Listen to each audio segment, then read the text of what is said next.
unsteady door, where dreams collide, where time won't stop. Raise your sword, claim your throne. Here we are, never alone.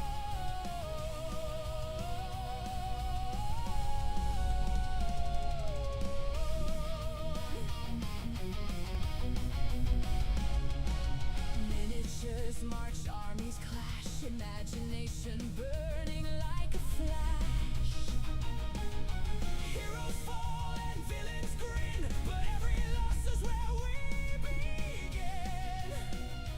Through the fog, through the flame, we write our story, we stake our claim. TNT tabletop, where dreams collide, where time won't stop. Raise your sword, claim your throne. Here we are, never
through the fog, through the flame, we write our story, we stake our claim.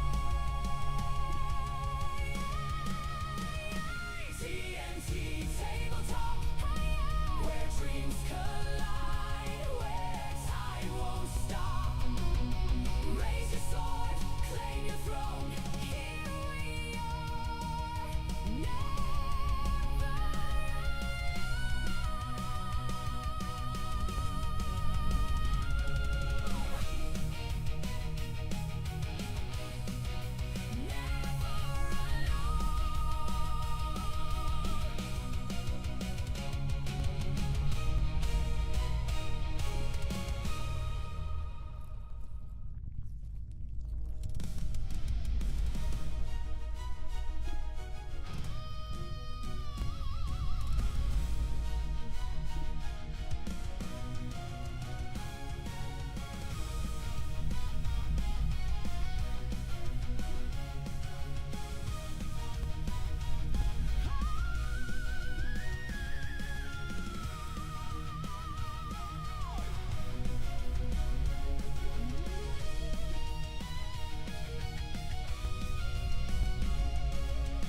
roll the dice, hear the thunder roar, knocking on fate's unsteady door. Maps unfurl and kingdoms rise in this world where legends lie. 1,000 voices call the tune, under the stars, under the moon. TNT tabletop, where dreams collide, where time won't stop. Raise your sword, claim your throne. Here we are, never alone.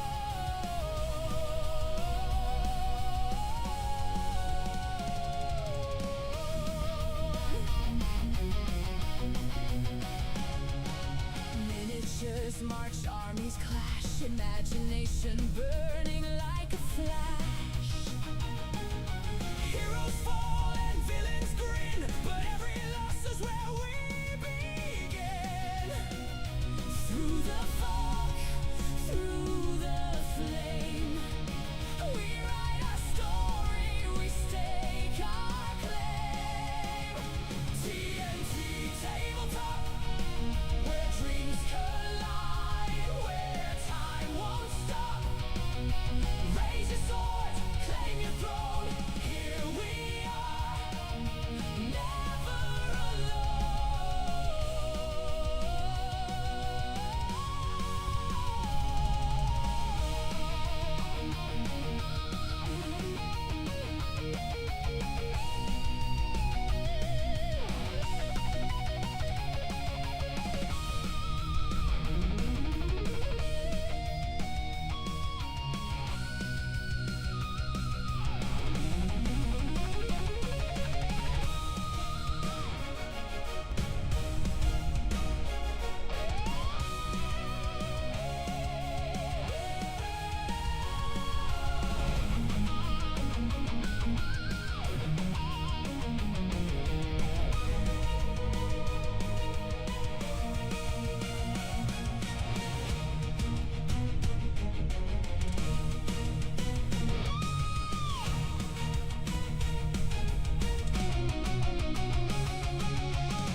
Through the fog, through the flame, we write our story, we stake our claim.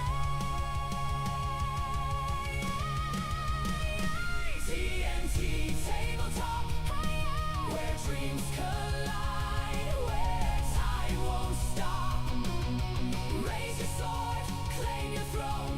Here we are, never.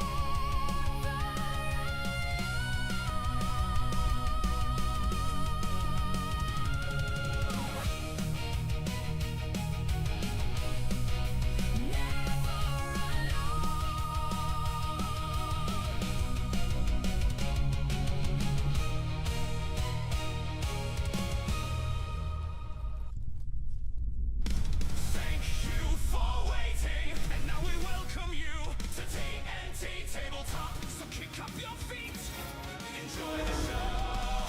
Here's your host, Tony.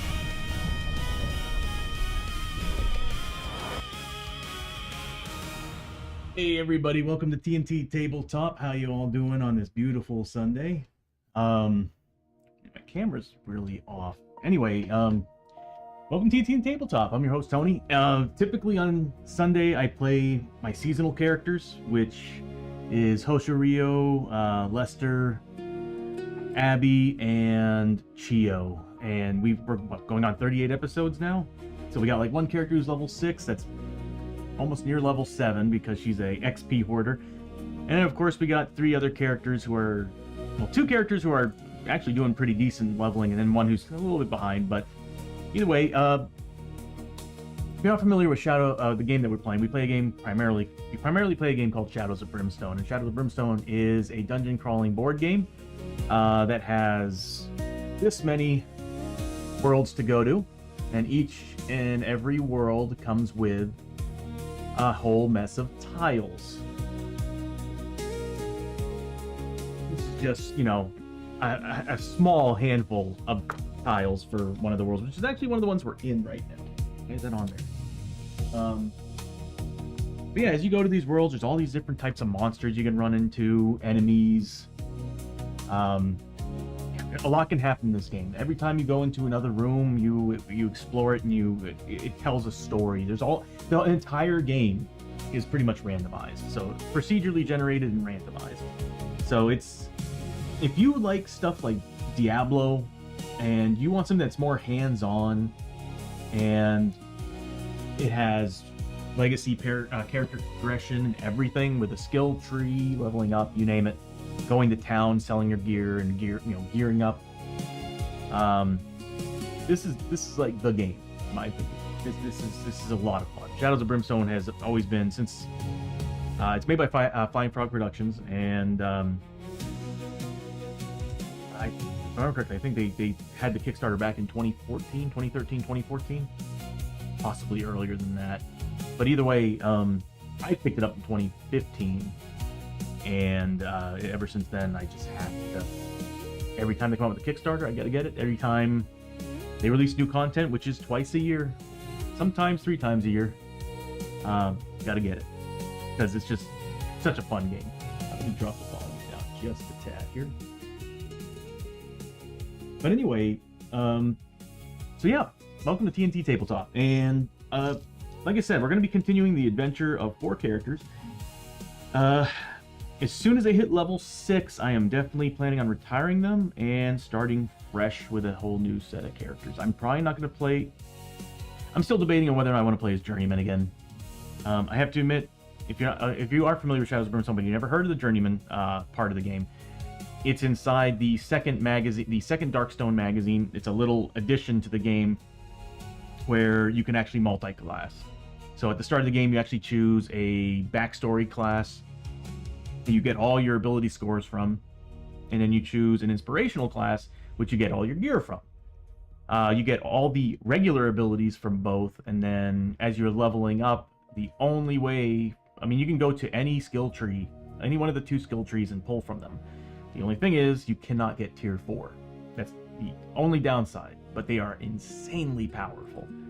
I mean, you can take, well, for example, one of the characters I have right now, I have an outlaw, and I've always tried to find a way to make the outlaw class worth having, because you have to roll 5 pluses, and the combat style in Shadows of Brimstone is, you roll X amount of dice, and you have to succeed on those amount of dice, kind of like Zombicide.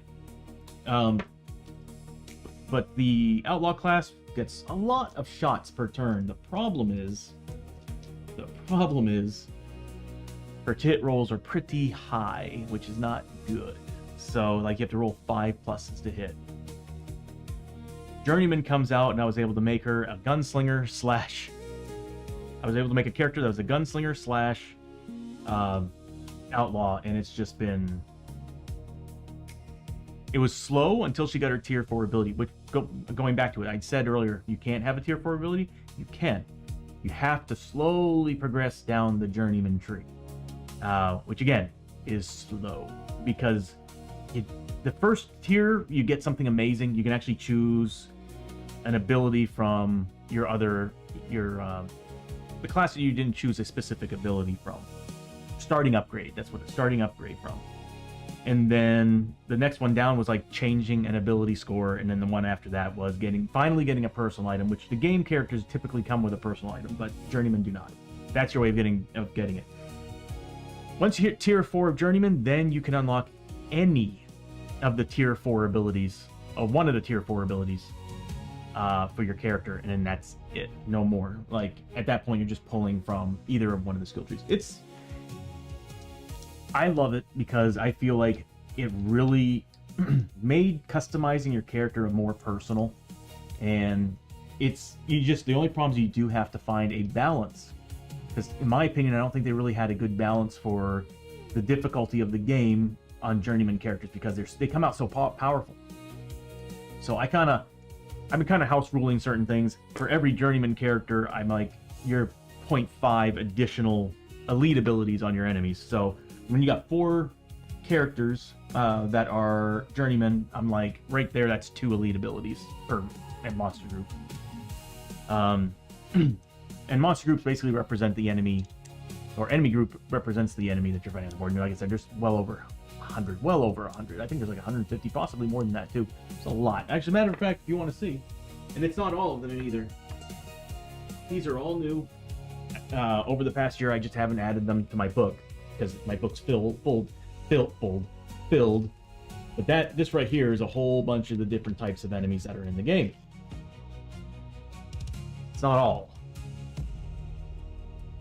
Oh, that's right now, between that stack that I've got that I need to add. I gotta get another one of these books, but I need to add that stack in there. And then at the end of the year, we're getting more stuff. So the new Kickstarter should be releasing. Or they should be making more announcements at the end of the year for all the new content, which is exciting, because the stuff that they're adding to the new the new content they're adding to Shadows of Brimstone is all the stuff that I've been dying to see, because I've been wanting to see the world of Shakar, and then I've always wanted an Egyptian themed location, which they did. They're now giving us basically like Pharaoh's tomb kind of thing, and then getting an underwater vampiric castle, which is super cool. So like an Atlantean vampire realm. I'm like, that's badass. The sunken city of Ferox, and then we're getting the Hell Train. The Hell Train should be adding some cool aspects to it. I'm actually really excited for the Hell Train. I think it's like going to be a different type of mechanic that's in the game that's going to make it a little more exciting, even though the game's already a lot of fun. But anyway, I don't want to bore you with all this talk. I love talking about Shadows of Brimstone. It's a fun game. I can't put it into words. This is one of those board games where if you have the money, you have the time, and you love painting minis, this game will be your best friend. I mean, I have a stack of character sheets that a buddy of mine and I have created since 2015.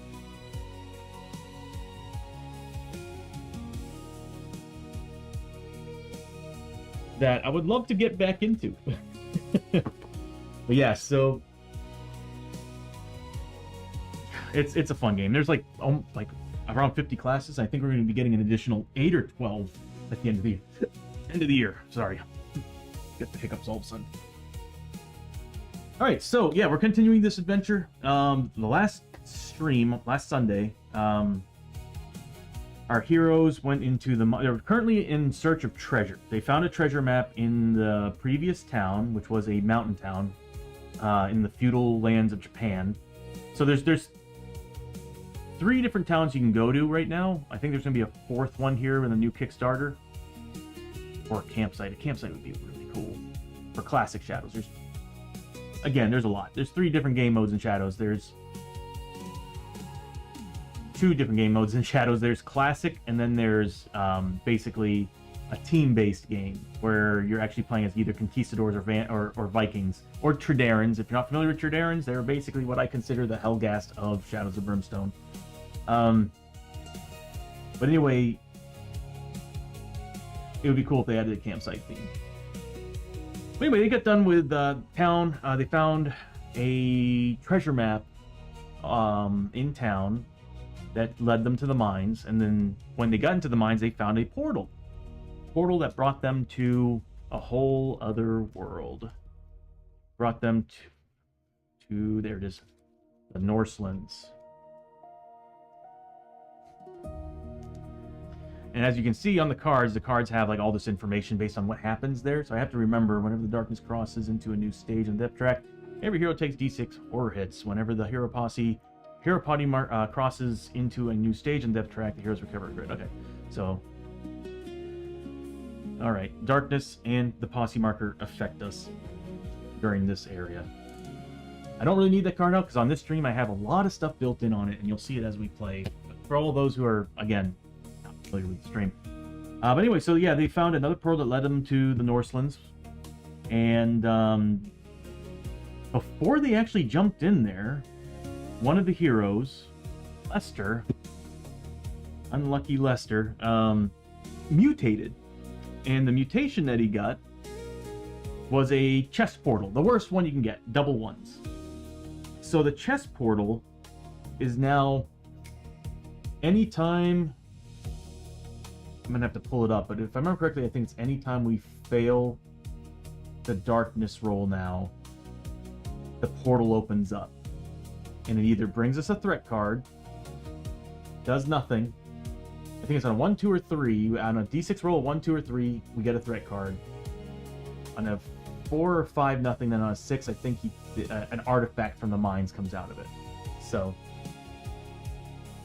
Kitty, how you doing? How's your Sunday? Give you a shouty here. I think I finally got my new chiclet working.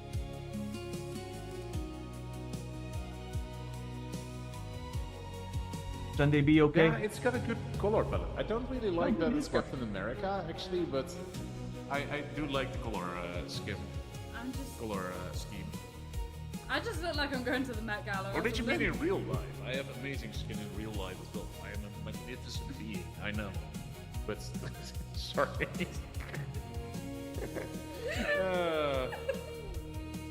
Yeah, everybody, that there is Kitty, also known as Kaylee Bite, plays a lot of a variety of video games, especially as you can see Minecraft. So definitely give her a follow. She's a lot of fun, really sweet. So definitely give a follow. But yeah, things are good. Had a good weekend so far. So, and today I'm going to be doing another possibly 9-hour stream of Shadows of Brimstone. So we'll see. I don't know. I'm trying to keep myself down to 6 hours at best. Kind of hard to do. I get sucked into this game so easily. So yeah, our heroes, Lester mutated a portal in his chest. So now bad things happen whenever the darkness rolls failed. And that's exactly what happened. I think it was 3 times. Yeah, I want to say it was 3 times that we failed the darkness roll. Did we fail the darkness roll, or was it a depth event? I'm gonna have to pull it up. But either way, the portal opened up and monsters just kept coming out of the thing. So that sucked. So yeah, it was like we ran into a group of I think it was skeleton soldiers, the Lost Army, which is they're like a, I don't know, a Mexican skeleton army, and it went from that to fighting an Oni warlord, an Oni, a slasher, some Tengu, and the wolf. So yeah, 4 different creatures came out of his portal, his chest portal, in the middle of a fight. Now, luckily, these are, again, level 5-6 characters, but still, all these creatures right now, level 5, so we're fighting Brutal, so they're only getting 2 elite abilities a pop right now. So, still, 2 elite abilities on a big group of monsters, not fun. They still managed to survive. We didn't lose anybody. But anyway, let's go.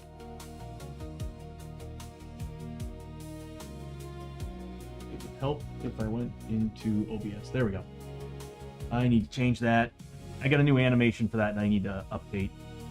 It's much cooler. I put that in there because I just hated the just popping to the next screen and stuff. So I've got a new animation that's actually cool. It's got that. When I release it, you'll see it. And as you see today, I've added a few additions. One, this bad boy right here. So now whenever somebody's a lantern bearer, instead of seeing that stupid chiclet that was annoying me for the longest time, you actually now see a lantern that's swaying on the side. So every character has that. So if I ever wanted to change the lantern bearer, I can just instantly click on their lantern button, and oh look, now it's Hoshoryo that's got the lantern. So everything's programmed and good to go. Trying to make the stream more, like I said, every time I turn around, I'm trying to make the stream more visually pleasing and more fun. And I love the look. I love the layout now. The sad thing is, when I'm finished updating this, I will be working on the 4th version of the stream, where what I'm planning on doing is I'm planning on putting all the player plates down underneath here. All the monster, I'm going to be, instead of pulling out monster cards directly, I'm going to have basically initiative monster order here, up to like maybe 10. And then I'll have a bunch of cards I can just swipe in the moment their card comes up. So, Jay Rapier with the raid. Oh my god! Thank you so much for the raid. Welcome you, 60 Raiders, to TNT Tabletop. Tony, you lazy nerd, give a shout out for the Rockstar Raider. Not much, Jay. How are you doing? What were you playing now? How was your stream? Let's see if I can give you a shouty here. Normally it does the shouty for me, but it's Lumia stream's been lazy. What's happening? Captain, I've seen this. Yeah, been doing good, doing good. Just started the stream, about to play continue my adventure in Shadows of Brimstone, the board game. And let me make sure everything's working here. But everybody, welcome to TNT Tabletop. We primarily play a board game called Shadows of Brimstone. Satisfactory. Nice. I actually haven't played that one yet. I see it on Steam all the time. And then Dead by Daylight. Nice. Dude, that game is still, to this day, so good. My only problem is that it's like hard for me to get like the right group together for it, because the group that I usually play with, they like to play like a lot of friend slot games, and that's great too. Love Repo and all that, but there's some moments where I think Dead by Daylight would be a lot of fun. But I hope you had a great stream. But yeah, everybody, welcome to TNT Tabletop. We play Shadows of Brimstone, which, as you can see here, it's a board game. It's dungeon crawling, procedurally generated, uses cards to basically generate the worlds, encounters, all the things happening. So basically, take D&D, the adventuring and combat in D&D, bring it into here, and instead of DM, you have the randomization of cards. But yeah, it's, as far as what it's themed, it's the Old West, feudal Japan, Vikings, conquistadors, and the types of enemies, the type of enemies you fight are broad. You know, Lovecraftian, sci-fi, and then there's all these different worlds you get to go to. So there's tons of different worlds. But anyway, again, Jay, thank you so much for the raid, and everybody, if you got a raid run, totally understand. But thank you so much for the raid, and if you just decide to stick around, I hope you enjoy it. Okay, so keep putting it over here. There we go. I'll just unplug it. So our heroes went through this portal, went into this room, and then Lester over here, to the green, the marshal, he opened up a portal in his chest multiple times in this room. We had to fight several monster groups because of that. And now, after defeating all the monsters, because there was a lot of them, you know what, I'm going to put this more center so I can have more space. Now we are continuing with the adventure. I am sorry for all the talking. I like talking. Let's see, we are in the Northlands. I don't like that angle. There we go, that's better. Alright.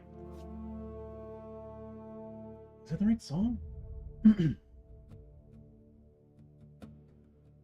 Yeah, okay.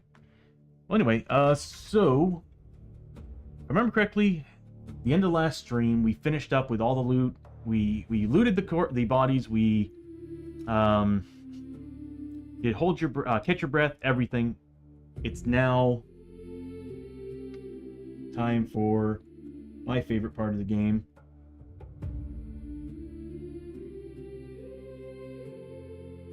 Which is hold back the darkness. New dice things up.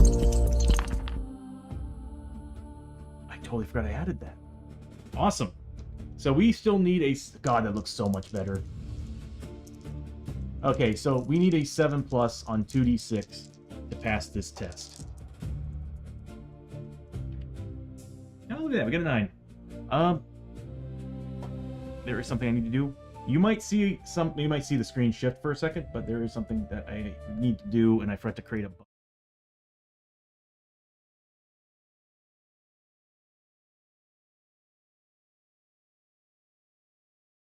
Because I figured you all would enjoy it.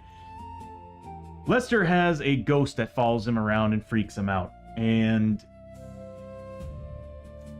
yeah, there's that.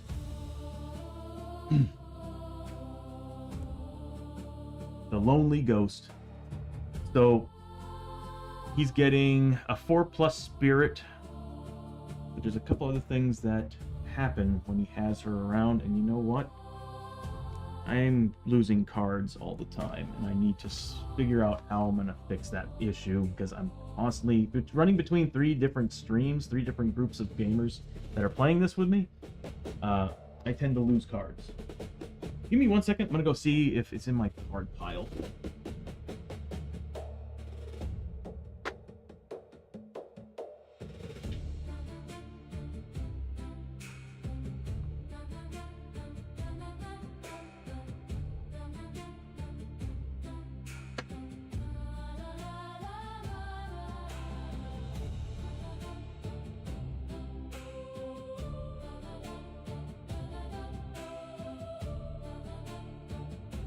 there's a strong possibility that I might have actually mixed it back in with the gear deck. Oh well. Because it's not in their pile at all.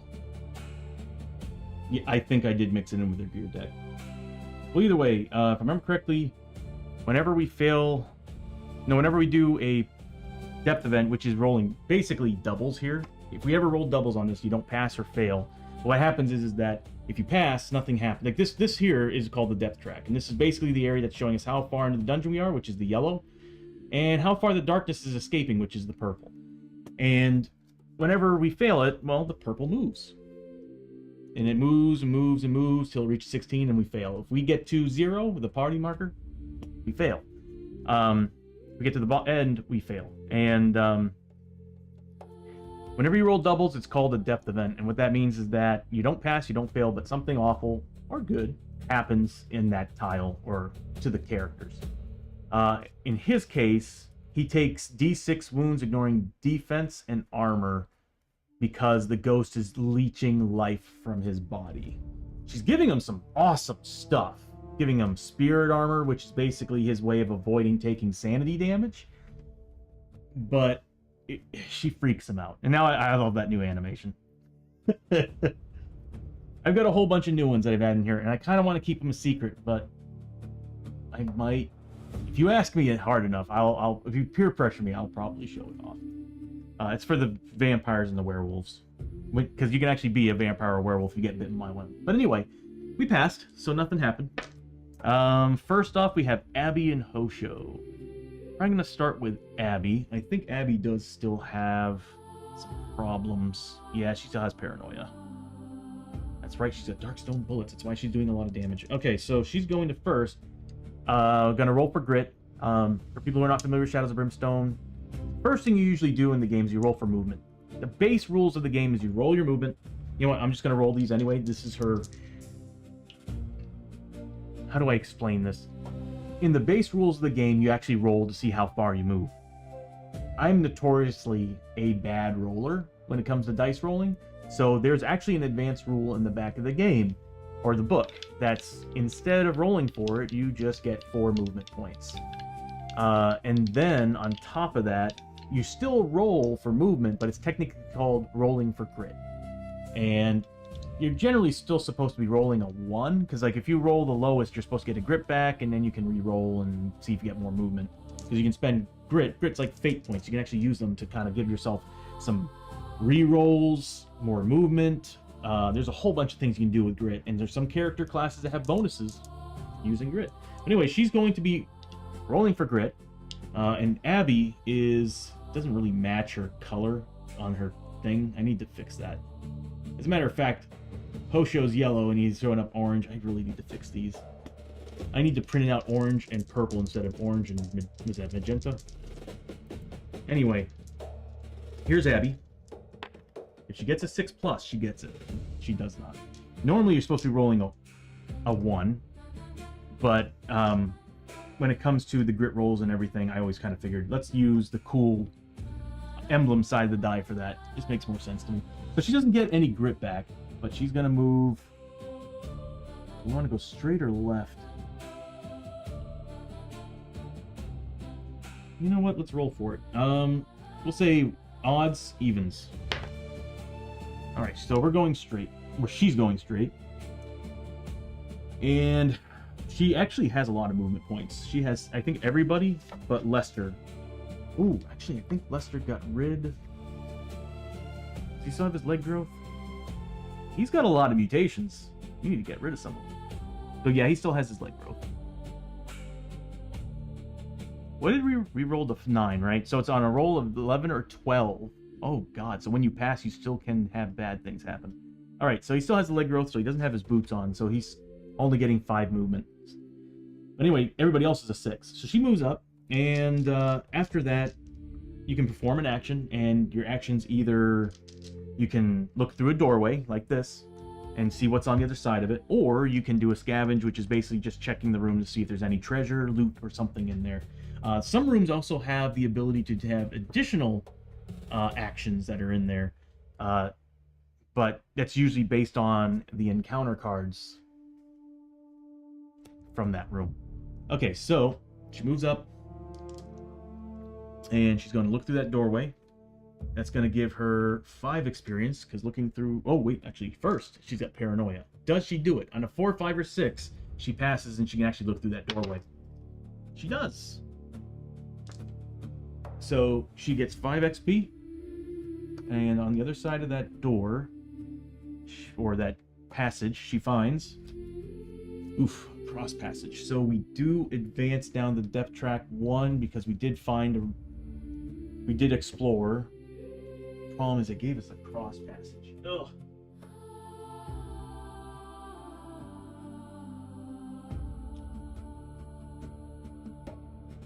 Come on now. You can do it. There we go. I see they're a little bit warped. I think the winter storm fact, we lost power and it froze in here and everything. I think that caused a lot of problems for my tiles. Anyway. Ooh. When you brush your teeth and then you drink something that's got a little bit of a sweet flavor to it. Oh my god. Alright, so we do find a cross passage. So nothing really happens in there, it's just a passage. Passages don't give you... If you see here in the center of the screen, these are called exploration tokens. Every time you find an actual room, like this guy right here, you would actually flip one of those, and it would tell you what happens in that room. This is a passage. Passages do not get that. There are some game rules where you can get them on passages. Makes it a little bit difficult, though, because monster spawning in passages is not fun. So she moves up, she searches the room. That's pretty much her turn. Next is Hoshoryo, who's way in the back there. He's gonna roll for grit. He's at max, but I can still give him movement points. Nothing. And he's gonna move 1, 2, 3, 4. I could just go the other way. He is close combat. It'd be better. You know what? He was right here, right? So he's gonna move 1, 2, 3, 4, 5. And he's gonna search that. Now, he doesn't have paranoia. No, he has I forgot the name of it already. He doesn't have paranoia, but he has something that's similar, and it's whenever he's scavenging, when he rolls, his first 6 goes away, which that means his first scavenge that he finds does not happen. So he does get 5 XP for looking through that doorway, so he doesn't need to roll for it. So paranoia for Abbie, what's happening is that doing any scavenging, doing any searching through doors, she's so paranoid that you have to roll to see if she actually passes to do it. It's actually really hard to get rid of that. I need to go to the Old West, which I can do right now if I wanted to, and I'm thinking I might. Alright, so Hoshoryo goes to that doorway and finds a dark forest.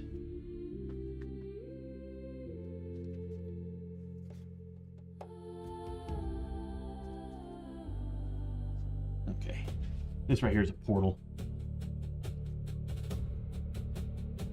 We were in the mines, we found that portal, and it brought us there. That isn't an actual model for the game. I built that myself, and I modeled that myself, printed it out, and painted it. There we go. And it's actually a room, so we will need to keep that out. So we'll have to roll and see which one's a doorway with the clue token that comes up. Alright, after Hoshoryo's turn, we move on to Lester. Let me get this to zoom out more. Alright, Lester.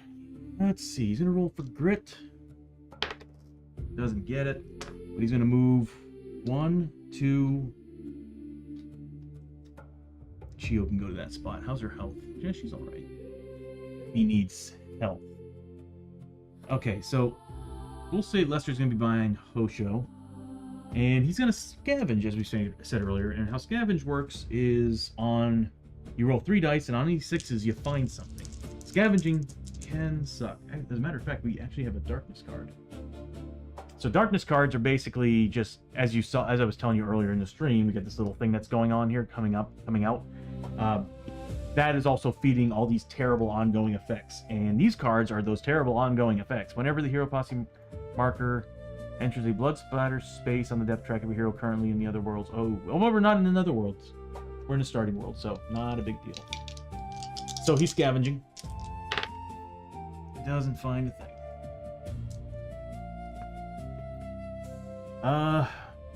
That's gonna be it for him. Chiyo's next. She's got... What does Abbie have? So what you're seeing at the bottom of the screen whenever I bring the player plates up, those are all the characters' in-game tokens. Like you will actually see these tokens on the actual board game. I had them all scanned and I put them in just to make it easier, so I don't have to. I can have it all built in on the stream and saved in cache. What you're seeing down there is, yeah, just these are tokens you can use pretty much at any time, except for dynamite. There's some that actually you have to use them as an attack or something. But she does not have any bandages on her. But what does Chiyo got for problems? Nothing. She has no ailments. Okay. Chiyo does have bandages, so I'm gonna have Chiyo spend a bandage, and she's gonna heal Abbie before she leaves. Now, Chiyo is a healer. She's a frontier doc and a monk. That means that she should get back right now a key token. And she's going to spend a bandage to heal.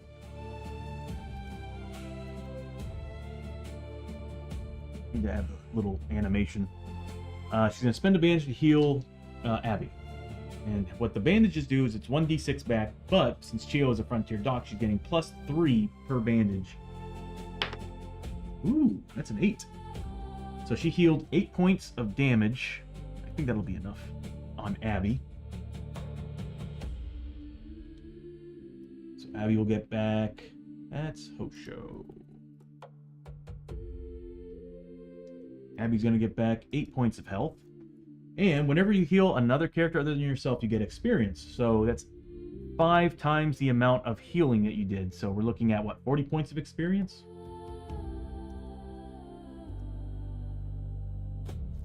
Nice. Healers need that. And that's pretty much what they're dedicated to doing. Although Chiyo's really good at combat now. Let's see. Yeah, after Chiyo did that, she's going to... Oh, she needs to roll for grit. Oh, she gets it. Awesome. All right, so Chiyo gets a grit back as well.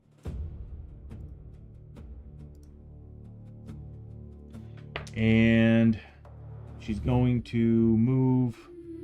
Ooh. Well, that is a half spot, so you can do this. 1, 2, 3, 4. Kind of close that gap there. It's an ambush. Abbie's in trouble. Which we already did the ambush, so there's still a slight chance an ambush can happen. I think the portal does an ambush. Yeah. Oops. Vent on darkness roll 11 and 12. Okay. I really need to do a better job at building those things. Okay, I want scrolling text instead. I'd rather have that. Right now I have it pulling from a bunch of PNGs, and I'm like, I can put more information in there if I had scrolling text. I'm just going to do that. Alright, so...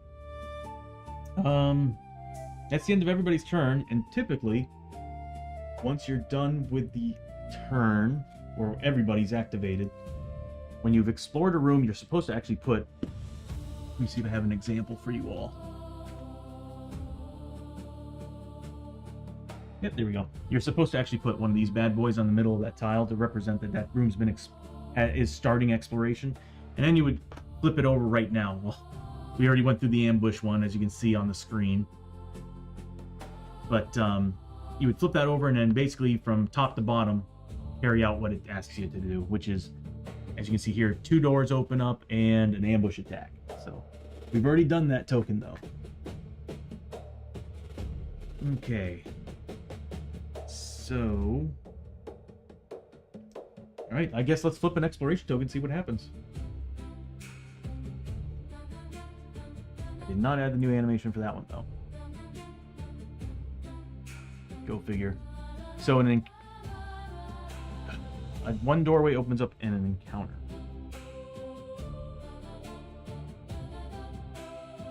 I love how this camera rotates.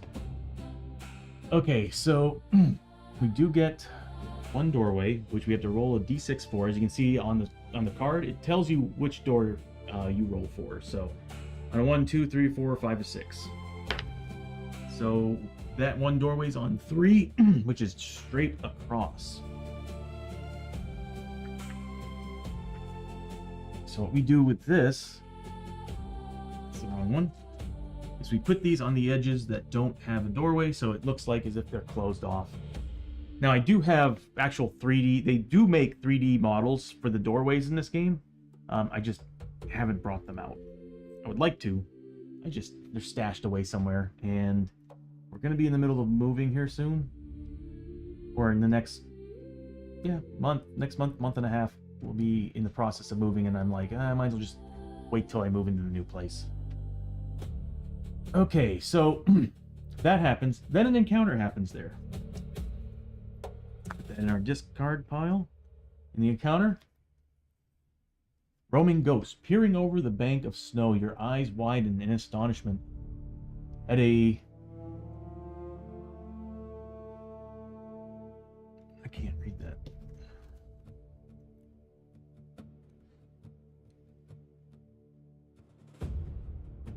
Cavalcade?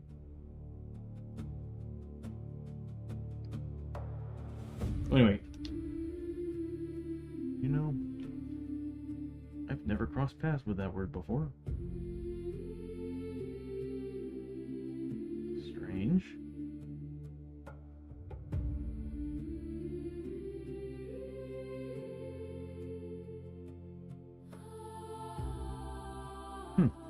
Well, anyway, of glowing green specters shambling along the forest path, a march of the dead. Good God, I'm stumbling. To where is anyone's guess? Okay, so what happens here? Sorry, I'm like in the right mindset today. Trying to take energy drink to kind of get me going here. Okay. So what you're seeing here is basically a check, a skill test. And from the look of it, it's for everybody. So what's going on here is that this little icon here represents how many players or what players are doing it. If there's a question mark in there with one person, it says one random character. If it's just one person, that means that you can choose a character. And then all of these, like this right here with the 3 headshots in it, that means that it's, or 3 silhouettes in it, that means every character needs to do this. So everybody needs to do Spirit 5+, which we are just not good at doing Spirit rolls. As you can see, everybody but Lester is a 2. So luckily, let's first read what this does.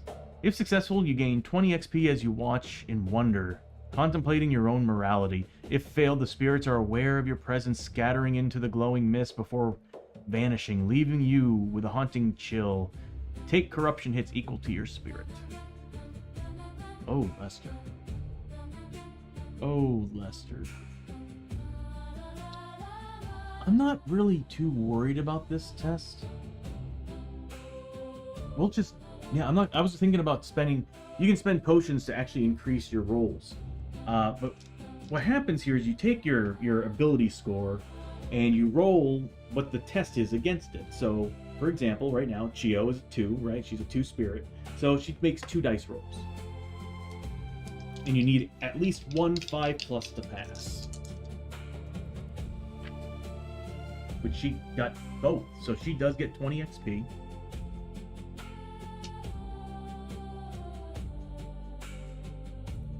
And then there's Hoshoryo, who's also a 2. You got it 2 with a 6. So Hoshoryo got 20 XP. So they see these horrible spirits just gliding around. Abbie does not pass.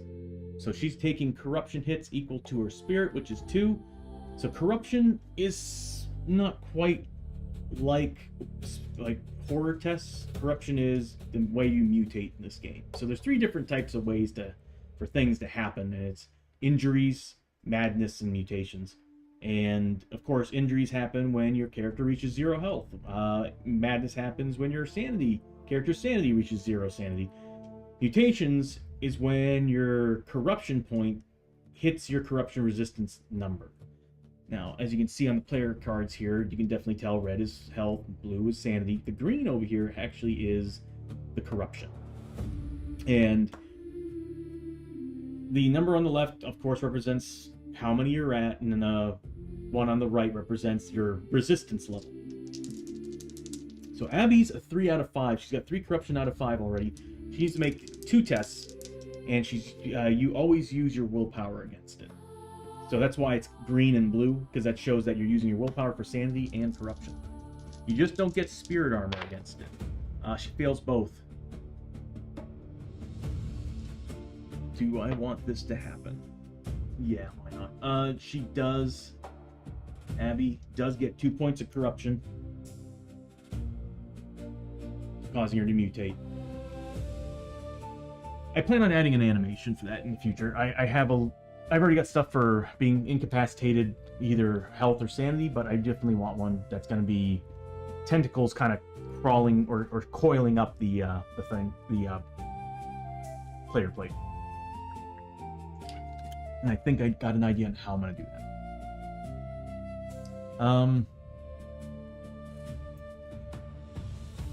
Okay, so Abbie mutates. We can do that afterward. Lester is a spirit 5, so he gets 5 dice.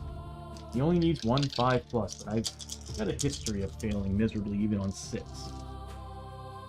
He passes. Oh yeah. He got 2 5s and a 6. Plenty to pass. Which is good, because I don't need him mutating anymore. He's got plenty of mutations. For his character, his class, the lawman, U.S. Marshal, getting mutations is good with his tier 4 ability, because the more he gets up to a maximum of 3, the more he gets, the more damage he can push out. Which is awesome. Minimum damage is something you really want in this game. Alright, so we're done with that, except for one thing. Somebody did mutate. So, we have to pull up the chart. So, again, that's something that I actually have built in on the stream. I have pretty much just about everything built in on the stream. There are some things I do need to add, though, that I noticed last week. So we need to roll 2 dice. So it's basically what I consider a d6 percentile. So you'd kind of take 2 d6, choose one to be the tenths. So I'm going to use the gold as the tenths. So this would be like a 65 right here. If you get doubles, if you ever get double the mutation, like you get the same mutation twice, your character dies. There's a good chance it's going to happen because he's at 4 already. 41.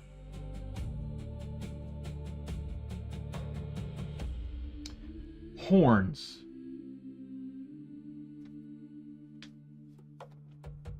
Well, he's not wearing one. So horns. You sprout horns from the top of your head. You can no longer use clothing hats.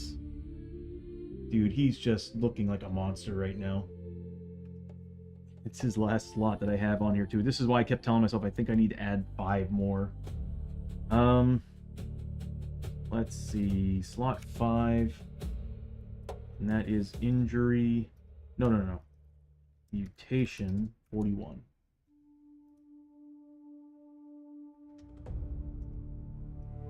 There. All 5 slots are now taken. Now, that's not the maximum in the game. You can have as many mutations as you want. It's just if you ever... The more you have, the more chances you have of having doubles, and your character could die. So, he's in the danger zone right now, considering... What would he be at? Not 20%. It'd be like a... He had like a 15% chance of dying now? Anyway, he's got a lot of problems. He's got to get rid of some of them. And the best person to do it failed to get rid of that damn chessboard.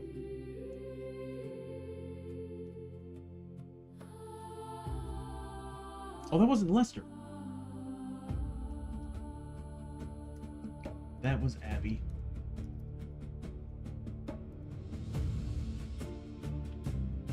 Like I said, I don't know, I'm just not all there today.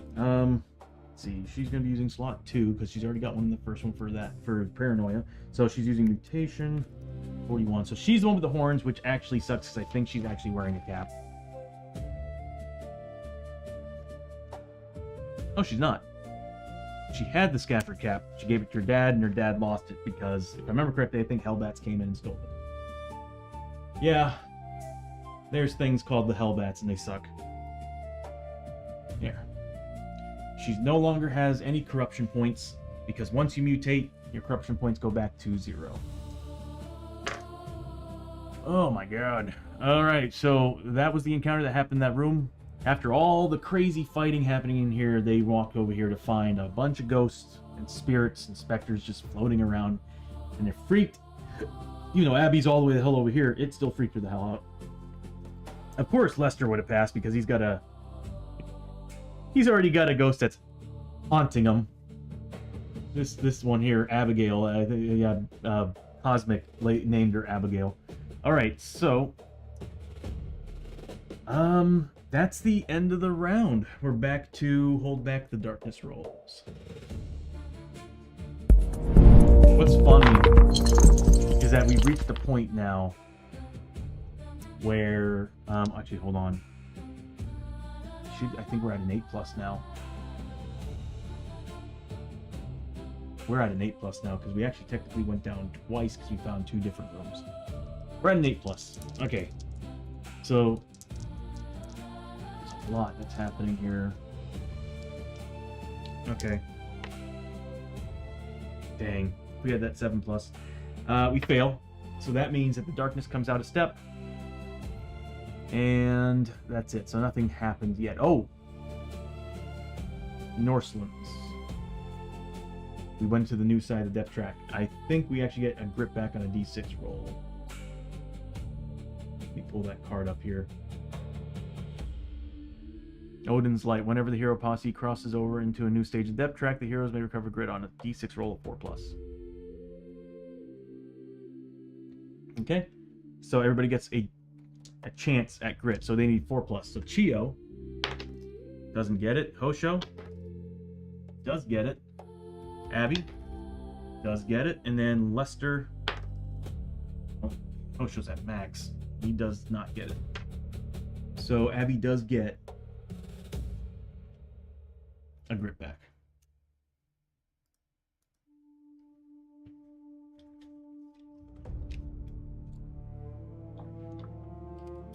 I should have just had a coffee.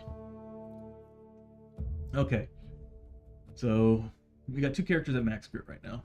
Wonderful. Alright, failed the test.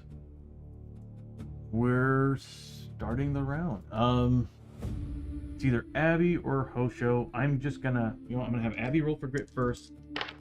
She doesn't get it, but I'm gonna have her spend one of those grits to double her movement points. Now, the cool thing about most of my characters is that some of them actually have boots. Lester can't wear his because he's got delayed growth going on. I've been wanting to get rid of it, but that chest portal is going to take priority. But everybody does have a pair of marching boots except for Hosho, which what that does is that gave them +1 movement, and whenever they spend grit to add movement points, they get +2 to their movement. So, Abbie's a 6. She's doubling her movement points using a grit, and she's getting +2 grit on top of that, so she's a 14 movement. So she is hauling ass. 1, 2, 3, 4, 5, 6, 7, 8, 9, 10, 11. Yep. She saw that ghost and decided to run. She needs to first see if she can pass the test to look through that doorway. Oh, big time. So she gets 5 XP. And she looks through the doorway, finding their flipping passage. You gotta be kidding me, bro. So she finds a passage. It's a long passage, right?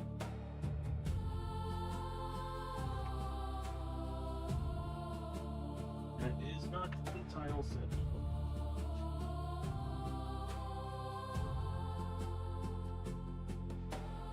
That's it.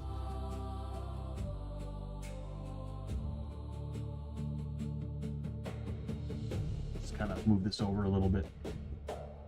She finds a long passage.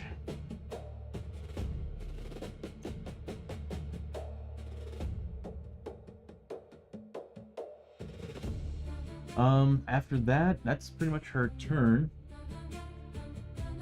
Oops. So we still have Hoshoryo. He's got 5 movement points. No, 6 movement points. Hold on a minute. I think it's Marshall that only has 5. Yeah.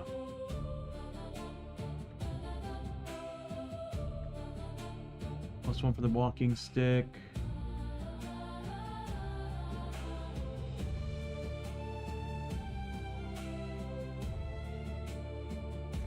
Or is he only...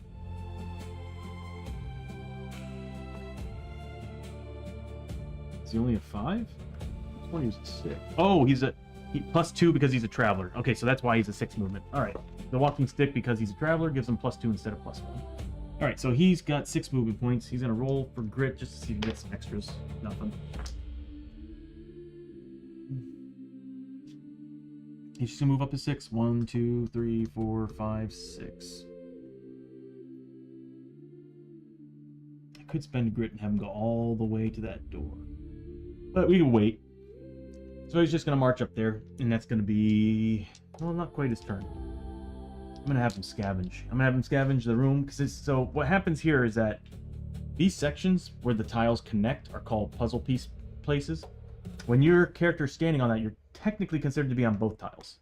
So when I'm doing a scavenge, I can choose either this room or that room, considering that he's on that puzzle piece. And I'm gonna choose, of course, the back room.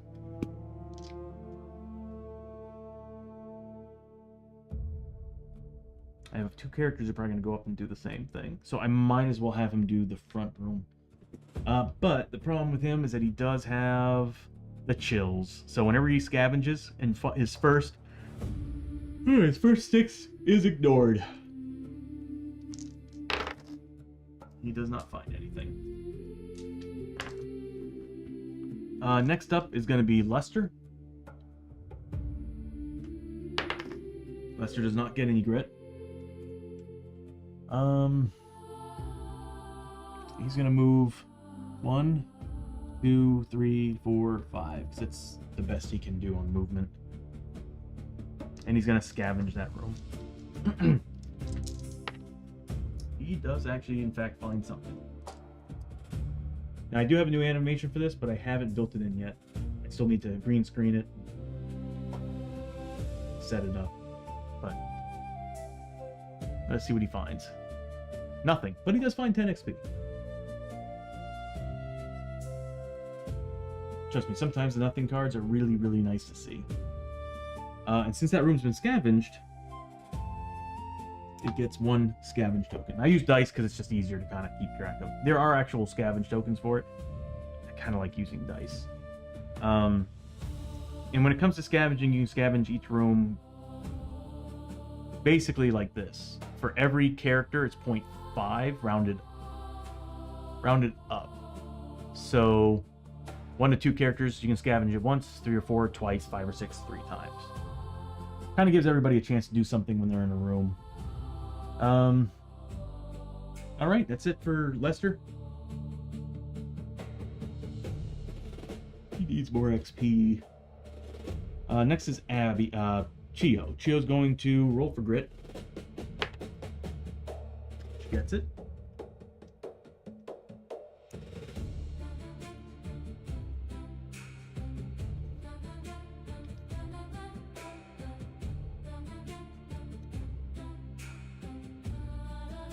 And she's gonna move. She gets 6 movement points. 1, 2, 3, 4, 5. She can't go any further without really spending any extra points. Because characters can't really. Ooh, actually, hold on a minute here. She actually can share a space with Hoshoryo, if I remember correctly, because he's a sumo, considered to be a large character. And I think he can actually share a space with other models that are medium and smaller.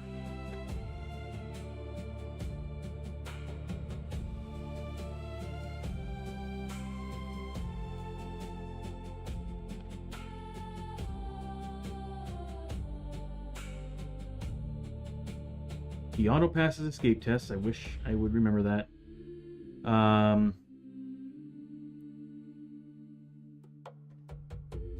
It's when he moves into a space. Now, is it enemy models only? Medium and smaller. And move into a space with a medium or smaller model shifts the enemy, so it's for enemies only. So what he could do is he could actually shift smaller models around the board, and he can use push, which gives him more damage on top of that. So she's going to go ahead and just scavenge. Oh my god, she passed twice. That scares me. Alright, so she actually passed. She gets 2 scavenge. Ugh. Oh, god, the worst possible ones. Actually, Growing Dread's the worst possible one, but that's still really, really bad. So she does get 20 XP, but she's taking 3 horror hits to do 2 sanity. We'll do that first. So 3 hits of sanity, of horror. She needs a 3+ willpower, and she also has a 6+ spirit armor, if I remember correctly.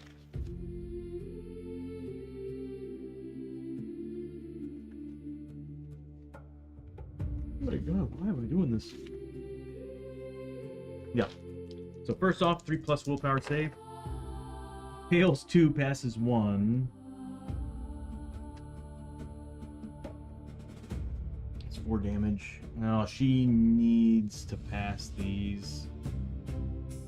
And then a darkness card. Alright, we'll go ahead and put that away because I need to see her card. This is why scavenging always upsets me. I'm so bad at it. We're gonna spend that grit that she just got to re-roll those. You can always re-roll your own defense and all that. There are some moments where the game will tell you can't do it, but she's gonna re-roll those 2 misses. She got 1, so 2 points of damage. And that's how this works. Whenever you're doing defense and armor saves and stuff, it's a little bit different from each other. So you kind of work down 3 different branches. Well, not 3 different branches. You work down 3 different sections of it. It starts with cover saves, which characters, of course, like using a shield or some type of cover to avoid the attack. Defense rolls is typically your character trying to dodge out of the attack, and then the armor save is straight up your character. How much damage can your armor soak up? So you're always rolling all the hits, all your cover and your defense roll on your hits. All the damage from all those misses gets hacked into one for one big set of armor saves, which is what happened. We failed one of the saves, and now we take 2 points of sanity damage, and she has spirit armor to fight it. She needs 6 pluses, but if she fails both of them, she does take 2 points of sanity damage. The reason why I want her to pass these is because we don't really have enough whiskey, and she doesn't have much sanity. Sanity is a really hard thing to get in this game. Okay, so with that... Oh, she should have gotten a key point, too. At the start of all of her activations, she gets 1 key point. At the start of a fight, she gets... Oh no, on a failure. We did fail. On a darkness roll fail, she gets 1d3. She gets 2 points. Yeah, this game is pretty rules heavy, so if you do like rules heavy games, you'll like it. So she actually should have gotten an additional 2 points at the start of the turn for the failure of the hold back the darkness roll. And then we get a darkness card.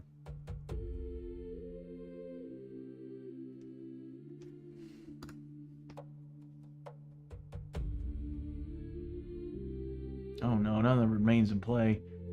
Endless waves. During the next fight, oh god, no. Whenever an XL or smaller enemy is killed, roll a d6. This roll may not be modified or re-rolled. On a roll of 1 or 2, add a new enemy of that type to the board using the same method of enemy placement as the enemy group had. During the next fight. Okay. Man, this world has been awful. Pinky, good morning. How you doing? Happy Monday. Ugh. Hope you got some good rest. Ugh. We're not in another world. We can't do the jar. It's funny. It's like every time we're in a regular starting world, I remember about the jar to get more money. But we don't have that. All right. Yeah, Mondays are rarely good, so I totally understand that. But I hope you're doing well. I hope you and your family are doing well, for sure. Don't mind me, I'm a little bit weird right now. I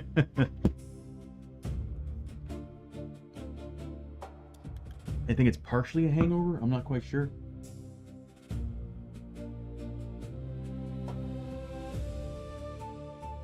Ah, well, that's good. I mean, but yeah, Monday work days. Oof. Yeah, it's definitely a hangover. I'm really slow right now.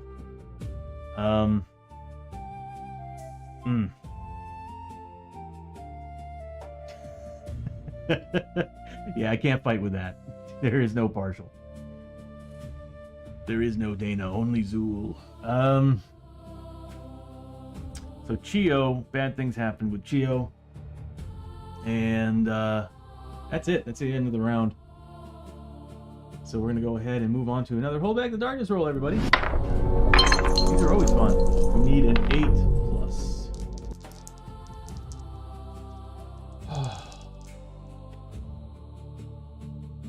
The game is just constantly taunting me with these 7s. Did I press enter again? I did. I need to change that button. Oh my god. Go away. And it changed my world too. Wonderful. You know what? I should put you here so I don't tap you anymore. There we go. There, that works. Sorry, the world changed because I accidentally pressed a button. So give me 1 second to fix that. Need to change portal 2. Oh, no, I'll just change port 1. Northlands. It should change back.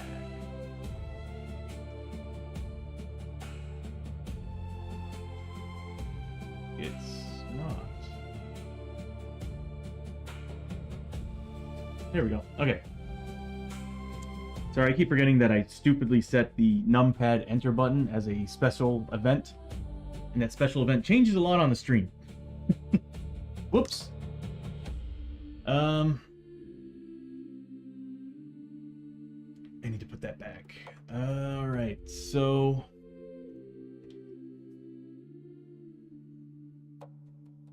we failed the darkness roll. So we have to move it up 1. And we get another darkness card. Oh my god, dude. I knew it. This is when that bad things start happening. Alright. Another darkness card. Anytime that purple one lands on a red space, it's a darkness card. When it lands on a yellow, it's a growing dread. Growing dread sucks. While in play, all heroes that use ability tokens, mana, fury, key, etc. can now hold 1 less of each of these tokens. So Hoshoryo...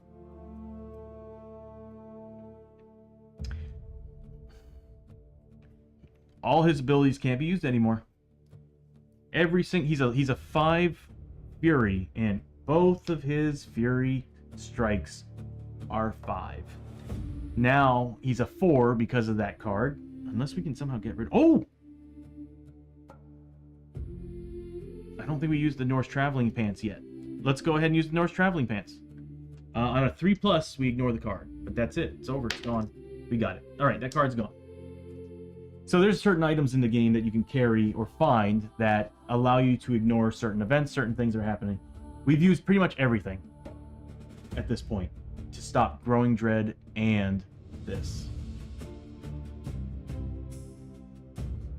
So that card, no longer valid. Yeah, I need him to have his fury. Because I usually save on those things until I find something that's worth having. Anyway, we got Hoshoryo and Abbie. What do I want to do? Let's start with Abbie, like we usually do. Actually, no, we'll start with Hoshoryo. Hoshoryo's gonna get a grip back. He does not. Am I seeing something here? There is a cutoff on the screen.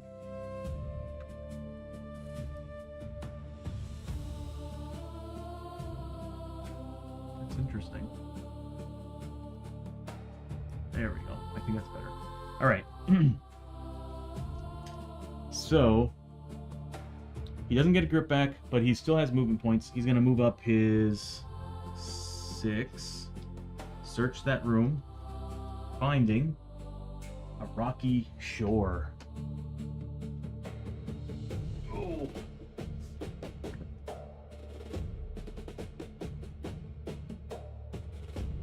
feel drained.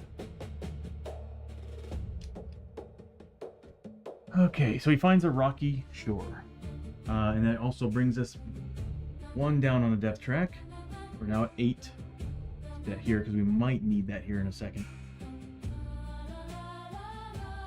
So, for everybody who's new, as you can see, the world procedurally generates as you go. It's pretty awesome. Okay. Hoshoryo gets 5 XP for searching.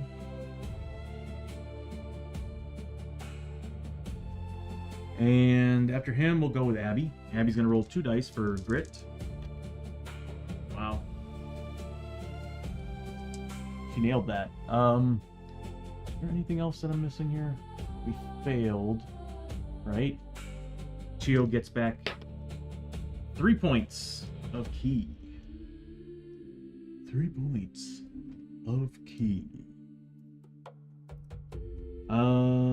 And Abbie gets a grit back because she passed her grit roll.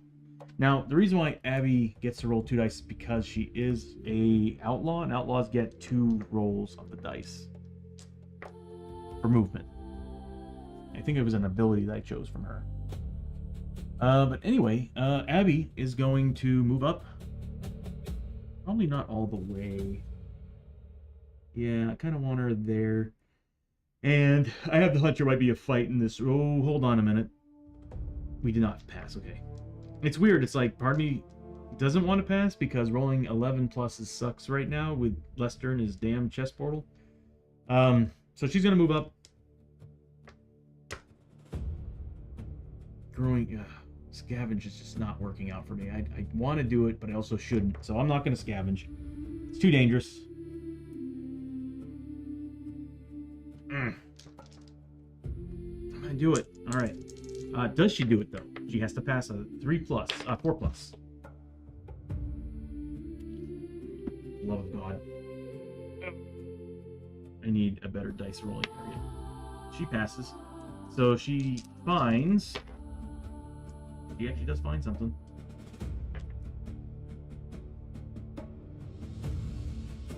Please say yes, please say yes, please say yes. Oh, come on.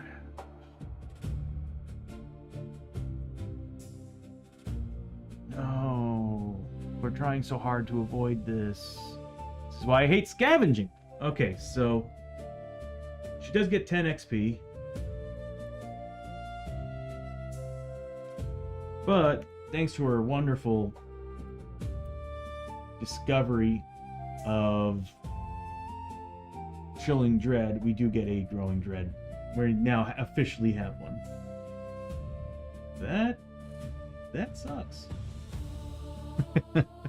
That sucks. Good going, Abbie. I hope that 10 XP was worth it. After her turn, we've got Lester. Oh, Lester, we need to get rid of that chest portal, bro. 1, 2, 3, 4, 5 is as best as he can do. Actually, I should have rolled for grit. Doesn't get it. I'm not going to have him scavenge. It's not a good idea anymore. It hasn't been helping. The last 3 cards we got were just plain trash. Which is why I'm thinking about getting rid of... I love the animation and everything, but I'm thinking about actually just pulling out the cards. Because we're supposed to be playing with the cards a little bit differently. There's supposed to be a discard pile where you're constantly throwing the used cards into. So this way, it spreads out all the cards. But I tell everybody who comes on the stream, who wants to play on the stream, if you want to use the actual in-stream elements, it's like double the riches, double the dread, you know? So it's like, there's a good chance you might find 2 items. There's a good chance you might get 2 growing dreads. So, you have a higher chance because it randomizes every single card. Because I can't quite program that in Advanced Scene Switcher, or at least the model that I'm using right now. Alright, so Lester's done. We now move on to Chiyo. Chiyo's gonna roll grit. Nothing. And she's going to move 1, 2, 3, 4, 5, and 6.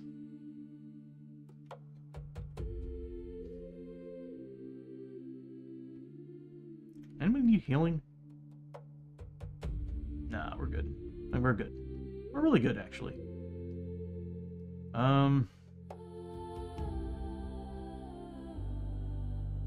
Yeah, we're good. That's gonna be her turn. That's gonna be her turn. Alright, so after that, if this is the final clue token, so that's nothing too, I forgot to mention anybody who just jumped in on this stream. The mission we're doing right now is we're looking for clue tokens that are on those exploration tokens, or clue icons that are on those exploration tokens. That's those little red exclamation points.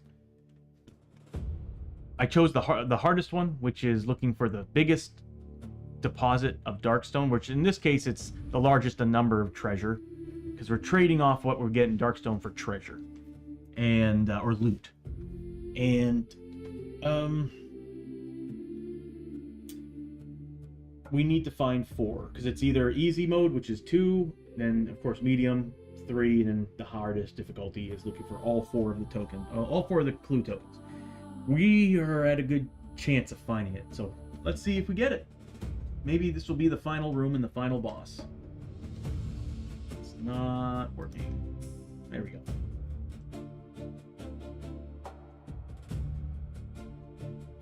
Oh no. Oh no. Okay, first thing that happens, what's the doorway? Number 3, so... we have the setup wrong, actually.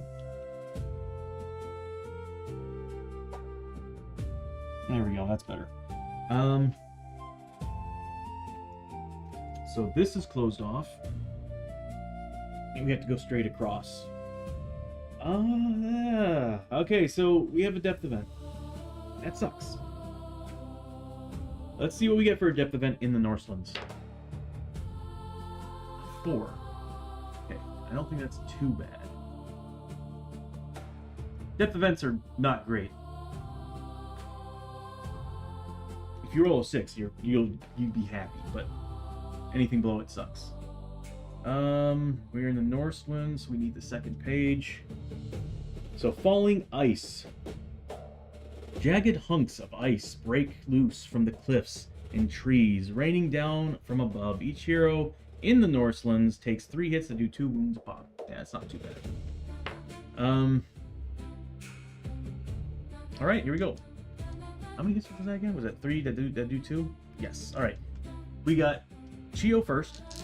We'll bring up their stats so we all can see. Chiyo is a 4+ defense, so she needs to make a defense roll first.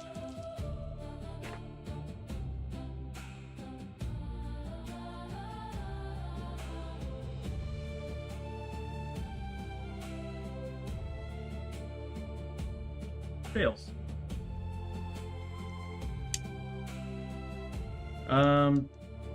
They do 2 damage a pop, so that's 6 points damage. She has an armor of 4+.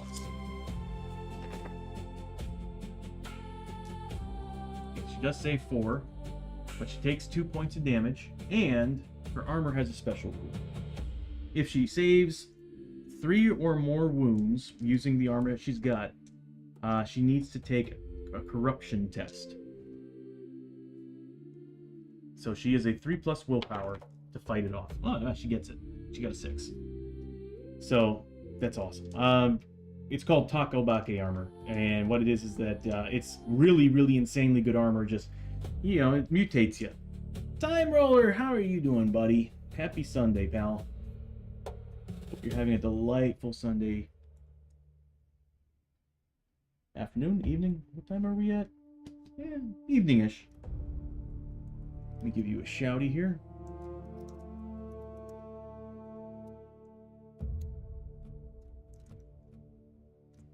Kitty alert.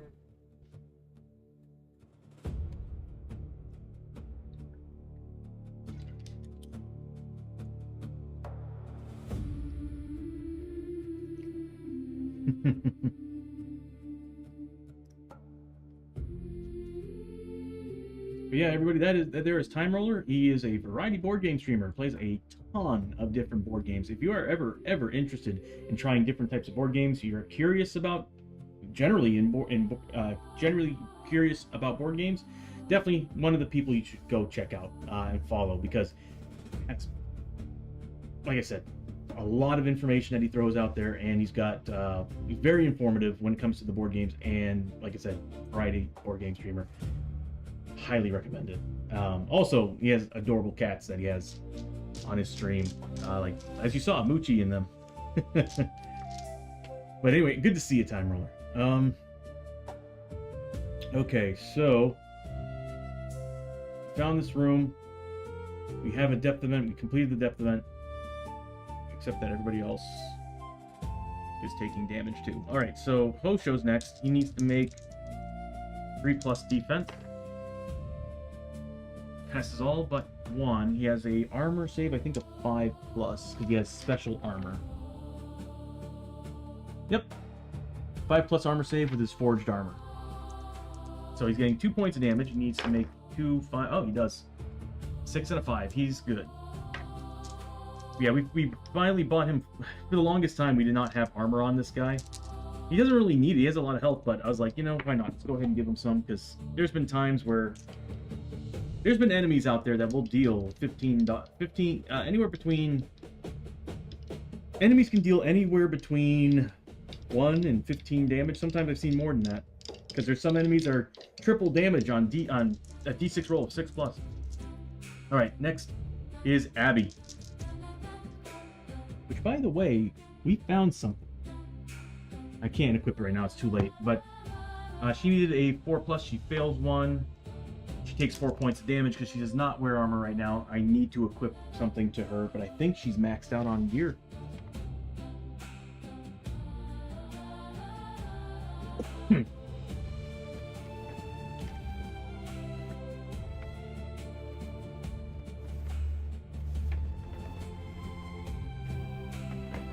We can carry 9 items.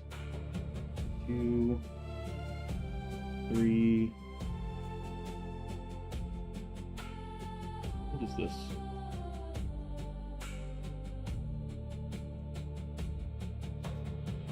Okay, apparently we do have another way to cancel darkness. I totally forgot about it. We have the Chronicle of the Fall on her.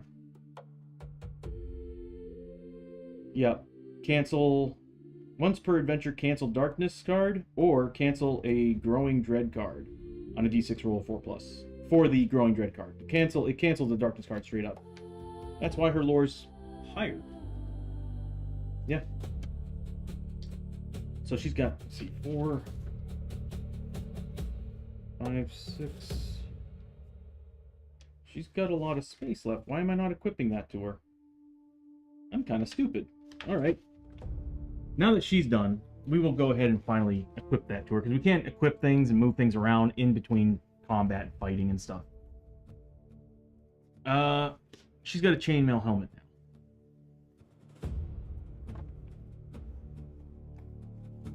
She now officially has armor.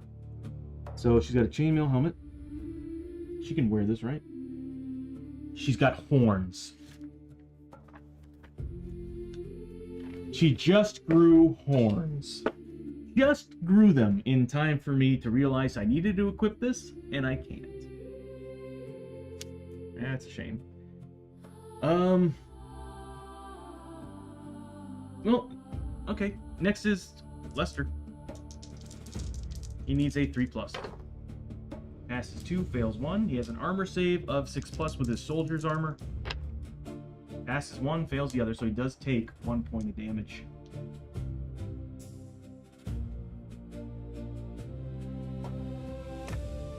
Well,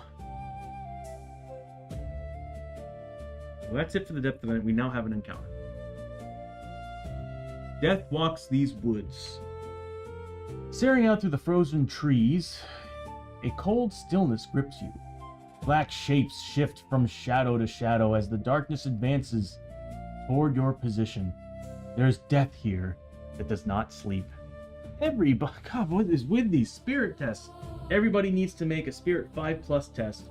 If successful, gain 15 XP and heal D3 sanity. Ooh, D3 sanity as you stand firm against the encroaching darkness. If failed, Move the darkness marker 1 step forward on the depth track. We're drinking potions.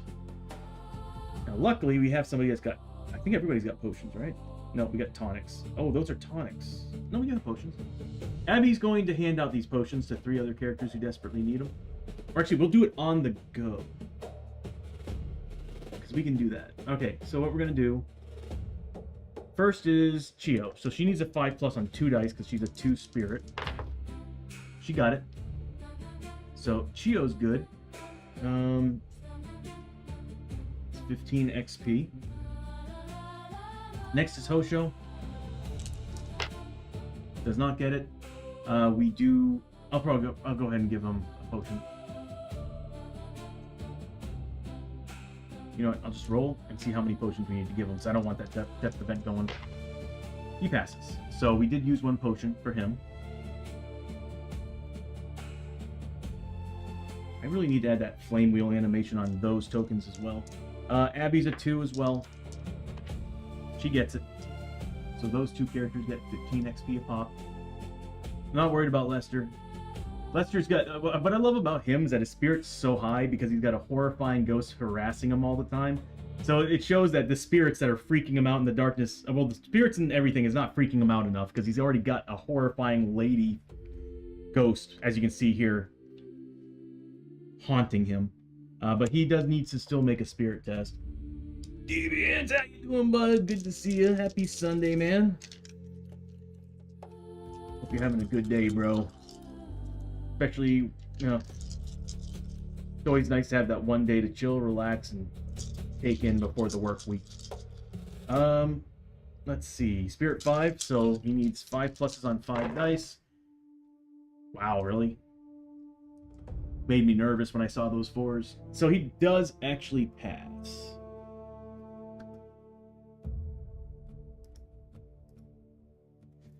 So he does pass, and we don't have to worry about the depth track going anywhere. That's why it's not working. Okay, there we go. Okay. We still have flash grenades too. I love me flash bombs. There's so much. They're so good in this game. They're almost better than dynamite in my opinion. An entire turn of enemies losing initiative bonuses, pretty sweet. Abbie, you had to have the horns. Everybody's got a mutation. Especially Lester with 4. He's a 2 resist. I need to bump that up somehow. How does he have that, by the way? Is that an adventure thing, or is it just something that's straight up?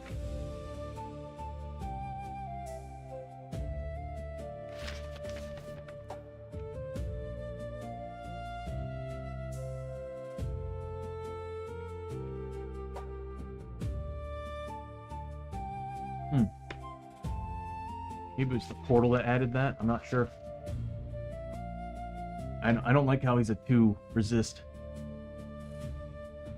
Oh, okay. Thank you, Pinky, for hanging out. Always great. Always a pleasure to see you. And I hope you have a good day at work. All right, take care, and I'll see you next time.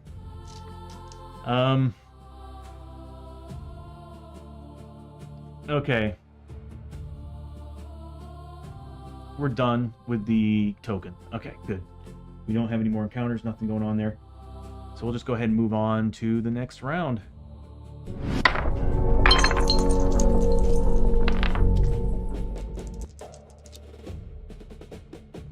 Did I advance us? Hold on a minute here. 12, 13, 14, 15, 16. Or actually, hold on. 12, 11, 10, 9. Yeah, we're in the right spot. Okay. Alright, we need an 8+. God, we are getting so lucky. We're in, like, seriously a tight little space right now. Because it's like, we need to make 8+, otherwise we fail. 11s or 12s, Lester's flipping chest portal opens up and we get attacked. I mean, I'm not gonna lie, the chest portal makes things interesting, but I'm also like, dude, Lester. Dude, Lester, why? Why do you keep doing this to me, man? I think after he gets the chest portal, I'm thinking about creating another animation also. It'd be awesome to create an animation for like every single mutation and terrible thing that kind of lingers on a character. So it'd be funny to have like a portal kind of like just whizzing around his character screen while he's also got Abigail the ghost harassing him, as well as everything else. Just really show how corrupt he is. I think I'm gonna do that. I think that'd be hilarious. Like for every type of mutation and stuff, and not just have the little thing at the bottom of the screen, but like a little tiny thing hanging off the screen showing basically just how horribly corrupt the player has become. That'd be awesome. Or I can possibly just tally up how many mutations they got and just make their player plate look more and more grotesque. Might not be a bad idea. I like that. I like that. Why am I adding too much to this stream? Alright, so beginning of the round, we passed. We didn't get a chest portal open. Nothing. Beginning of the round, we have... Which, by the way, Deviants, if you're still here, bro, I'm looking into starting a Friday stream. It might be at night. I think Dren wants in. I've got Matrix from the D&D Bros who wants to play. I've got Dren, who I remember he showed interest. And if you're up for it, man, we can create you a character and you can play. Geek out! See, but Geek out, you totally get it, man. I mean, you're the same as me, dude. Like, your mind's always on on your baby, you know? Like, you with your One Piece fan novels and everything that you're working on. Like, I'm pretty sure that's always on your mind. Because this turned into a passion project at a certain point. I just love building animations, graphics, and programming it all to actually work and interact with each other. I've got 13 years doing that. So this to me was 13 years of like repressed wanting to just go crazy on something and make something wild. Here we are. It sucks, but at the same time, bro, like, you seriously get the best results when you're that honed in on something. You know that. You get the best results. You're more focused. Because you're very passionate about it. By the way, man, last Thursday's stream was a blast. So we're going to start with Hosho. And Hosho's going to roll for grit. Nothing. But he's going to move 1, 2, 3, 4, 5, 6. And he's going to search that doorway, giving him 5 XP. And he finds... Alright, I think we found the boss room. It's a 50-50 chance it's the boss room. And we're doing pretty decent. This is a small room, though.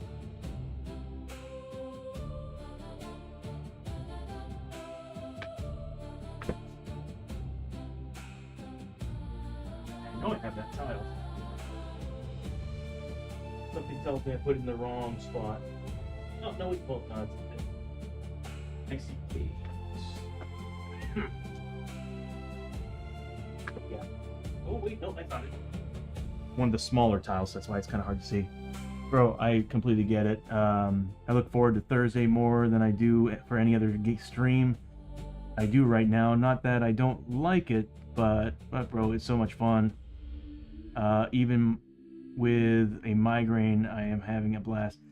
Yeah, I get it, man. Like, I'm usually burnt out by Thursday, so it's like, it's kind of nice to take a break from actually playing and watch you guys go crazy. It's hilarious. I kind of really enjoy doing the Game Master thing while you all are doing your thing. But what I would love to do is I would actually, to an extent, love to start you guys from at level 1 as either classic or a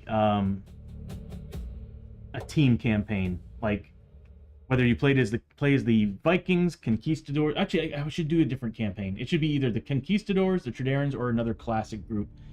And so this way you kind of get a feeling of what it's like to play the game without the journeyman being overpowered. Because journeyman characters are very powerful. And once you start playing the base game, you'll start seeing how unforgiving it really can be. So Hosho moves up, finds this room. Let me see if I can kind of get a better angle. Area's gotten huge. We just keep going straight because the tiles keep building it that direction. Let me just zoom out a tad here. There we go. Okay, so Hoshoryo moves up, does that. We do find a door, a actual room. So again, there's 8. There's 2 sets of clue tokens in this game. There's the classic, which is 12. Their dungeons can be a lot longer. But for this stream, I use, to get things going faster, I use the new adventures set, which is a set of 8. They're a little more difficult. They have a little more happening in them, because there were some that are similar. There's on the set of 12, there's a lot of this. A doorway and encounter. Here, it's like we have more chances of getting through it faster. Loving the preacher. Dude, I really dig the setup on your preacher, man. Soldier preacher with the Redemptionist's right shotgun is one of the coolest. I gotta admit. Especially the fact that you can, every turn, just heal yourself, insanity, and like you seriously got the 2 best sermons, blessing sermons in the game. You start with the lesser healing, but the fact that you got cure on top of that, so you can get rid of like bad ailments like stone and stuff like that, stuff that's hard to get rid of. You can just get rid of them now. That's awesome. Yeah, Preacher's a really good class. I remember when the game first came out, I had a hard time believing the Preacher was that good because I was all about gunslinger classes, like the Drifter, and I want to create a Drifter again. I'm dying to play a Drifter again. I want to see what I can do with Drifter. But the Preacher, I keep forgetting it comes with lesser healing straight up, and I'm just like, that is such a good thing to have. Yeah, you need, what was it? There's some items that up your honor, not honor, your so Geek Out, because I was just thinking about it. I was like, man, it's crazy because if you played as a preacher / questing knight, basically a paladin, you'll be able to upgrade your heals to a D flipping 8. Because you'll be able to use honor, because you get honor every turn. You'll be able to spend 1 honor point. Oh, well, I'm going to turn this healing from a D3 plus 1 to a D8 plus 1, which actually I think it would just have it. So it'd probably still be a D4. I don't know. I'd have to look into that. But it does say, oh, I think it only says you can upgrade your D6 to a D8. I'd have to look more into it. But if you could, that would be insane to have the honor. Because I do have a paladin, I just never fully got into playing as her. And all the judgment and the blessing sermon I have for her, not great. They're good, they're just not great. Like, honestly, I think you have the best setup. Because you have a way to stop and control the battle. You have a way to disperse a big wave of attack against everything around you. Just enemies, not models, just enemies. And then on top of that, both of your blessings are ways to get rid of ailments, ways to get rid of wounds and sanity damage. I'm like, man, that's like the best setup. And it was all random too. The fact that you randomly generated the right cards, you got lucky so hard, dude. So hard. All right, so next is Abbie. Abbie's gonna roll for grit. Nothing. But yeah, I'm debating on talking with everybody and saying, hey, how would you all feel about starting over? Like, once you all get to a certain level, or once you're comfortable, maybe we can start over again fresh with new characters that are classic or team-based, because the team-based stuff's sweet. You get team abilities at the start of every adventure. And you get a campsite. So I don't know if you... Yeah, I'm sure you've watched Geek Out, the D&D Bros show, stream on Tuesday with me. With Ranger Green, where you have a camp and you actually upgrade the camp. It's awesome. And you can always go to town too. You can always say at the end of your adventure, hey, we're not going back to camp, we're going to town. You can always do that as well. So Abbie's next. She failed her grit roll, but she's gonna move 1, 2, 3, 4, 5, 6. No, I'm not doing scavenging, I'm done. I've had enough. Next up is going to be Lester. had enough bad things happen. Does not get his grip back. Do we at least have one each? We do. He's gonna move 1, 2, 3, 4, 5. He needs to get that leg growth fixed.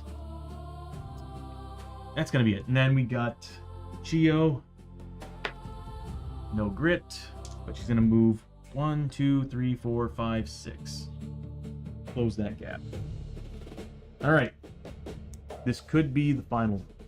Hoping it is, but the game might just push us further in. We do go down the depth track 1.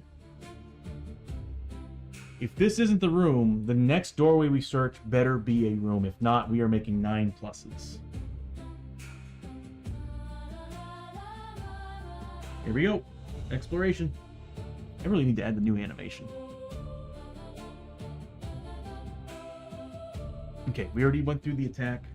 This is partially why I want to go back to using the actual tokens.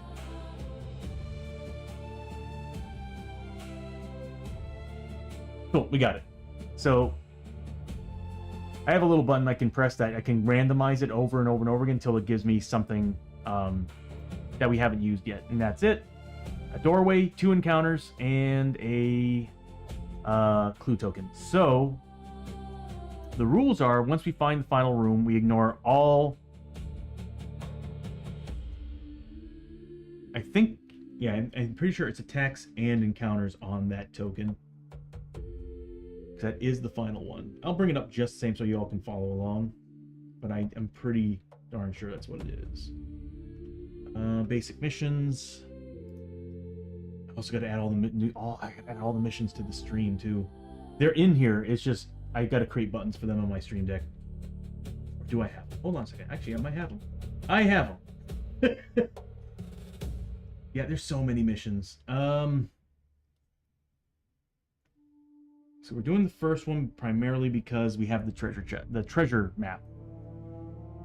All right. When the final clue is discovered, the heroes have found the Darkstone stockpile they were looking for. Ignore any attacks or encounters listed on the final exploration token. Also ignore any door gate icons on the token, as the objective room has no exits. Reveal all growing dread cards. All growing dread cards in the stack as normal, and then the heroes must face an epic threat. Once all enemies have been defeated, the heroes have successfully completed the mission. All right. We're going to... This is going to be great. If we can complete this, we're going to be filthy flipping rich. I mean, we're already doing pretty good, but we're going to be getting D3 plus 2 loot a piece on top of the loot for fighting the monsters in here. We just don't get the XP for the loot.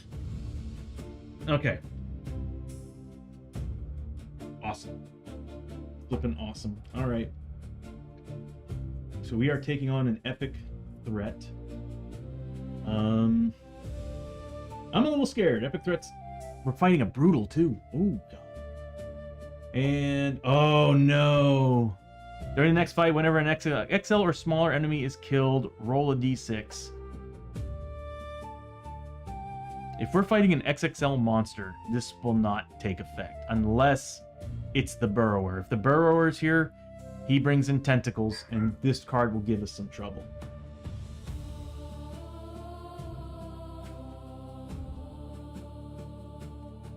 We're not in another world, so this card doesn't matter. I don't know why I keep forgetting about that.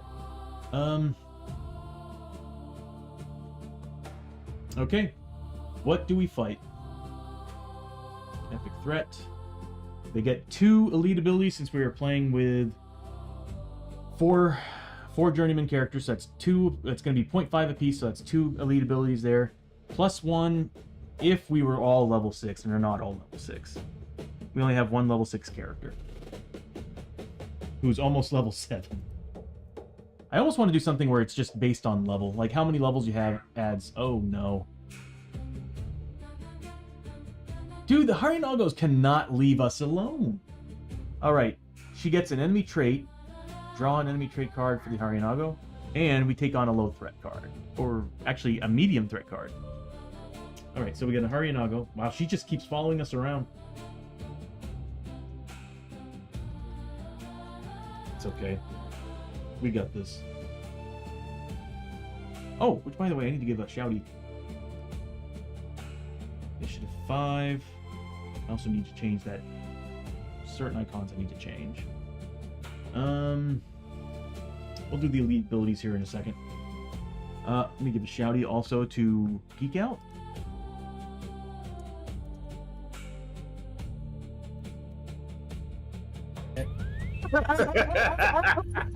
Oh, fuck. His face. Anybody watching his stream catch his facial expression? That was classic. Somebody. Oh, I got a clip. What are you drinking? Was that hot sauce or something? Alright. She needs a trait card too, so... Oh, I'll be right back. Traits.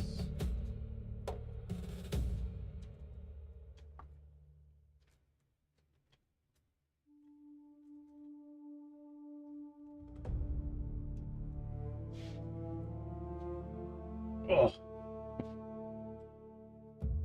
Yeah, everybody, Geek Out's also somebody I highly recommend following as well. He's a really, really, really cool guy. A lot of fun, hilarious. And he plays a variety of different types of video games. Like right now, I think he's playing Resident Evil. Or he's going through the Resident Evil series. He's been doing that for a while, and God, I'm glad for him. I've been wanting to do that because they released, what was it, a month and a half ago? It was after the latest Resident Evil that came out that they re-released the original cuts of Resident Evil on Steam, and I got them, and I'm like, oh my god, the nostalgia of going back and playing those, I kind of want to do that. But I also have like 200 dozen games that I picked up over the past 2-3 years that I haven't touched, and I'm like, I need to play those. But when you're playing Shadows of Brimstone, I'm so glued to this damn game. Alright, so she gets a trait. We'll do that here in a second. Let's go ahead and pull out a medium threat. Oh god, I think I saw what it was. Was it Rivals? Don't tell me it was Rivals. Oh, Scaffold Highwayman. Peril dice, a number of them.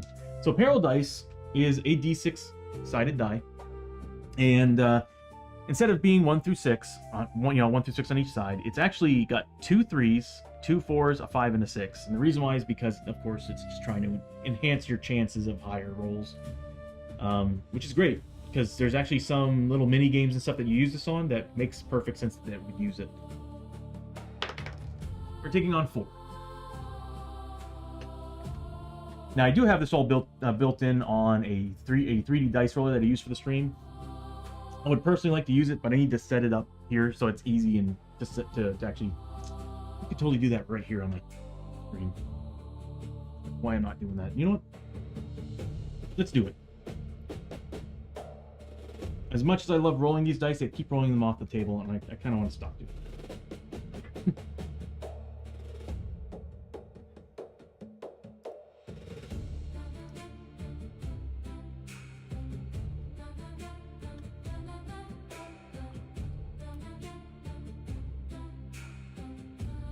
Test it, make sure it works.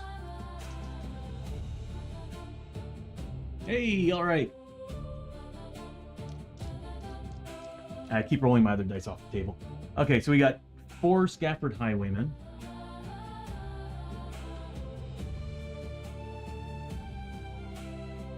Monster Group 2 Scaffold Highwaymen. I think we fought them before. I think they steal cash. Rank 4. Every single passageway is a closed exit.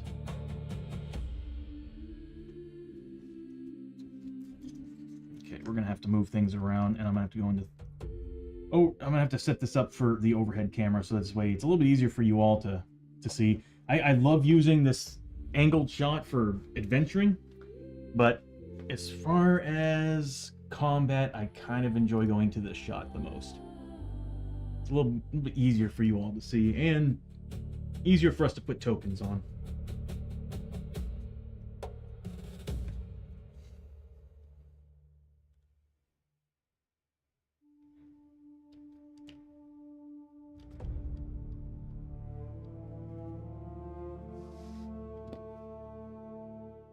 There we go.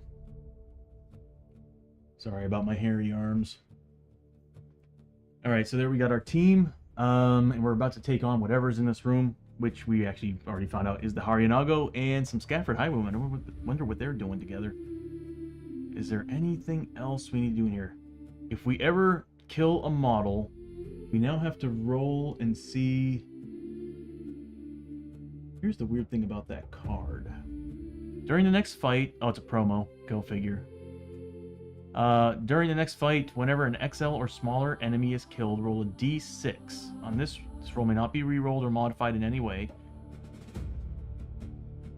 I always have house ruled that the stream elements that I have built in on this, using the +1 die, -1 die, all that stuff, will always outweigh the rules of Shadows of Brimstone, or the game itself. On the roll of 1 or 2, add a new enemy of that type to the board.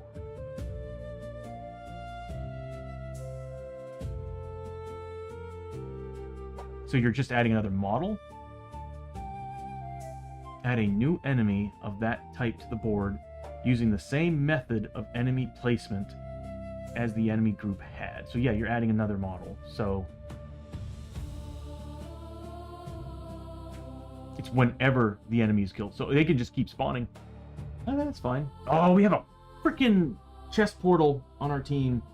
Lester, dude. Okay, so I need 4 of their models and the Harionago. This could actually be a long... Don't tell me the Harionago comes back. Oh, man. Oh! Hold on a minute. We still had something. Because I forgot that Abbie had the Chronicle of the Fall. Once per adventure, cancel a darkness card, or cancel a growing dread on a d6 roll of 4+. Now, the the d6 roll of 4+ is on the growing dread. That I should have canceled it then, but I'm just gonna say I'm canceling it. Although there's part of me who likes the idea of just big waves of enemies coming in because I want XP, and I think I'm gonna do it.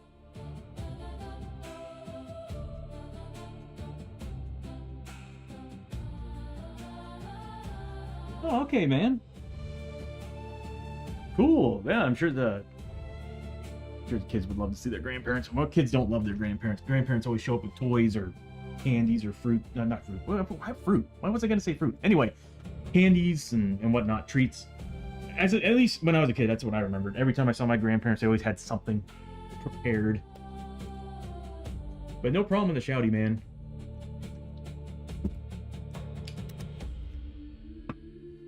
I really need to get ice. It is flipping hot. So yeah, you know what? We'll just keep that card. With the chest portal. Oh god, the chest portal's gonna make this worse. No, we're getting rid of the card. Because if we spawn more enemies, there's high chances that they just won't stop spawning, and we could potentially make this the longest battle. And we need to pass this. We need to pass this. How can I fix this?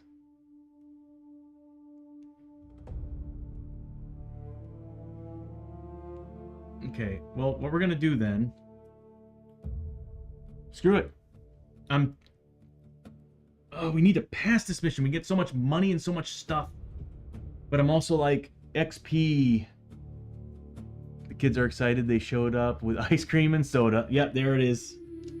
Like I said, it's either toys or treats. Every time. Yeah, grandparents spoil their grandchildren hardcore, don't they? Grandchildren or granddogs?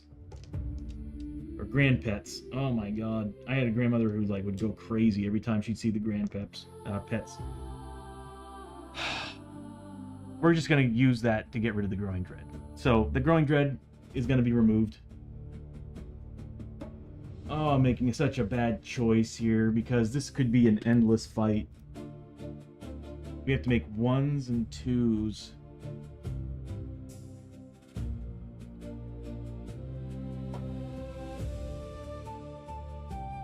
But if we kill the monster group, they will not respawn. It's just Lester and his chest portal. Lester, why do you do this to me, bro? because we've already had where a low threat showed up, and it was actually almost a boss. All right, we're dealing with this. So we got rid of the growing dread. It's probably the worst decision I made. We should have just gotten rid of the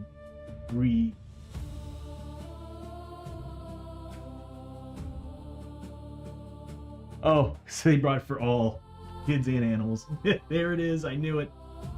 Like I said, man, every time, both my grandparents, both sides of my family, my grandparents were they would spoil rot the kids or the dogs. Or cats. Mostly dogs, though. My grandparents went crazy over dogs. Okay. Let's get some elite abilities on these guys. Let's start with the Hariyanago.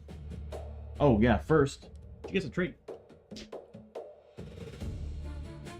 The Futakuchi Onna loses the barbed hooks and spectral horror. So this enemy does +1 damage for all hits against heroes that have spirit 3 or lower.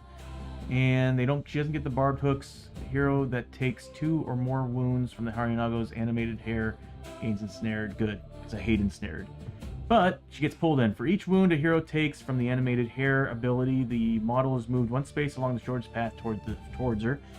Vicious second mouth. While adjacent to the Futakuchi Onna, heroes take +1 damage each from any hits they take. So let me go ahead and write that down on our character sheet here. And let's go ahead and roll the dice. What does she get? 2 and 5. Clawed Fingers. Any hero that takes 3 or more wounds from the Hariyanago combat hits during a turn also gains... Oh no. Bleeding markers. So, number 2. Heroes that take 3+ damage from combat.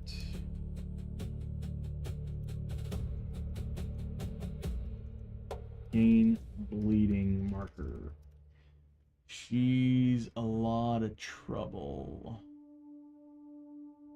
We might have to do the flash bomb. And she's gonna be priority. Yeah, she's trouble. Oh man, she might spawn again. If she spawns again, I'm gonna be so pissed. We should have gotten rid of the darkness card. If I would have known that she would have gotten Clawed Fingers. And then the 5. Haunting Gaze. Anytime a hero with within 3 spaces of the Hariyanago uses a grit, they also take D3 +1 wounds, ignoring defense and armor.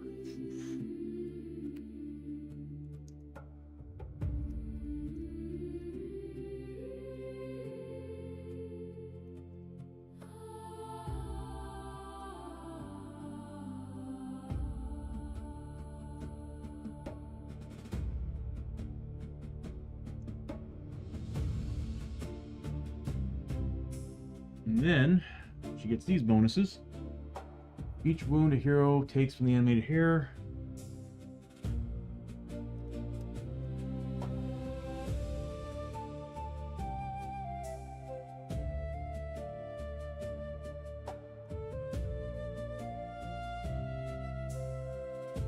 One space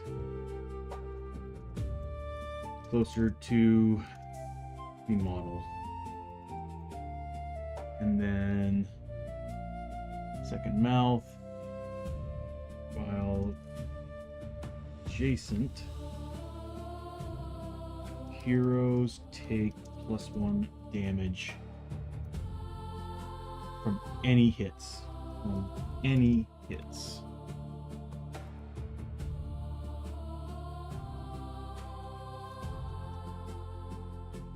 I need to fix that. Give me 1 second. You're gonna see the stream kind of flash, but you know what? Hold on a second. I'm just gonna do this.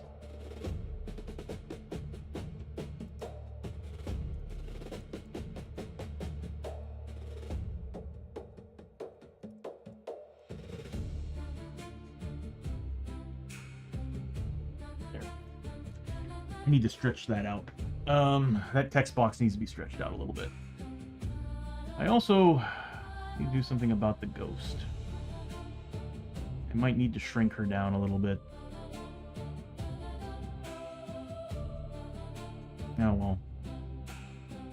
still looks cool though. So we built her up. She's not gonna be fun. And then we got this guy. Oh, they got Assault and Scafford Gang. What the hell does that mean?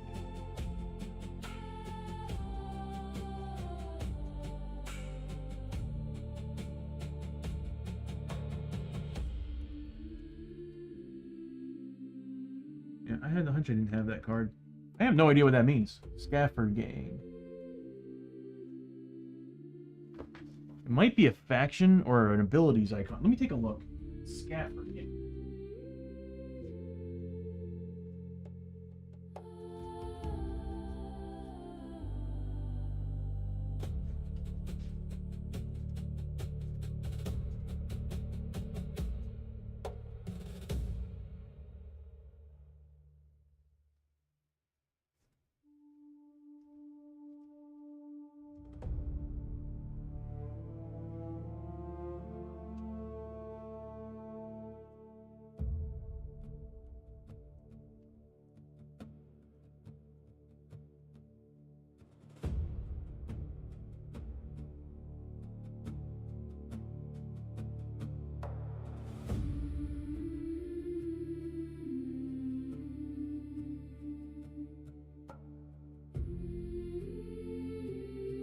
Ah, what is this? Scaff.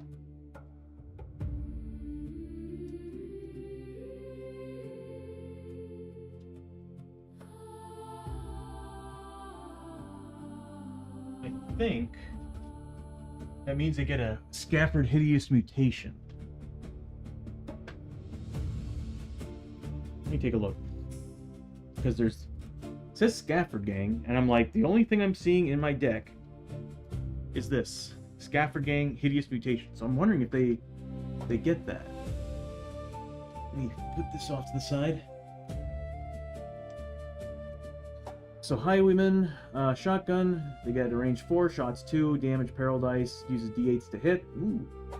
Run and gun. When making a ranged attack, this enemy rolls its full shots against the target and every other hero adjacent to that target. Robbers. A hero loses $5 for every wound they take from this enemy's combat hits. Ow. Heavy Dusters, armor 5+. Oh, of course they have armor. Slithering Tentacles. Unless killed, this enemy heals 2 wounds at the end of every attack that damaged it, or had at least 1 hit assigned. I'm pretty sure they get a Hideous Mutation. Yeah, I'm pretty sure that's what that means. So we'll just go ahead and do that. Because we have a whole bunch of different lieutenants for them. And I have their models too. It'd be cool if they came out and fought, but we haven't run into... You know, I'll be honest with you. I don't think I've run into a single Scafford Gang lieutenant. Even Colonel. I haven't fought the Colonel. The Colonel! Alright. Dude, I told you he did. The Colonel! Sorry. Family Guy for a second there. At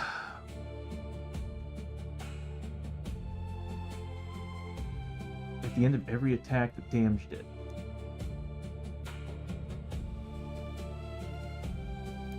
Unless killed, this model heals 2 wounds at the end of every attack that damaged it. So it's not hit. It's the whole attack. Dang. Alright. What does he get for a Hideous Mutation? Void Blast. At the end of this model's move, place a sanity marker here and roll a d6. On a roll of 4+, the model releases a powerful Void Blast at its target. Remove all sanity markers here, and the target immediately takes d6 horror hits for every sanity marker. Remove these hits, do 2 damage. What? Oh my god, we're gonna die. We're gonna die. I don't know if you all have played... What was that from?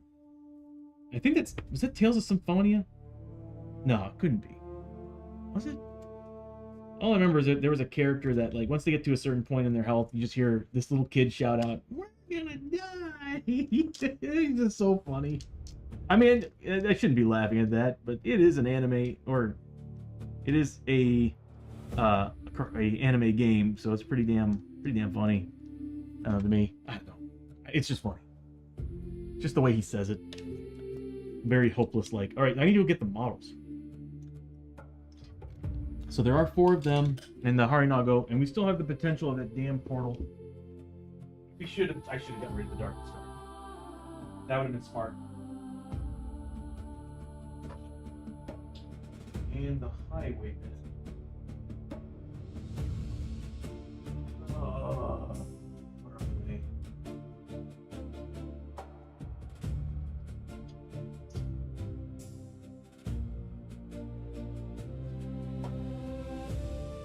Ow! Oh, God. You know what? I need to push these tables up. I'm tired of this. Okay. Oh, my God.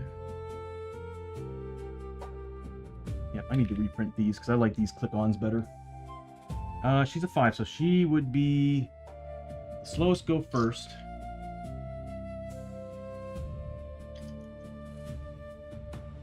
So we're looking at... And how you put your enemies on the board is you kind of do a checkerboard pattern type of thing. So you put them at this point, and it goes like this. So she's going to be right here. She's leading a group of mutant Scafford highwaymen who have Void Blast. She's probably just powering them with that attack. Damn. This kind of sucks. What am I gonna do against this? Well, I think that's it. I think we can now start the battle. Oh wait, no, we need to build 2 elites for these guys. Oh, the 2 worst possible ones. 1 and 6 are the worst ones. +5 health, and also armor 3+ during the first fight of a turn. Okay, during the first fight of a turn they get the armor 3+. That still sucks. That still really sucks.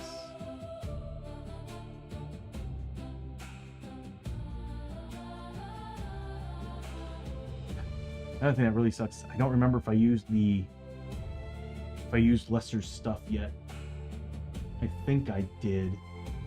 I think we rang the bell and did that. I really need to use I really need to use the tokens. We'll roll this. Alright, so the first thing they get is 1 +5 health. So they're now at 15.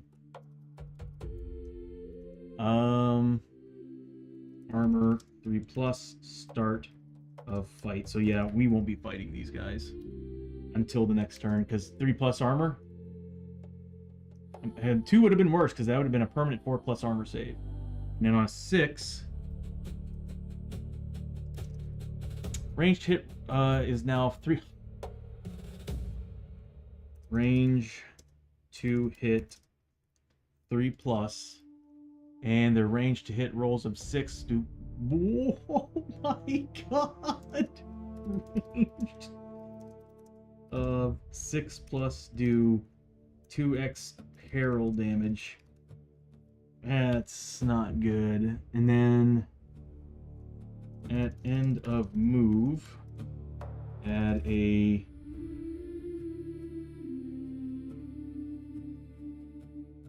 sanity marker to model. Oh, here. It's not per model. To card. To Void Blast card. And roll a d6.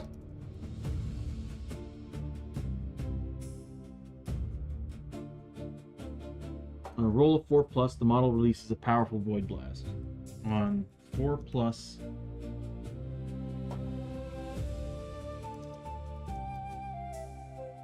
it fires a Void Blast.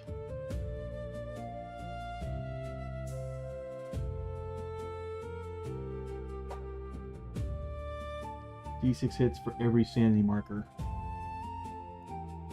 Remove tokens from this card. Remove, actually I'll do this. Remove X tokens from card. Deal X times XD6 hits that do 2 damage each to target.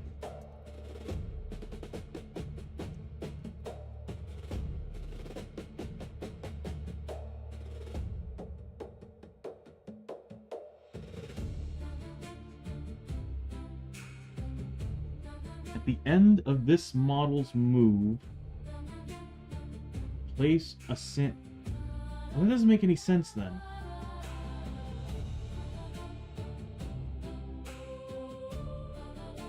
Then what does Scaffold Gang do? Let me take a look.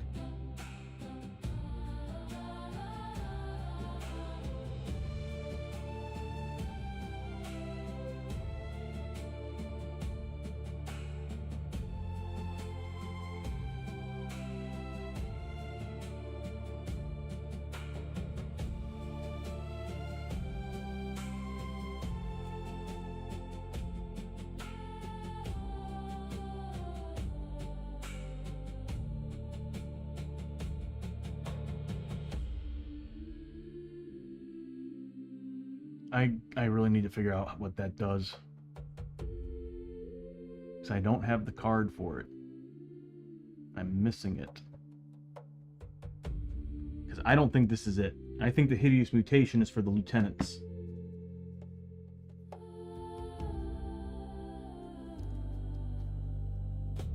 So I think Hideous Mutation is something that's added later, so I don't think this actually does anything. I'll have to figure out what that does at another time.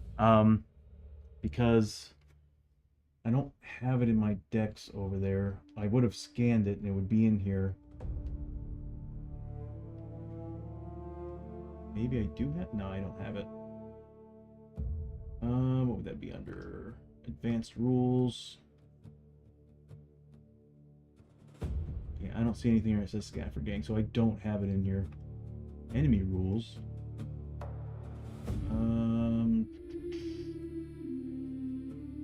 Yeah, I don't have anything in here for Scaffold Gang. So I'm gonna have to do some research on that. Let me go ahead and write that down. So enemy ability Scaffold Gang. What is it? That's what I want to know. Coco really hates those kids.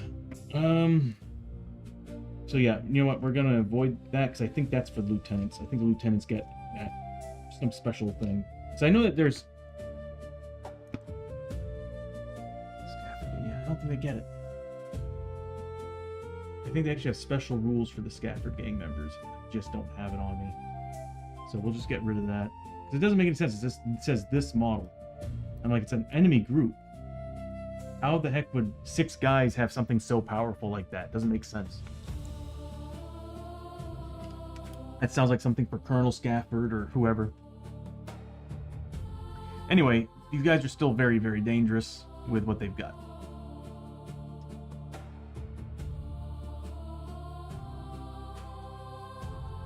They're a 3+ range to hit that do 2 peril dice damage on 6 pluses. Could you imagine getting double 6 rolls?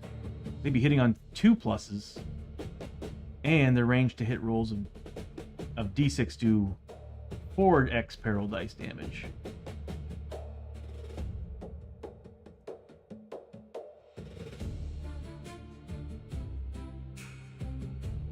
Brutal enemies. All right, I think we're ready for the fight. Yeah. Not really, but we're ready for it. All right.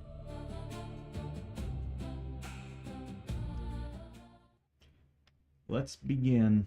It's the end of the round. That damn portal. Well, at least we're still at 8+. Oh god, we get so lucky. 9+, we pass, and we don't have to worry about the portal opening up. But we're gonna have to, I wish we had all our abilities, because I would love to go all out on these enemies, because the Harinago is dangerous, but these guys have a 3+ armor save right now, so better chances of taking her down. We're in the final battle, so we'll use this one.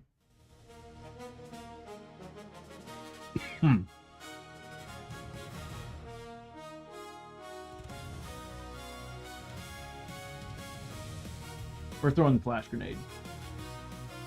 So we're going to spend the flash grenade. Why not? Who's holding it? We still have some of the flask left. Abbie does. So Abbie's going to spend that final flash, dropping all their initiatives by 2. So Harinago's now at a 3. Basically, they're all low enough to where we are going to go first.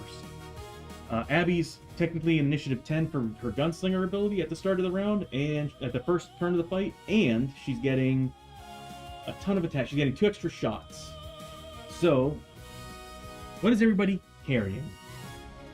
I don't think... Let's see.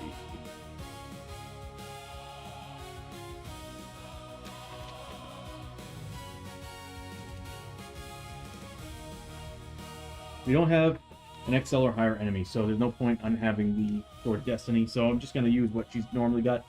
She's got the axe and her... This is Chiyo, Monk Staff and axe. What's their initiatives?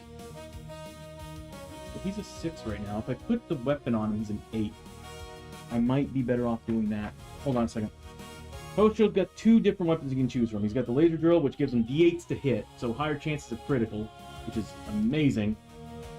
Or I can trade that up for the Kasurigama, which increases initiative by 2, and it does damage. Once per turn, you may add X damage to one of your combat hits where X is equal to the difference between your initiative and the target's. And that's once per turn. It's still really good. Which is I'll be missing the combat bonus. Yeah, until I get that upgraded, there's no point in me getting and using that. Because this is what I'm talking about. If I can put a combat upgrade on there, then I would always be wearing that thing. Or even a Void upgrade. If I can put a Void Core on there, that's +1 damage base all the time. And then I put an inlay for rerolls. So I might just do that. That sucks because I do like adding combat. What's this?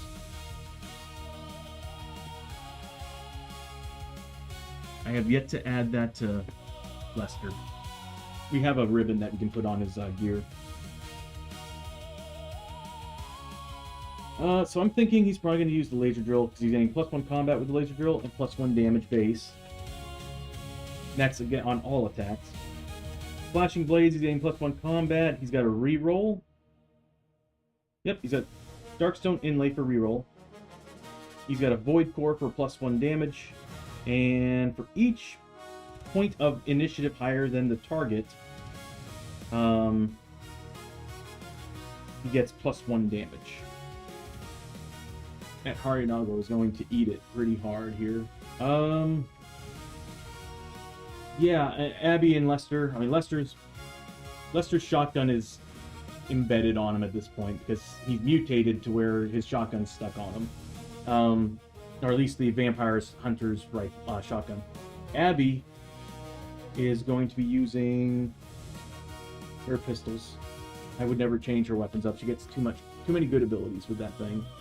But Hoshoryo is the one I'm deciding. I don't know what I want him to have. I think it'd be very beneficial to use this because then my initiative will be stupidly higher than these guys, and he'll be doing a lot of damage. And he's got grit to reroll, and he still has the canteen. I'm gonna use the Kasuri Gamma. Yeah, because I can add plus X damage to the hit. That's a lot, and on top of that, the initiative bonus. Yeah, I'm gonna do that. I'm gonna try it. So he's gonna be at 3 combat instead of 4 now. So he's using the Kasurigama. Although just part of me is telling me the laser drill is the way to go with that +1 combat. +1 damage base on every attack and the combat. But that initiative buff means that 1 hit is going to deal a stupid amount of damage. Stupid amount of damage. I think, yeah. So he's going to be initiative 8.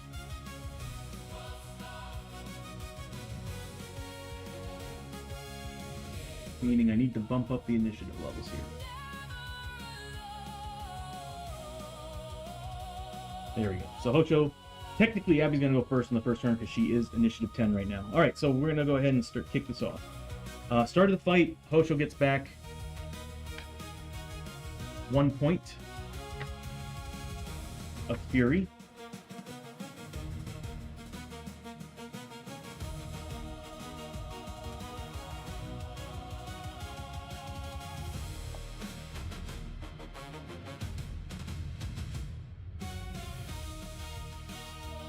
Really?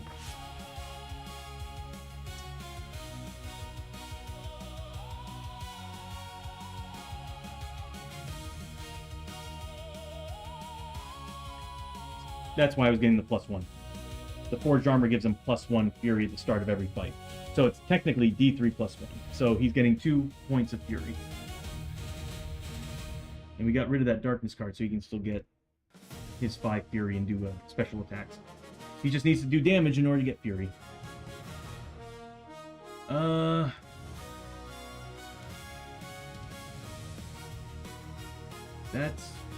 That's it. Alright. So first up's going to be Abbie. She needs to be within 3 range of her target. She's going after the Hariyanago. She's... What do these guys have for defenses? Armor sucks, but I'm just curious to see what they've got. She's a 3. They're all 3, except that these guys are... Yeah, there's no point in going after them. She's going after the Hariyanago. She's going to move up. First, she's going to grit roll. Hey!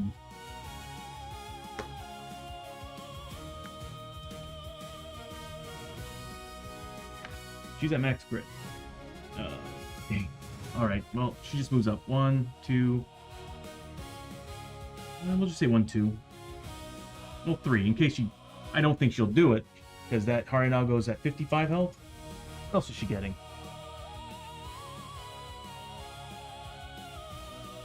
Within 3 spaces. Oof. Might be wise for me to actually put her...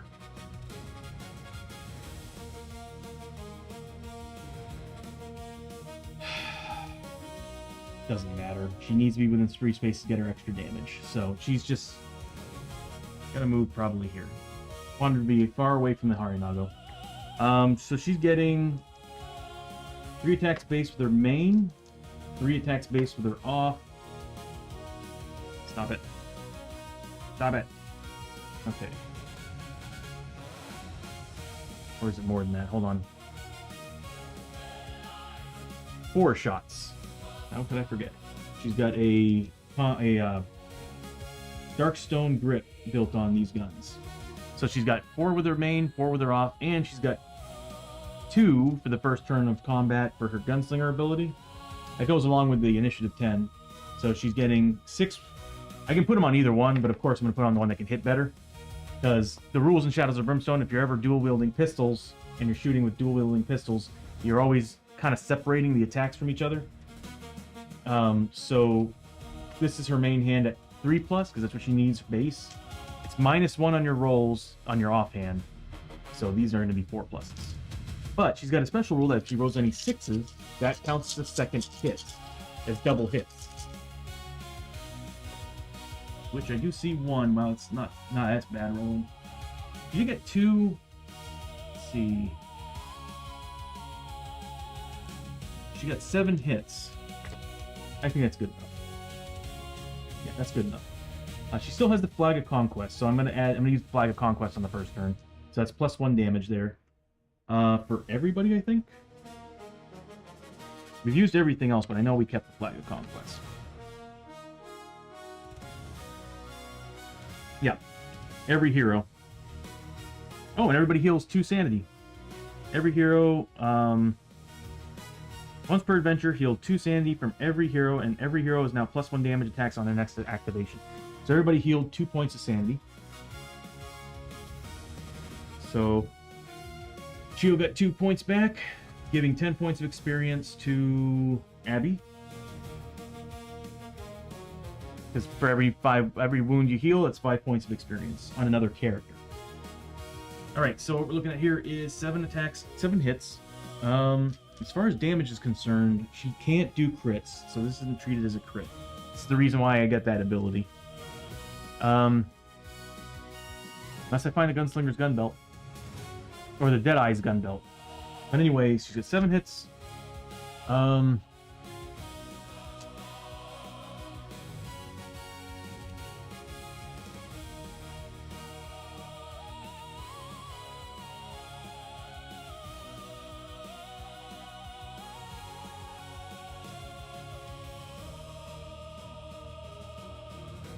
She loses something.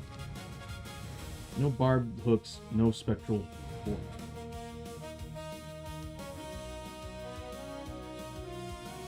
Okay. He does do terror though. I forgot to do that. So Abbie was on the other tile. So how terror works is if you're on the same map tile as the model, when you started your activation, you take terror hits. Abbie was here, not the same map tile. These two will be taking terror hits though, unless I can kill her. Alright, as far as damage is concerned, she's Ghost, Dead, Myth. I don't get any bonuses against them. But Abbie is getting, for Yeehaw, the defensive 3, she's getting +1 damage for that. She's getting +1 damage for the laser pointers on both pistols. Again, both weapons are considered separate, so it's just, they're on both, but it's still just technically 1 damage each. So, we're looking at 2. +3 for the Flag of Conquest. I think that's all she's getting.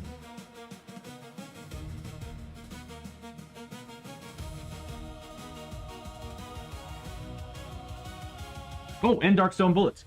So 4 damage base. So that means that all these rolls are going to be +1 damage. Let me give her some help. Because she's going to need it.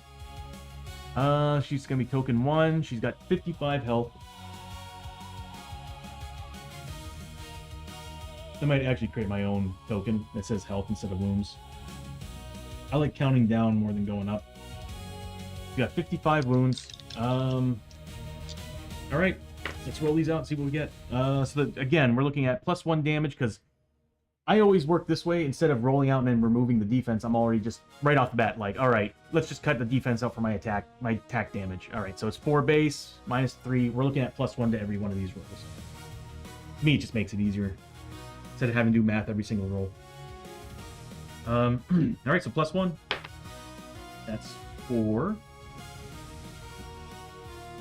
She's gonna get a lot of XP for this. That's 6.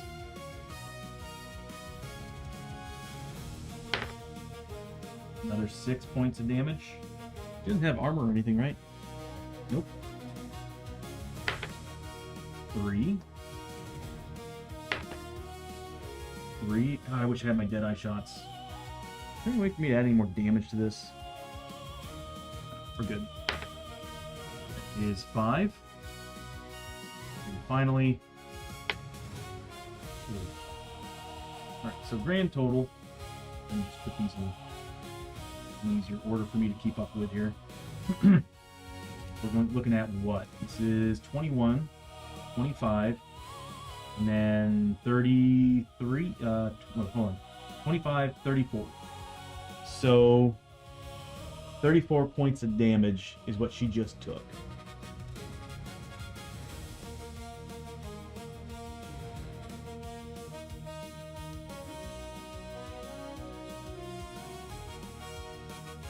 she's almost dead. But she could always come back. And if she comes back, well, it says model. It doesn't say anything about size. It said large or smaller, right? So she is a large model.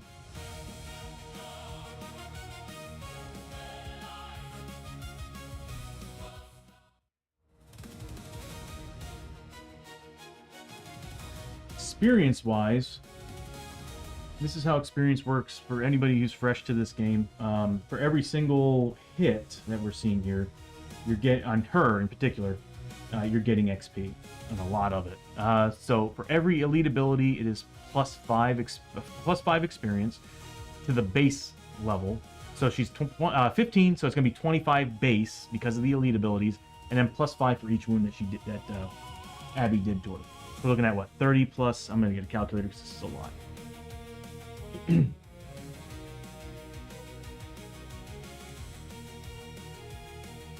we're looking at, let's see, that's 30 plus 25, so that's 55. We'll just times that by 2 because there's 2 6s in there. And then we got a 5, so that's 50 points of experience.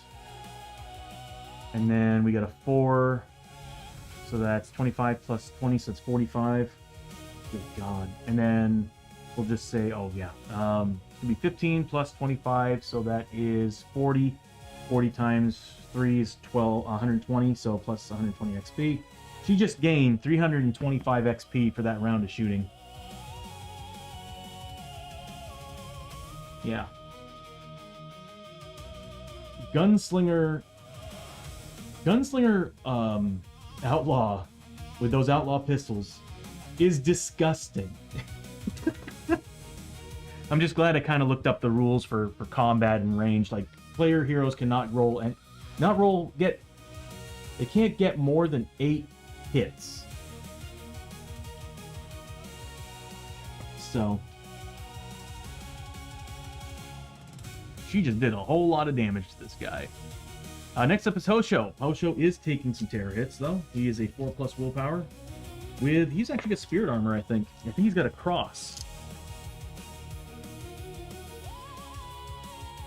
Nope, he's got a Hearthbone necklace that gives him spirit armor 5+, and the keyword tribal. So first he's going to do his willpowers against these. And that's the terror of her being on the board. I don't think they give terror. No. 4+. Fails 2, passes 1. He still gets spirit armor.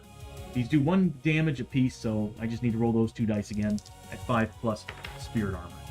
Which he made 1, failed the other. So he does take 1 point sandy damage.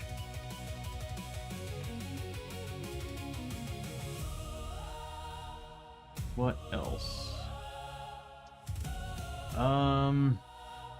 Well, it's his turn. He's gonna roll for grit. He can get some movement points. No, doesn't really matter. He's gonna move on up. I'm trying my best not to use grit. So he's using, let's see, oh my god. He's going to do a lot of damage against her if he can get some hits. So he's, right now, base combat on every character is always a 2. Because you got 2 hands, you fight with 2 fists. So you're always counted as have 2 combat. Then your weapons add combat abilities. So the flashing blades he's got, +1 combat. We'll get to the damage here in a second. There's going to be a lot. We need to roll these. See if we hit her. Please hit, because I don't want to re-roll anything with grit right now. She does some nasty things. I'm going to have to roll with grit because that was a bad roll. She does get 1 hit. These 2 are misses. What does she do? When a hero spends a grit within 3 spaces, take D3 +1 wounds, ignoring defense. Whatever. He uses grit. For him, that's nothing. So he's going to use a grit, and he's going to take D3 +1 wounds, ignoring defense and armor. He's taking 4 points of damage. You have to be adjacent, right? Nope, any hero. Within 3 spaces.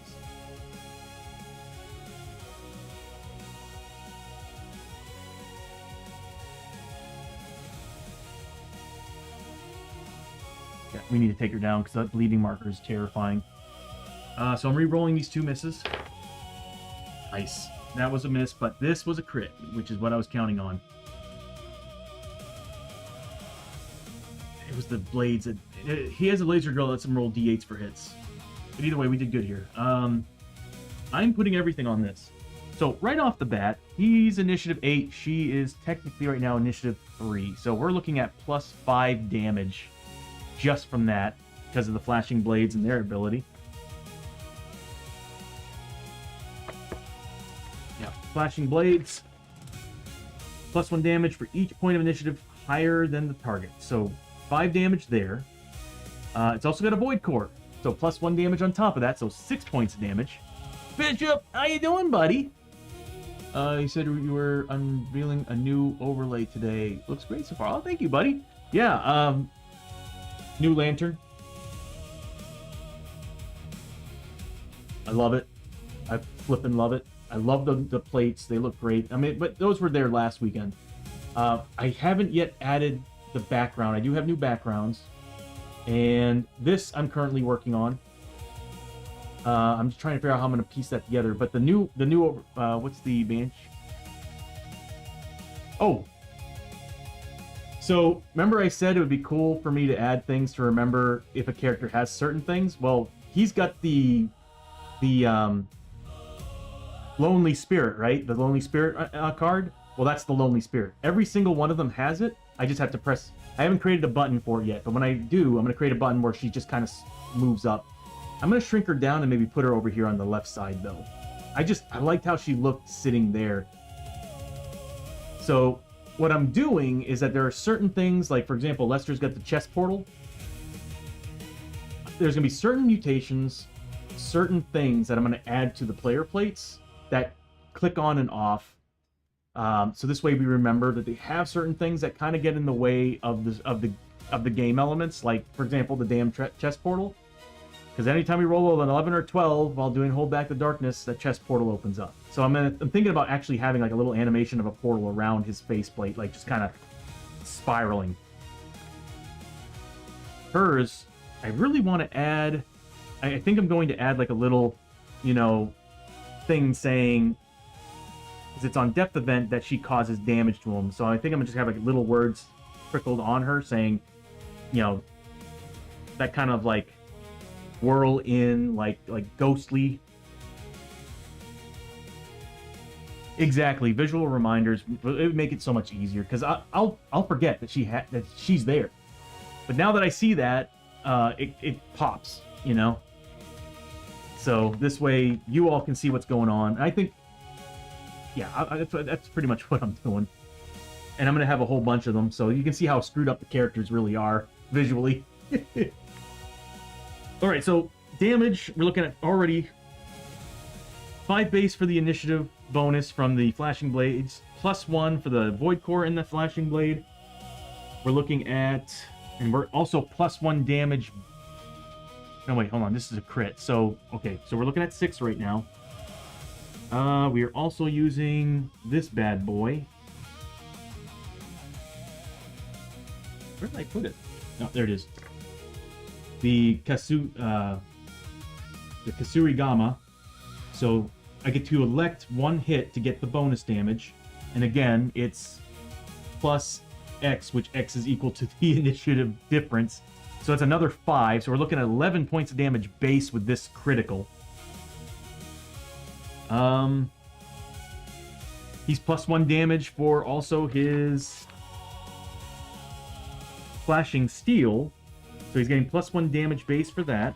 We're at 12 damage base. So we're looking at 12 damage base for the critical.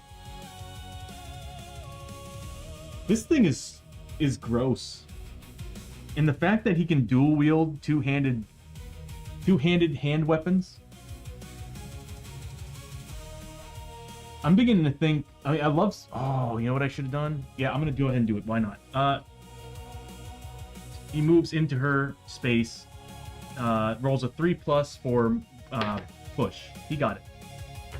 Plus 1 damage. He pushes her into the wall. He's on the same map. Gee, no, he wouldn't be. He doesn't share the same space as another large model, just medium and smaller. So he does use push.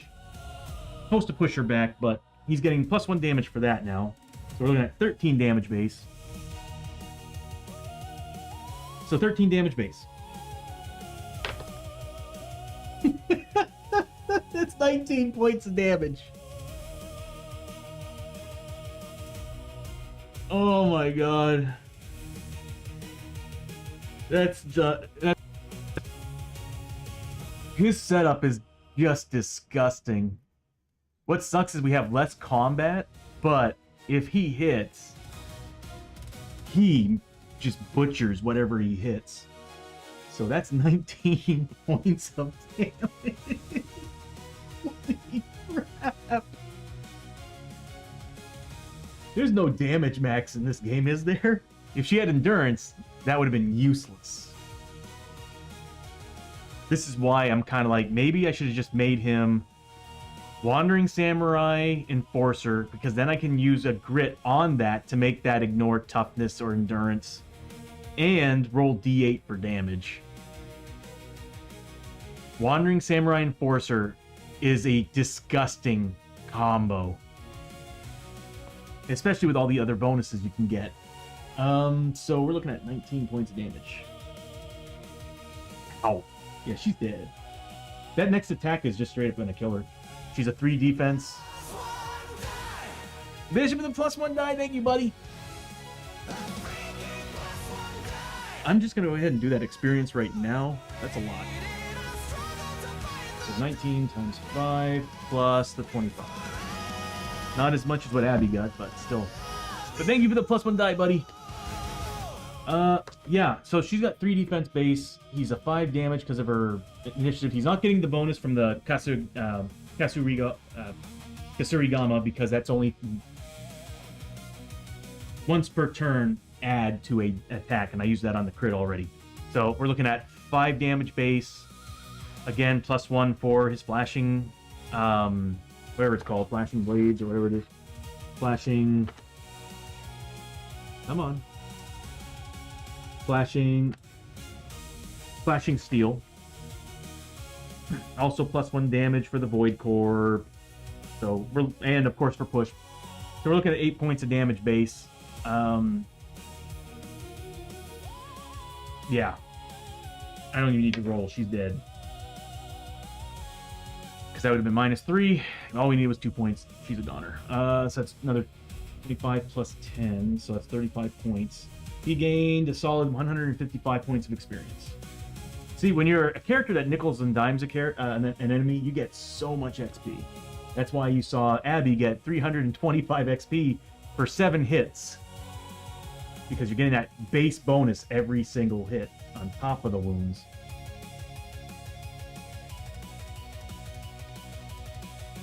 So 155 XP for Hoshoryo. She gone. But does she come back?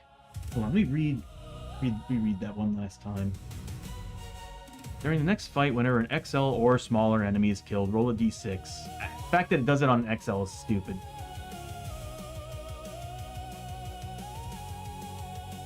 Modify to reroll on a roll of 1 or 2. Add a new enemy of that type to the board using the same method of enemy placement. It doesn't say discard, it just stays in play. She could keep coming back to life. Did you see this card, Bishop? That's borderline broken. Does she come back? No, she doesn't. That's a 5. Whew. I don't want her back on the board, but that would be cool. This would be a great card for like XP gain.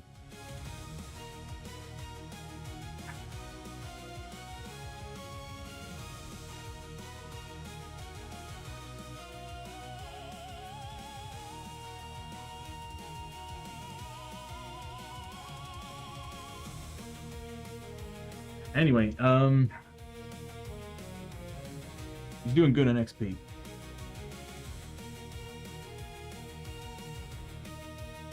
Yeah, that's a crazy card, bud. But she's now straight up out of the game.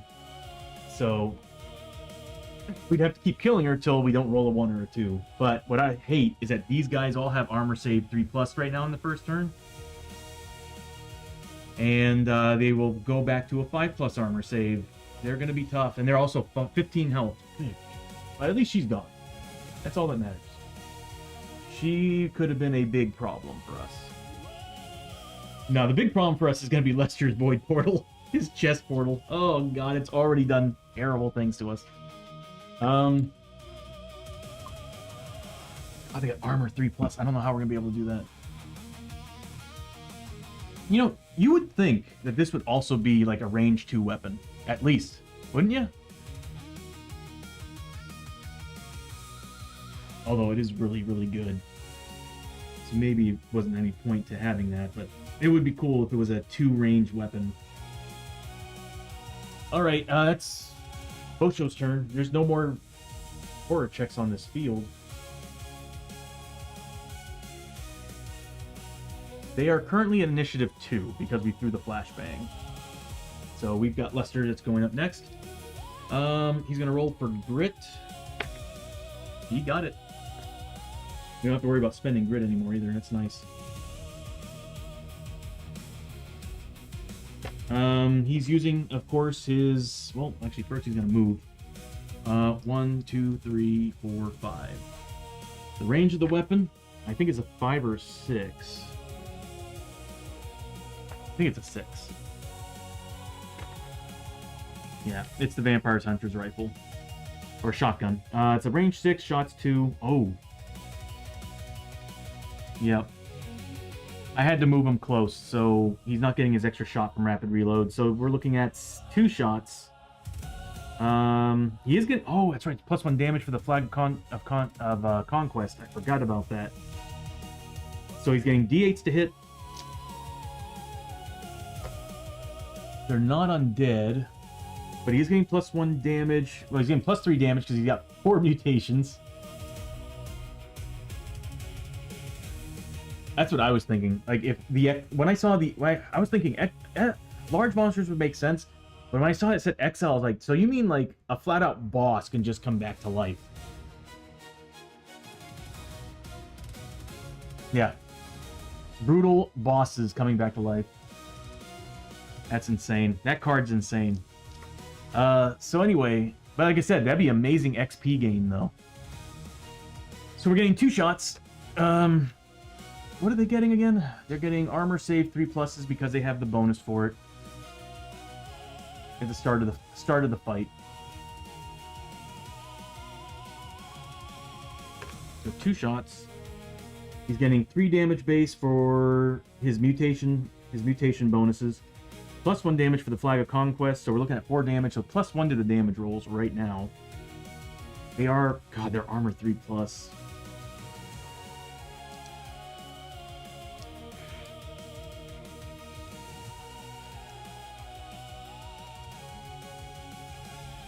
Well, I do get extra shots if I kill somebody with a shotgun, so here's hoping. Yeah, as long as I kill somebody with a shotty, which it's going to be hard to do, they have 15 health with armor. Good armor. Really good armor, actually. Anything above 4+ is insanely good armor. At least for the first turn of the fight. So here we go. 2 shots. He needs 3+ to hit. That's a crit. And a miss. Really need to add an inlay on this thing. How many upgrade slots does it have? 2. Oh, it's got a fire emblem in it.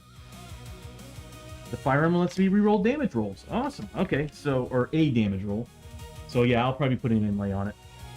I'm gonna spend a grit. Not happy about that one. I got it, but 3, so we got a crit and a regular hit. He's popping it right into the guy right in front of him. Actually, we'll say the guy out in the back. He does have line of sight to it. Well, actually, no, he doesn't. He doesn't see him because they're the same size. If this was a large model, he'd see it for sure, but he can only see these 3 right now. So he's going to shoot at this guy right here. Dang. So first shot is going to be D8 damage plus 1. Anything else?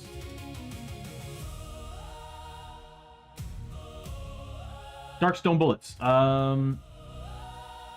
Plus 2.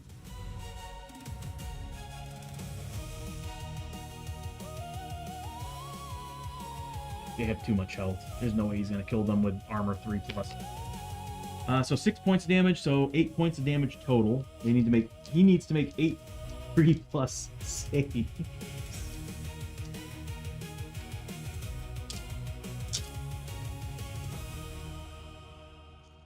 From the Challenge Pack 2, Beasts Unleashed. Oh. That's an awful card. Oh god. He took 1 point of damage. So, 8 hits, 8 damage, whittled down to 1. This is why I hate armor saves on monsters. We'll just use that icon. Let's see. He's at 15, so he's now down to 14, so I need to add 12 to him. There we go. So we've got 14 health. Next hit. Again. Except this time it's not going through defense. So we're looking at... The first one went through his defense. He should have taken 3 more saves.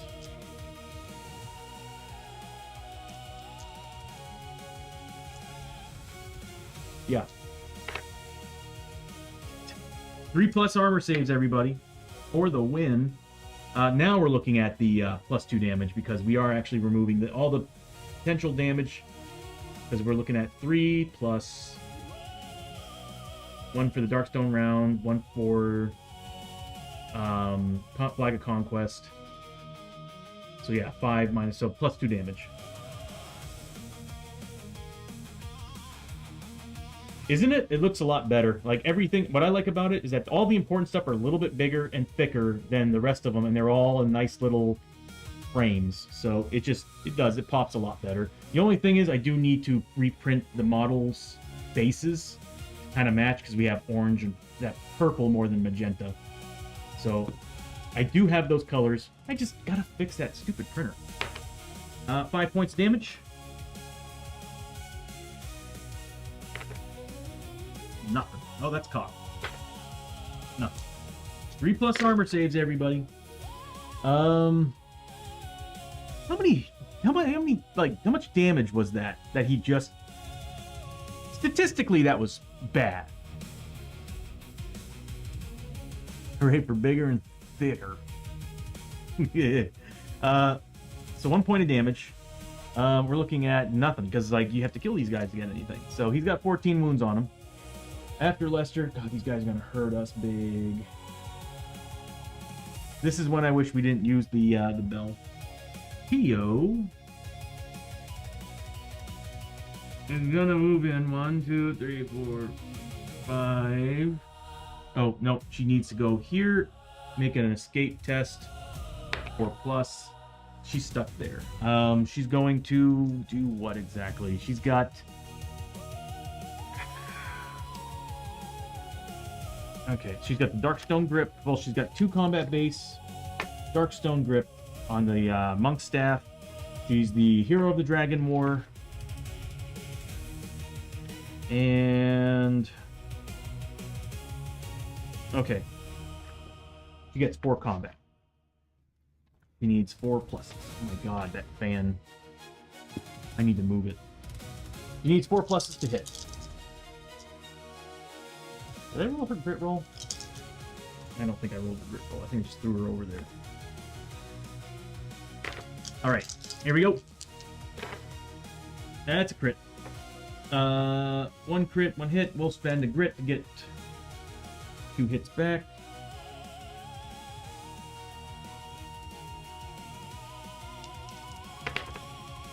That's an extra hit. I'll take it. Alright, so the crit goes through his defense. Damage... not as good as Hoshoryo, but she still does pretty good. She's got a Void Core in both weapons, so that's already 2 damage base there.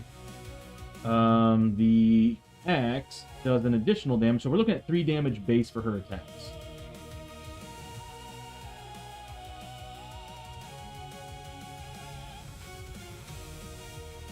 I can remember she's basically got an inlay on the trusty axe. Comes with that bonus. Well, either way. Oh! Okay, then the Flag of Conquest is plus 1 damage too. Okay, so we're looking at 4 damage base. So the critical's gonna be whatever I roll plus 4.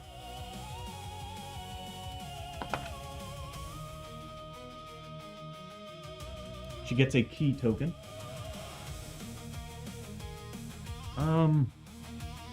I'm gonna go ahead. You know what?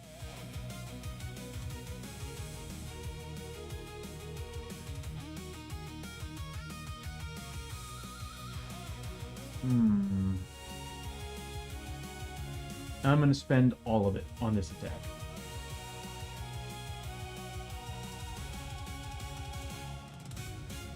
That's gonna give me plus 4 damage. All right, so we're looking at 4 damage base plus 4, so 8 points of damage, and whatever I roll for yeah, wow, nice. So we're looking at 13 points of damage. Needs to make 13 saves. This is the guy that's already got wounds on him.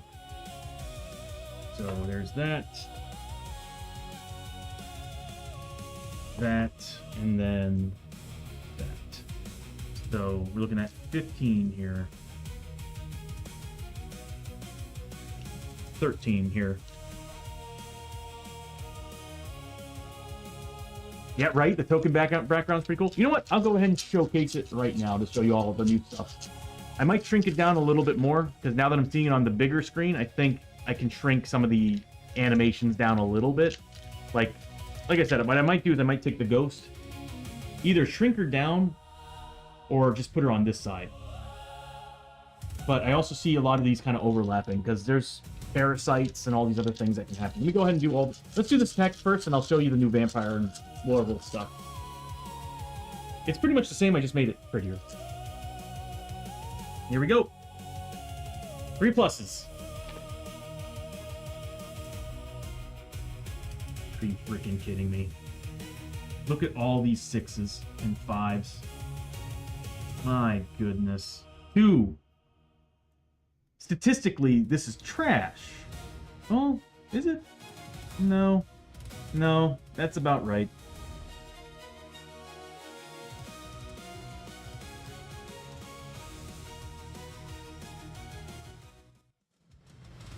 I really just need to add all the music together up, or add up all the music together for that final boss fight song. So 2 points of damage on that first hit.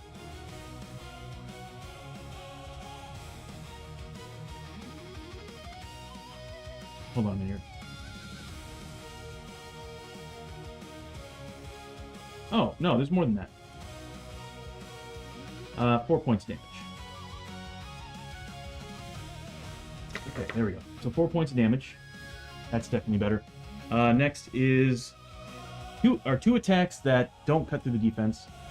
So what we're looking at here is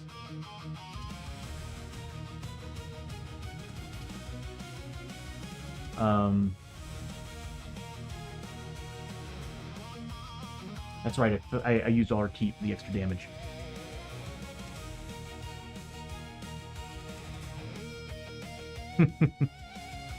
Well, don't forget, you also have the fire imp, and I'm thinking that might be better. Put the fire imp, yeah, like you said, on the shoulder would probably be pretty cool. Because there's the fire imp that's also a parasite that's just like the ghost. I won't remember them until I run into them again. But after the ghost, I was like, yeah, it'd be cool to have like all the stuff that affects the game physically be on the screen, so we always remember they're there and harassing us. So base damage is, again, we're looking at 2 void cores, the axe, flag of conquest. So that's 4 damage base. Cutting away the defense, we're looking at +1 for each one of these. So that's 3 damage. Let's go ahead and just roll for that. 3 damage, 1 damage, and then finally 4 damage. Armor saves of 3+, 1 damage. I'm so glad that it's gone after this turn. Magic 8-ball. Yeah, I need to fix them too, because like I just kind of ported it, and I kind of want those, when it's not lit up, I want those to be white, the actual numbers. It's just the problem is that I programmed it, and I have to go into the programming and actually change the actual... It's not really an RGB value. In OBS, they actually use like a weird set of color codes. So I have to actually like... It's like a 13-digit color code. So I have to actually pull that and yeah, I just want white at this point. I think it would look better with white. And then of course, when it lights up, it goes back to that dark blue, so it pops on the light up spot. But I think it looks better too. I love how it looks when it's lit up. But anyway, so we're looking at damage.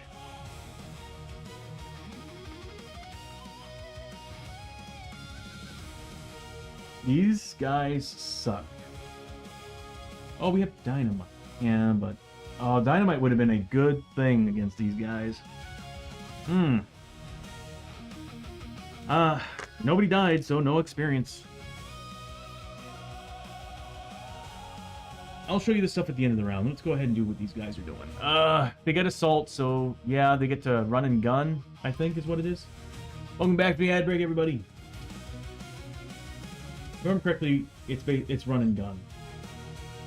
Enemy rules, assault.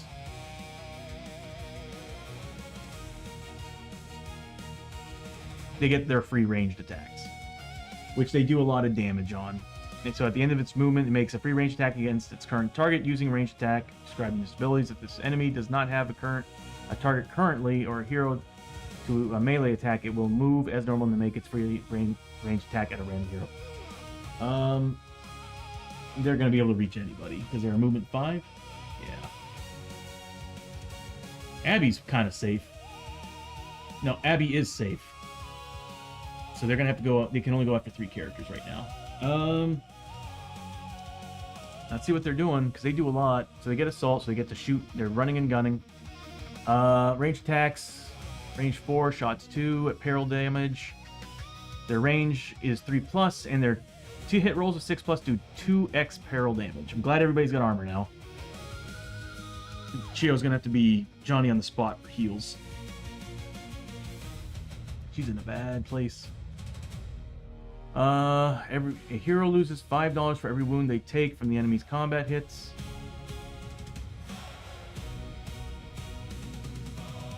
Let's see. When making a ranged attack, this enemy rolls its full shots against the target and every hero adjacent to the target. Good God. Unless killed, this model heals 2 wounds at the end of every attack, so he's up to... He probably should be... Because he only did 1 wound.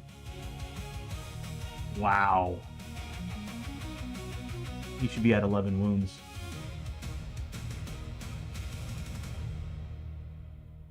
Because of the 1 wound that Hoshoryo did, he fully healed from that. So he should be at 11.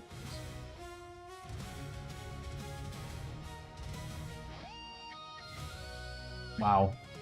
I hate these guys a lot. I hate them a lot. That armor save on the first turn is disgusting. Alright, let's see who they're going after. Nobody, they can't really go after... Well, actually, no, technically they can go after anybody because their range attacks can still go after Abbie. So, we will be rolling a d8. Alright, first guy, the one with the wounds on him, is staying at Chiyo. The one also next to Chiyo is going after Abbie, so he moves up. 1, yep, 2, 3.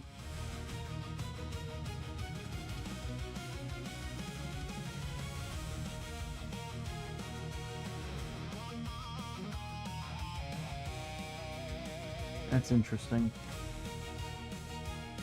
That is actually technically a half space, so yeah, he goes after Abbie. Next one. Hosho. So 1, 2, 3. And then the one behind him is also going after Hoshoryo. 1, 2. So these two are going after Hosho. This one's going after Chiyo. This one's going after Abbie. I'll point them in the direction they're supposed to be looking at them. This is gonna suck. So we're looking at ranged attacks.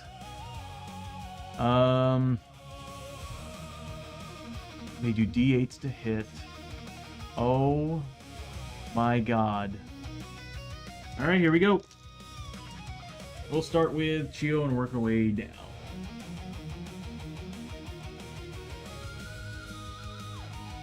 It is their turn.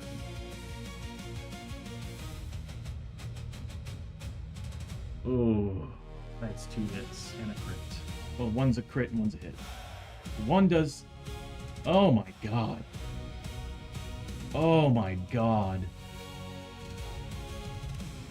And this is just the shooting part of these guys.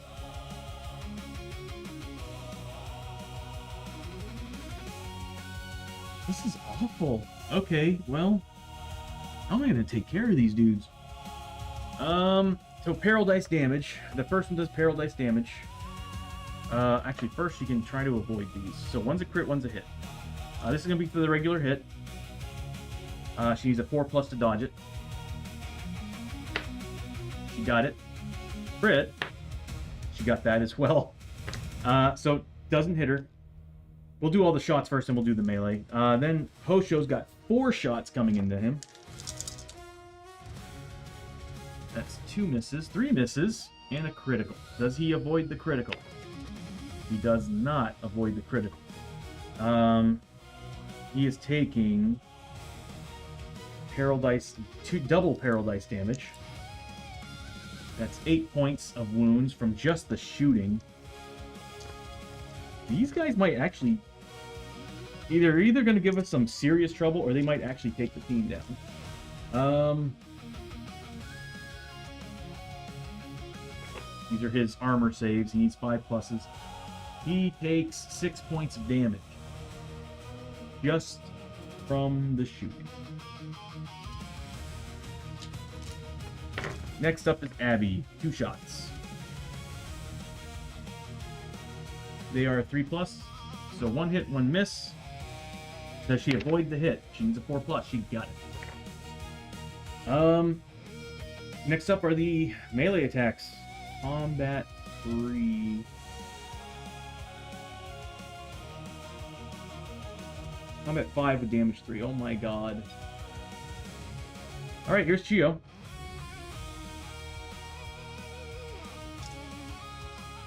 Let's do... I don't have any of our stuff.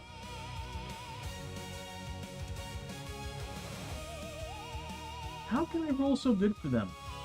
Well, they're a 3+ anyway. Well, every single one hits because they're a freaking 3+ melee. These guys are hard. Wow. She needs to make 4+ defense rolls against these.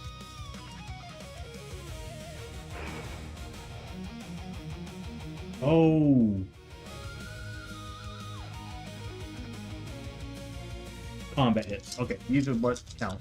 We might lose a lot of money here. That's 3 saves, 2 misses. So 6 points of damage.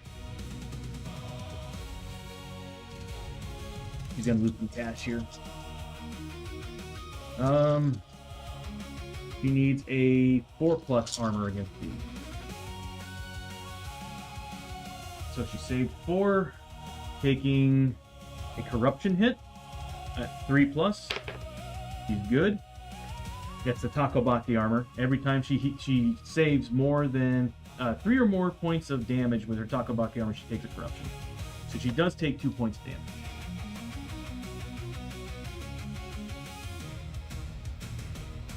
You guys suck. Next up is Hosho. He is getting 10 attacks at 3+.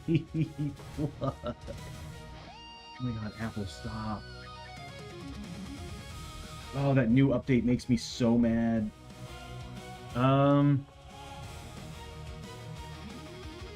There's a lot of buttons that I had, or hotkeys that I had built into the stream that now whenever I use them, because of the new update, I now have a bunch of Apple prompts coming up, and I'm like about ready to be like, you know what?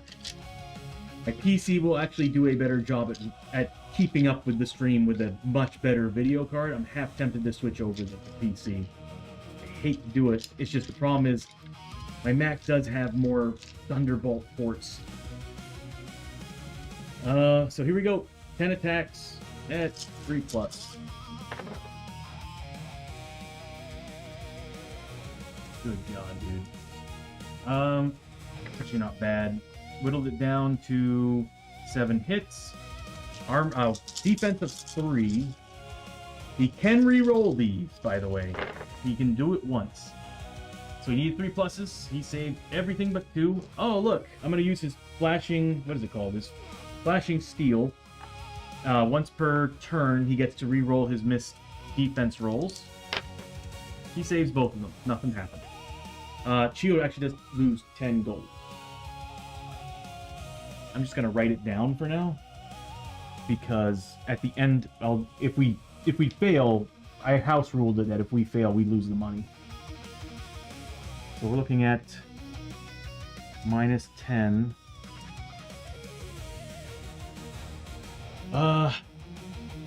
Next up is Abbie.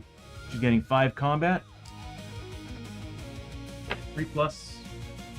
That is 3 misses and 2 hits. She needs a 4+ defense roll. Saves 1, fails the other. She's got a 3 damage. She's got no armor. She's got horns, so I couldn't put damn chainmail on her. I had to roll the horns right before I was thinking about putting the actual helmet that we found. She takes 3 points damage and loses 15 bucks.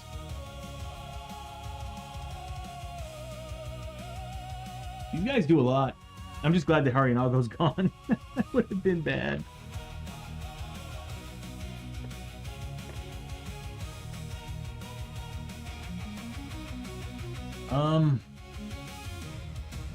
Alright. That's the end of the round.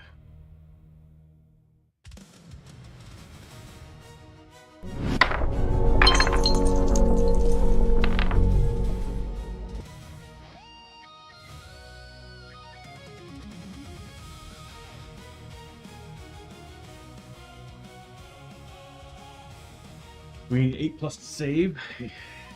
So we need 8+ to save the dark. Hold back the darkness. We roll an 11+, even if it was doubles rolls. That damn chest portal opens up. We fail. It's funny when I would accept the fail more than the damn chest portal. Okay. They're back to initiative 4. Hosho's first. He's in a good spot to deal some damage, but I really wish I can get him close to the other guy. God, we really had all those attacks, and we whittled them only down to 11 health on one guy. That's also because they had 3+ armor. They're now back to 5+. Hosho goes first. I am half tempted. So everybody's going to be wearing the same gear they had. Hosho, I think I might actually switch him back to the drill. Because... No, yeah. Well, what are they? Initiative 4, so he'd be getting +4 damage. He should have done more damage to these guys. They're at 2 initiative. He would have gotten 6 damage base against them.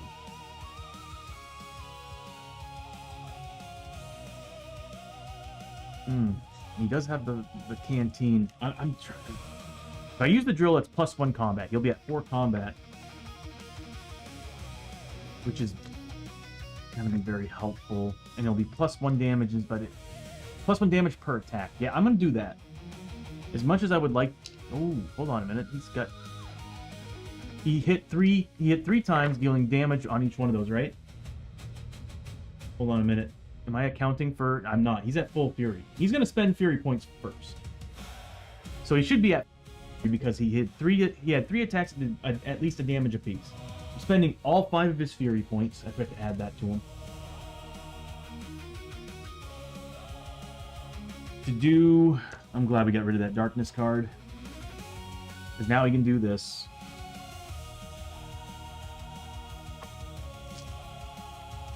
Whirling Strike. Every adjacent enemy model immediately takes 1 hit that does damage equal to hero level plus peril die. Alright, so here we go. He's a level 5, so it's plus 5 to the peril die. Highwayman in front of him, like directly in front of him. 4, so we're looking at 9 points of damage. He needs to take 5 plus armor saves now. So 4, 5, at 5 plus. Chances of killing these guys have gotten so much better. Oh my god, yes. That's 8 points of damage with that armor save. So we get a token out for him. So he's at 15, right? Yeah, 15. So minus 8. We're looking at 7 points of health.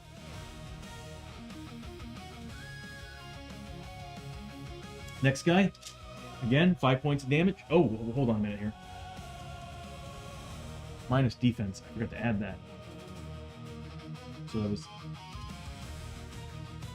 Did I factor that in? 5 plus that. Minus 3.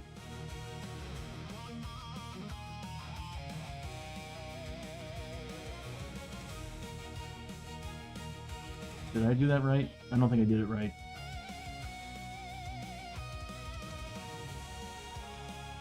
Yeah, I don't think I did it right.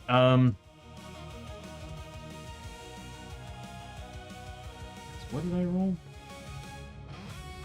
Yeah, I didn't do it right. Okay, so it should... I'm going to re-roll everything.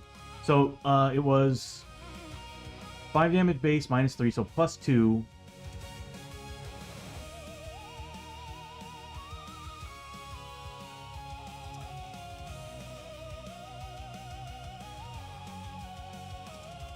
You should be rolling... What did I roll? I rolled up...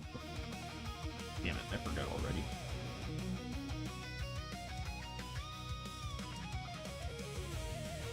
Give me 1 second here.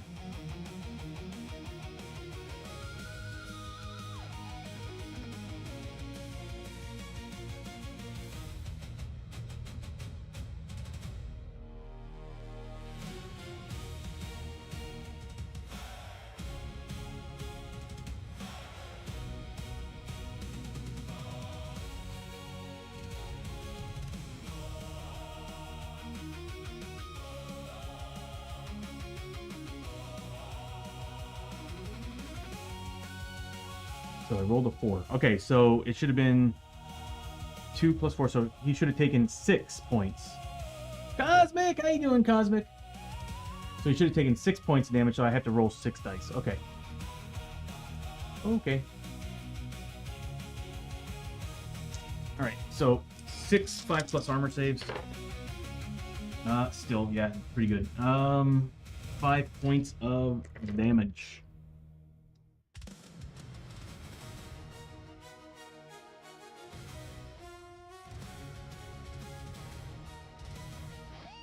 So he should be at 10 health instead. Okay, that's better. Yeah, I forgot to remove the defense. So 5 points of damage on the first one. He doesn't kill him, he heals 2.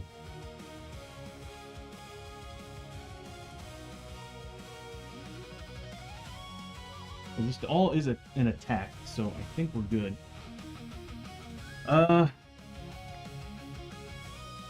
Man, alright,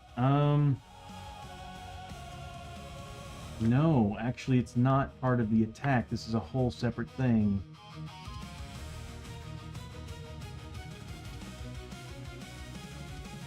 This model heals 2 wounds at the end of every attack that damaged it. So, technically, that would have only have done 3 wounds to him, because that's not part of his official attack.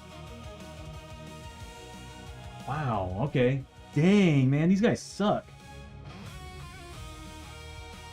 I'll do the rest here in a second. Because wow, all right. So he should be at 12 health. I mean, technically, I did 5 points of damage on him, so that well, doesn't get experience for that. Next one, same thing. 6 saves from the other guy. Yeah, he did pretty well. 3 points of damage. 1 point of damage.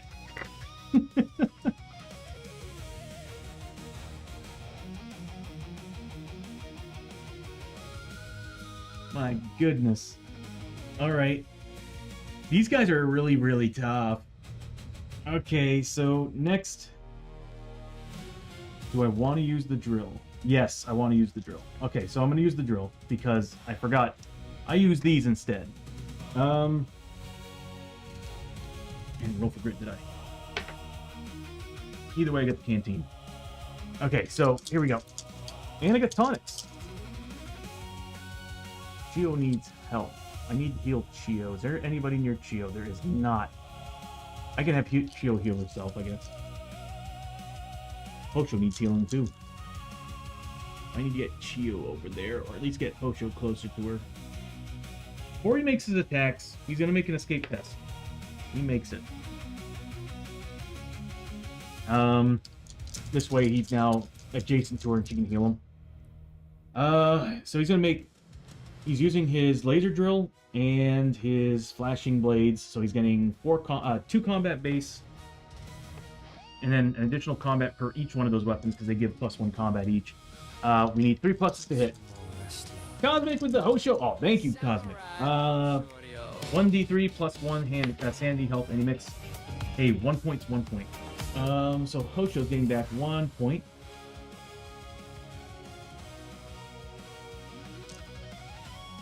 So here we go.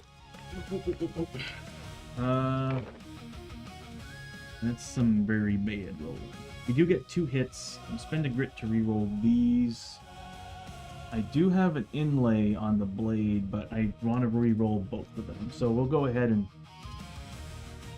we'll spend the canteen. Canteen is once per turn. You can give yourself a grit point.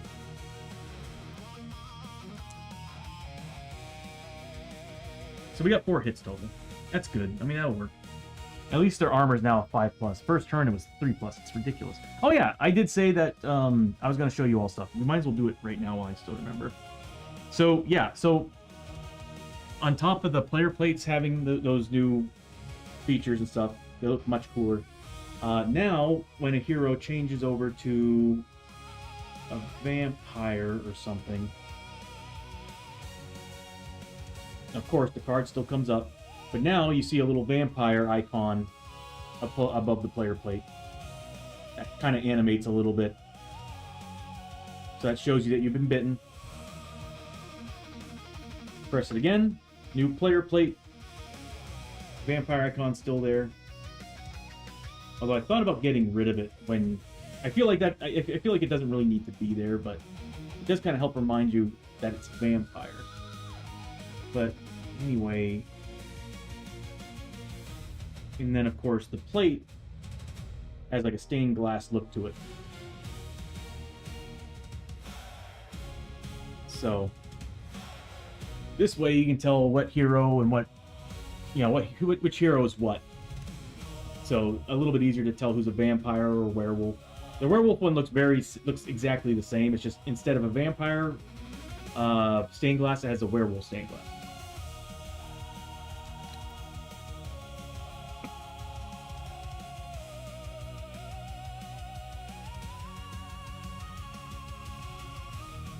And when you press it again, it goes right back to normal.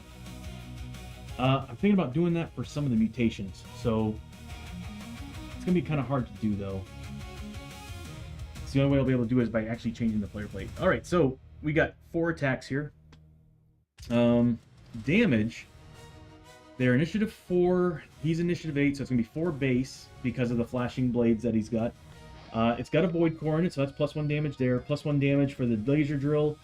Oh, and of course, +1 damage for his flashing steel. We're looking at, what, 6 damage base right now? Oh, no, 4, 5, 6,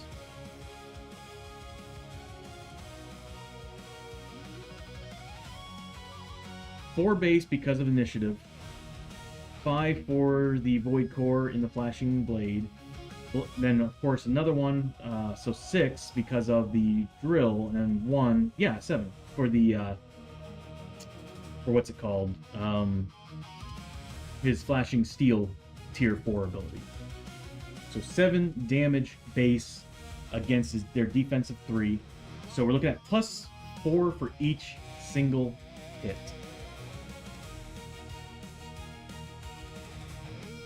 And that's it. Yeah. Here we go. +4. Oh, that's a 10. That was obviously going the guy with 12, the 12 wounds right in front of him. Whoever's got the least amount of wounds, I want him dead. So we're looking at 10 5+ armor saves.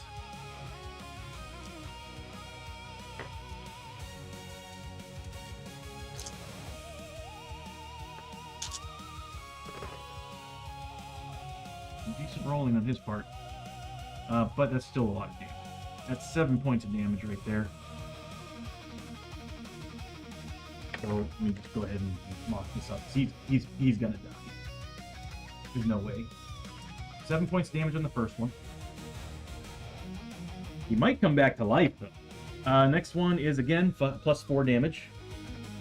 It's way beyond the scope of the stream, but imagine how cool it would be to have a paper doll display of mutations.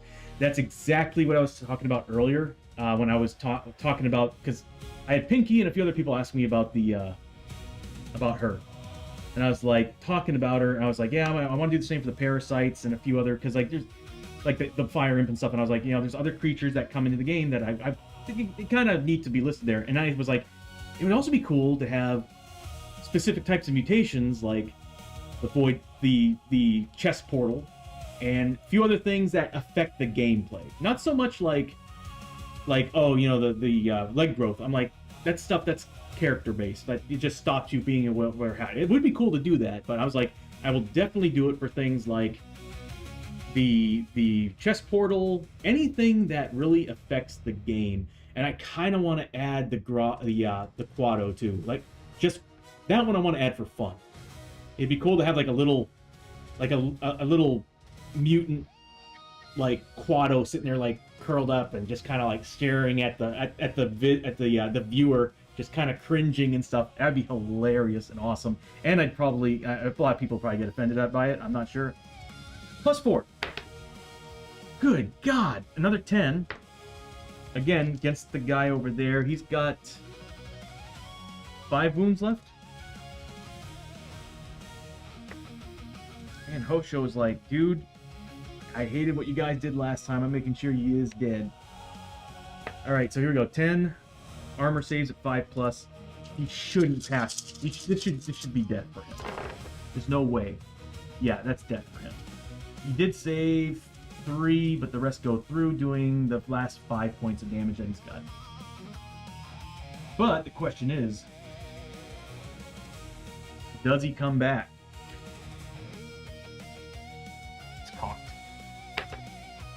He does not.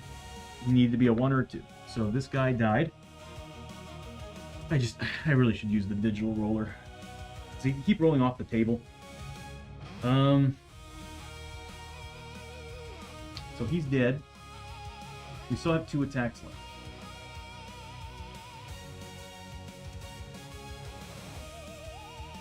That is number 2. I also want to add 5 more tokens, because there's been moments where we are leaving a lot of tokens on the screen. And I want to showcase stuff like this. I love this over here. What the party has total in certain things, you know? It was either that or I was going to add 2 more to the player plates. So 2 rows of 5 is what I was thinking of. That's gone. So -12. Yadetsky. He's got 2 more attacks. So again, +4. This is against the one with 14 wounds. 7 points of damage. He needs 7 saves. Not great on his part. Well, 5 points of damage. So he's down to 9 wounds. And then again, +4. Unless there's a way for me to add... Oh! Yeah, no matter what. He should be at 4 Fury right now.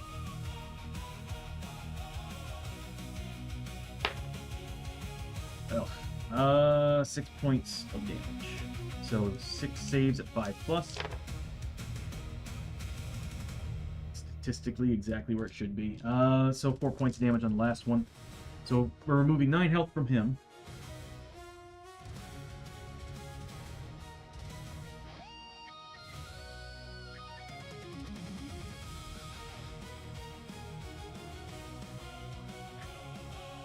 He doesn't get experience for the damage rolls, but he does get 60 points of experience for killing the one dude.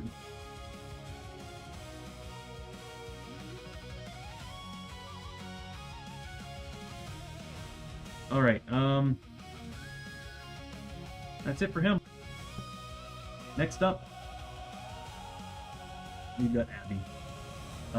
She is locked in combat with somebody, so she has to attack him. But she is getting 4 with her main, 4 with her off. So 3 pluses on these, 4 pluses on these. Oh, she needs a grit roll too. So here's a grit roll, which doesn't really matter. She's at max grit. I'll do it just... No, okay. Does she need to take anything? Nope, we're good.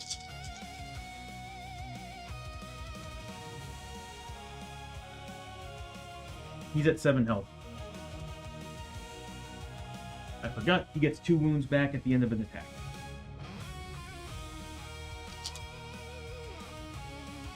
Oh, these guys are awful. Here we go. We got plenty of grit to reroll. Oh, God!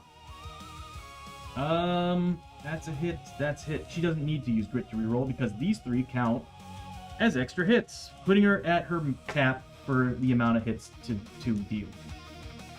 So there we go. 8 hits total. Obviously, she's got to dump these on the guy that's on her. So she's got +1 damage for Yeehaw, +1 damage for the laser pointer, +1 damage for the Darkstone bullets that she has. So it's whatever she rolls for damage. So first one, 2 points. Armor saves a 5+. 1 wound. This is gonna be insane. Next one. 1 wound. Next one. 1 wound. Oh my god, dude. Next one. 3. 2 wounds. I mean, we're getting there. I hate armor saves.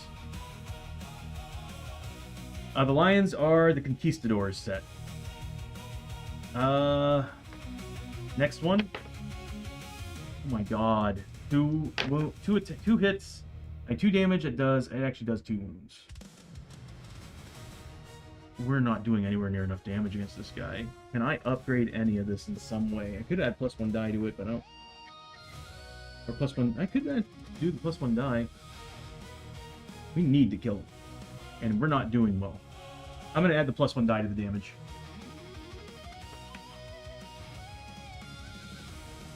Whoops.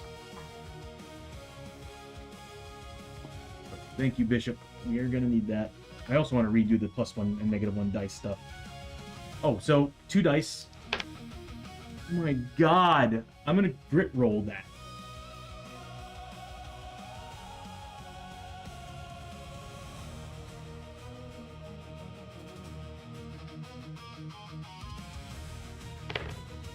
Thank you. Okay, 8 points of damage. That's about what we should be at right now.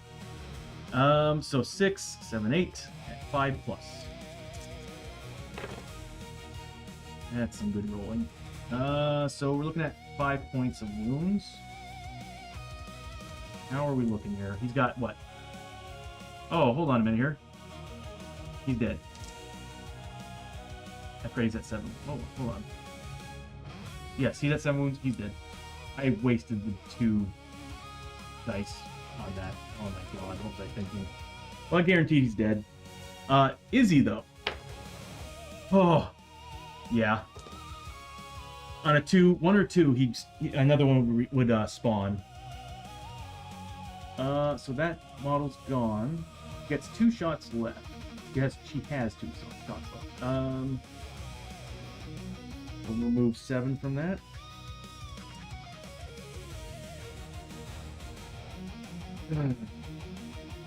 He's getting 60 points of experience. And for dudes that are tough, they get no XP at all. 55 XP, not 65. They only have 2 elite abilities. So I should remove 5 from her and from Hoshoryo because I gave him 60 as well earlier. 2 hits left. Oh, you know what? No, I'm stupid. I'm stupid.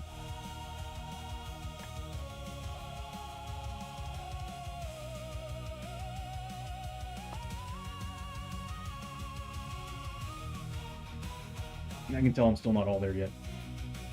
So he is the one that had 7 wounds on him. He's still very much alive. The other guy had, let's see, it was 3 1s, a couple 2s, and a 5. So we're looking at 10 points of damage.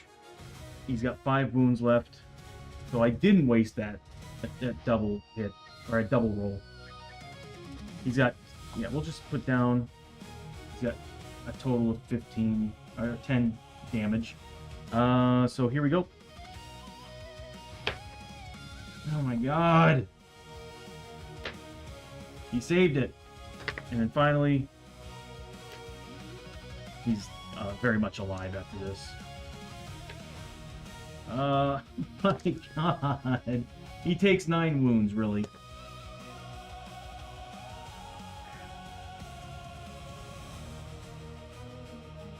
These guys suck.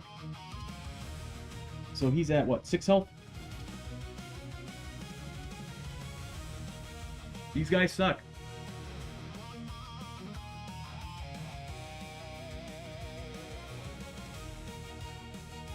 That slithering tentacle is terrible. Wow. Alright, well, that's Abbie's turn. Lester's next. What is old Lester gonna do?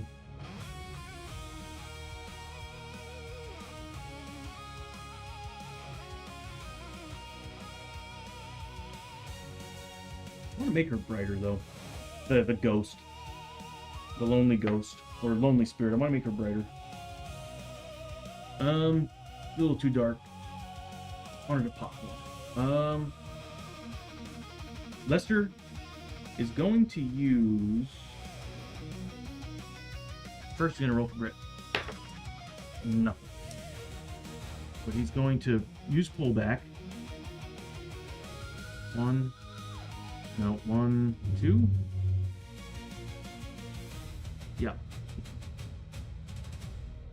Those 2 guys that have the wounds are still very much in his line of sight. So he's getting 3 shots at D8. Damage wise, he's going to be a base of 4.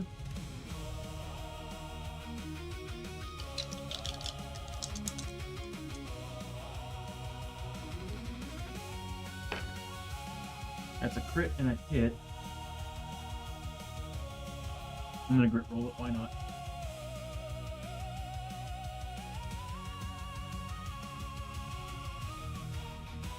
Is it his shotgun that has that built in? It is, isn't it? Yep, he's got the fire emblem. Oh, I love the fire emblem. Alright, so he's spending a grit to reroll that miss.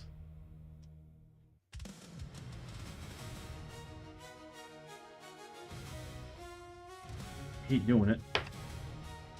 And he's getting a lovely crit. So, 2 criticals, ignoring its defense. And then a regular hit. He's a base 3 because he's at 4 mutations, getting 1 damage each at a max of 3. So that's 3 there, and then of course the Darkstone rounds he's got are an additional +1. So the crits +4 to the damage roll, and I get to re-roll 1 damage roll per turn. I'm just gonna take it. That's 7 points of damage on... I was going to do it on the guy with 6. Anybody who's at the lowest needs to go first. So 6 points of damage, 5 plus saves. Good God, dude. Really need to be that loud out there? You really need a truck to be that loud? Alright, so 4 points of damage so far. I'm going to use the regular attack on this next one. He's only got 2... he's only got 2 wounds left. It's going to be +1 to the roll, because we're looking at 4 damage base.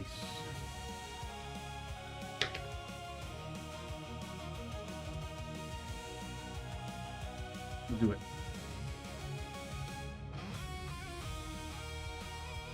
Oh God, if he makes 3 of these, I'm gonna be so pissed. Okay, good. He's dead. He did make 1, but the other one did not go. Does he come back to life? Oh, no. Alright. That model's gone.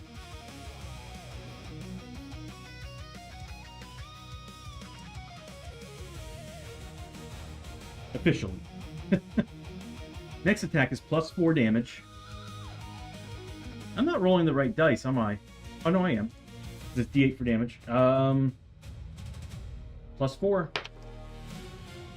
I could re-roll it, but that is... so 9 points of damage. Come on, buddy.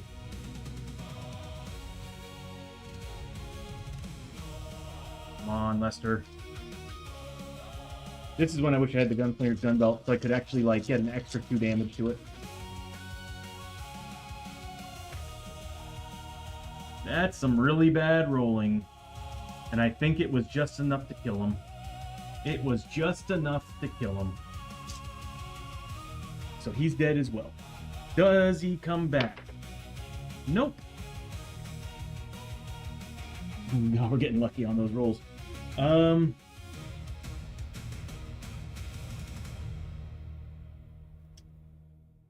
That is 55, so 110 points of experience for Lester. Good. Good God, dude. Get some XP.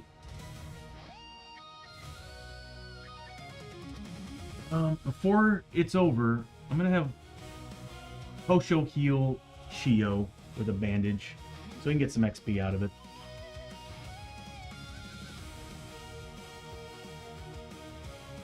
I would rather use Chiyo, because you get more bonuses for it, but might as well. So here's the first one. Oh, a big old 6.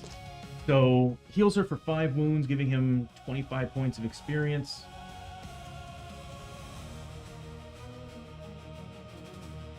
Could you imagine like a whole team of journeyman characters who are all frontier docs? Like,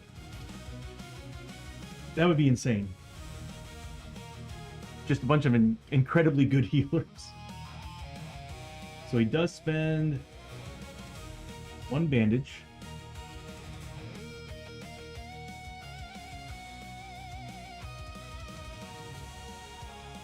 And Chiyo is now healed to full.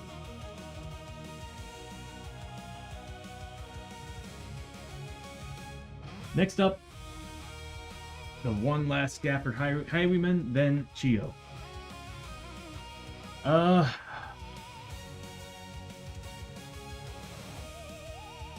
Yeah. Did you change targets every turn?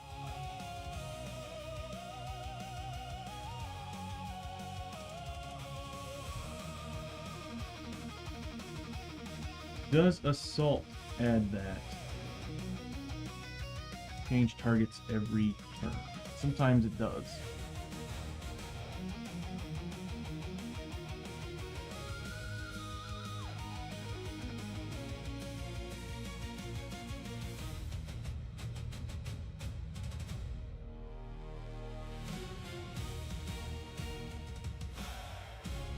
Nope.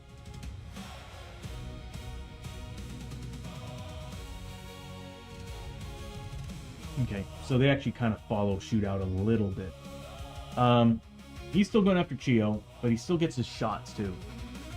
So, here we go. He gets 2 shots at Chiyo, using D8s to hit.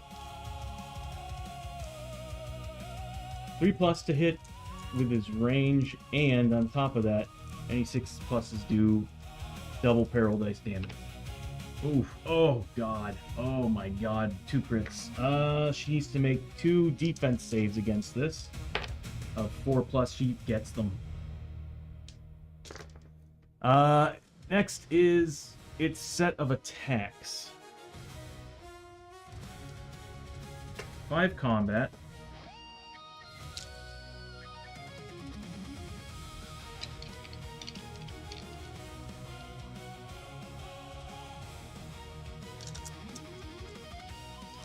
At 3+. That is 4 hits. Doesn't have any crit rules for these. That's only on the shots. So she needs to make 4 4+ saves. So 2 hits, 2 miss. So it's 6 points of damage. He's got 4+ armor. Akobake armor.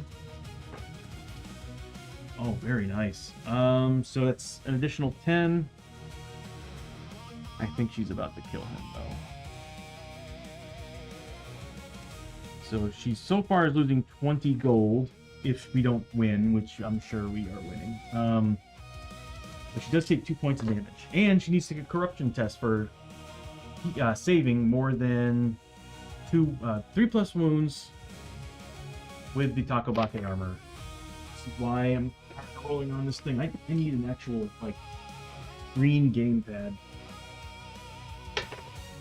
She makes it. She needed a 3+. But she does take 2 points of damage.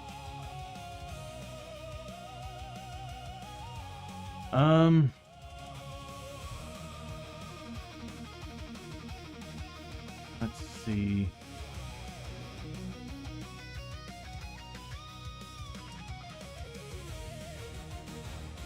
Yeah, I really do want to add that on there. Like,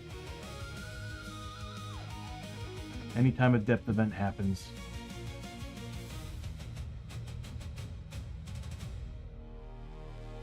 But I also don't want it to kind of be too prominent.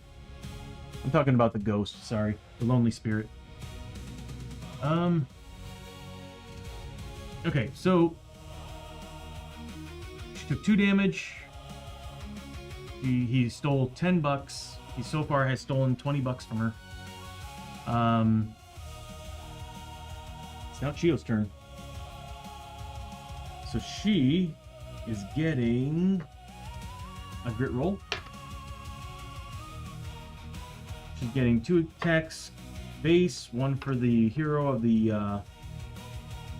Dragon War, and then 1 for the axe. What's the axe? No, the Darkstone grip that's built on the monk staff. She's gonna be, I think, 3 damage base, right? Yeah, she's 3 damage base. She should have some key, actually. Oh, we failed the darkness roll, didn't we? She should get 4 key by now. Because that was +3 for that roll, for the failed darkness roll.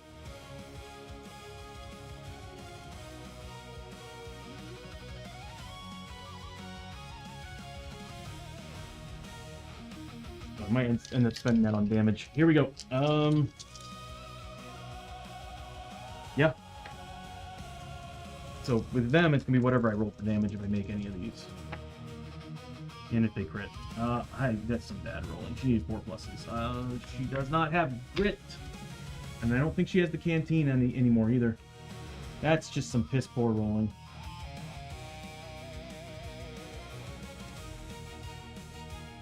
That's some piss poor rolling. So 1 hit. That deals whatever I roll for damage.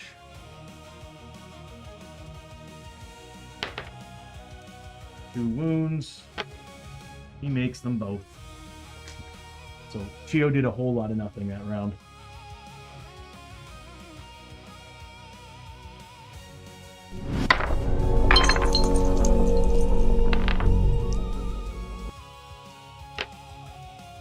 Oh, he passed, and we almost got the portal. If that would have been an 11. Oh my god, that was close. It's like the games make me go tight butthole from here on out. Because Pull Back the Darkness is scary with Lester's chest portal. We have a little sliver of area. Okay, so Hoshoryo is going to roll for grit. Nothing. He's gonna move on up. Oh, he actually heals wounds because of the attack, that even if it didn't do any damage. Dang.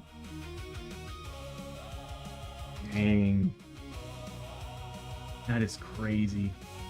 I gotta admit, I really like these guys, but at the same time, it's like they kind of suck.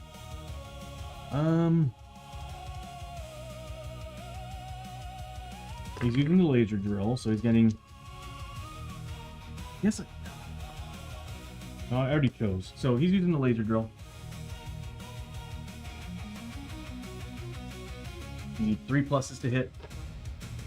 Oh god. Oh, he's so dead. That's 3 criticals with the laser drill.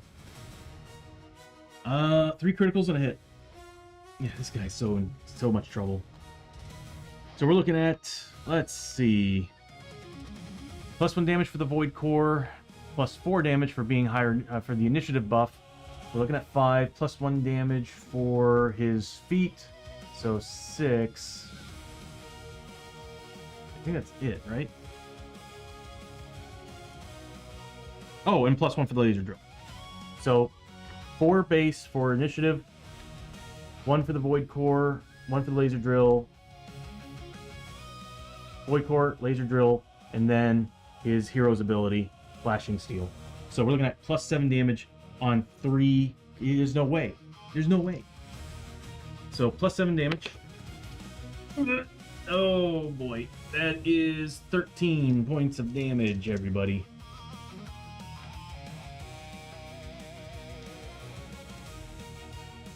So that is 8, 9, 10, 11, 12, 13.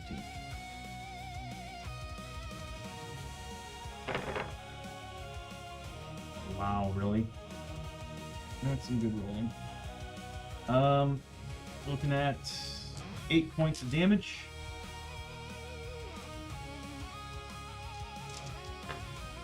Next one, +7. That's fine. Can you reroll? Who was it that gets to? No, he doesn't get the reroll on damage. So we're looking at 9 points of damage.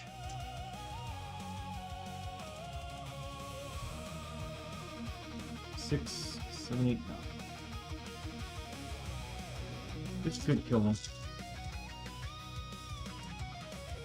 It might. That's a lot of damage.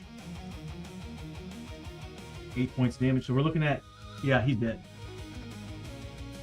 Yeah, he did not do good on that. Oh my god, Hoshoryo had enough.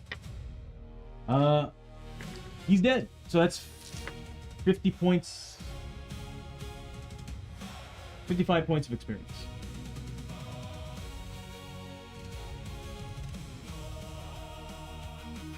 I was expecting to actually get more XP, but when you fight a lot of small base models, small medium base models like that, and it's all just based on killing them, there's not really as much XP gained there as there is to just deal damage to these large models.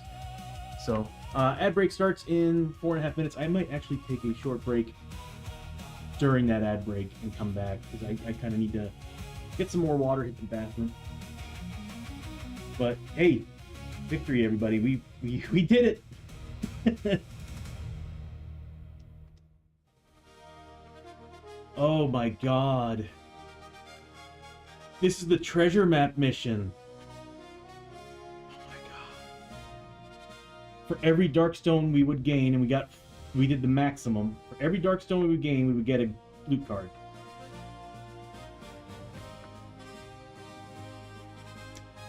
That could be 5 loot cards. If you roll a 5+, or if you roll a 3. It's 1d3 plus 2 per character.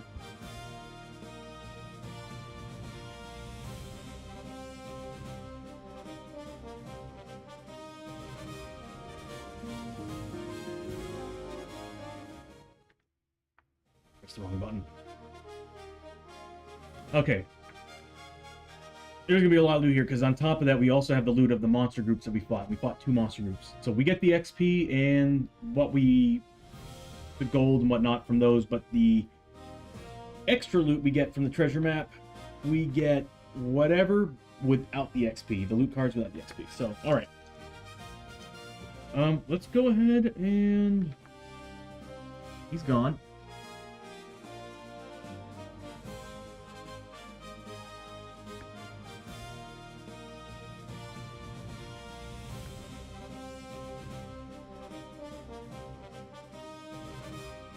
Wow. Yes, wow. That last group was pretty damn terrifying. Alright, let's do some loot. So it's 2 loot per character, and they get the XP from these.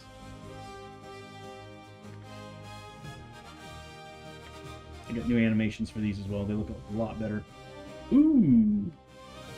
So, a gear card and 40 XP. So 2 gear cards and 40 XP.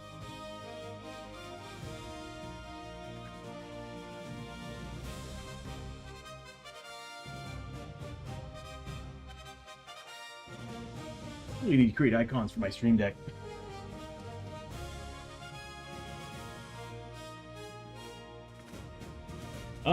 It was Lance who wants to fight the dragon. I mean, they could... At any level you can take the dragon on. Level 1, it's gonna suck. Level 2, gonna suck. Here's the thing. Actually, it probably wouldn't be wise for them to fight him right now, because you kind of need to gear up before fighting Hoshoryo. Yeah, any XL boss, you kind of need to gear up before that happens. Because right now, Lance's character is kind of lacking, in my opinion, in one area. Because it's like, I don't know, whenever I build a character, it's just like D&D. I remember at one time I always used to like multi-classing in different areas. Like, oh, I'm going to be a caster slash ranger, and I'll use my ranger abilities to do all my combat and stuff, and then I'll be able to cast spells. Well, then you start realizing, you know, it's better to just pick 2 classes that complement each other. And when you're playing one that's, like, don't get me wrong, the badge is an awesome thing to have, but yeah, they just don't do, exactly, they don't do well together. And when I was watching him play, I was like, you know, if he had chosen maybe Enforcer to go along with the Samurai, he would do ridiculous damage and take no damage. So I was like, he'd have more abilities with those 2 when he's in combat. But you already got somebody who's super combat, but now you got, I don't know, it's kind of hard to say, like, I think you got somebody who's really good with range, but at the same time is good at I'm just going to say the priest is super good with support and ranged, and then on top of that, you already got somebody who's just overpowered when it comes to combat damage. And just wait. If he would have gone up, could you imagine if... Okay, I'm going to go ahead and take... I'll be right back. I am going to take a little break while this break's happening. We'll discuss this here in a second. And we'll do the gear cards and everything. So I will be right back.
Hell yeah. Hell yeah. Yeah, Bishop. So, I mean, I'll be honest with you. Like, what I did, I'm learning how to work and interact and prompt AI to do things I want. Like, wait till you see some of the cool stuff that I've built for redeems. Because I got one after the bro stream last week. I was like, you know what? I've got some ideas to harass people on this stream. That's gonna be hilarious. And so I'm working on a redeem right now where it's basically taking those specific hero characters, enemy characters, and you can spend well, I'm still trying to debate on how I'm going to do it. But what happens is that it'll be a redeem to where the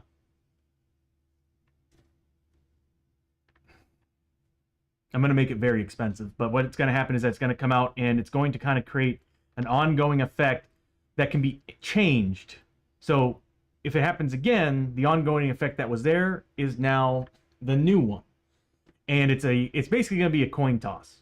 But I've got all these really cool animations and they're all movie references, but they're using AI animated versions of basically these monsters and stuff, which I'm also trying to remind myself, be very careful because that is also possibly copyright issues right there. But considering I don't really make anything off the stream, I'm just like, well, whatever.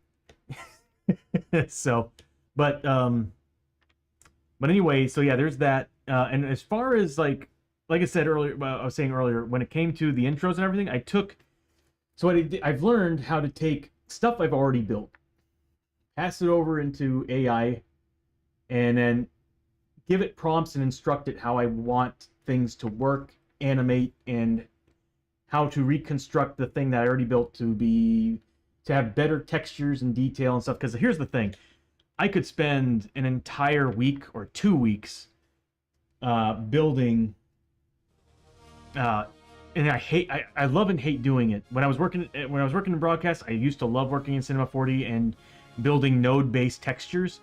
Today, I'm more interested in programming and setting things up, and GUI and all that, UX, UI. All the animation stuff, I'm like, let me just take something that I'll build it, and I'll send it over to AI and have them enhance it and animate it. And that's basically what I did with that. Is I slapped that in there. I was like, hey, take this image and then make it go to a green RGB green screen background, chroma key, and then all this other stuff. And strangely enough, it did surprisingly incredibly well. And yeah, I'm learning that prompting is a lot of fun. Taking something you've already built and then prompting to enhance it is a lot of fun. So, feels weird, but it's pretty damn cool.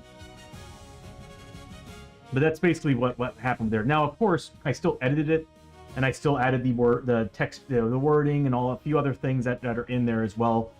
Because I can't. AI doesn't do well with animating words, in my opinion, or at least I have no idea how to do it properly. But I guess I can always try it. I just don't feel like I'll get what I want, so I'd rather just go ahead and do that part myself in After Effects. But anyway, welcome back, everybody. So we defeated an epic threat, which was a Haryanago, and a medium threat card, which was the Scafford Highwayman. Brutal versions of them, and they all had elite abilities and everything. So we managed to take them out. So we don't need to see these guys. They're done. But we're currently in loot, and Chiyo got 2 loot cards that were gear cards. So I need to pull out the gear deck. I'll just grab a chunk of it.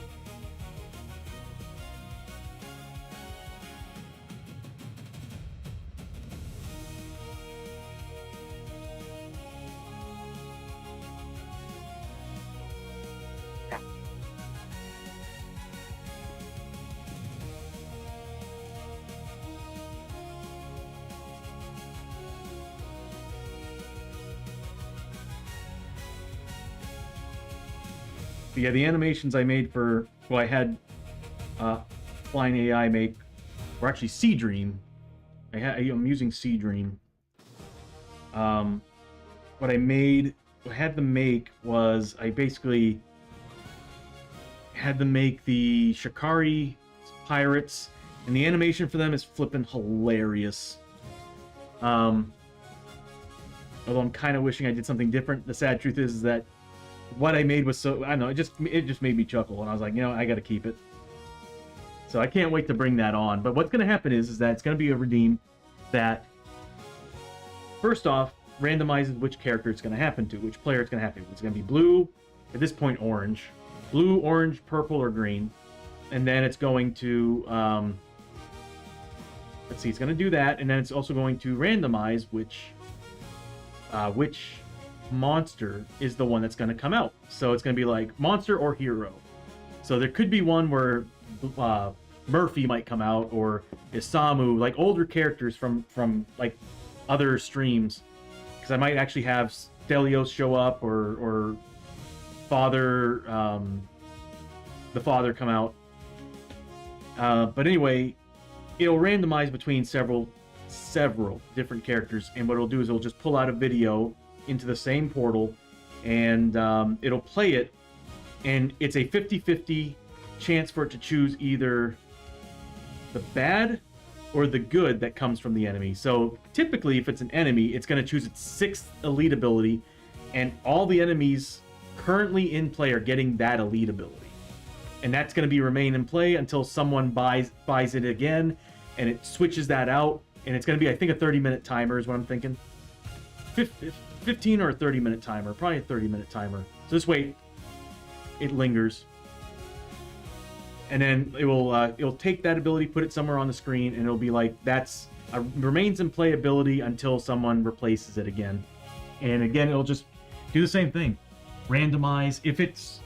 There are some that will actually attack a player, but I'm thinking I might just actually have it as bonuses for the enemies. So it'll just take that enemy's elite ability, 6th elite ability, and apply it to whatever's currently on the table.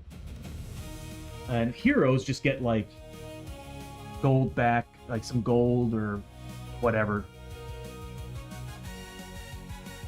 So I kind of figured that'd be kind of fun to do.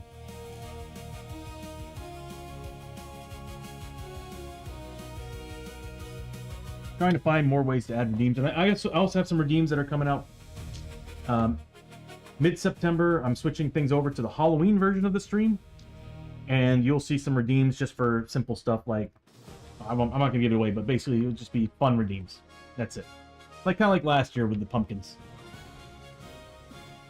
Okay, so we did Chiyo. She needs gear cards. I think I already shuffled these.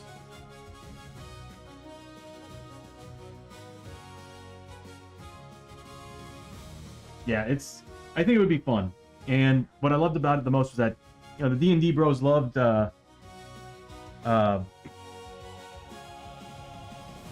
what's his name? Curly Jones so much that I was like, you know what? I'm gonna make a Curly Jones redeem, and then I came up with that, and I was like, okay, I think I'm just gonna add a whole bunch of different legendary enemies, and I think that would be a lot of fun to do. Alright, so who would like to choose the gear card? You know what? 2 of them. Got 6 gear cards. We need 2.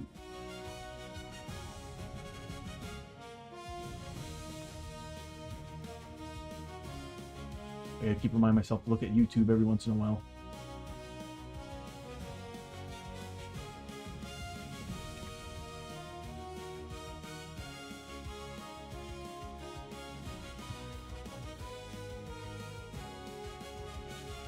One and 6. Okay, well, we would have gotten Lantern Oil, Watchman's Bow, Initiative +1, that's nice. Range 8, shots 1, crits on 5 and 6. Once per fight, at the start of a turn, cancel the bonus initiative a single enemy group would get from an ambush attack. That's pretty good. We would have gotten a Ronin Bodyguard.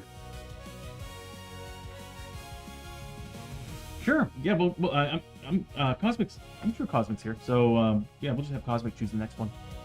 Ronin Bodyguard. Or Geek, yeah. And the Rattlesnake Fangs, signed version too. Yeah, whenever you, I don't think they do it anymore. But whenever you used to buy over $100 worth of stuff off their store, they would usually send you an extra card, like a randomly drawn card signed by the creators of the game. Bishop, do they still do that?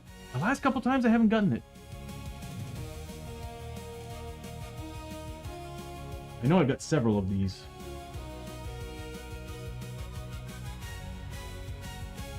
Yeah, I don't think they've been doing it anymore. So I haven't seen it in a while. Cosmic, the next time we get gear cards and stuff, if you want, you can choose it. Yeah, that's what we're going for. Where's my... There it is. Discard deck. Alright, so we did find... Bishop found us the Scafford Buckle. +2 health, gain an extra +1 health for each mutation you have. I know who that's going on. Although I think he actually already has it. He has the Scafford Buckle already. We'll have to hold on to it. It's a belt item. It's really good, but I gotta find somebody who's gonna care. Oh my god, the fan. Stop. Need something heavy. And then the Scafford 1 poster. Discard to recover 1 grit or 2 grit if law. So I can give that to Lester and he'll get 2 grit for it. Or discard to gain d6 times 100 when you kill an outlaw enemy. That is actually pretty awesome. It is a weighted item. How many weighted items do we have? Those aren't weighted. That's not weighted. That's right. We do have an extra Lost Explorers Canteen now. I need to put that on somebody. Just don't know who to put it on. Oh, Abbie has 2 slots, if I remember correctly. I might give her that belt buckle then.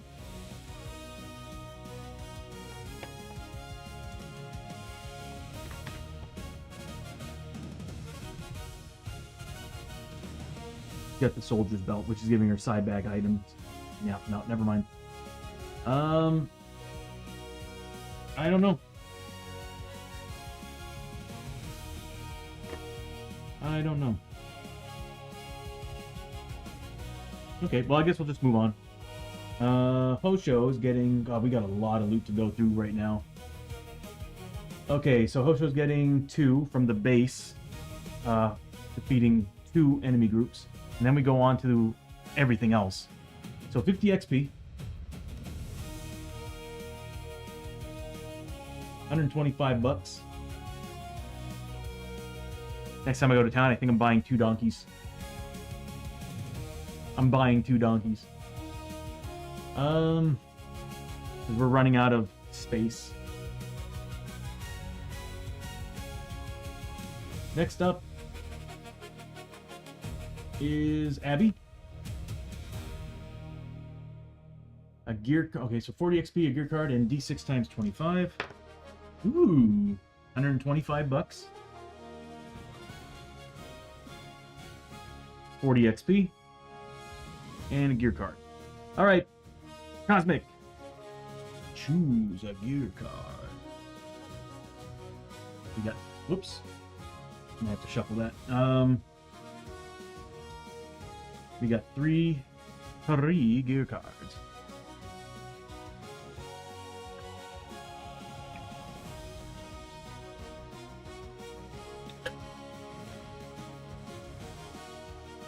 This is for Abbie. This is her, she found a gear card and some cash.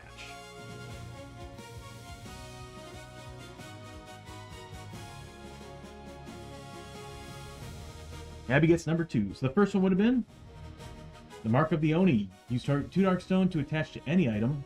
Your attacks are now +1 damage against large size or bigger enemies. That would have been awesome on Chiyo to use that on the legendary blade. Third one would have been Oh, look, a monkey. I don't need a monkey. I need a donkey. What you found, Cosmic, was Mark of the Dead. Use 2 Darkstone to attach to any item, now +1 damage to undead enemies. Any item? I think we just made Lester +2 damage to undead enemies. We need to make him holy. Yeah, I'm gonna give that to Lester. He does not have any hard points. Oh no, he does. The Hunter's Shotgun. I can put that on the no, I want the inlay. Oh, I can't put an inlay on it because I can't put Darkstone items. Woo, awesome. What I'm gonna do, because since it's the end of the mission, Cosmic, I'm gonna like hold that for the next time he takes damage.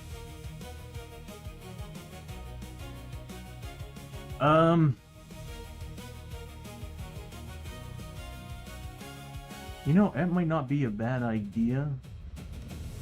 Adding a little, just like up here, little tickers down on the player plates to where you also granted them a D6 roll or D3 roll to health or sanity any mix that we can just spend at any time. Instead of like instantly having to do it, we can just spend it when we need to do it.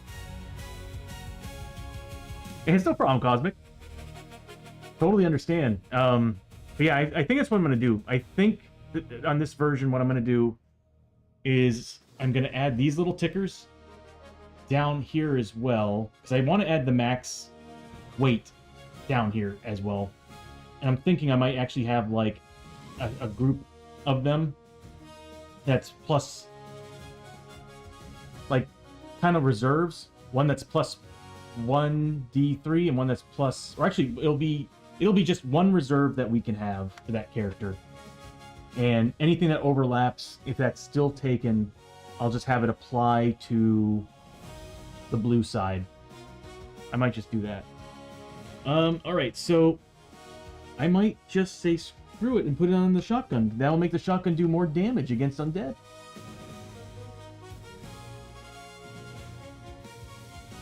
I have nothing on him that I can put that into. But, you know, I can hold it, I guess. I'm just going to hold on to it. We'll figure that out another time. That is a good find. Yes. Thank you, Cosmic. That is a really good find. Because I really want to put that on the shotgun, make the shotgun +2 damage against undead. 3, if we can make, if we can bless Lester. If we can find a church, I think we can get blessed. Discard pile. Alright. Next up is Lester. What does he get? And then we go on to the additional loots. An artifact. This is from the Northlands. So, 250 bucks. 40 XP. And an artifact from the Northlands. I'll be right back.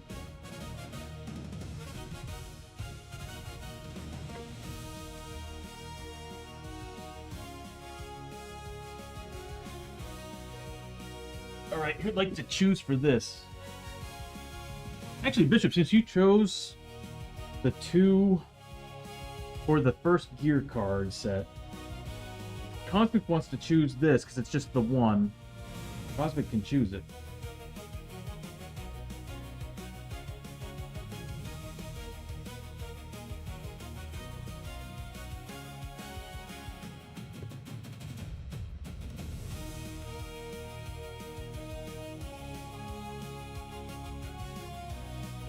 Yeah. So we got 3 cards. This is for Lester.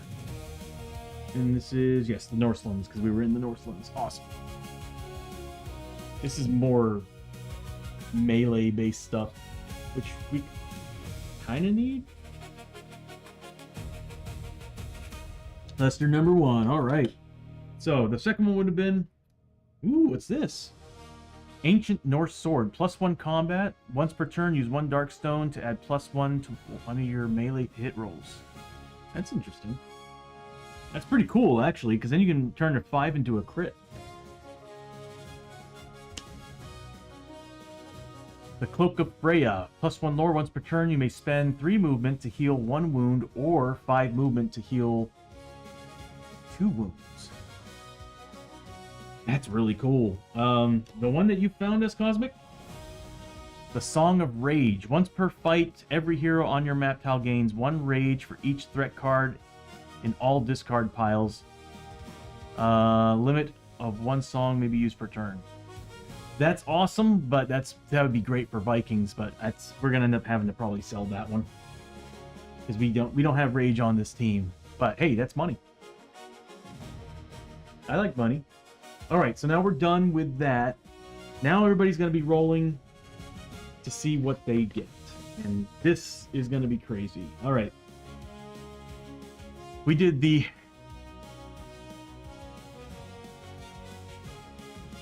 It's worth the least. I'm so sorry. I know, 350. We'll get, what was that, 175 for that? That's pretty good. That's pretty good. That's pretty much like, right there, that was pretty much getting a gold card, a card, like gold bars or something. Anyway. Tony, stop dropping the die. Okay, so here we go. No Ragers. Alright, Chiyo, since we did the maximum for this mission, it's going to be D3 plus 2. Because the treasure map... Well, as we saw at the beginning of the stream, the mission calls for D3 plus 2 for 4 clue tokens. So here we go. D3 plus 2. Chiyo gets 3. So what does she find?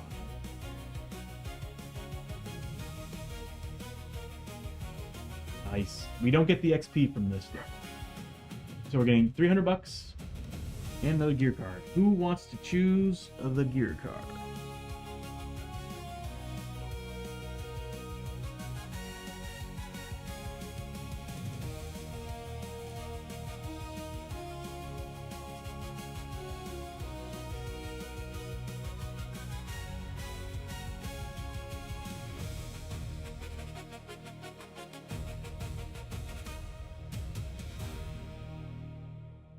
Number 1 again. Chiyo would have gotten on 2. The Dungeon Lantern. Every hero on the same map tile as the Lantern may reroll a single failed willpower roll once per turn. Ooh. Third one would have been the Explorer's Boots. You gain an extra 5 XP for looking through a door. You may also subtract 2 from the number of horror hits taken from Voices in the Dark.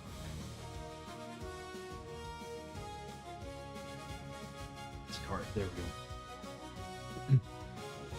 What we did find is the Expedition Boots. Once per adventure, you may cancel and redraw a threat or encounter card. Ooh.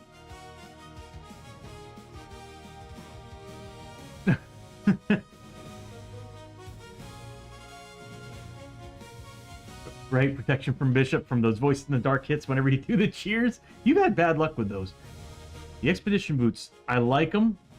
But we've already got the Marching Boots, and the Marching Boots do a little bit more for us. But I do gotta admit, the threat and encounter... Well, actually, hold on a minute. We do have a person who's not wearing Marching Boots. Matter of fact, they're not wearing boots at all. Hoshoryo... God, that's why it's his strength's only a 3. He is currently carrying 2... 3, 4... Yeah, he's full.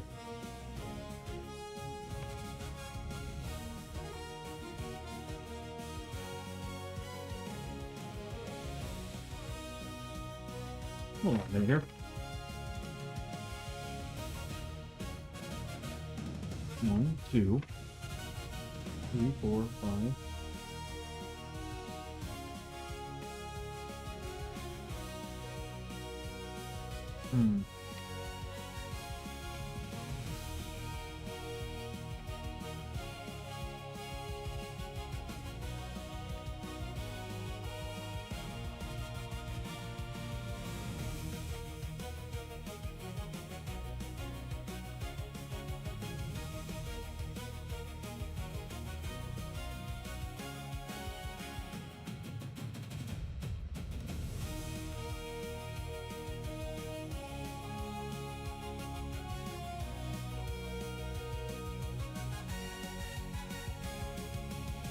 Okay.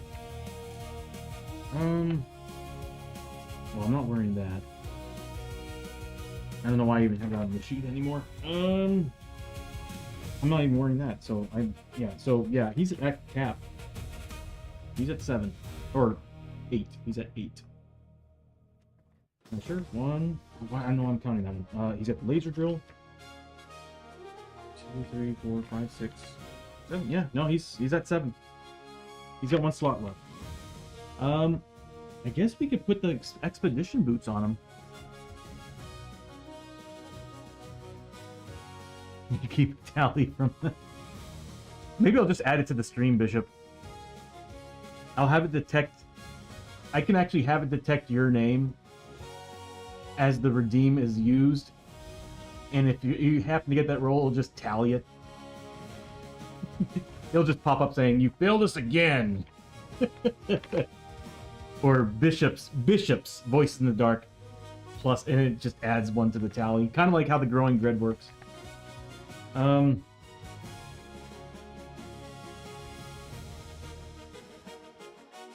Let's see. I guess I could put the expedition boots on, and I'm gonna do that. Really? I mean, is there anything else I can put on him? The buckle, but he doesn't have any mutations. Don't need the chain helm.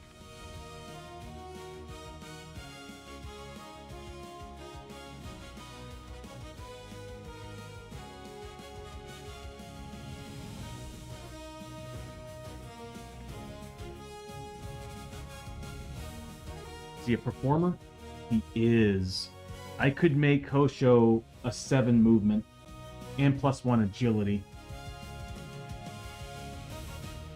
making him 5 agility. He's a nimble sumo. Nimble and fast sumo. He would have the red sash. Since he's a performer, he can actually use it. Yeah. That's pretty sweet.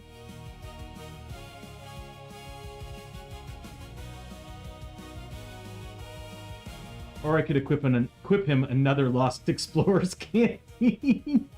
I can give him 2. That's why he's at 7. He's got the... I don't have that listed on his thing. He's actually got the Explorer's Canteen. I need to write that down. Okay, Explorer's Canteen. He's at full. There. That's why. Alright, so we have the boots. Really would like to put them on. I really need to... At the end of the stream, I need to actually go through all my stuff and decide what I want to give them. Okay, so that was... Chiyo's, right? Next up is Hoshoryo. Again, +2. D3 +2. That's a 5. So we'll do 3 and then... We'll do a set of 3 and then... 2. Oh my god. 25 XP. I mean, 25 gold. He gets to draw... We'll use these. So far he's at 1 artifact and 1 gear card. And then also gets 2 more loot. 150 bucks.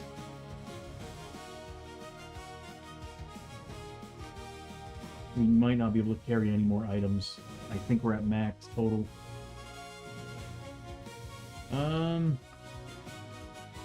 I need a donkey. Okay, so... even the monkey would have been acceptable right now. Okay, so we need... Let's see... You know what? Yeah.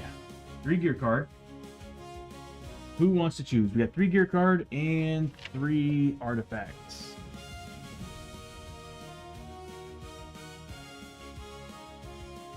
Okay, Cosmic, if you want, you can choose 1 of each set. Put the green light on, doesn't it? It does. I think I have to open up OBSBot in order to turn that off. 3 and 2.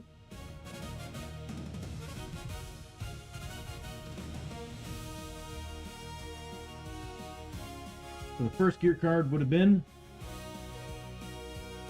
Dynamite. Could always use Dynamite. Second gear card would have been some Greaves. +1 health. Once per turn, when you are making armor rolls, you may roll 1 extra. If successful, this extra roll prevents a wound as normal. Ooh. So it doesn't count as an armor save. That's pretty sweet. Ice arrows. What? Discard to use until the end of the adventure. All of your range to hit with a bow. Ignore armor and are +1 damage or +3 damage against cinder enemies. Frozen enemies are immune to this bonus. That's really good. That's really good. Wow, using that in the Cavern of Cinder would be so cool. And then the Soren's Huskarl Blade. +1 to max grit, +3 sanity. Your combat hits are +1 damage against beast, demon, and hellborn enemies. Well, now I know what my Huskarl needs. Dang, those are good. What you found as Cosmic was another wanted poster. Hell yeah, we could always use more of those. That's extra grit and also money. And the Norse, when do we use it? When you kill an outlaw enemy. Okay. Then the artifact. The Dragon Sword. Ooh. It is a Darkstone item, but it gets +1 combat. Your combat hits do double the damage rolled against XL or larger enemies. Your combat hits treat enemies with endurance as if their endurance value was 2 higher. Holy crap!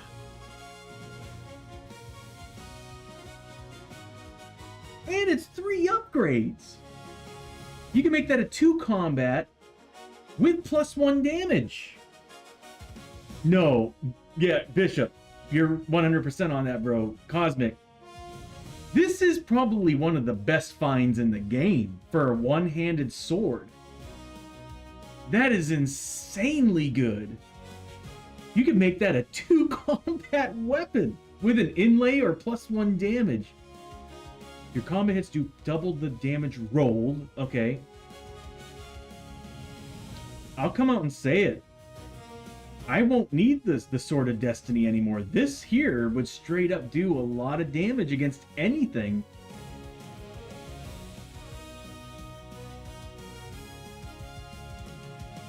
Let me take a look. Because the Sword of Destiny is your hero level plus the your hero level damage, and it's also currently got a +1 void crystal in it. Chiyo. Yeah, Sword of Destiny, +1 combat, so the same thing there. It's only got 1 upgrade slot, so that's why it's got a void crystal. But it does give +1 agility and +1 max grit. And all attacks are +X damage, where X is the level. Against all XL or double XL monsters or enemies. Requires one or more requires lore 4. I think I know what I'm gonna do. Requires lore 4 or more. Hoshoryo, your lore is at 2, dude. I need to get him to a 4. If I can get Hoshoryo to a 4 lore, then I can equip the Sword of Destiny on him, and he will be a XL monster killing machine. I know, right? Doesn't have any minimum requirement stats on it. And it's a 3 upgrade weapon. You can make this thing stupid good. Yeah. Like I said, +1 combat bonus. The only problem is that it will be, at the end, it will be a 3 Darkstone item. But that is insanely good. There's a good reason why it's $825. Yeah, I think that's gonna be Chiyo's new weapon of choice. I'll probably still give her the Sword of Destiny because it still does a lot of... Oh, actually, no. I think this will do better. With this and the Trusty Axe, she will be Combat 2, Trusty Axe 3, this 5, and then the Dragon of the Dragon War, Dragon Sword. How much more badass is that? She'll be 6 combat She'll be a 6 combat. Was that real? Hero the Dragon War. Yeah. She'll be a 6. You can't. The Sword of Destiny is a 2-hander. That's why I was looking at it for Hoshoryo, because I was like, Hoshoryo can dual wield 2-handed weapons. The problem is that he's a lore 2 and it needs a lore 4. But either way, what he's got right now is doing really well. But this, that second ability, turning endurance 2 levels higher, is so good. So good. This is actually, in my opinion, this is better than the Sword of Destiny. Being able to push endurance higher is so good. Man, that's a good weapon. Holy crap. Yeah, that's going on Chiyo. I'm getting rid of... I'm probably going to keep the Monk Staff back at... I'm going to be keeping the Monk Staff at town. But she's going to be equipping this the moment we get back. I need to discard stuff because I can't carry all this. Yeah. You know what? I'm discarding. I hate to do it. Well, what else do we have? I want to keep that. I keep that. I'm going to have to sell it. I'm going to have to sell it.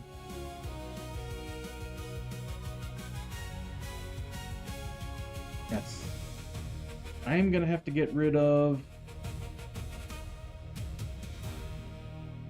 Oh my god. I hate to do it.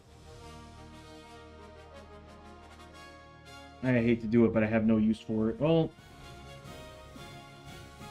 I hate to do... Yeah, I'm going to get rid of the scabbard belt. The buckle. The character who needs it, he's already got it. So I'm just going to have to discard that because I have no room. But now we have the dragon sword, everybody. Alright. That was Hoshoryo. Now, the 3 plus 2.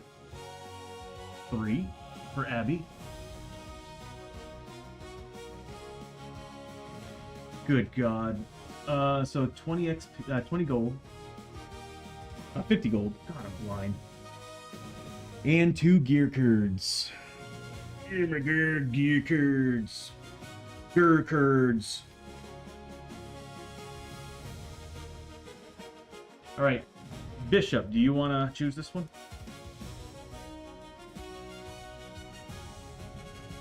Trying to grab from... I just pulled like several handfuls from different parts of the gigantic gear deck. And I still need to add cards to it, by the way. I still haven't added everything. Pick 2 of the 6.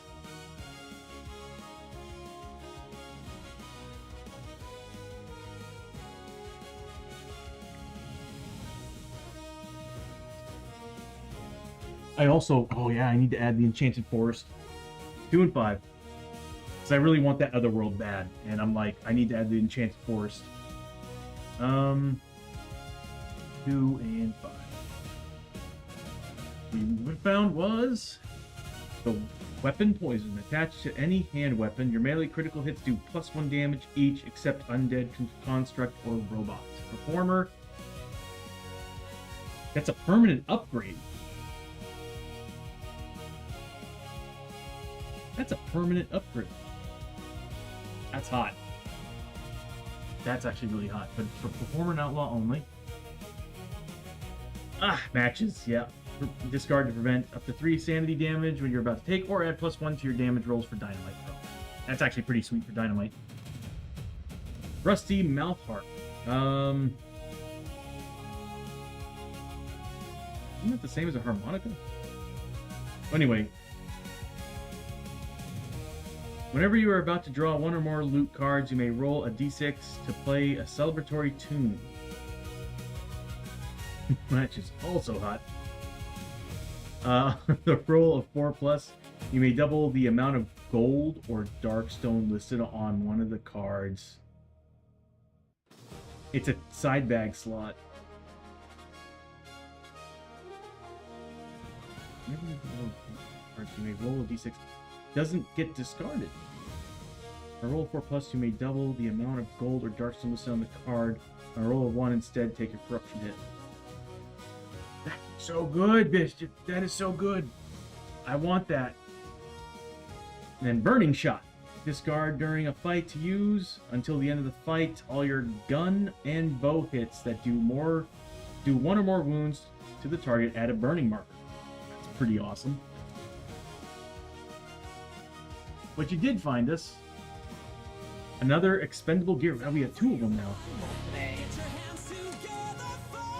Apple bottom jeans. It's not working. Boots with the fur. The fur!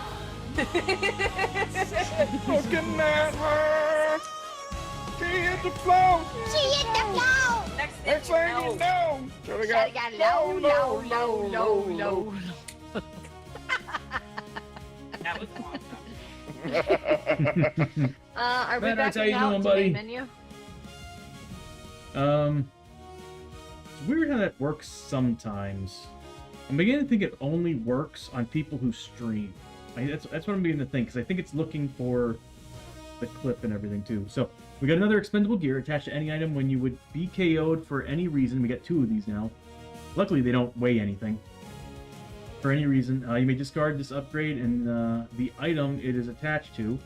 Prevent all damage you are about to take, and instead heal D6 wounds to any mix. This may even be used.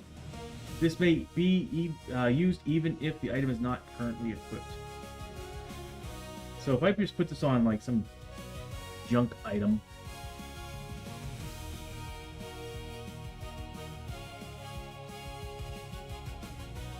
Like the health pistol. Well, it's not. The health pistol is not a junk item, but stuff I'm not going to use. And honestly, considering where I'm at with weight, everything I have is stuff I don't want to be expendable. I'll hold on to these. I'll probably write them down somewhere that I have 2 of them. It's just, yeah, because we got 2 of these. Yep, there it is right there. So we have 2 Expedition gear cards. Second one? Nah, I'm just special. Yeah, you are, buddy. I'll laugh if you find something that is ice-based next. We already found the ice shot, remember? We found the ice shot, we found the fire shot. Well, actually, yeah. Dead Man's Buckle. +1, there we go, +1 strength. I need that. Your attacks are... Well, that's just dumb. +1 strength, well, this takes up the weight slot. Your attacks are +1 damage against undead enemy. Well, I know who I'm putting it on. It's time to make Lester basically the holy man of the group. But I gotta get rid of his other belt. His other belt gives... Ooh... He'll lose 5 health total. He's got enough health. Because he'll be doing... If I do this right, he will do +3 damage to undead. +4 if we can get him blessed. That's awesome. It would make sense though. He's got that flippin' ghost Abigail chasing him all the time. All right, yeah. I think that's what I'm gonna do. And you know what's nice about it is it technically doesn't weigh anything. So that means that, yeah. That's awesome. I can get rid of the Scaffold belt and he'll have a free slot again. I guess like the whole thing is at least you're now getting +1 strength on your tests. So I guess that's nice. I'd prefer to put that on Hoshoryo, but I was like, well, I want the strength bonus for weight slots. I'm not going to get that with Hoshoryo, with this at all. So I'm like, the only person it would be good on would be the Marshal. Then he'd be +1 damage against undead. On top of the vampire shotgun and the upgrade I can put on the vampire. I'm just going to go ahead and put that on the vampire shotgun. +3 damage against undead is so good. Well, what's crazy, Bishop, is pretty much every buckle is a weight. I don't understand how it would be a weight.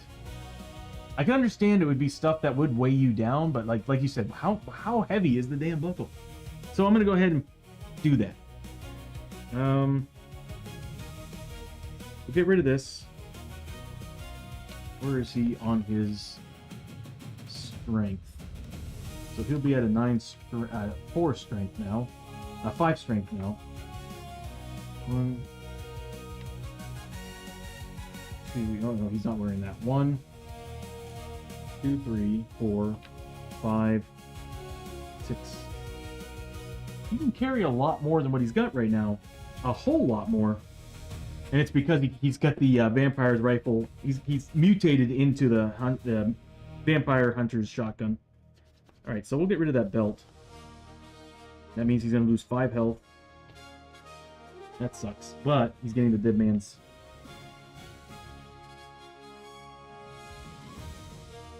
buckle.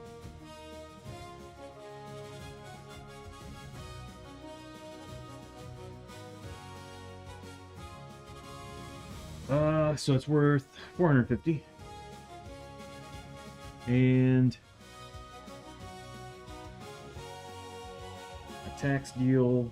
I like how it says attacks, so it's not ranged, or it doesn't discriminate between either ranged or combat.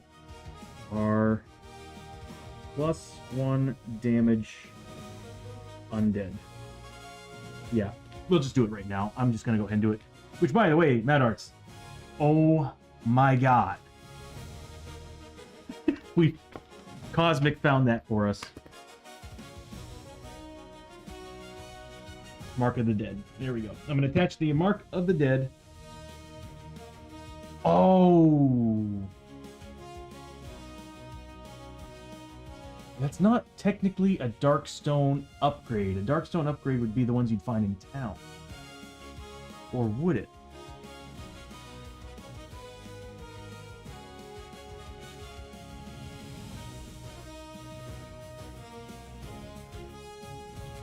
Bishop, would you classify that as a Darkstone up? It probably would be because it is Darkstone on the ticket. Yeah, it's a good sword. It's a really, really, really, really good sword. It's in the Norselands, just FYI. Yeah, I'm gonna say that is a Darkstone upgrade because of that stupid thing. So we can't put it on the shotgun, because the shotgun does not accept Darkstone upgrades.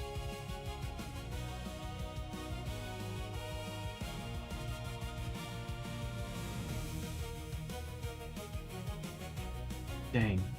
That would have been awesome to put on there. If I equip that... It is a slot. I need to actually put +1 strength.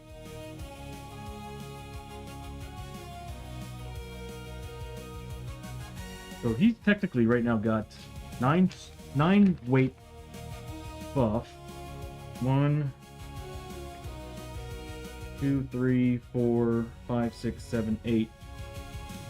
So he can carry 1 more item on him.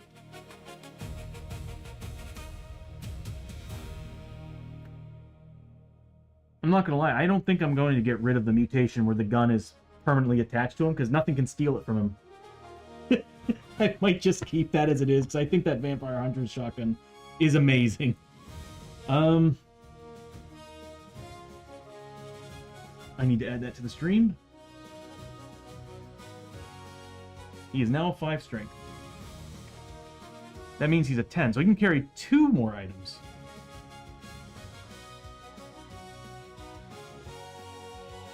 Meaning I didn't have to get rid of that item. No, I don't really want the buckle. But what we'll say is we still have the buckle, but we're now at full inventory. So I need to make a change to him. Clear stats. He's now strength 5. He is 1 strong dude. He is 1 strong dude. What's funny is that he's strong at mind and at strength. That's insane.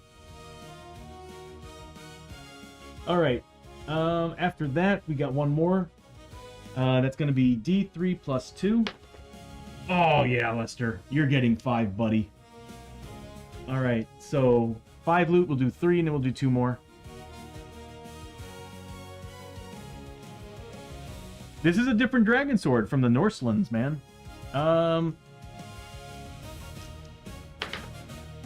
Nice, 200 bucks. So 250, and then a gear card.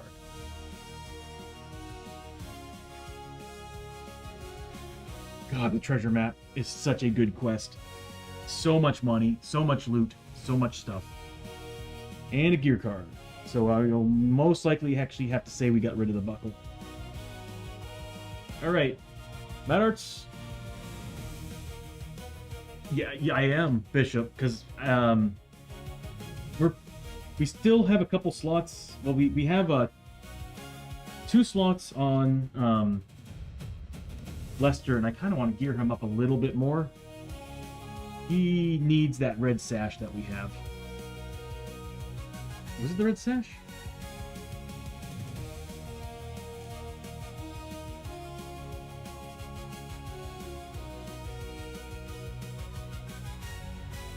The dice roller's still working. So I'm guessing 2 and 3. Oh wait. What were you rolling those for?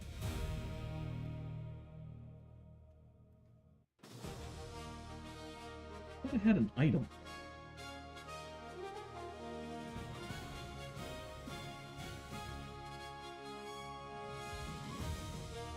Can't wear the boots. Oh, he's wearing less then. Oh, he's got technically the boots. Oh, okay. So which one was it then? Was it the 5? So number 3? Oh, that's for Lester's bonus. All right. So we have found the traveling gambler's boots, +1 move. Nice. Whenever you roll a natural 5 or 6 on move, choose a number from 1 to 6 and roll a d6. If you've chosen number was rolled, recover grit. Another way to get grit. Second one, Sacred Robes. We've seen these before, I think, earlier, way early in the stream. Or season 2. +2 health, once per fight, spend 1 ability token to heal D3 wounds. Ooh, it's not bad.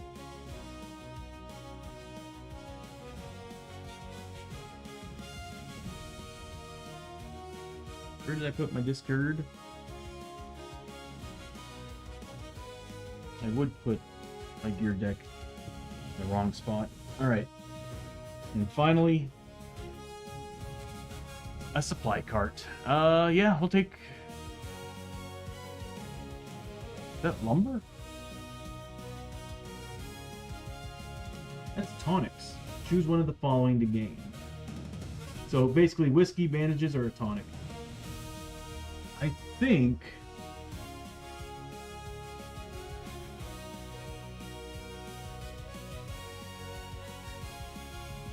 I think we'll choose a tonic. Yeah, we'll choose a tonic. And we'll give it to, let's see. We'll give it to Chiyo. What can she carry right now?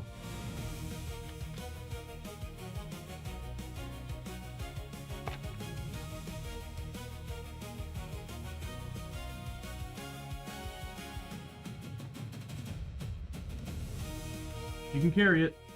She's got 5. She can carry up to 7. So she's gonna carry it.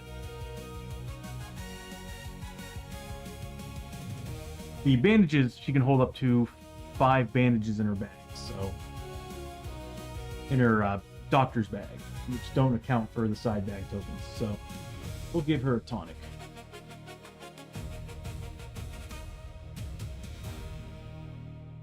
Cool. And then the last 2 loot cards.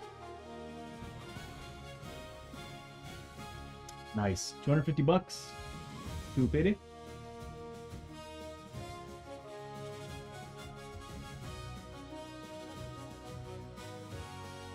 And then an artifact. Who would like to choose the artifact card? You sure did, Matter.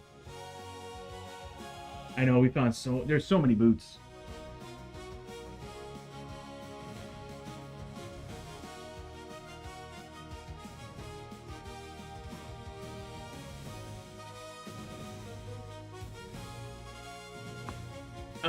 Bishop, do you... Yeah.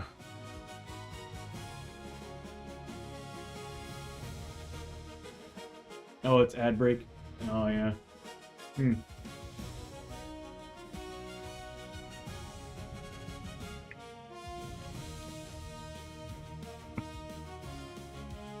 Number 3.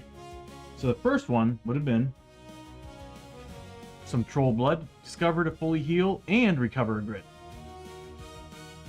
Second one would have been, what is this? Tresure's crown. All of your attacks are +1 damage. You are immune to burning markers. Whenever you kill an enemy, take 1 corruption hit. All your attacks are +1 damage. That's a hat. That's wicked cool. That is wicked cool. Legendary item. Dang. I mean, +1 damage on all your attacks is pretty sweet.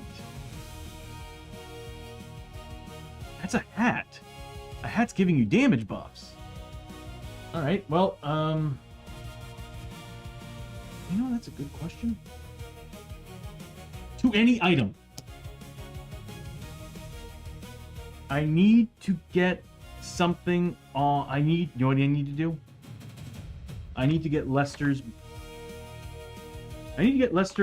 a wearable item that has a slot in it, so I can put that in there, and he'll be +3 damage undead.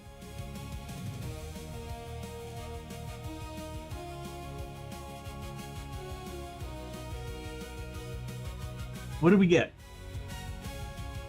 Song of Ragnarok. Once per adventure, each hero may take any amount of sanity damage, ignoring willpower. For every 3 sanity damage taken, they recover a grit. Limit of 1 song used per turn. So we get like 2 songs. One actually gives rage, so it's not exactly useful for us, but this ain't bad. I got 2 characters that could probably be cool with taking some sanity damage to get some grit back. Once per adventure, each hero may take... Doesn't say anything about discarding it either. Once per adventure, each hero may take any amount of sanity damage, ignoring willpower. Every 3 sanity damage taken, they recover a grit. Doesn't say anything about spending it. It's an artifact, it's not a token. Holy crap. Get hit by growing dread, spend that, you all just gain a whole bunch of grit.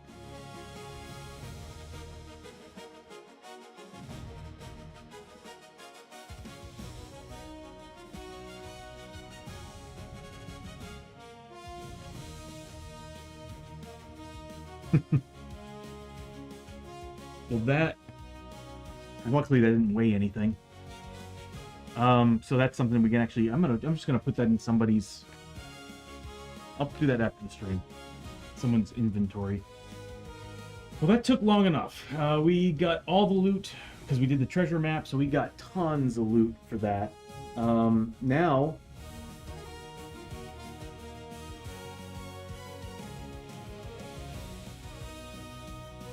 Also thinking about making everything push button, like +1 or -1 to the token, instead of me actually having to type it in. I think it'd be a lot easier. Fury. What the hell was that?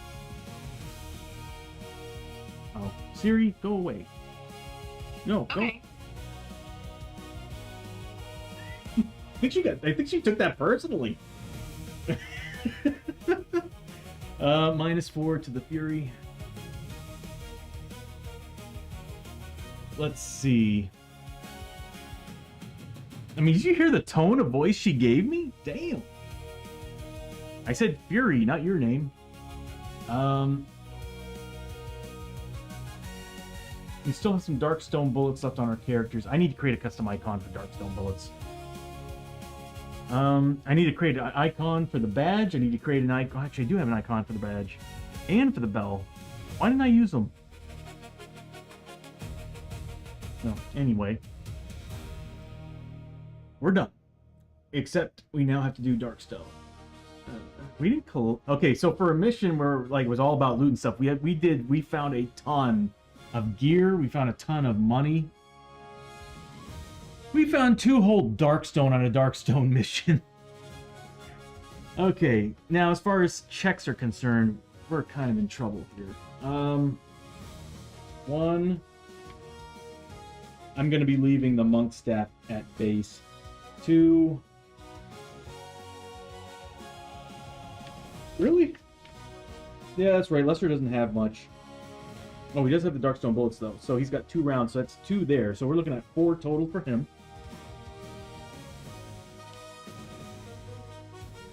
We've got... Yep, we got the Darkstone bullets. So he's got 4 total. And then we got Abbie. Because we stocked up on him when we found the swordsmith. I might do it anytime we find a swordsmith or a blacksmith. I am stocking up on Darkstone bullets. I will buy Darkstone just to do it. But anyway, Abbie is also got 2. She had 1, she spent 1, and she's got 1 in her inventory. So we're looking at 2 there. 4.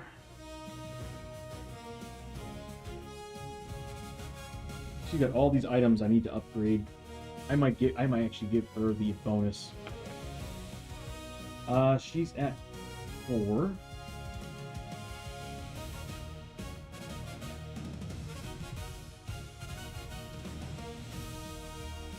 Chiyo.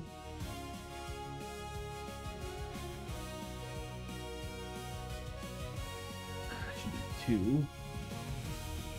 Not 1, that should be at 2.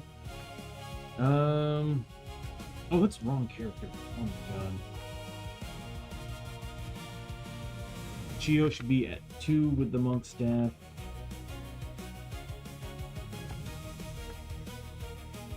Yep, nope. That. So 4, 5, 6 base.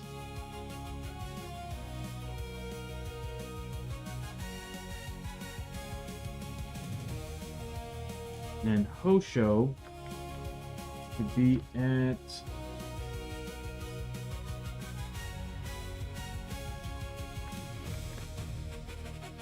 2.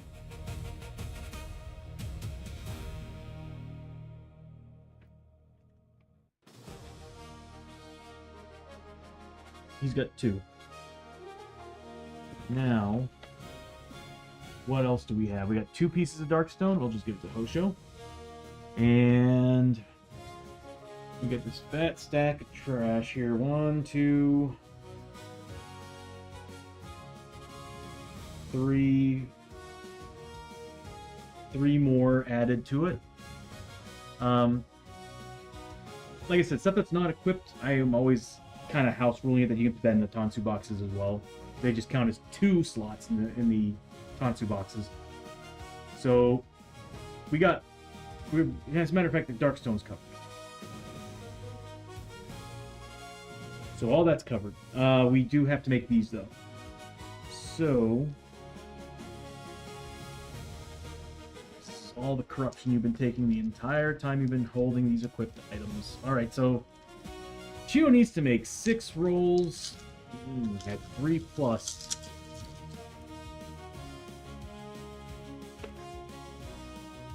Makes all but 1. So she takes 1 corruption. Nicely done, Chiyo. Next up is Hoshoryo with 2. Needs a 4+. Fails both.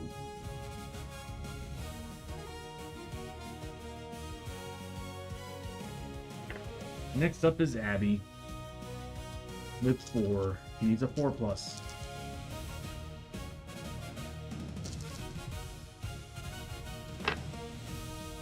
Passes 2, fails 2. So she takes 2 points of corruption.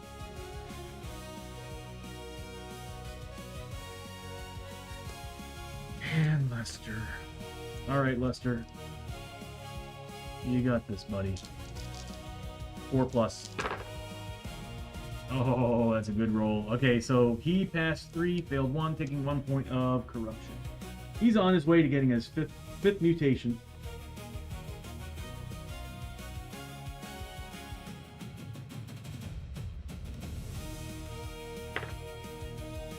Need to give him corruption resist. So bad. Oh my god. I could have sworn I had a way to do it. Oh, here it is. Attached to any item, +1 corruption resist. Does he have anything I can put that on?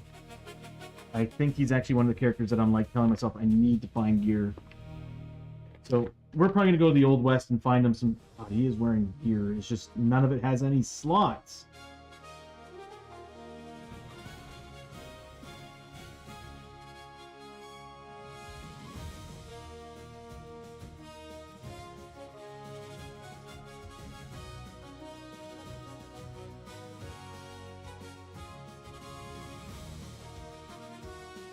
He's technically at a 7 right now because he's not wearing. Oh, he's got his marching boots. He's just not wearing them.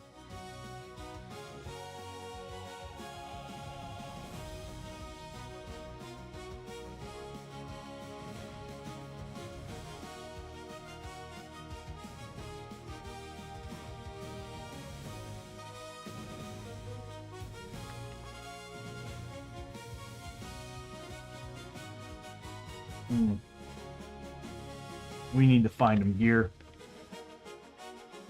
The 5th mutation was my band name in college.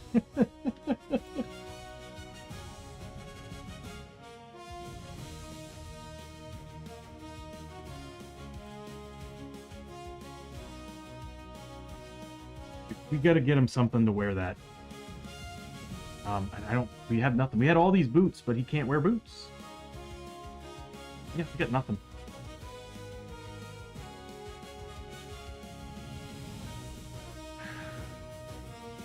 I might give him the expedition boots. I love the marching boots, but well, I want to keep +1 movement.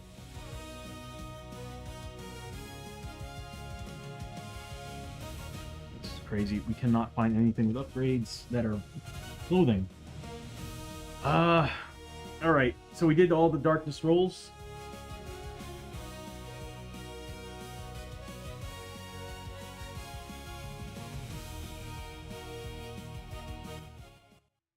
We are now... Question is, do we want to go back? Yeah, we want to go to the Old West. I want to go back to the Old West. We've been in feudal Japan for too damn long. We're going to the Old West.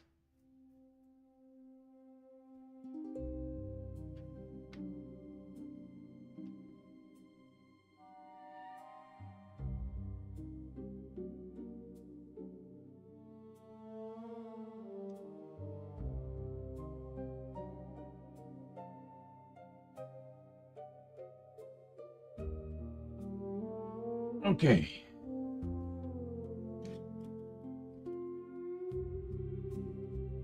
Let's see what this world was huge, by the way.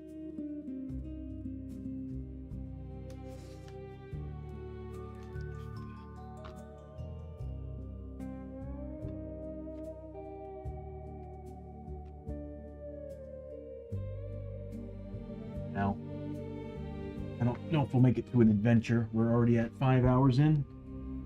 I think after the town stay, we'll call it, and we'll just kind of next Friday continue. Okay. All right. Let's see what happens here.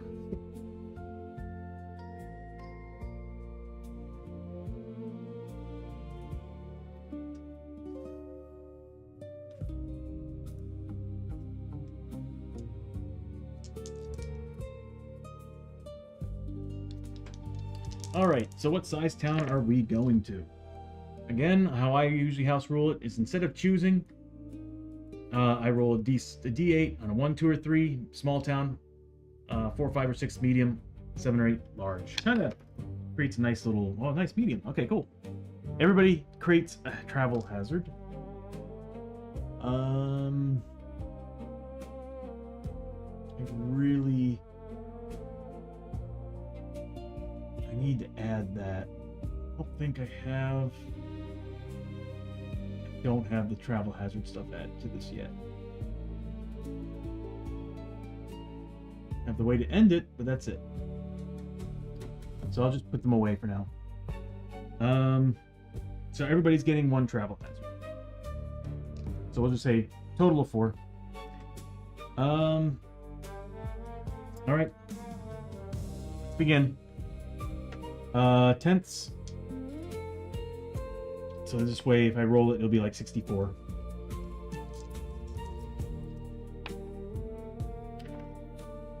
$65. Usually the higher the better. 66, I think it's like a really scary roll off, but let's see what we get on 65. Oh no, it's the forest ambush. It sucks. All right, traveling through a shadowy forest, you get a bad feeling, but it's too late. Musket shots whiz past your head. This is the wrong one. I'm pretty sure it's the same thing, just worded differently.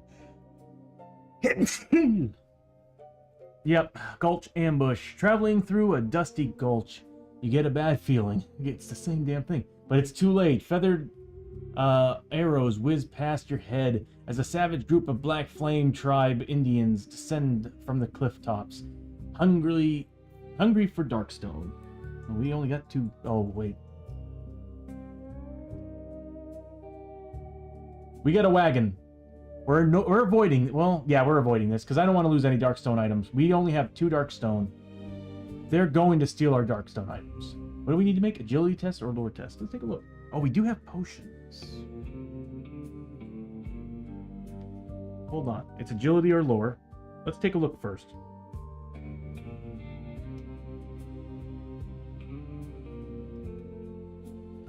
Agility or lore. And what's the test?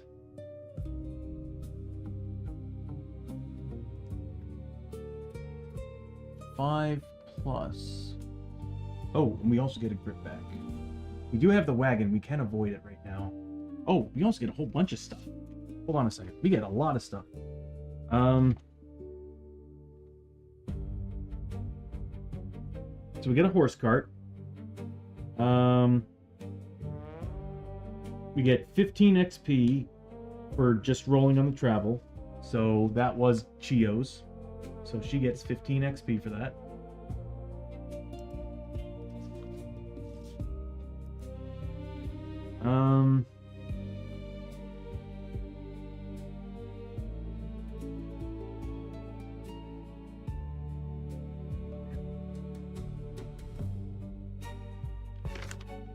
There it is. We have 2 samurai horses.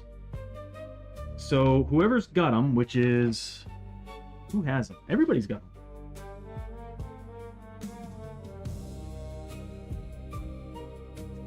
It was the assassin horse that I wanted that I couldn't get. Because he needed to be outlaw, I think is what it was, or something like that. Anyway...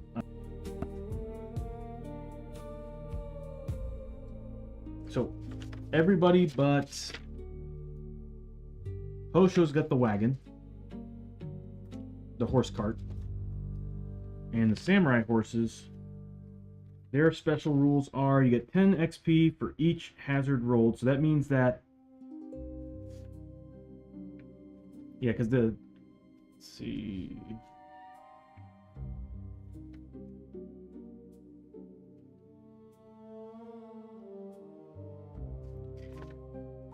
Because everybody gets 15 XP. You know what, let me take a look at that one more time. The wagon does. It's at the swordsmith.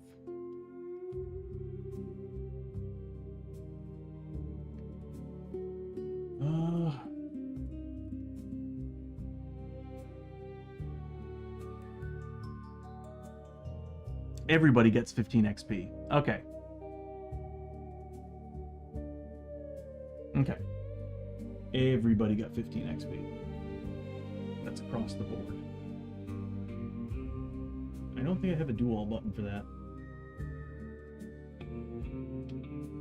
Nope. So everybody got 15 XP for this.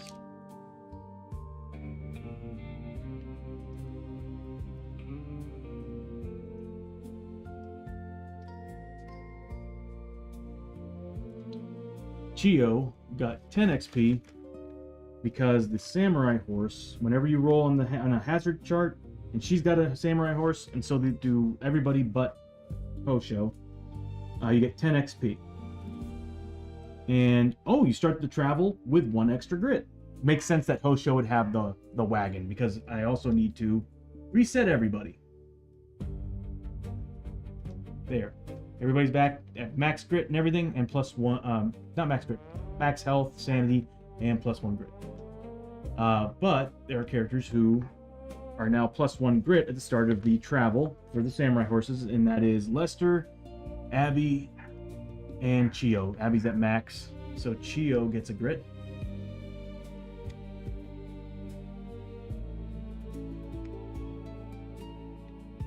And then Lester gets a grit.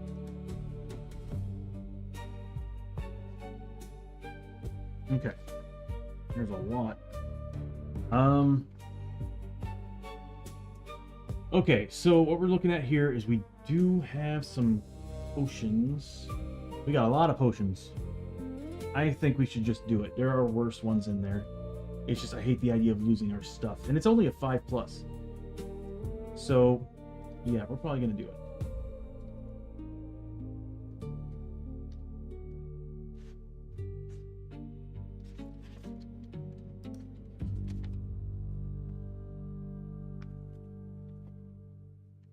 Yeah, we're probably going to do it.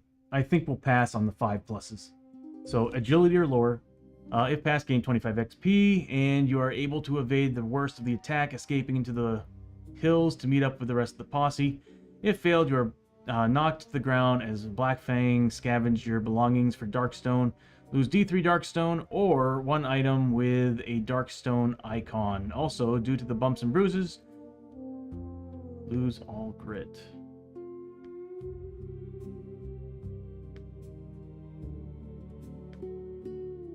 I almost want to use the horse for this, or the wagon for this, because it's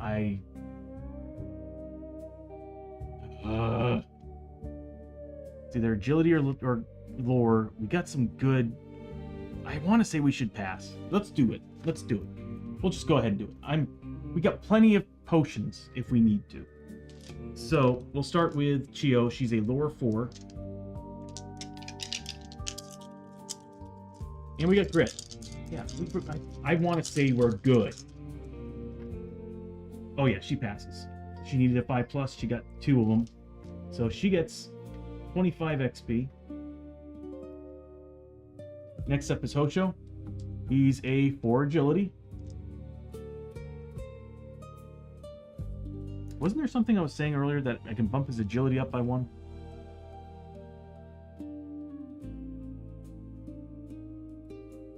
It was the red sash. I can make him a 7 movement with agility for 5 right now. He can carry 8 items. I think he's full. He's not using. He doesn't use the Wanderer's Katana. Laser drills a 1. Flashing blades are 2, 3, 4, 5, 6, 7. He's holding 7 items.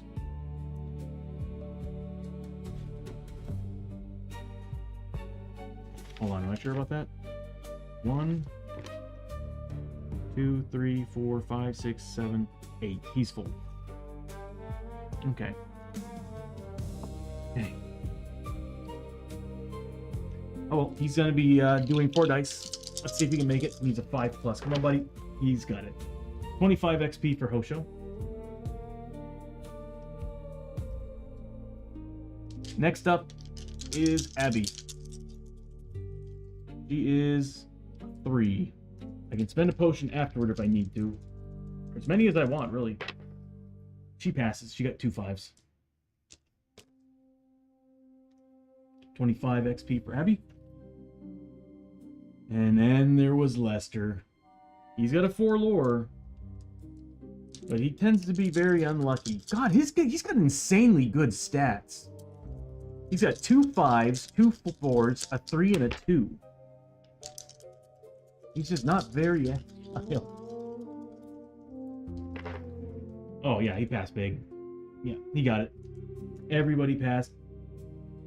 Yeah, we've had enough of we've dealt with enough of the Takobake and their crap that we knew what was coming.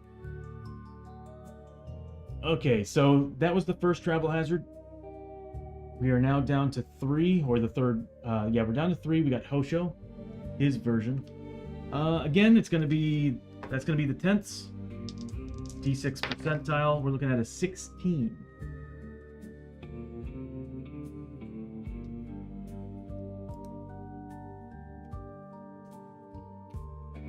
You're in the way. So 16. Shadows out of time. The shadows playing across the canyon's walls seem to move and flicker out of sync with an environment around them. You almost feel as though you can see the vast machinations of the universe playing out in the dark forms. The hero that rolled this, which is Hoshoryo, travel hazard, must make a cunning 6+ test. I don't think he's great at that. If passed, the posse gains an extra revive token to use during their next adventure. For every 1 rolled during this test, the heroes lose 1 sanity permanently. We're using the horse on this. He can't afford to lose any more. What's his deal here?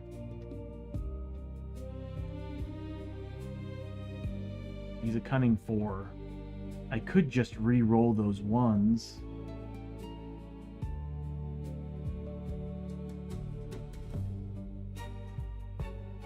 I don't like him losing sanity.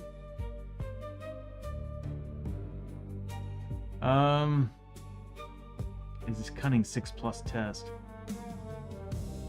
As her mind begins to crumble under the weight of forbidden knowledge. I think I'm gonna chance it. I got grit to re-roll the 1s. Oh, he gets 15 XP also for rolling on the chart. Oh wait, nope, he does not have a samurai horse. He has the wagon. Oh, something's telling me use the wagon for this, but there are some that are worse, but I do hate the ones that are permanent sanity loss. Here we go. 6+. Any ones, he loses sanity. Are you fucking kidding me? I'm re-rolling those with grit.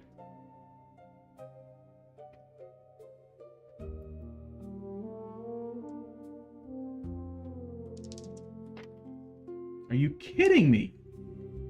Well, he passes. We get a revive token, but we lose sanity at the same time. It doesn't feel worth it. Hoshoryo's now on 8 sanity. He's there with Chiyo. It is so hard to get those points. I should have just done the damn horse. I tell myself every time, whenever it's permanent loss, use the damn horse. I deserve that. Okay. Lesson learned. Because that is a dangerously low sanity. We got 2 more left. This is Abbie. We're going to use the horse. She does get 15 experience because she does have a...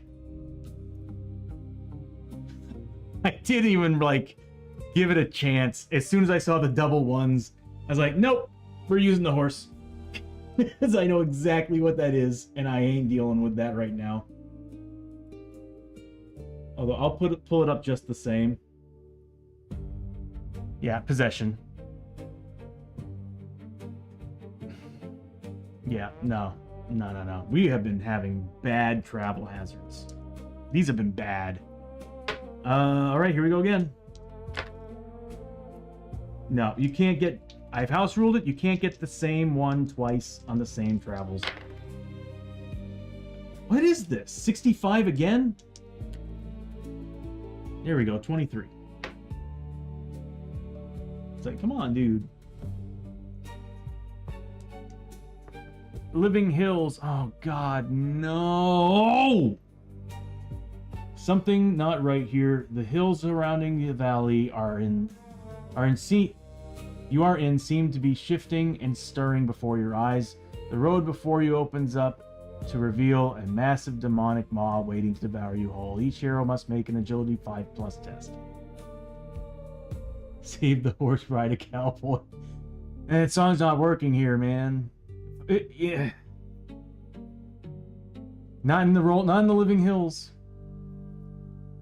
Each hero must make an agility 5+ test to avoid the maw. If passed, gain 15 XP and you escape the trap. If failed, you leap aside the last moment. Any transport you were riding is devoured by the beast. Oh, and look at that. Lose 1 sanity permanently.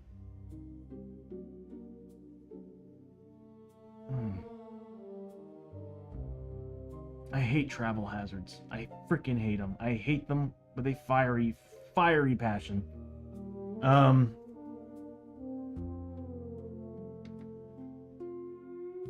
Next stream, everybody. Burning the last 2 pages of the expanded travel hazard chart. Live.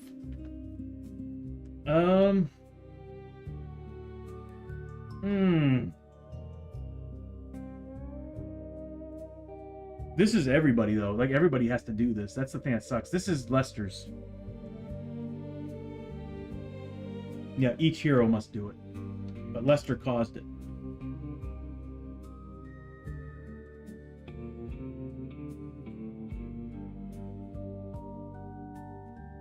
Yeah, every hero needs to do this. This sucks. So it's an agility test. I think we're okay at agility. We got potions too. God. Okay, we do have potions. So we'll just first start with Chiyo, roll the 2. If we pass, great. Ooh! Cosmic with a +1 roll. We'll probably be using that. And a +1 die. Hell yeah. Okay, I will probably be using those. Although there's another part of me who wants to save it so that at the start of the next next adventure, I might get close to a buff. I'm gonna have to think on that. We'll see how this works out. Because we do have potions and plenty of grit. So here we go. I might use that on Hoshoryo. Thank you, Cosmic. All right, here we go. Chiyo with agility 2. She makes it. She saved her horse. That's going to give her, what was it, 15 XP?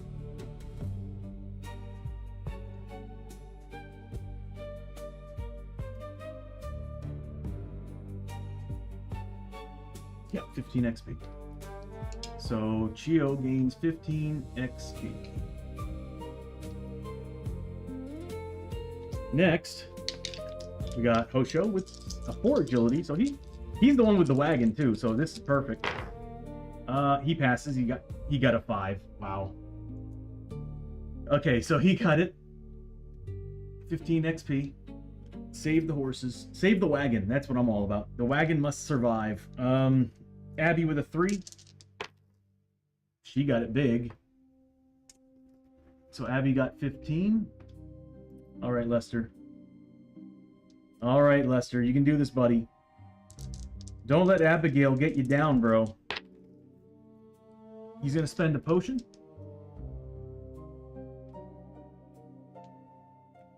What do we have? Yeah, he's going to drink one of Abbie's potions.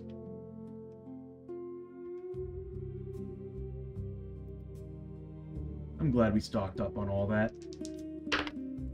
He got it. There we go. And he gets 15 XP. And we saved the horses. That's all that matters.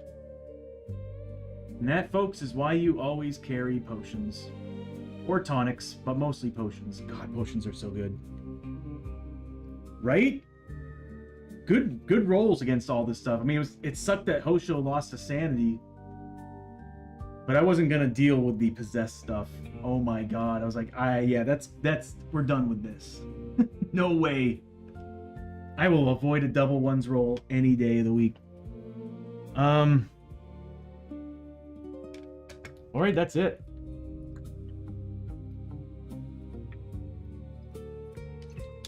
Oh my god. Okay. So we're at a medium-sized town. What type of town do we go to?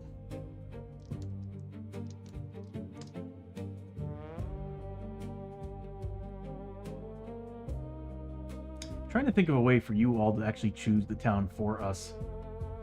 Like, so we're not doing the roles, but you all have the ability to actually do it. Maybe I'll have a once per stream thing. Or maybe it's a redeem that you all keep fighting over. Like, you all keep randomizing it. Like I was thinking about doing with other things. So it's like, through the stream, it'll show you what the next town is. Or maybe, I don't know, I'll figure something out. I want you all to have fun with this and use your redeem. I want to create as many redeems point things as possible, because I know a lot of you have a ton. All right, here we go. It's 2d6, Tony. So 2d6, add them together.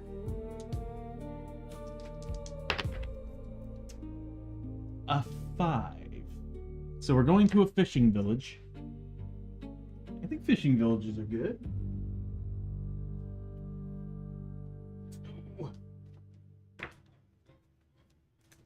I might actually do a village mission.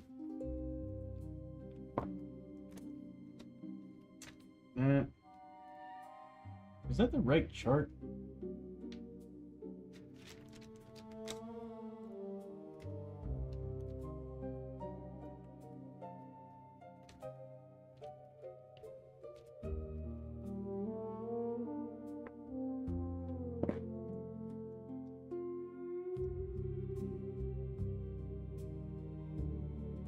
Railtown.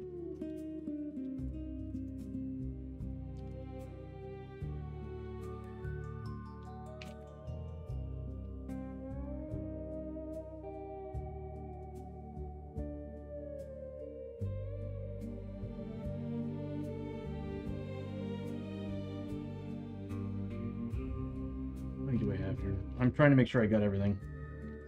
Every time I turn around, I seem to be misplacing things. 1, 2, 3, 4, 5, 6, 7, 8.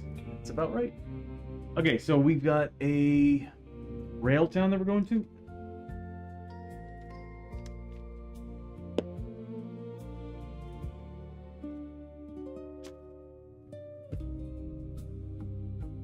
And it's all the way over there.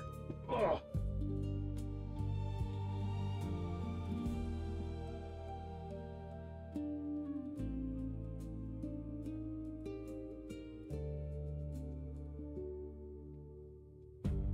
Village.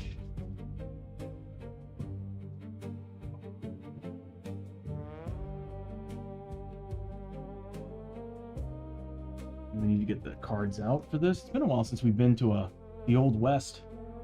So kind of excited for this.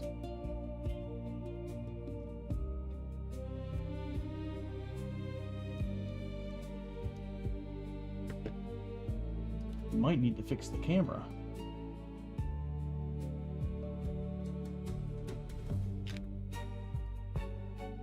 I think it's kind of slanted a little bit up there. All right. So, many towns of the frontier are connected by a network of rail lines, with trains bringing fresh supplies, fresh faces, and news from back east on a daily basis. Fresh supplies. At the start of every day in town, each hero may draw a gear card that is a special deal they find offered at a street vendor. This card may be purchased by the hero for its list value plus $100. Treat no list value as 0. If not, okay, so it'd be $100 for like something. Okay, I see what you're saying. If not purchased, discard the gear card. Every day. So every day there's gear that we could buy. Hustle and bustle. Draw 2 daily event cards each day in town. Oh no. Rail travel. When finished in town, you may take a train to a different area. If rolling randomly for your next mission, you may roll twice and choose which mission to play. Also, each hero can start the adventure fully healed in both health and sanity. Ooh. Extra options. Send a telegraph for $50. You send a telegraph to a friend or relative back east telling them of your adventures. Make a luck 4+ test. If passed, you receive a reply before town stay is over. If passed, receive before the town stay is over, you are now +1. Well, there we go. Yeah, we're all spending $50. So there's our answer to get our sanity. Okay, we're staying here. I kind of want to keep coming back to the rail town. Outlaw only. Abbie can rob the train. What's her agility? It was a 2, wasn't it? She does have potions and lots of grit. Make an agility 6+ test to ride out and rob the next train out of town. You gain +2 agility for this test. If you have a transport item. Oh, if you have a transport item. So yeah, we do. We have the horse. If successful, for each 6+ rolled, gain D6 times 100 and D6 Darkstone. For each one rolled, take 2d6 hits during the shootout on the speeding train. We get healed up anyway. If failed, you are caught and arrested, set to hang in the morning. Make a cunning 4+ test to escape the jail and flee town, ending your town stay, gaining 20 XP and becoming wanted. If failed, you are hung at dawn. Your hero is killed. Though your hero posse may play the hanging high town adventure. Oh god, yeah. We're doing this. We're doing this. Oh, that's awesome. Yeah, Abbie's gonna be doing that. And we got all those terrible daily events that we need to do. Oh god, we have to pull out 2 daily cards a day.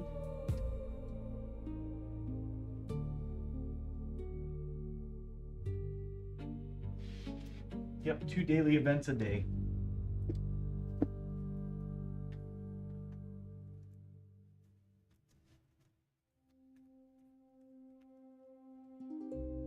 Okay, so we got a lot to set up here then.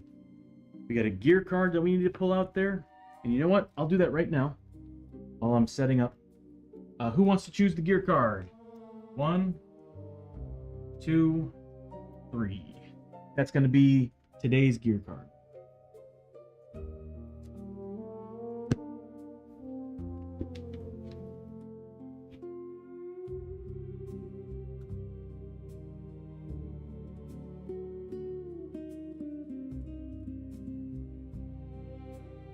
Oh.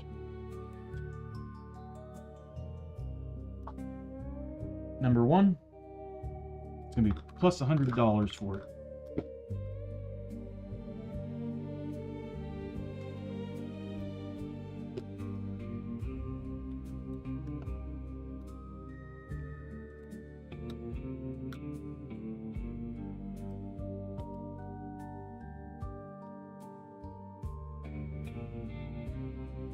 We would have had the katana, the explorer's map. Discard to gain 25 XP. You may also just cancel and redraw a darkness encounter or map card just drawn, or redraw an exploration token just revealed. But we did find Long Arm of the Law. Range 8, shots 2, uses the D8 to hit and damage once per turn. When you kill an enemy with a shotgun, you gain +1 shots. That means that if I put that on the Marshal, he'll get 2 shots for killing an enemy with a shotgun. Holy crap! 920. Yeah, I'm buying that. I'm buying that. Yeah. I want that. I need that. I love the vampire shotgun. But imagine that. And then I could put an upgrade on it, which would be an inlay. I would be missing the +1 damage. But I can still put the +1 undead damage on there.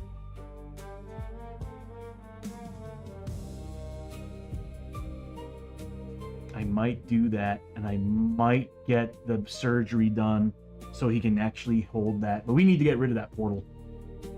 We desperately need to get rid of that portal.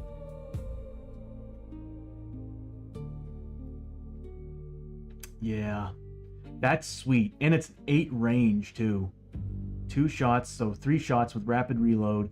D8 to hit and damage. Plus 1 shot on shotgun. Killing an enemy with a shotgun, which means that's plus 2 because of his lawman's ability, his marshal's ability. That is insanely good. This was made for him. This was made for him. Where's my item pile? There it is. Oh, I need to discard an item. Well, we haven't bought it yet. But we will be.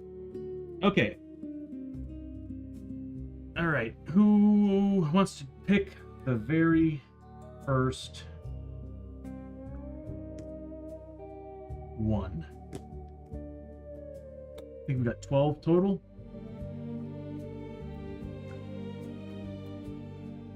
So choose a number from 1 to 12.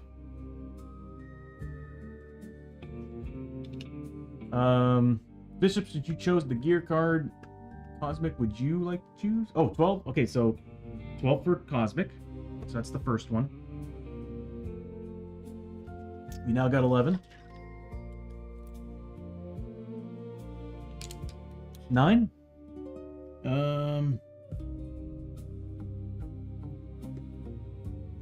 We're now down to 10.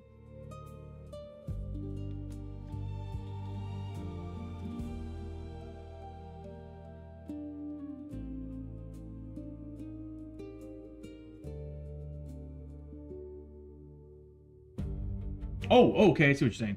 So you chose 9, which was the... Yeah. We are being freaking raided, everyone!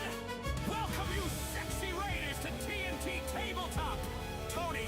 Number 4. Is it a Lance, give that man a You got steam. raid! Shouty, make sure to slap them keys in hard!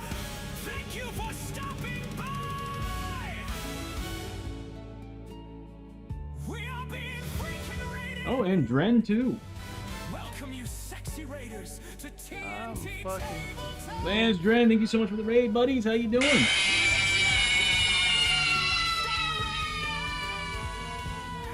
If you Oh, got God. the raid and run, we Amazing grace. Yes, welcome, Raiders. Okay.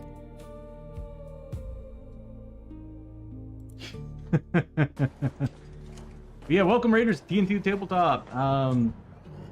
Tony, and we're... Huh?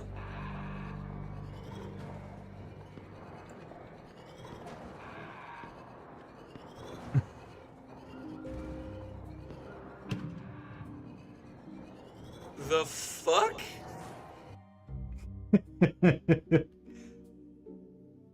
Yeah, Lance, your clip scared the hell out of me. But anyway, everybody, welcome to TNT Tabletop. I'm Tony, and we play a game called Shadows of Brimstone. Lance plays on Thursdays with our group, where he's what are you? You're a lawman. You're a lawman slash wandering samurai. But yeah, we play a game called Shadows of Brimstone. It's basically a dungeon crawling game. It's in a board game, which is, in a sense, it's Diablo, but in a board game, and it's featuring the Old West, feudal Japan, and a couple other themes like Norse mythology and conquistadors and stuff. And we've just actually finished adventure. We got back to town, and we're currently just trying to build the town, get it ready. This is usually the slowest part of the game. Pretty much demo. It's pretty much. Which one came out first? Because Shadows came out back in, well, they kickstarted, I think, around 2013, 2014.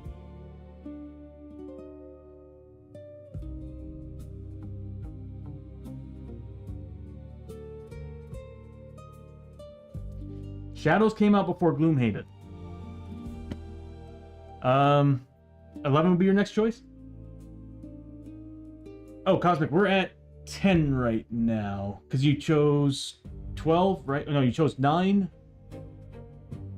Am I doing this right? 9, 4, 2. So bishop's choosing 2. Yeah, see, I keep moving the pucks. I guess I should just leave them there. But anyway, yeah. So, yeah, it started off with an Old West theme, moved over to feudal Japan on the second Kickstarter. The third Kickstarter, they added the Adventures mode, which is Vikings and Conquistadors. It's more of a team-based thing. Second to last one. We need 2 more. And, yeah, it's, like I said, it's a, words. I just seriously zoned out for a second there. Anyway, it's a dungeon crawler, and you can just about do everything you can do in other dungeon crawling video games. So, as I said earlier, we're currently going to town. We're building it. We're going to sell some stuff. We're going to restock, and then we're probably going to end the stream there, and then move on. But move on to an adventure for the next stream. But anyway, everybody, welcome to the TNT Tabletop. And thank you, Dren, and thank you, Lance, for the raids. Good to see you guys. I hope you had a good stream. I'm pretty sure you were playing Diablo. If not, what were you guys doing? I hope you had a good stream. 3. We got 1 more. Try to keep these in order.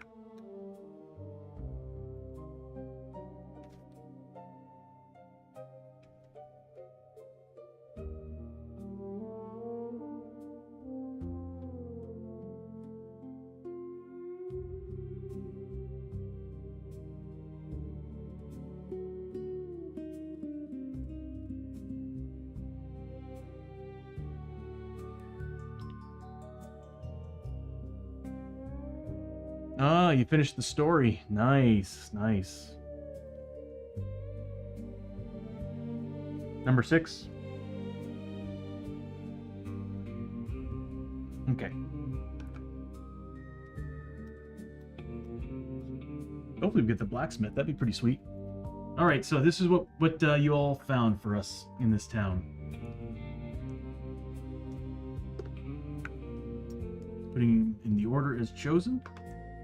So we've got the Mutant Quarter, the Blacksmith, and yet we have no Darkstone. But we can buy some Darkstone rounds, though, so that's good. Street Market, we can resupply. The Smuggler's Den. Ugh, the Saloon. I mean, I guess we can do some gambling. If we can get blessed there... If we can get blessed there, that is the place to be. Alright, so far, this shotgun that I need to have is 925 bucks. So, we will definitely have Lester buy that. That is very necessary. And what sucks is that we need upgrades. Bless Lester. Blester. We'll just call him Blester.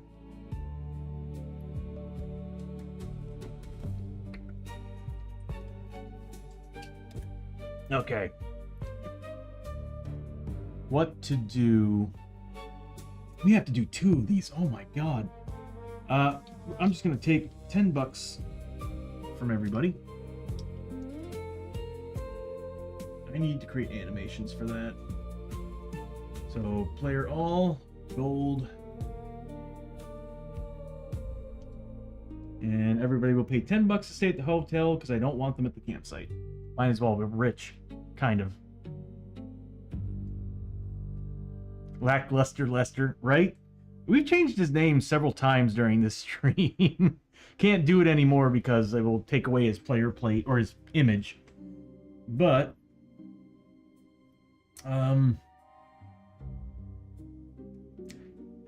okay, so I'm curious as to what the church has, but the blacksmith has Darkstone bullets. Might as well go there and buy some Darkstone bullets. Can we buy Darkstone at the village market? Because I would like some upgrades. We got ad break in 5 minutes, everybody. We can buy potions. We can sell Darkstone. I don't think we can buy any.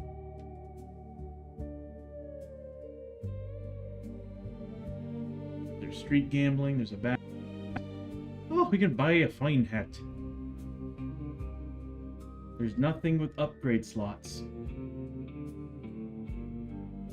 Ooh, Drifter's hat. What's this? Anytime a hero posse crosses into a new stage of the depth track, cover you up to your max grit?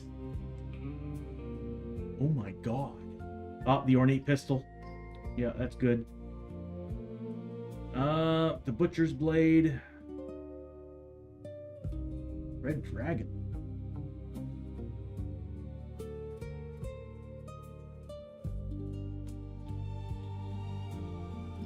Made from a potent formula of opium-crushed darkstone and scourge bile, this mix is not to be taken lightly. For the next adventure, you're +1 initiative and have Spirit Armor 5 flippin' plus.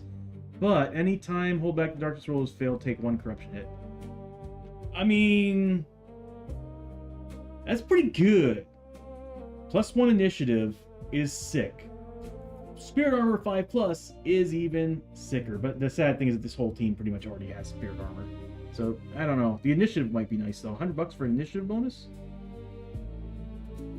We've already got horses. They got... What is this? No, they're all the same. Oh, you can buy a Tredaran Stallion? I'm sorry, hold on a minute. Use 1 grit to permanently ignore the immediate effects of a travel hazard. Does that mean you can ignore the travel hazard by just spending a grit? So if I bought 3 of these, I could just spend a grit and be like, oh, we're going to a medium town? That's 3 travel hazards that we can ignore?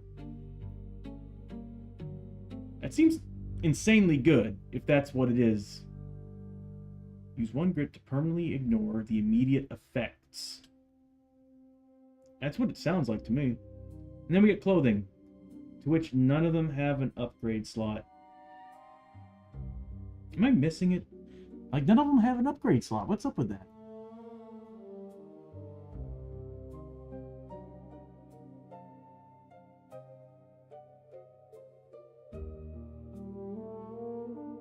Okay, I guess all the hats have an upgrade slot.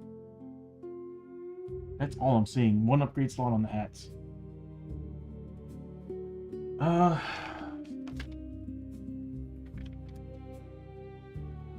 Buster. What do you have, buddy? You're a 10. Strength, so you got 1, 2, 3. No, you're not. You got 1, 2, 3, 4, 5, 6. Am I sure about that? He's not wearing the shotgun. He's not wearing the rifle because he's got the Vampire's shotgun permanently attached to him. So those are not on. He's got the Tansu boxes. Vampire shotgun, so that's 3. Soldier's armor, Dead Man's buckle, Rawhide, chaps, and then the marching boots. So he's got 7. So he has 3 slots left. I'm buying him a hat. I'm sending him there. He's going to buy the Drifter's hat. It'll have an upgrade slot, and I'll be able to put that item on there to give him the +1 damage. Yeah, I think that's what I'm going to do. That'll give him the +1 damage to undead. So I'll give him the Drifter's hat so he'll get his grip back. What else do they have? Ooh, or actually, the Badlands hat's pretty sweet. Explorer's hat. Once per adventure, you may look at the top 2 top darkness cards, discard 1 and put 1 back. When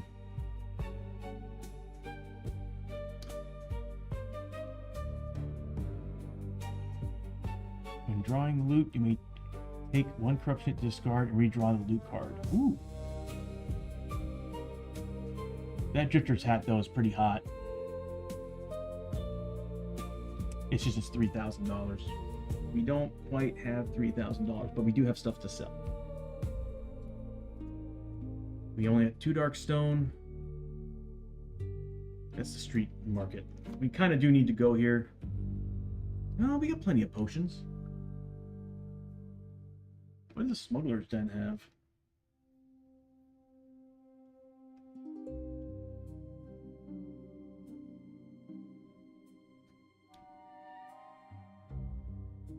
Assless chaps.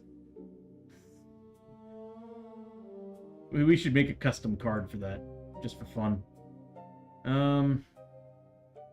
Choose an injury or mutation you want to remove and roll on the chart below for 25 bucks. Now I know where to use my +1 roll. Or I might use the +1 die.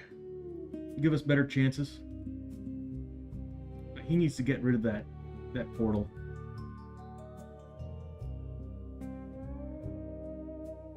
Wow, this place sucks for getting rid of your mutations.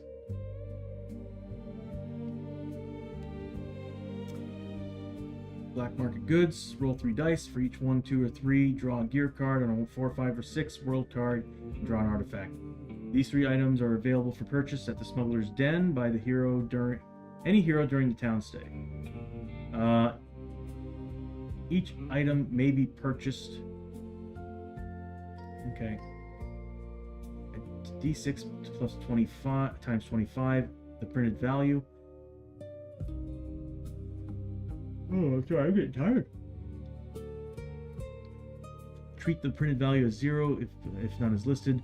The D6 times 25 variable portion of the cost should be rolled for each item separately and should be re-rolled on each different day, so it's constantly fluctuating in its price. Only 1 copy of the item is available to be sold. Yeah, okay. You know what? Let's go ahead and do that, because this might entice me to go here. We got 1 artifact. I need to have it zoom out more. We got... Yeah, that's a lot of space. Yeah, I could definitely zoom it out more. I'm going to have to do that. So we got 1 artifact, 2 gear cards. So let's go ahead and... What? Is it from the mines? From a world. Okay, we got to draw a world. So let's first draw a world. Being freaking raided, everyone. Welcome you. Board Game Steph with a raid. Tony, it's Steph and Michael. They are raiding your stream. Pay them tribute with a shouty. Do it, you. Thank you, Cosmic. Thank you for stopping by.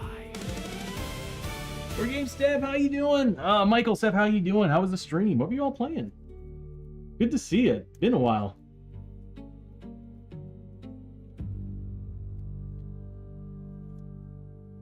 But everybody who's jumping into the stream, welcome to TNT Tabletop. We primarily, actually, I'll just say it, we only play a game at least right now called Shadows of Brimstone. If you're not familiar with it, it's basically a dungeon crawling board game. Pretty much like Diablo, the video game. You go out on adventures, take on enemies, find loot, bring it back, sell it in town, which is what we're doing right now. So this is kind of the boring part of the game, to be honest with you. A little bit on the slow side. Panda! Oh, we can get Panda one too.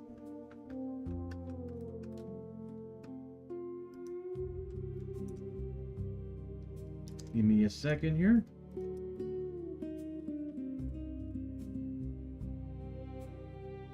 Yeah, Steph, Michael, good to see you. Thank you again so much for the raid. But yeah, so it's basically just a dungeon crawling board game, and the theme is Roll it. 4 different things. Now it's working. It is Bonzinator! Yes! Yes! Thank you, everyone. Thank you so much. Thank you. Early birthday. Gosh, Yes, let's happy go! birthday, Bonz! Yeah! Woo! Let's go! Woo! I'm so excited! Where's the party Yay! poppers? Awesome. But again, Steph, Michael, thank you so much for the raid, and yeah, I hope you had a great stream. I know you did. You always seem to have a great stream. Very informative. And everybody on my stream or on YouTube who watches, definitely also, Board Gamer Steph is definitely somebody to pay attention to. They play a monster variety of board games. Very informative and a lot of fun to watch. Highly recommended. Definitely give them a follow if you haven't already, and I'm sure you already have. But yeah, so we're currently right now trying to build the town. We're trying to set up a whole bunch of different things that are going on. Because the town we're in right now has an awful lot of rules, and all these different shops that opened up, we have to find all these items and stuff. 2,200 games. Yeah. Last time I saw you stream, you all were talking about how many YouTube videos you all got of all the different games you'd played. Very jealous of that. Oh god, having a big catalog of games under your belt like that, that's awesome.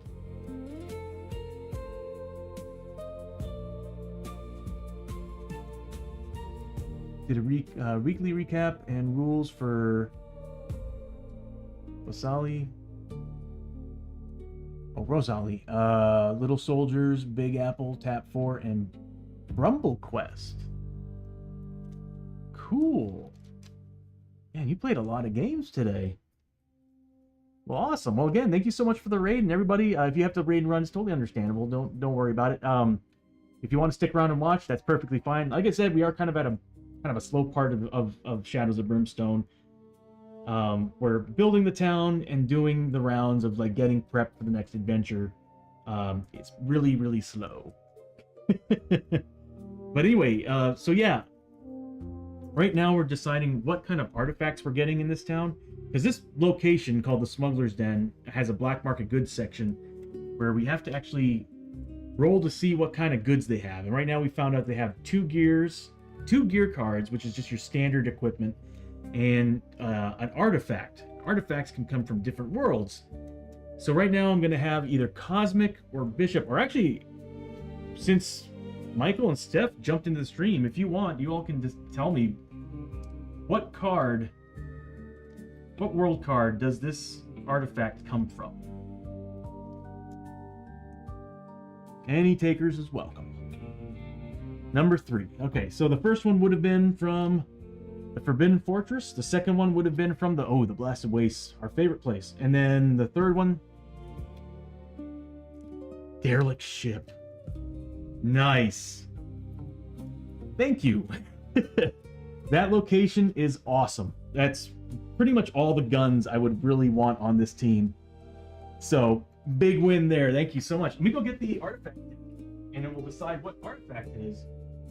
Let's see. Derelict Ship. Ooh, thinking about putting the cards a little bit closer, bringing the cards a little bit closer to me. So again, that is the map deck.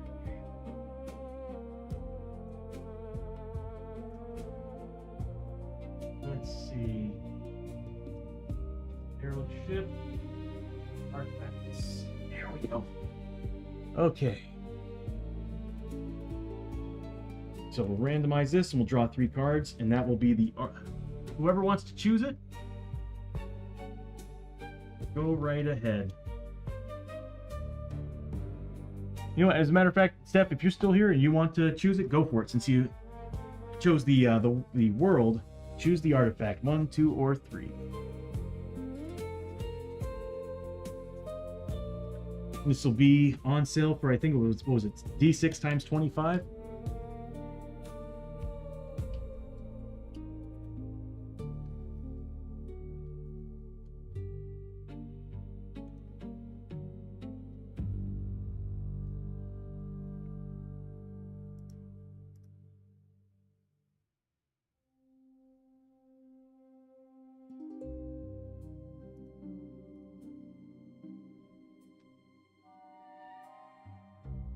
Okay, that's totally understandable.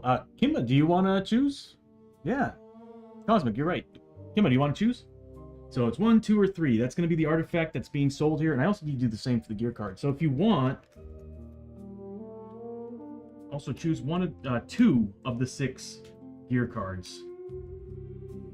Those would be the 2 gear cards that are sold at this shop. So 2 for the artifact. And then we need 2 gear cards, so 1 through 6. I apologize that there's an awful lot of graphics on the stream. It's like a mishmash of cards and scanned items. So number 2, and then Cosmic, you get to choose one.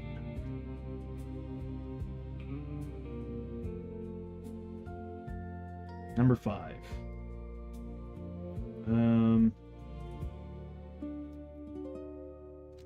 The last one, I'm guessing, since there's only 5 in there right now.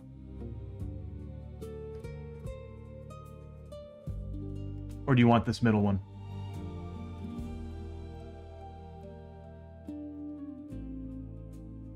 Okay, the middle one. Cool. All right, so the ones that would have been in there, we would have had a Nutri Pack. Discard to heal peril dice number of health or sanity any mix. That's pretty good. And the other one would have been Control Pad. Once per adventure, roll a d6 for every auto turret and robot enemy on your map tile.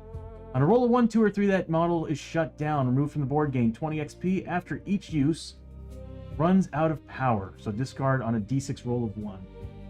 Okay. So that's something that would have been great in the actual derelict ship location. They are. I mean, like, seriously, you're right. For, like, the Old West, for the Old West, some of this stuff being, like, $900 some odd or whatever. It's a lot of money back then. All right, for the gear cards, we would have had the Painted Shield. Yeah, we've seen this one several times. We would have had the Healing Salve. We've seen that one several times before. The Transfusion Kit. Actually, I don't think we've met this one. Use 1 grit and take d6 wounds, ignoring defense, to cancel another hero's curse on a d6 roll of 3+, except during a fight, or to cancel an injury just rolled by another hero on the same map tile. After each successful use, gain 50 XP and roll a d6, and on a roll of 1 or 2, it breaks. And then, of course, the Yamabushi Charm. Oh my god. Yeah. Discard to cancel a darkness card, or to immediately gain D3 +1 ability tokens. That's really good. Right? $900 with a dragon sword.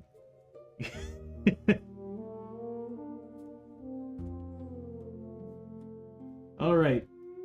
So what you all did find us. So Kimma, you found us. Oh, the breaching gun. So you found us a shotgun, or what's going to be sold at that shop. Range 4, shots 2, use d8s to hit and damage, 6+, which means 6+ count as critical hits. Any model that takes 1 or more wounds from this gun during a turn also gets a stun marker. Oh my god, we have a way to stop enemies from activating. We have a character who specializes in shotgun uses, in shotgun use. And I've got like, this would be like the 4th shotgun I'd want to buy him. Oh, that's so good. And it's worth another $50, so $800. So we'll go ahead and put this somewhere. I'll just put it over here in the corner. The best defense is a good offense. Just saying. Very true. All right, and the gear cards. Soldier's chin strap attached to any clothing hat item. Once per adventure, use at the start of a turn to gain D+3 initiative until the end of the turn. When used, also recover a grit on a d6 roll of 4+. That is really good too. That is worth another $75, so $425. And then this bad boy. Oh, yeah, we're buying that. Holy Blessing. Use 1 grit or 1 faith to attach to any item. Spirit Armor 6+. For any of you who are not familiar with Spirit Armor, it is... In Shadows of Brimstone, there are 3 grades of defense in this game, and they go in order. So when someone attacks you, you're basically taking cover, and if you have cover. Then after that, it's defense, which everybody has defense rolls. So basically dodging out of the attack. And then there's armor, which armor is basically how much your armor can actually take in damage before you start taking damage. Same thing goes for sanity, except you don't get cover on sanity. You just get spirit, like a willpower save, and then finally spirit armor. And spirit armor acts just like armor, but for sanity. It's so good. It is worth, I knew it, $125 more, so $425. I'm buying that. Yeah, we're going to the Smuggler's Den to buy probably buy everything that's there. Because the Soldier's chin strap is an attachment, and that is really good. And if we're here, I think we can buy some hats.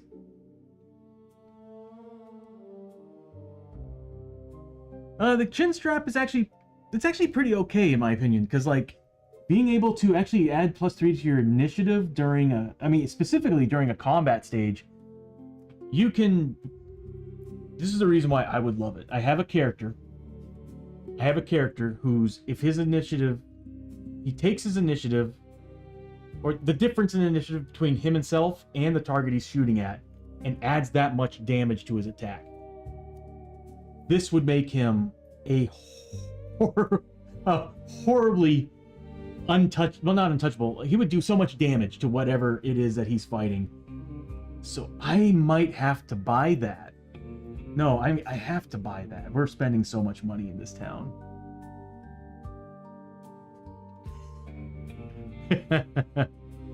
Blessed her with the shotgun. Yep. Well, yes, but like I said, there's some characters where that initiative bonus, specifically Hoshoryo. Let me see if I can pick it up here. Why isn't it working? Oh, because I'm not in OBS. There we go. Hoshoryo, the guy at the bottom there, like I said earlier, he's got 2 weapons that it takes the difference of the initiative value, and he does a lot more damage. So that chin strap on him, if I can get him a hat of some type, because I don't think he's wearing one. If I can get him a hat,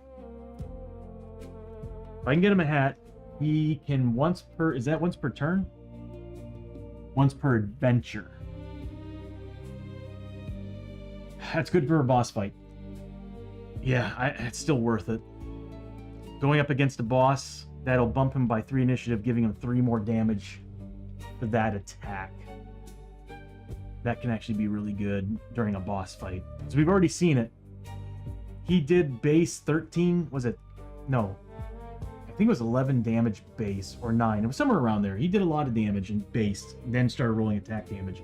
Anyway, we're done with all that. So thank you all so much, because to be honest with you, you probably found me everything I want to buy. I was not expecting to really do anything in this town. I wanted to get upgrades, but I want that shoddy. I want both these shoddies, because that long arm of the law is really good. But this gets an upgrade and that, but I don't know. That's a tough. They're both really good. I like the idea of being able to stun targets. The only thing is that the range on it is a 4. That's the only thing. The range on it is a 4. I don't know if I'll get the breaching shotgun because of that.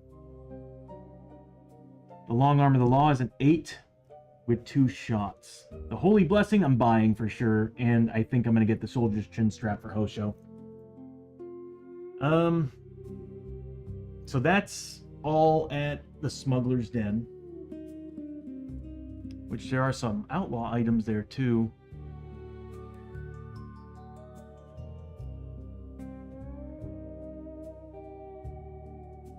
Can only get crits against adjacent models.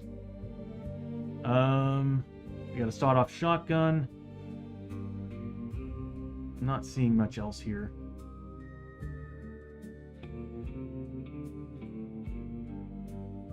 We do have an outlaw that can buy stuff, but illegal ammo, they have inferno shots for shotguns. Critical hits do +1 damage.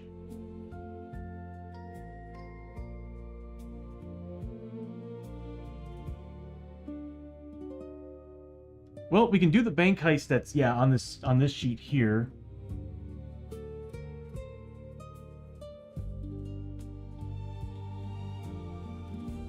I guess, yeah, you're right. There's another bank heist. That's interesting. So, the rail town, we can do the... No, it wasn't a bank heist. It was a train heist. So, we can do a train heist in the rail town, which I already said we're going to do. So, that's what she's doing today. Let me go ahead and pull these out of here. So, Abbie here is actually an outlaw, and actually, we got a lot to do. We still have a lot to set up. Before the day starts, Abbie needs to do something. She is level 6, getting close to level 7. He's quick at leveling here. She has, where is it? Wanted. She starts a day, whenever she starts her day in town. Okay, so we would do it after the daily event then. Roll a number of dice equal to your level. For each 6 roll, gain 10 XP, but also pay $50 to the, basically somebody spotted her. She's gonna bribe them or flee town.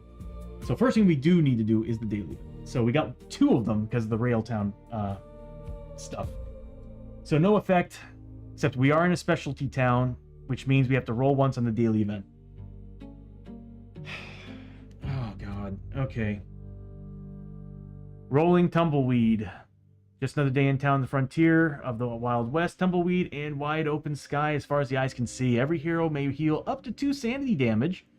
We haven't taken any. Oh, look at that. In a special town, roll once in the daily event chart. So we have to roll twice on the daily event chart.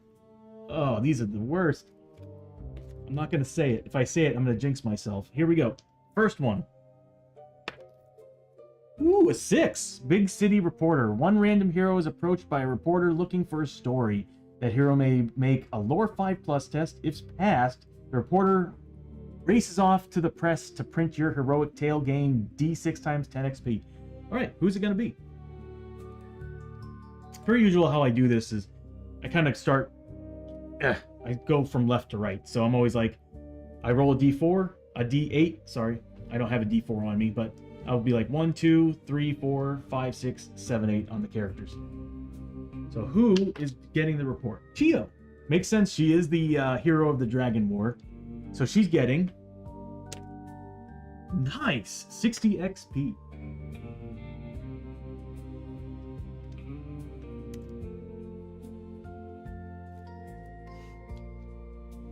We have a second one. It's too bad we didn't get that 6 for the second one. I'm getting some good luck here. Alright, here we go. Alright, so now, again, who's getting this? Chiyo again. Man, the press loves Chiyo. How much XP is Chiyo getting? 20 XP. Man, we got lucky. Oh! Kima, thank you so much. That hero make a lore 5+ test. She's actually good at lore. She's a 4. So, and she's got potions. It's 5+. First one, passed. Second one. That's a 4. I'm gonna spend a potion.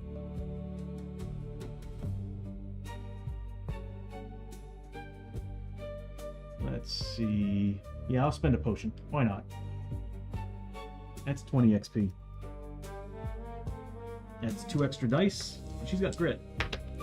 She passes with a 6. Okay, so she gets another 20 XP.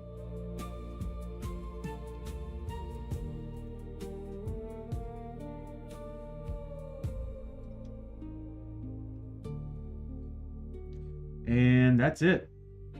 I'm grateful because the Hell Train. I can't wait. The end of the year, we'll be hearing more about the Kickstarter for the Hell Train's expansion. Okay.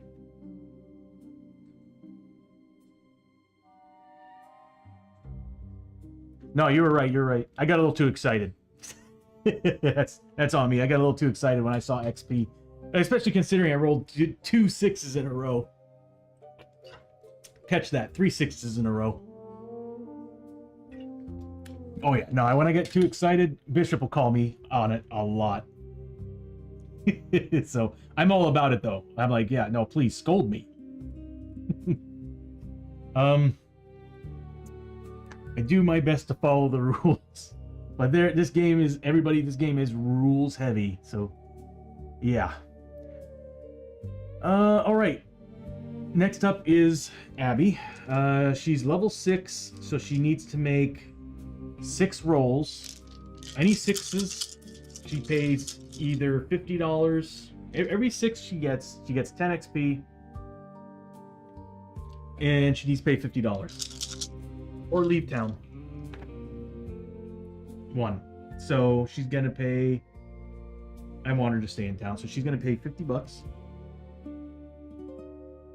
and she's gonna get 10 XP for that bonus.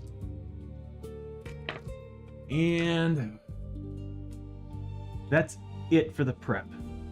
Finally. All right, so what we saw here was we saw some good stuff at the Smuggler's Den. We're going there for sure. We have mutations. Do we have any madness? I think we got rid of most of the stuff. Oh, we're at a church. We can do it. Abbie's going to the church. Hoshoryo's going to the church. They're going to see if they can finally get rid of the madness they've had since they first started their season. Because Hoshoryo's had what he's had that, what did he have? The chills. He's had that for a long time. It's just we've been in the feudal village and we couldn't get rid of it at the shrine. Everybody else is actually okay though. Chiyo's probably gonna stock up on supplies, so I'll have Chiyo go to the street market. Lester wants those shotguns. Well, actually,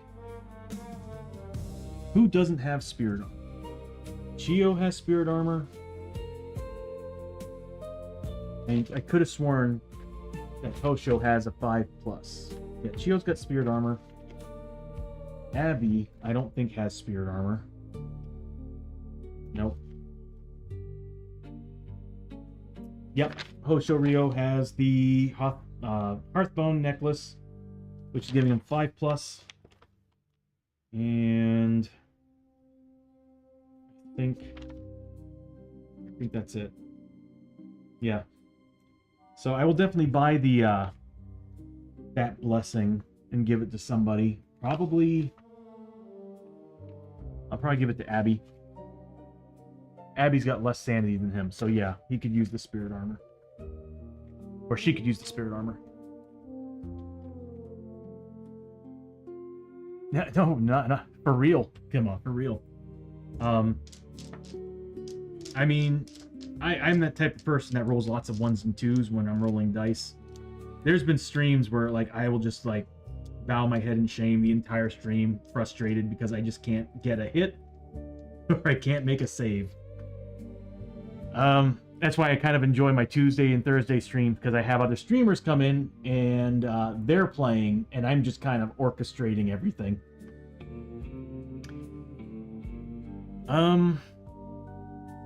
What to do? I could go for some Darkstone bullets. We're gonna need the Darkstone bullets. But definitely before we...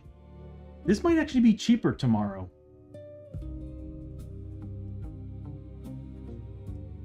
We'll just get it today, and then we'll do everything else tomorrow. Alright, so we'll start from 1, work our way around. I already paid the $10 each for the hotel. I think we did everything else. I do want Abbie to do the rob the train before the... Oh, I want everybody to do this as well. We'll go ahead and do this right now. Send a telegraph. Everybody's going to be paying $50. Limit 1 per hero per town stay. So we need to make lower luck 4+. We have potions for this. Yeah, this is a way to get permanent sanity, and we desperately need it. As you can see, we have people who are in the single digits. So we need a luck test. Oof. Oh, Chiyo. Oh, Chiyo. That's bad. Abbie and Lester are probably gonna do great. What's the test? It's a 4+? That's easy. Okay. I say that. But anyway, what I'll do, because you can spend the potion after the fact. Actually, I will need to see their stats. We'll go ahead and roll their roll first, and if I need to, I'll spend the potion to add +2. Okay, so here we go. Chiyo. Does she get a 4+ on a luck of 1? She gets a 6. So yes, she does successfully send a telegraph back to her family. Oh, Steph, thank you so much, and I hope you had a great stream, and thank you so much for the raid, and again, you and Michael, thank you so much. I hope you have a great and wonderful Sunday evening, and I'll see you next time. You stream on Wednesdays, right? I'm trying my best to like jump in and at least like have you in the background and stuff. It's been kind of hard recently, but a lot of things happening. So I do my best. Cool. Well, I'll try my best to chime in. So Chiyo passed. She's gonna get 1 sanity. Next is Hoshoryo. He's a 2 luck. Again, you only need 4 pluses. He got it. So he got it. Yeah, God, yeah. Abbie and Lester should not have a problem here. So we got 5 dice on Abbie because her luck is a 5. She needs a 4 plus. Oh yeah. I mean, pick one. So she got a 4 plus on 5 dice. 4s on 5 dice. So there's that.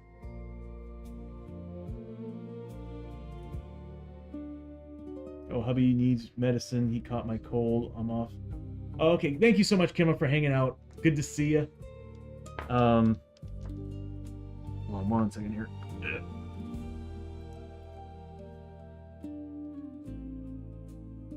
Okay, there we go. Sorry, I was having a little bit of a problem with my chat room. But thank you so much, and I hope everything gets better. Yeah, there's been a couple people I know have been catching things, so especially considering that what's going on with food right now. So take care, and I hope everything works out.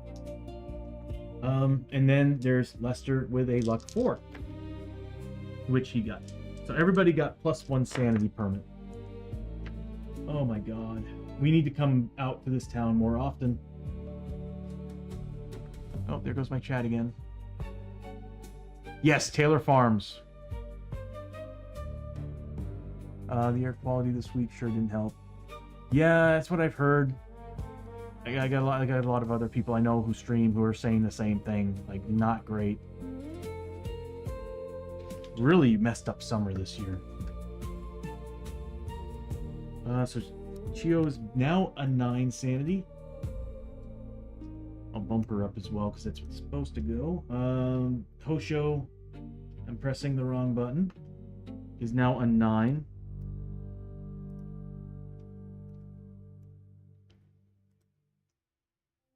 Abbie is now 13.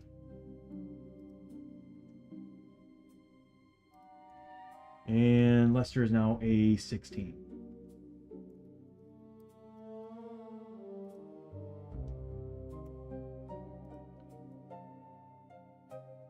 There we go. Awesome.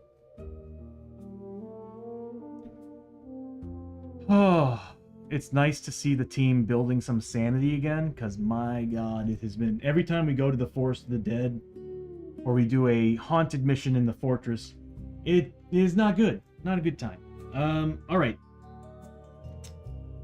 So we did that, and now we're going to go ahead and do our thing. So we'll start with the street market. With Chiyo. She's going to basically just say that, well, she's got the money for it. She's got plenty of money to buy stuff. So we'll go to the street market. And she'll basically just buy enough supplies for everybody. And you're supposed to really bring everybody over there to buy their own supplies.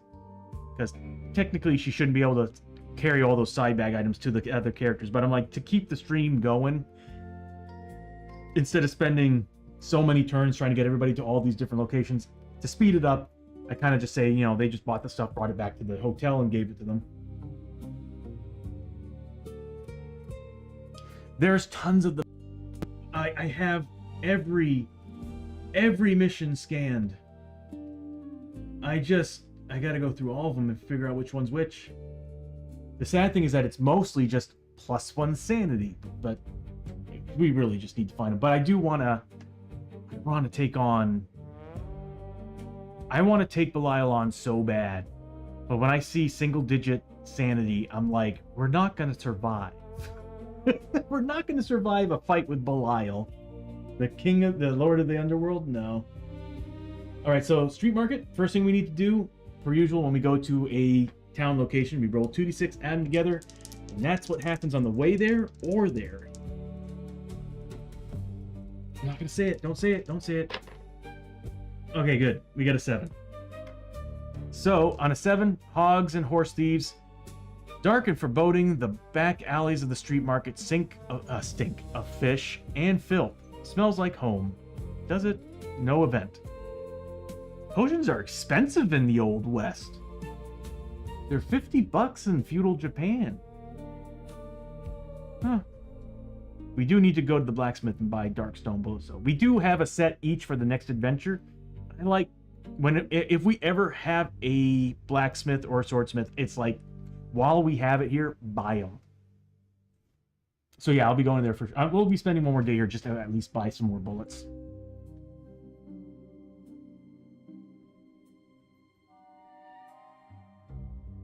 Yeah, I really want to fight him, Bishop. It would be a lot of fun. Okay, so nothing happens here, but yeah, we're gonna buy some potions. We've been spending them. What else can we do here? The bathhouse. $50, heal, wound, sanity, any mix. I think we're good. But also gain 10 XP. You may spend 1 grit in an attempt to remove any parasites you may have. This is a place to get rid of the spirit, but I don't want to get rid of the spirit. Oh, Lester does have spirit armor. He's got the spirit. I'm like, oh, that's awesome. I added that animation behind him, the ghost that's doing that, for this very reason. Because I'm like, who else has spirit armor? And I see that little animation. I'm like, he does. I really want to add a little word, so I'd say spirit armor 4+, and then just kind of rotating between different things that he gets from it. That'd be pretty cool. Other than that, I don't think there's really anything else here I want. The red dragon injection might be pretty good. Drifter's hat would be awesome. If I get the Drifter's hat, I can put the upgrade on it and give him a big bonus for damage against undead, and I might do that. Okay, so we're looking at the first off. We're looking at the yeah, we're buying the potions. How many can we buy, or what can we carry actually?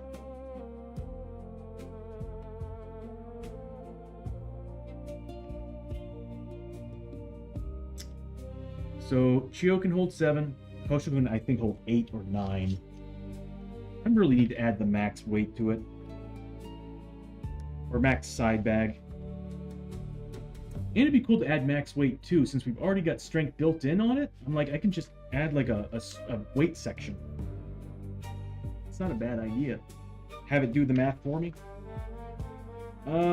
Let's see. Yeah, Chiyo can hold 7. Hoshoryo can hold 8. Who's that? Abbie can hold 9. And Lester can hold 5. So he's capped. Lester's capped. Abbie. Well, I don't think Darkstone bullets are considered tokens. I'm just going to say they're tokens. So this way we can actually stack them and hold them. So we can put a lot on Abbie. We have 4 potions. 5 potions. I'm thinking we can probably buy 4 more. So Chiyo can hold 2 more items. So I'll get her 2 more. I gotta remember we get free stuff. I need to be careful. At the start of the adventure, we get free stuff on some of these characters. Chiyo gets 3 bandages. Abbie gets 2 free side back tokens at the start. And I'm always gonna choose flashbangs. So right now she's got 4, 5, 6. She's got 3 slots left. So yes, I'll buy her. No, we need bandages. And maybe whiskey?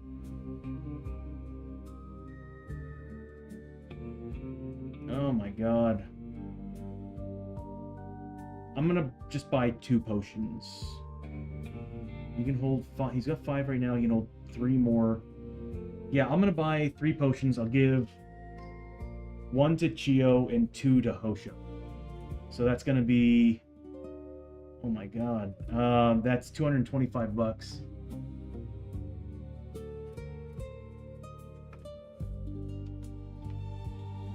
do 25. And that will grant her potion. So she'll now be at 3 instead of 2. And Hosho will now have 2 potions. So this way we have a lot of good ways to finish skill tests. So right now he's looking at 5, 6, 7. He's got 1 slot left. He's actually pretty good. What else do they have here? Exotic herbs.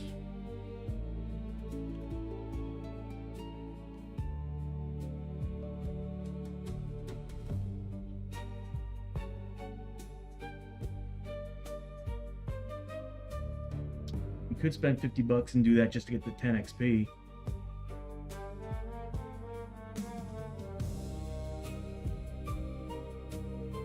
I don't know about that. I don't want to sell the dark stone. We need it. We can do some street gambling. Roll 4 dice to try and get a straight or a set.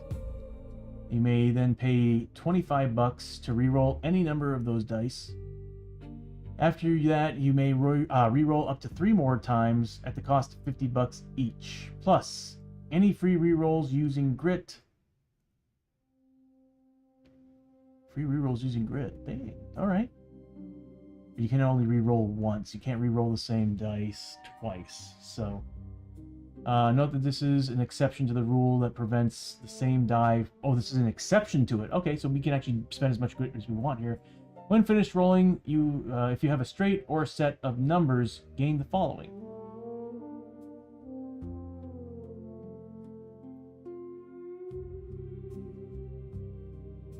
I kind of want to try it. Why not? It's $25, right? Let's give it a try. All right, so it's $25. Chiyo's going to spend $25. And we roll 4 dice.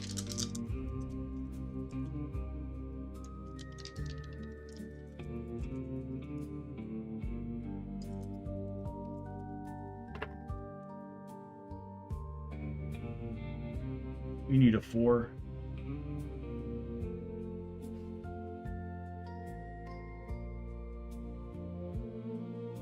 My only problem with doing this is that if this was a 4, we could get our chances are better if this was a 4. I don't know if I like it. I almost want to re-roll both of these to either get a 4 and a 1.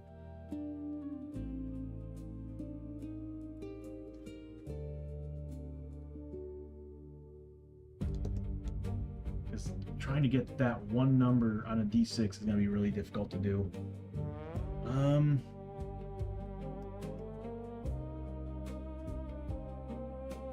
You know what? I'm just gonna try it.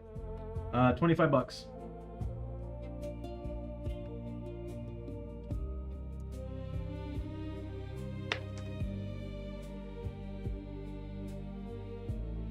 We'll just say we lost the money. I really don't see anything good coming out of this. So we lost $50. I'm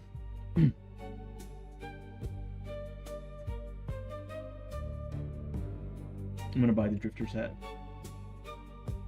I kind of want that on everyone. That is really good. But it does come with a upgrade slot, so I'll get it for Lester. How much money does Lester have?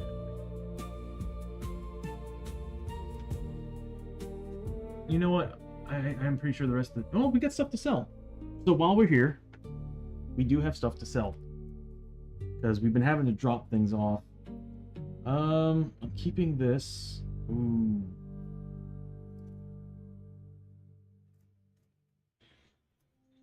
There's other things I want on him more. Well, stuff we can sell. Yeah, I'll get rid of the red sash. We're gonna get rid of the expedition boots.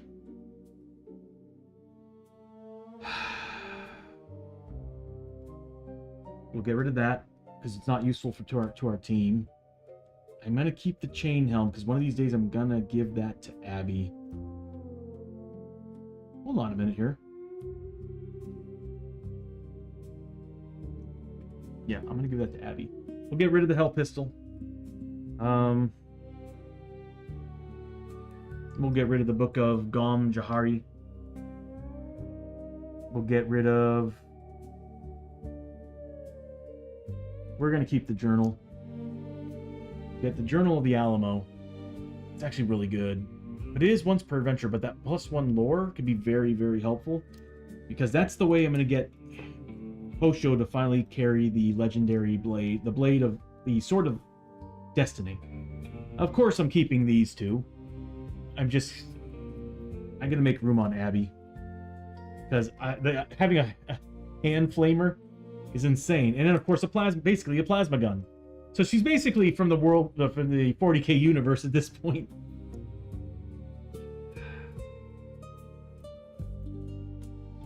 I'm going to keep it. I need to equip this to somebody. We have the Wasteland survival gear, and I keep forgetting to equip that to somebody.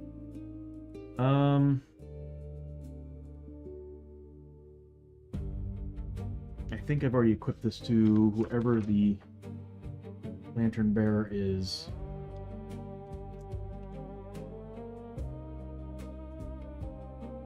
I did not. I will have to add that to her character sheet. So we got the Chochin lantern, which is really helpful. I mean, she's been using it. I just forget that we have it. And we still have an extra Lost Explorers canteen. Oh, God. A lot of this we're keeping in town, because you can keep any number of items in town. You just can't bring it with you on your adventure unless you equip it. Okay, Bishop. Thank you so much for hanging out, bud. Hope you get some good sleep. So we're going to sell all these items here. We don't really have a place to sell it at that gives us bonuses, so we'll just go ahead and sell it here. So it's half the price, but this will get Lester his hat, because he has plenty of space to do that. All right, so first things first, red sash. We're looking at what, $375 for that? Let's see, $325 for the Hell Pistol.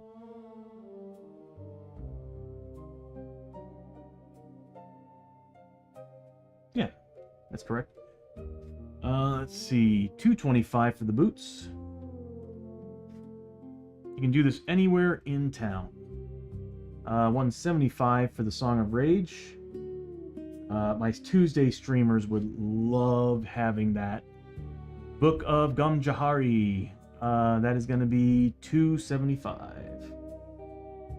Made a total of $1,375. Divide that 4 ways. Whoops. $1,375. I can tell I'm getting tired. I'm hungry and tired all at the same time. So $344 is what everybody's getting. Luckily, I have a do-all button for that.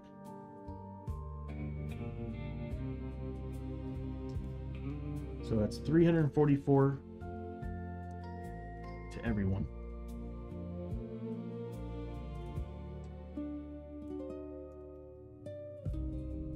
There we go.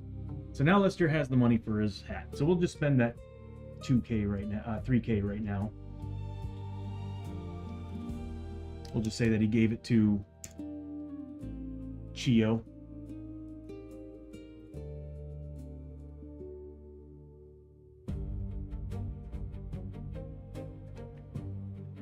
So he's getting the Drifter's hat. And he can actually carry that because he does have slots left. Lester. He's pretty darn strong with a 5 strength. So he's got... You can carry 5 plus your strength value. So he can carry 10 items on him. So we're looking at... They all weigh 1. So Drifter's hat.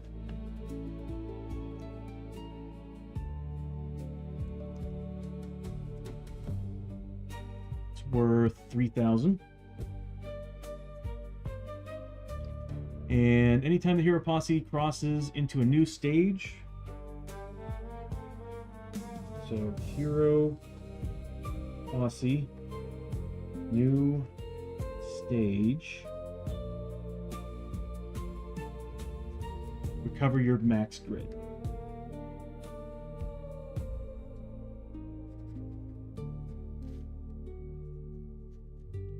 It's really, really, really good. It's got one upgrade slot, which I'm going to use pretty much right now. What we're gonna do, we'll do it at the end of the day. This way they actually are together and they can. Well, actually, technically, you can put on the hat right now. Where is it? We are actually probably gonna use all our darkstone to do this.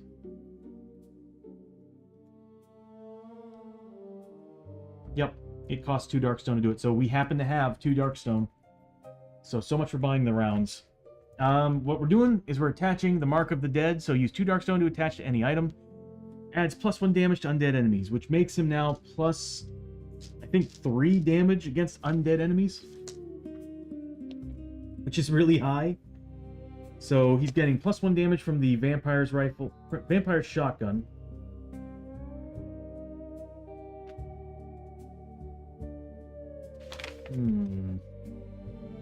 He's getting +1 damage from that. What else was there? There was one other thing he was getting +1 damage on undead for.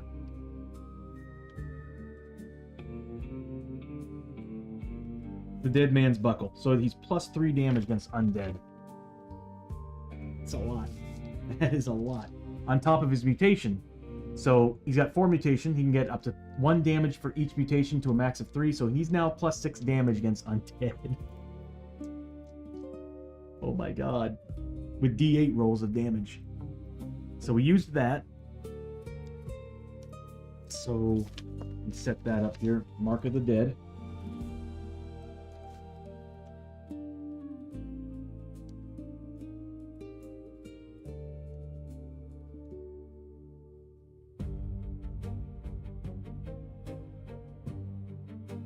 Yep.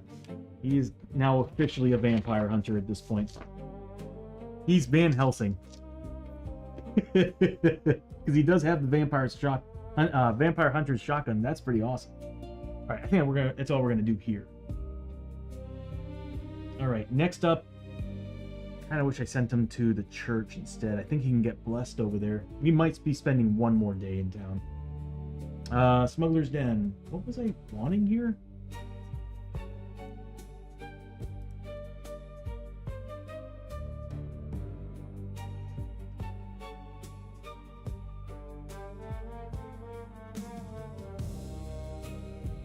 Oh, the black market goods. That's right.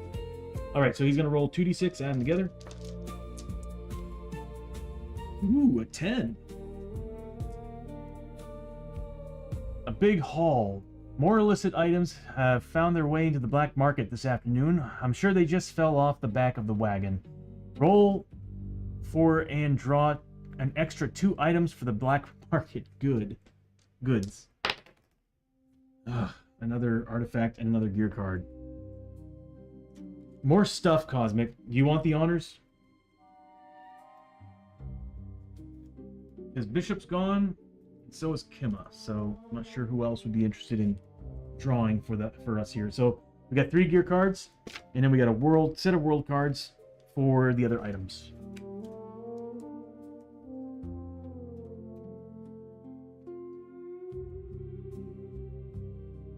So we'll draw 1.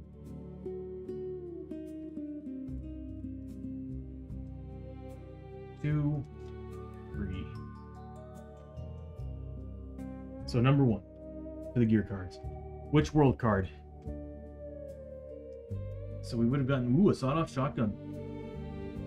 And oh my god. No, it's the Deadeye's gun belt. Okay. It's still good, but it costs two inventory weight slots.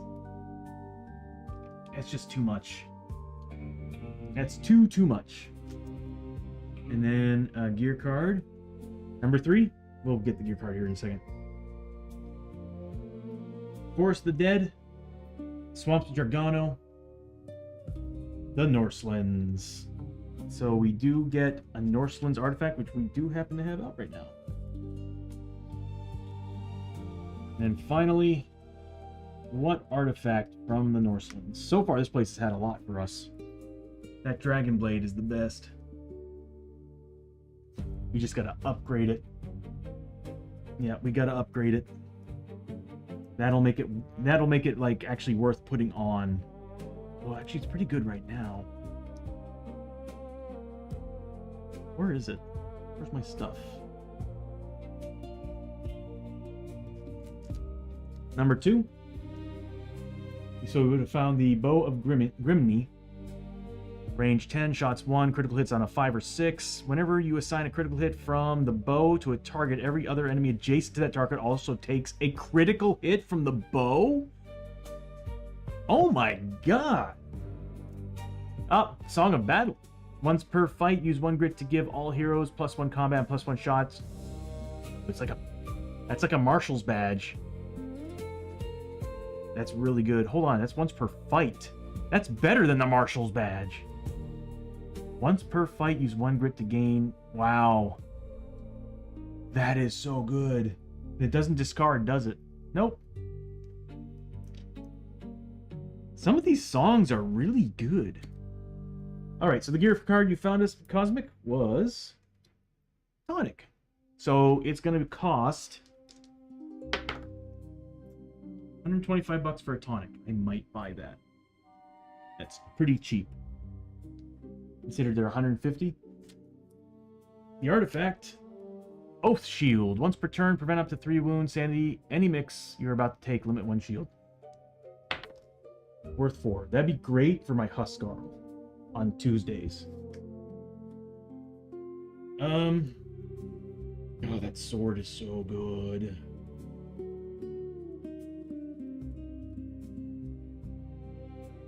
Yeah, we need to get it upgraded.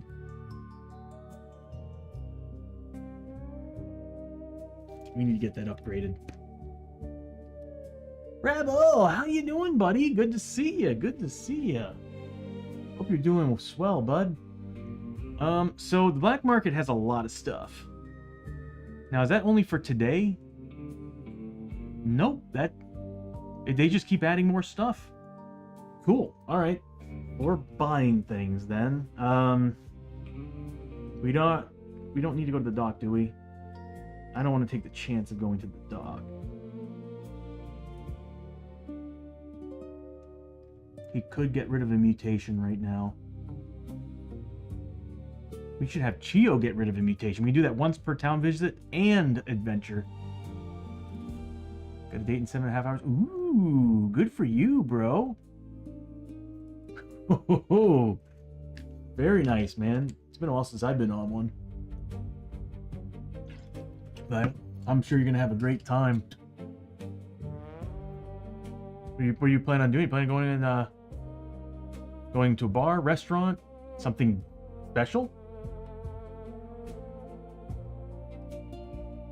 I know most of the time, whenever I take somebody out on a date, we usually try to find something different, because you know, going to the bar is cool and all, going to a club is cool and all, but like the last person I took on a date, we went to a place called Painting with a Twist, and you brought your own alcohol and you would just take shots.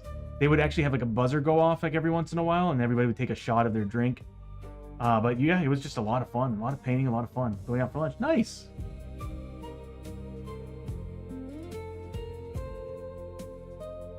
My grandpa's carer, we go back to primary school because we get to primary school together. Oh, well, that's cool. So you both already know each other pretty well then. That's actually pretty awesome.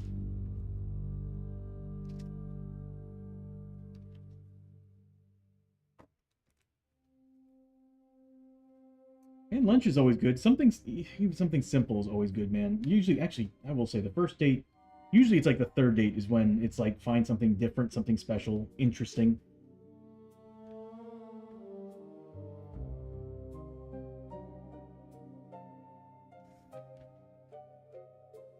Oh man, I hope it goes well. And I'm pretty sure it will. You're a really cool guy, you know, so I'm sure it'll go well. And I'm sure... Oh, we're on ad break.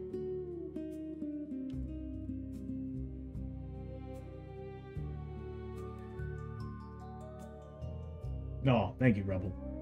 And I'm sorry about the hours, because I get that. When I worked in broadcast, I worked night shift. So, whenever I dated somebody, I had to find somebody who kind of worked in the bar industry, because everybody else I knew worked, you know, the typical 9 to 5, and it's like by the time I started work, they were leaving. So did not really work out too well. It was very difficult to find somebody to date.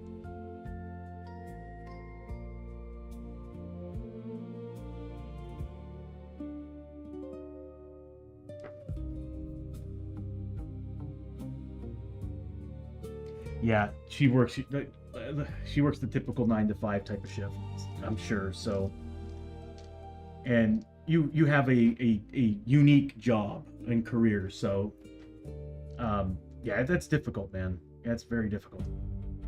But you can always make it work. There's always ways to make it work. Which I'm gonna be honest with you, when I dated somebody who we had a hard time meeting each other, it actually made things a little bit easier on us because there was a lot less stress on seeing each other too often, you know? Because when I dated bartenders, we saw each other so much that I think we would get annoyed of each other. My job thought means I can take her with me to work and her still have a good night out. Yeah, there you go. So I'm sure it'll work out fine. Like I said, it all just depends on how the two of you see on how this is gonna turn out. So, also, we live in an age where texting and calling is easy. So, how people did this before cell phones, I'll never know. But anyway, well, actually, never know. What am I talking about? I lived it. Sometimes I forget I'm 43. All right, so let's see. We got black market stuff we need to buy. Now, Lester is basically, we're going to do a pool share here. I really need to do that. I need an icon to show the total money on the team. We've been constantly talking back and talking to each other. Gonna see my granddad with me tomorrow, and then gonna go out for lunch after that. Nice. Well, like I said, man, I'm sure things will go really well, especially when you already know each other. And if you've already been talking and contacting each other, it's perfect.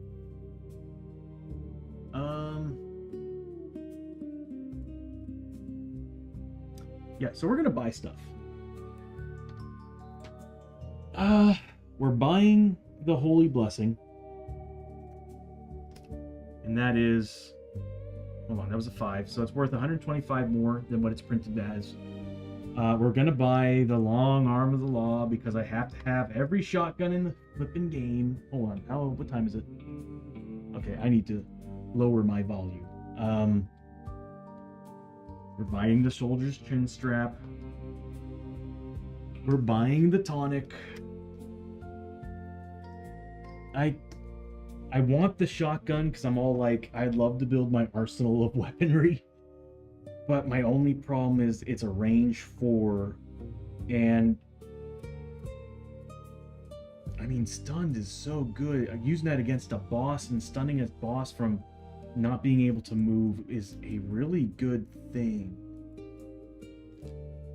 But then there's the Long Arm of the Law. Kill an enemy.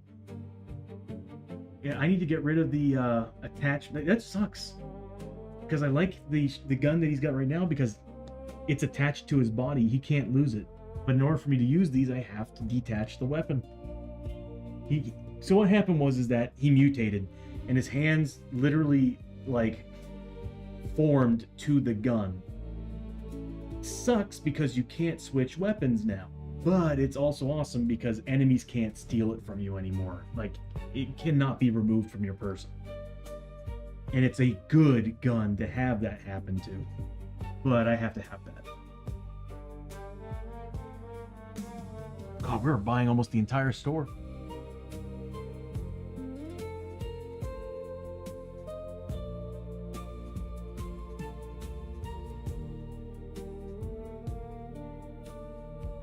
I just get so worried and scared. Is that canceled on her just from fear the last 3 days? Why would you do that, man? I'm like worried and scared over what?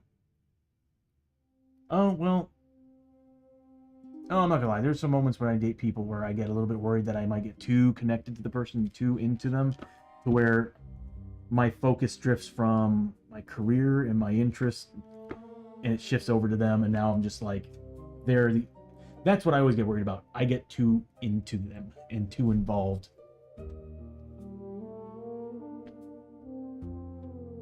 Yeah, you're probably like me when it comes to that. Even though I stream, I'm not like the D&D bros, Devin and Dustin, or Dustin and Devin in general. Devin is a very, very outgoing guy. I was never like that. Devin was the actor in college. I was the background. I was the person in the background designing the sets. Not literally what I did, but that's how I always envisioned it. Was I'm the person in the background building the stuff, building the assets, programming and everything. I was never a talker. Until I graduated college. When I graduated college, I was talking all the time. I know it sounds like I'm BSing right now because I'm talking a lot, but I'll just come out and say it. I've never been good at selling myself. I've never been good at talking, even though I talk like as if I enjoy it. That's because I'm playing a game I love, and I can't help but talk. And also, I think I've had enough pre-workout to where I'm just kind of rolling now.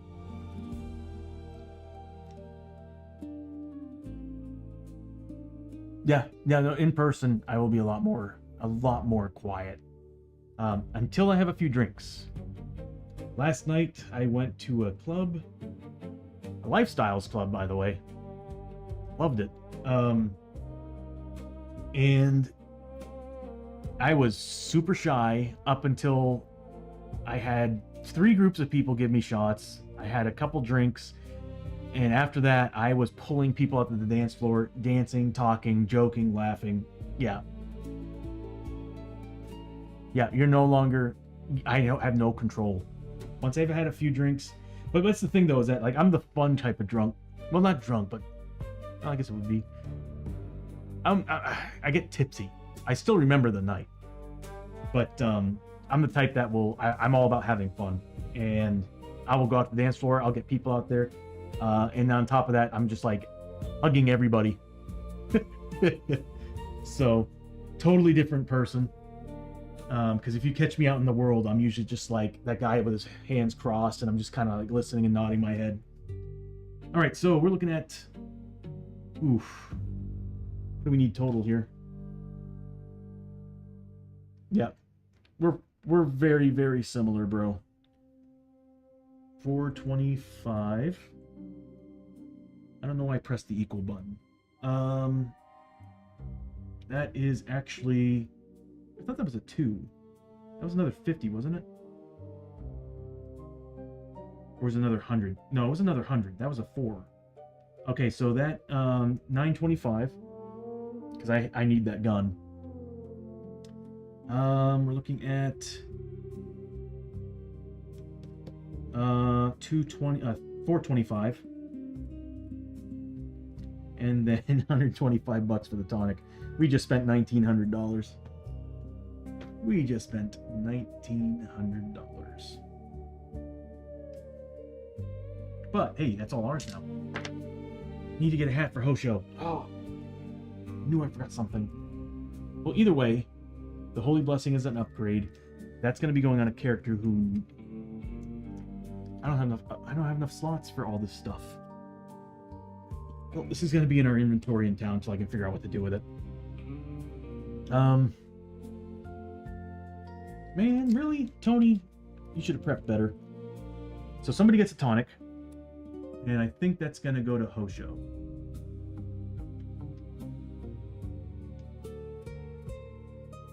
Press the right button. There we go. You can hold up to 8 items. He's currently got 5, 6, 7. Yes, he can hold the tonic.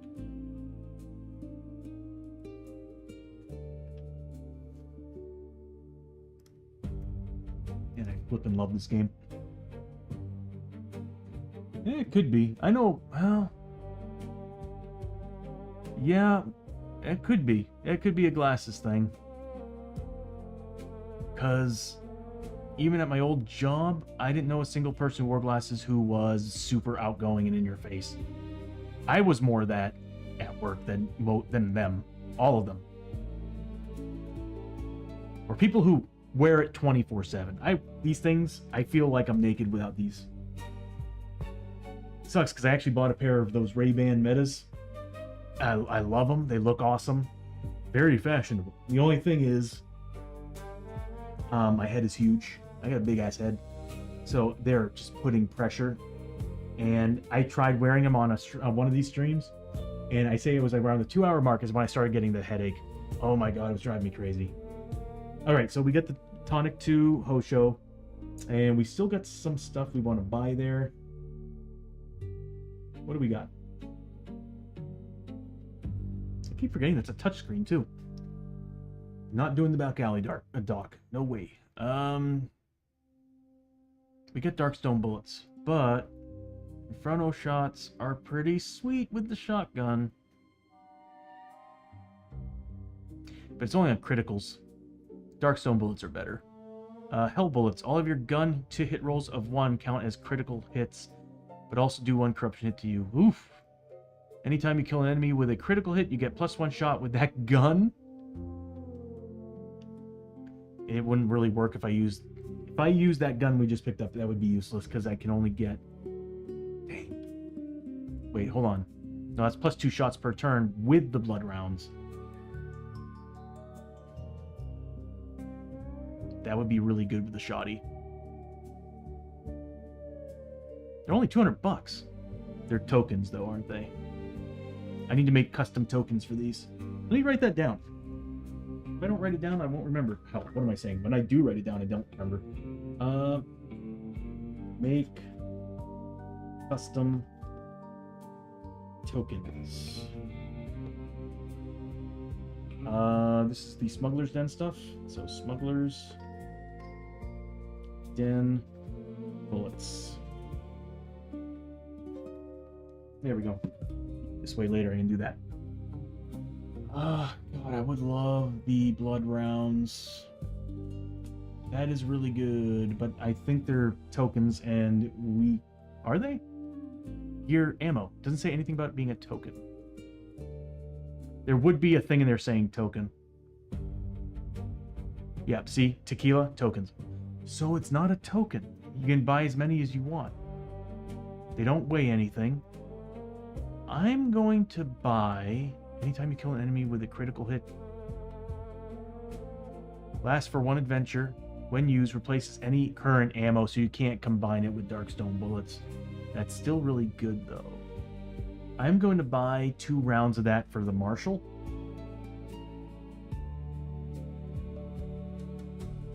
I don't need it for Abbie. Abbie's pretty good with what she's got going on.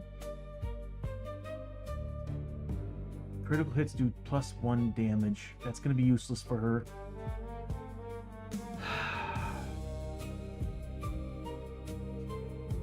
All your gun hits of 1 count as criticals. Oh my god, that's so good. I almost want that. You know what I'm going to do? I'm going to buy 2 rounds of blood rounds, 2 rounds of hell bullets. Yeah, I need more tokens. I think I know exactly what I'm going to do for the tokens, so it doesn't represent it as a token. I'm just going to make clear bullets for the side bag area. Alright, Lester's going to buy... He spent all his money on his hat, but we'll team pool the money on this one. He's going to spend about 900 bucks on bullets.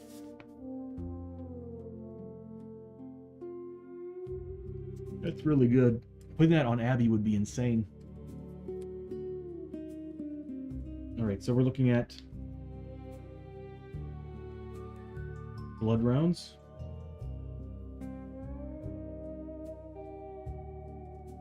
I might need to create custom rule cards for these too. So this way we know what they do later. Don't have to pull up this card. So +1 shot.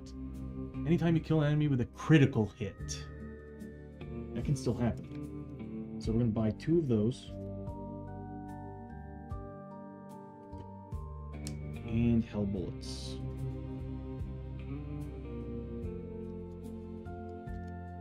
2 of those. Okay, yeah, I'll have to create custom rules cards for those 2. And that's going to cost a total of $900. I think that's all we're going to do here. Wait, what's this? Down a dark road? Outlaw. For outlaw only? No, it doesn't say outlaw only. Welcome to the club. Gain +1 luck and keyword outlaw. Anytime you visit a church or church tent, however, you must roll a d6. On a roll of 1 or 2, you have the second thoughts about the bad influences, losing this bonus. He needs to go to a church. Buy a round of shots. You buy a round of Brimstone sunrise shots for the rowdy group of bandits. The roaring cheer, you toss one back and feel the burn. Cover a grit, D3 wounds, ignoring defense. Take D3 wounds, ignoring defense. Holdout pistol's hot. Alright. I think that's it for Lester. So these 2 went back to the hotel. Like I said, everybody, this is the slowest part of the game. Town stuff. We're at the church. Oh, $900. You know what? This is what I'm gonna do. I'm gonna take 200 from everybody. Hold on, 225 from everybody. There we go. That'll work. Gold, and we'll subtract 225. That's $900. Lester's poor again. Richest person on the team now turned poor. That hat was worth it though. $3,000. Let's see. Next up is going to be Hoshoryo and Abbie at the church, which is probably where I want Lester to go next to get a blessing. If I can get him holy, that would be awesome. And if this place does that, we will have to spend another day here to get that +1 damage.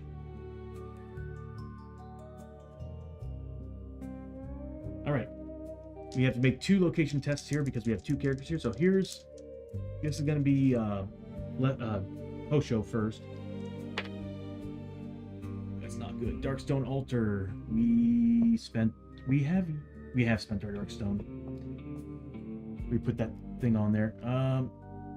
Sacred altar is inlaid with Darkstone gems. For the rest of this town stay, all rituals at the church require Darkstone in addition to their normal cost. Dang. I bet you that's what I need to get holy.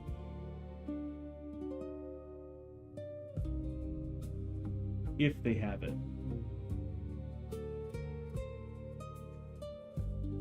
Okay, and then there's Abbie. Ooh, a 9. Gift of Blessing. Recognized as a champion of light, the preacher bestows a blessing upon you. Choose a blessed aura from the church to gain for free.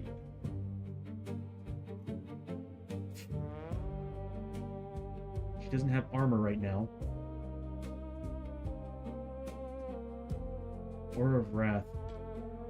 Make a Spirit 4+ test to successfully receive this aura. If successful, once during the next adventure, you may add d6 damage on your attacks.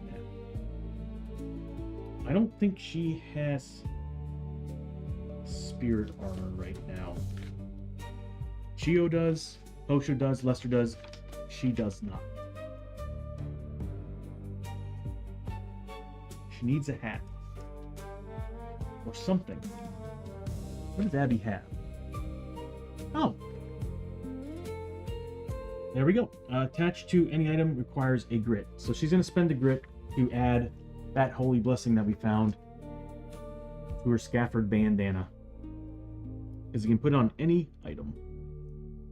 Well, what can I put it on? Yeah, we'll put it on the bandana's face. So we'll give it the holy blessing. Actually, we'll put it on the side bag. The side belt. So, holy blessing.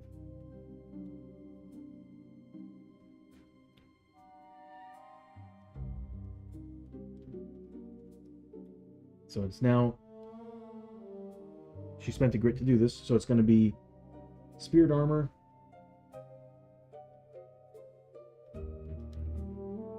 6+. Every character now officially has... She does not have the plate armor, though. Does she? No, she does have the armor. She has a 6+ armor save.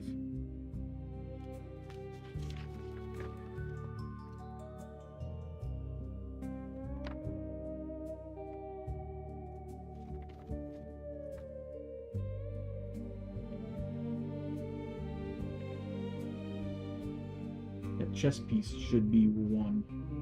Unless I removed it. No, she has an armor 6+. I remember buying that for her specifically to avoid taking damage. So, yeah. So she's got 8 items on her. She can actually hold 1 more. Okay. Can she put that? Where did I go wrong here?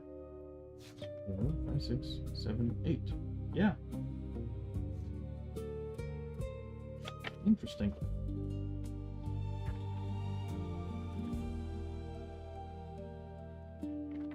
Sometimes I swear I get lost in my character sheets. Okay, so now she's got spirit armor. So what would be good for her right now? Armor 5+ would be helpful. I forgot she had a chest plate.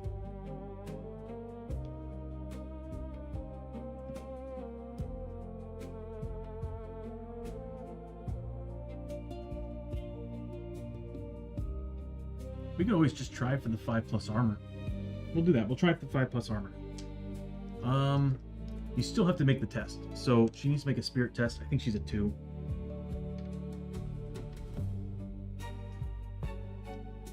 Yep, she's a 2 spirit.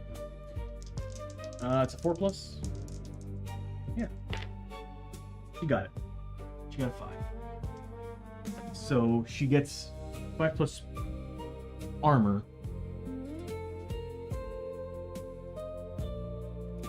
Do have a note section.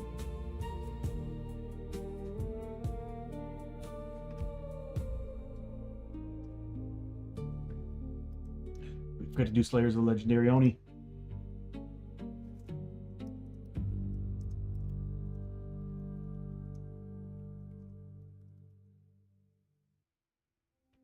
We forgot to do the Legendary Oni. Yep. So Chiyo, this team went on a hunt for all 4 of the Oni warlords, and when they succeeded, they got a bonus where every time they go to town, they get money. So that like they show up to town and people shower them with rewards. Question is, yeah. So start a town stay, D6 times $50. On that 6, you can draw a gear card instead. So that's what we're gonna do. So here's Chiyo. The only one who doesn't get it is Lester because he actually got dishonored at one point in the adventure. And once you get dishonored, you lose it. So here's Chiyo. He gets $200. Forgot about this. We worked really hard for it. We're gonna get it. Hosho? Oh god. Okay, so gear card. It's a little late, so I'm just gonna go ahead and choose number 1. Spanish Dagger, once per turn. Add +1 to one of your melee hit rolls. That's not bad. Oh, the next puff. +1 agility is nice. Roll an extra die for escape. We did find leather bracers. Once per turn, prevent a wound you are about to take on a d6 roll 3+. They don't weigh anything. Who found this? Chiyo? She has the least amount of health. It would make sense if she had it. So, arms. She is wearing so much stuff. Leather bracers.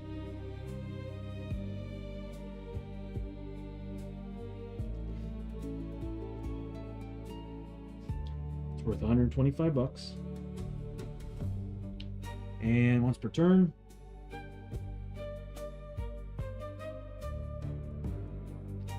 prevent a wound you're about to take on a d6 roll of 3+. Prevent A wound. So that means after her armor saves and everything.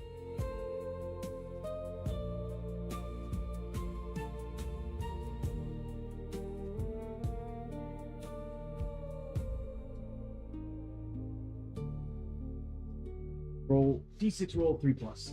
Oh. That was sweet. Oh wait, no, that was Hoshoryo who got it. Either way, that's better for her. She needs that. Discard pile. Put that in there too. And then finally, Abbie. She got $100.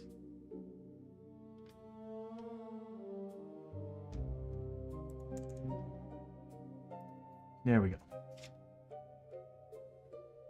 Okay, so they're at the church. What is there to do here? Madness. I'm probably going to use the +1 rolls for these. Because we can't grit roll any of this stuff. This is our way of getting through it. So I'm going to go ahead and just use both +1 rolls because both characters are getting rid of their madness. So I'll use one. And I'll use the second one. Thank you so much, Bishop and Cosmic. I think it was mostly Cosmic. Thank you. We need that. Alright, so we got 2 people that are there who have a madness that we've had for the longest time, since the beginning of this year, to be honest with you. The chills and paranoia. 2 things we need to get rid of. I need to get rid of the horns, too. Alright. We need a lot of tonics. Actually, I think we're going to do alright. Alright, here we go. So, what we're going to do is... Hoshoryo is going to... D6 times 50. So it's going to cost D6 times 50 to do the sermon, or the exorcism.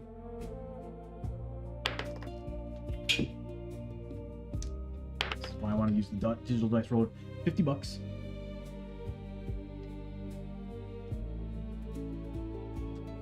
Oops, not add 50. I'm subtracting 50. There we go. So $50. And I'm glad we get that one roll out of the way, because I'm wanting something higher. We're adding that +1 to this. So it's whatever I roll +1. 6, meaning mental resolve. The madness is healed. Gain 2 sanity for the experience. Oh my god. Cosmic, I love you forever. Alright, so we got mental resolve.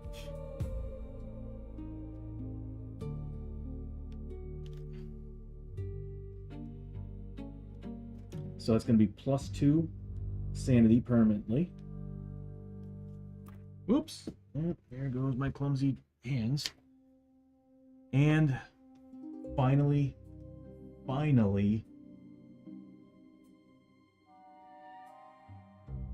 we can get rid of the chills. That is slot 1. And I'll say null. And he is now free. Oh my god. That's been months. That's been months that he just can't make his checks. Good for you, buddy. You can thank Cosmic. Alright, and then Abbie, same thing. She's going to roll for how much it's going to cost. Oh, $300. That's not a good sign.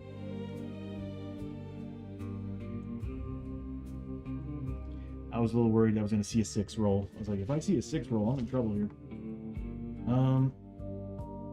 +1 to the roll. At least it won't be botched. A 7. She also... Oh, Hoshoryo's now at 11. I'll do that here in a second. So she's also getting a +2 sanity.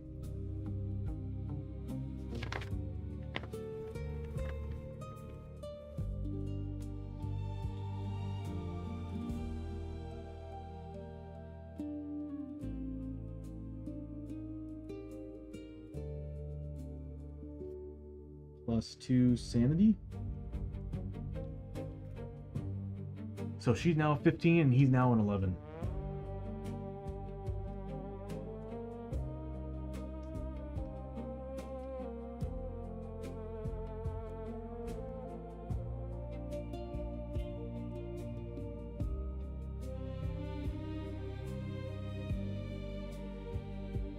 Whenever I do that, I should have it go up by the difference.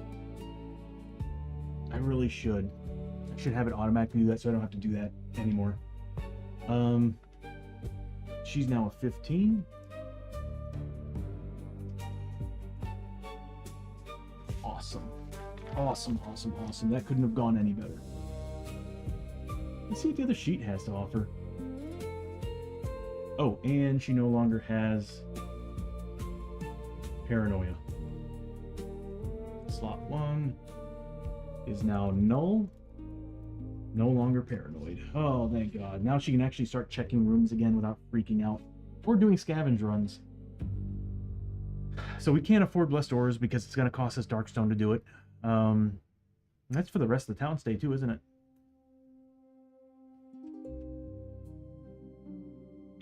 We can buy a vial of Brimstone Ash. Re-attack. It's a token. Gain 1 Brimstone Ash token. Re-attack at any time. Discard at any time to do 1 wound to every adjacent enemy ignoring defense. Interesting. Conversion. This is what I need for Lester. Gain Spirit +1 and keyword Holy. Anytime you visit town location that has a gambling option, such as a saloon, however, you must roll a d6 and yet be falling back to your old ways. I need him to come here. He will get a +1 damage bonus with his shotgun against undead if I convert him. We need to do it. Everybody else here, they don't really need it.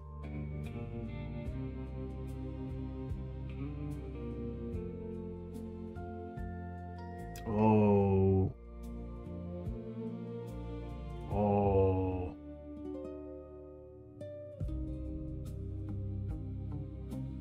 So is double rolls. Whenever you cast a judgment, so it's like that across the board for casting. Whenever you do a doubles, it causes a corruption hit. Okay, I'm gonna have to reread the rules on that.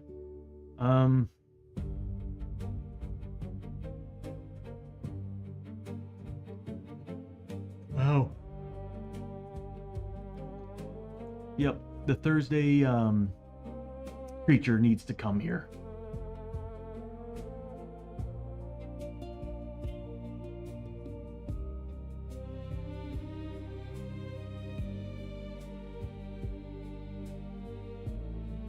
There's some good stuff here. Some really good stuff here for a preacher. Go figure, it's a church. That's it. We do need Lester to come here, though. Like, bad. Like, really, really bad. We'll go ahead and put this away.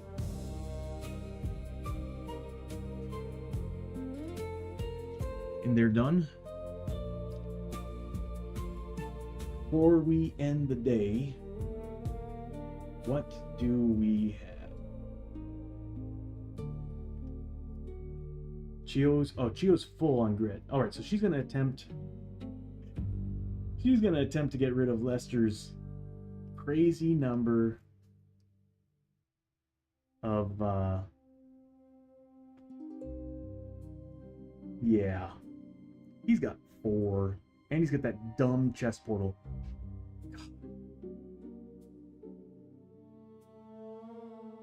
Leg growth sucks too.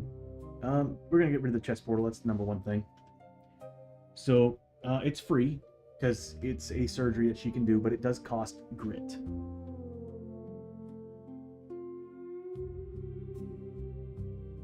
Oh, I appreciate it, bro. Yeah, definitely get some sleep, man. It's 5. I don't know how you do it with the late night, man. Well, you know what? No, I'll take that back. Recently, because of the stream, and I'm always adding and building stuff for it, I'm usually up till about 5 or 6 in the morning, so I totally get it.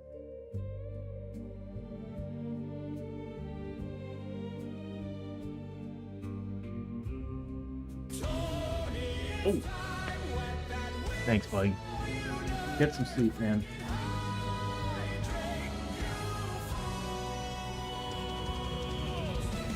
You got an important date. Get some rest. Love you, man. Take care. Who am I doing this for? Oh, Chiyo. Chiyo's doing the surgery. She needs to spend a grit to do it. Field surgery costs a grit. You can do it once in town and once out in an adventure. It's the best way to get rid of stuff. She needs, I think it's a 4+ now. It's a 5+ originally, but she's a, what is it? Experienced surgeon, I think, or something like that.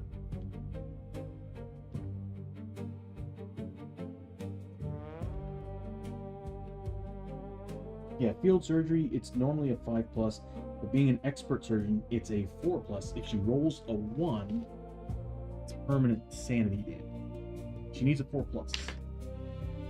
Man, what am I rolling these 6s? Alright, so cast. Chest portal, gone. Oh, thank God, I hated that thing. We got into so much trouble for that.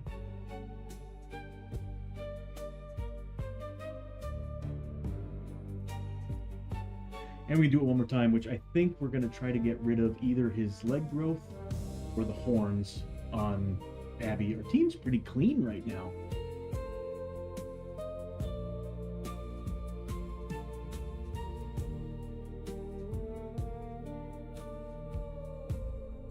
I'm watching TV, so I'm still awake. You'll know. Oh, thank you, Rebel.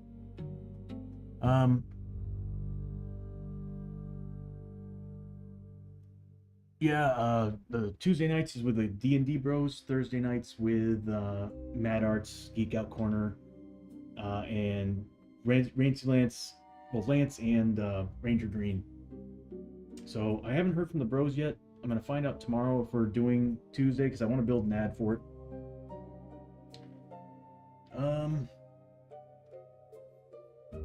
There we go. I think we're actually pretty good on supplies. We might need some whiskey, but we're back. All right, so everybody's back at the hotel. It's the end of the day. Fun part about this is it working? Nope, I have to be the town state part. There we go. That's not it. There we go. So we're on day 2, meaning we need to roll a 2+ on a single die. We got it. Man, rolling these 6s. Yeah, we'll spend one more day here. We'll have Abbie do the train. Send a telegraph. We've already done that. We do 2 daily events here. Do I really want to do this?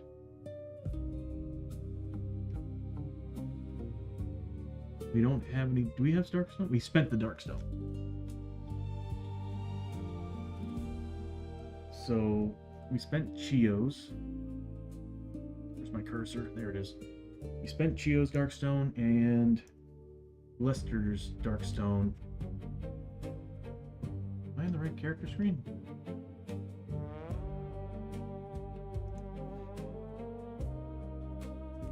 I need to fix that too. They are not in the same spot like they're supposed to be.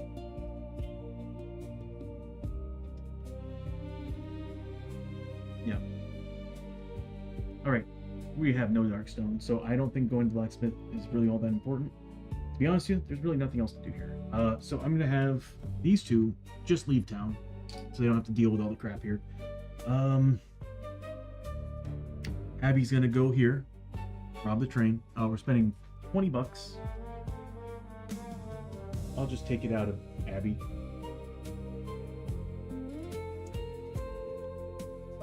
And was that XP? I pressed the wrong button. I can tell I'm getting tired and hungry. There it is. I'm glad I have little things triggering, because if I had not seen that little flame wheel, I would have taken 20 points of experience away from her. Alright, so she paid the $20 for everybody to stay at the hotel so they don't have to do the campsite stay. She's going on the train. He's going to the church. Let's go ahead and do the train first.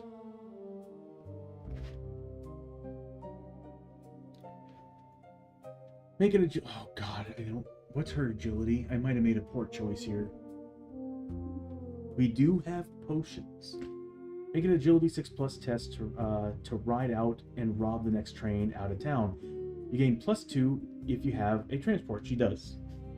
So she's 3 at the start for her agility 3. 2 because she has the samurai horse. For this test, if you have a transport item, if successful, for each 6+ roll, gain d6. How much grit does she have? Nice. Okay. I'm gonna go crazy on this, to be honest with you. I might dump a lot of our potions on this. Yeah, I think I'm gonna dump a lot of potions on this. Oh my god, we got so many potions. I'm gonna leave everybody with 1 potion. We're gonna spend 2, 3, 4 potions on this, giving her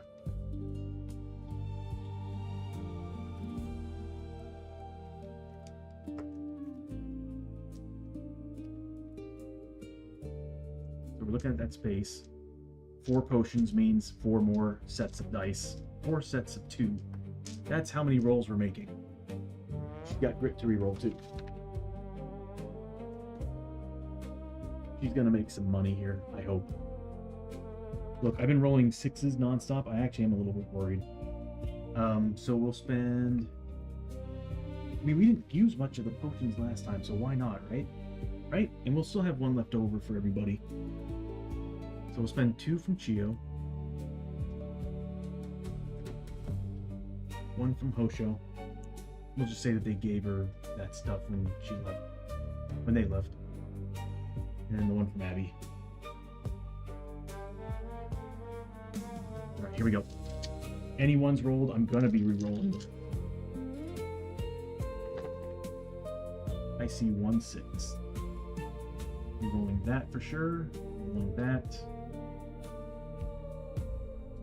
We only got 1 6. What happens when you roll a 1?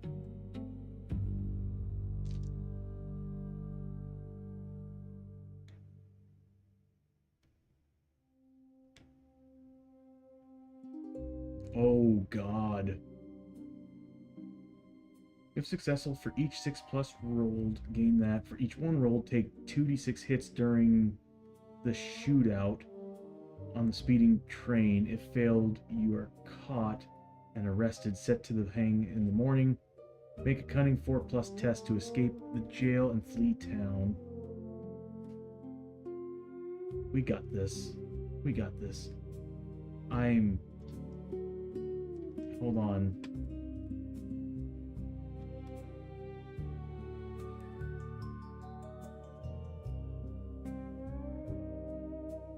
So we already succeeded. But we could still take damage. She could still go down. I'm re-rolling all of it with a grit. I want more 6s.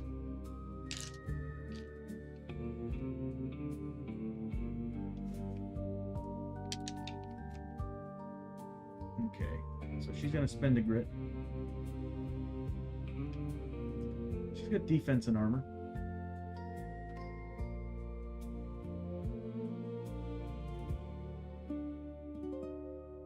This could go really, really poorly. Alright, we're spending a grit. We're giving this a big try here. I was expecting a lot more 6s than what I rolled. That was disappointing.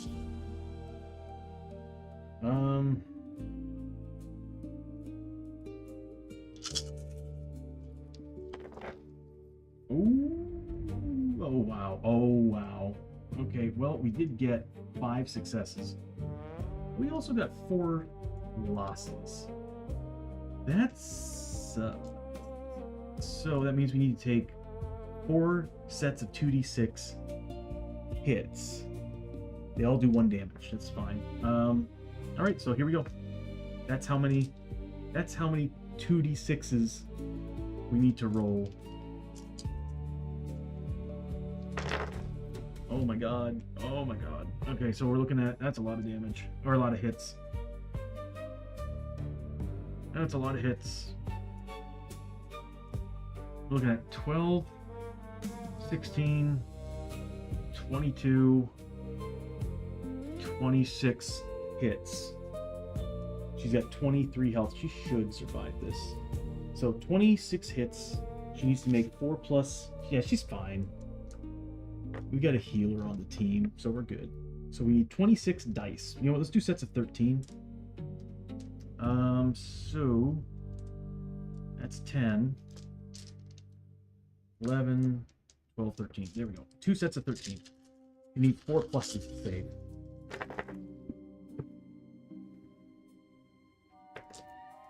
Hey, all right. I almost want a house rule that if you don't survive, you don't get the money. I think that would make a lot of sense. But also, I would say half the money, because it would be almost like you managed to escape. Oh, but actually, if you did manage to escape and you died, your posse could have picked you up anyway and brought you back to life, and you would have still had your money. So yeah, you would still collect. You'd still collect. Okay, so we're looking at this many fails so far. That's 6 fails. So I'll just put a 6 over here to represent that. Another 13. He's doing good. He's doing good. She needs 4 pluses. So she's taking another 5. So she took 5 points of damage. She does have a 6 plus armor save. So 11 points of damage. Need to get her the greaves. 11 armor save. That's 6 plus. Oh no, actually, hold on. Next adventure. This is really important. Hold on a second.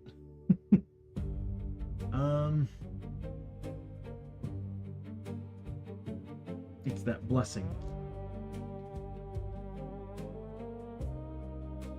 Next adventure. For the next adventure, so it doesn't count here. Okay. Never mind. So what we're looking at then is she did save 1, so she took 10 points of damage. She's gonna get a good haul though, I think, for that. I still have victory rollies if I want. So she's getting 10 points of damage. That'll follow her to the next adventure. Hold on, are these ignoring defense? No. So you still can get your defense rolls. Cool. So she's good. Took a lot of damage, but she's good. Now we got 5 dice here.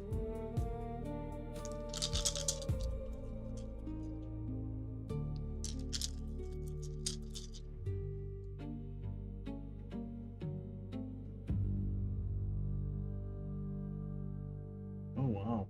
Okay. I'm gonna use the +1 die for the Darkstone. I made them leave. Why did I do that? Oh, we could upgrade the gear right now at the damn swordsmith. We might spend 1 more day here. Alright, here we go. Because this rob the train is going to make us a lot of money. Alright, so here's the first roll for the money. She does have victory rollies. I'm gonna re-roll these.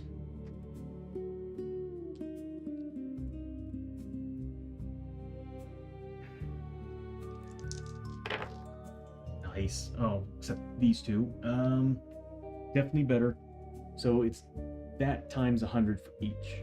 So we're looking at 16, 17, $1,800 is what you gained. I'm every time we go to this town, I am robbing that train. Yeah, she's made some good money. Now the Darkstone. We're gonna go ahead and spend the +1 die.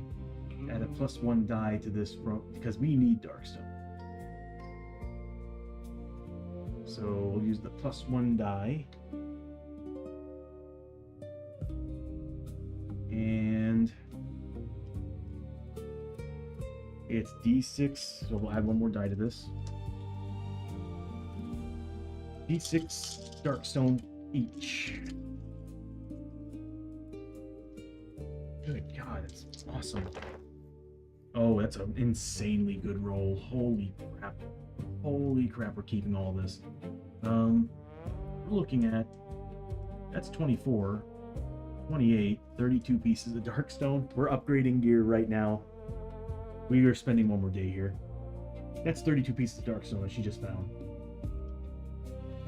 So yeah, if you want to make money, or if you want to get a lot of Darkstone, buy a bunch of potions and have your character do the train.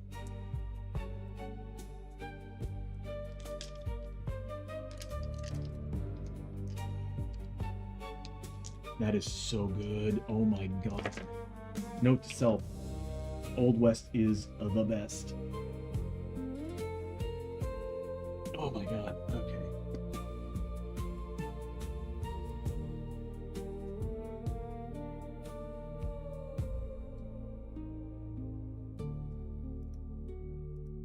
All right. Yeah, we'll do one more day here. We'll see if we can get them. Oh, hold on.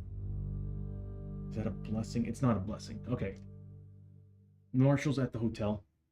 She's back at the hotel. Marshall's at the church. I need a button to bring me back to this area. There we go. We're at the church.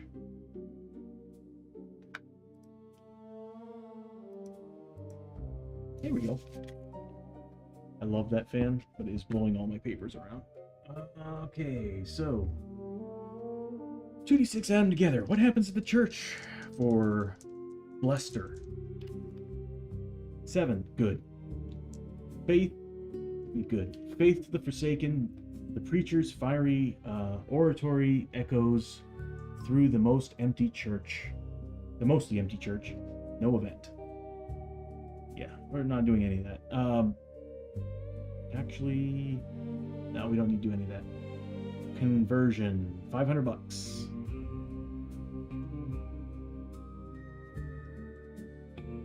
We'll just say that Abbie gave him the money when he left. Somebody gave it to him when they left.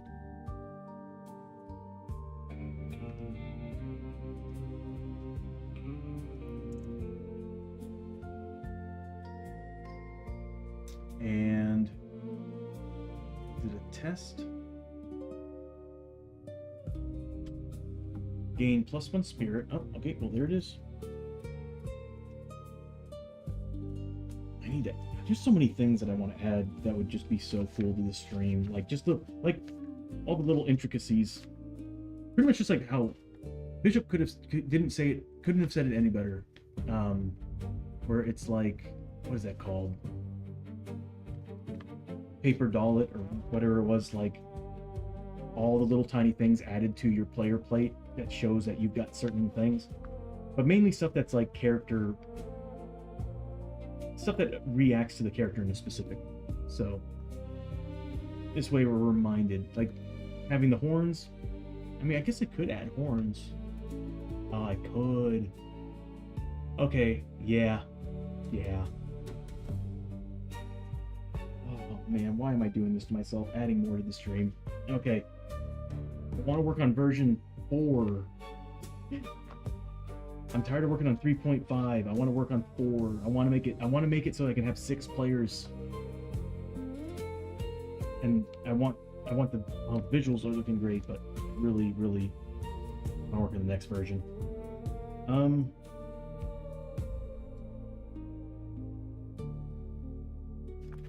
So Lester is getting conversion. Ad break in 5 minutes, everybody.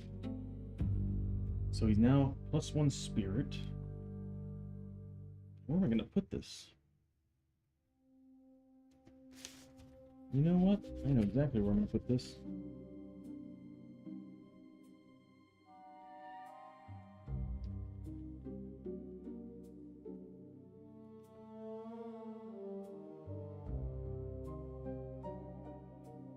So you're now keyword holy and +1 spirit.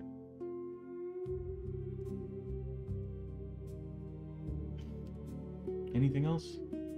And yeah, anytime you visit a town location that has gambling options.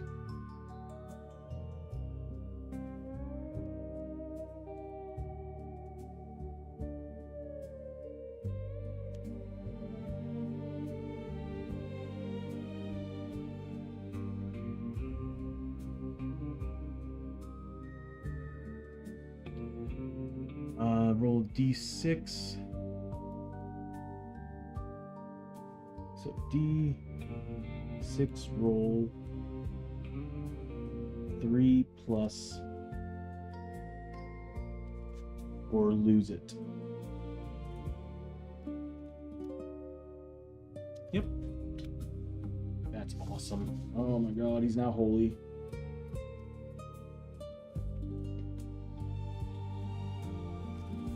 That is really, really cool. Okay. Yeah, we really got to spend one more day here. Do the rest of the stuff. I don't think there's anything here he needs after this. Holy robes. He's now holy. You can buy holy robes. It's a coat. Doesn't need all that help though.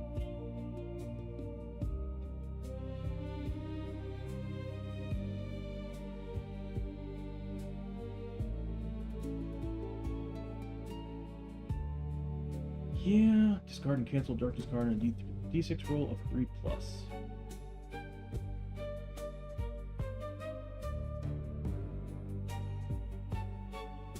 Dang, there's some cool stuff here. Okay.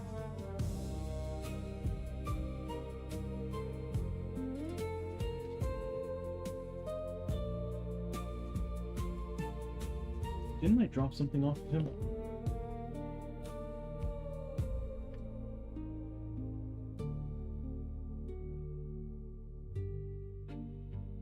It was the badge.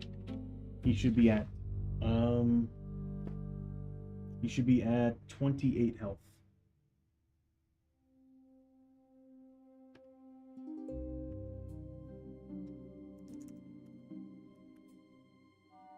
Yep, the badge gave him 5 health because of his mutations and everything. So that'll drop him down to 28 total. Cool. All right. Get that blessing.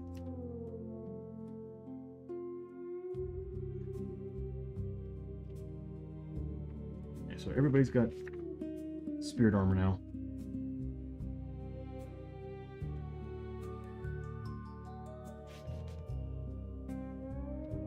Yep, good. Okay, good with this. We dropped a lot of potions on that. Worth it though. Because look at all that darkstone. Yeah, we're gonna have to spend one more day here. We're gonna upgrade that sword. That sword will be insane. Alright, so he goes back. Town stay 3 plus. Oh, what am I doing? It's 1 roll. We got it. We got a 3. Do we really want to spend another day here? What time is it? Yeah, 1 more day. I want to get that sword upgraded and then we'll call it a stream. So what we're gonna do is we're going to start the day with Abbie. I think we forgot to do that last time. We did. Okay, so every starting day in town she's supposed to do this. Do this twice. So here's the first one. So what happens is that she walked into town, and every single day she's walking around town, people are noticing her. I have to roll for that. If I have to roll her a number of dice equal to her level, which is 6. Any 6 pluses she is noticed, and I have to pay, but she gets experience. She has to pay $100.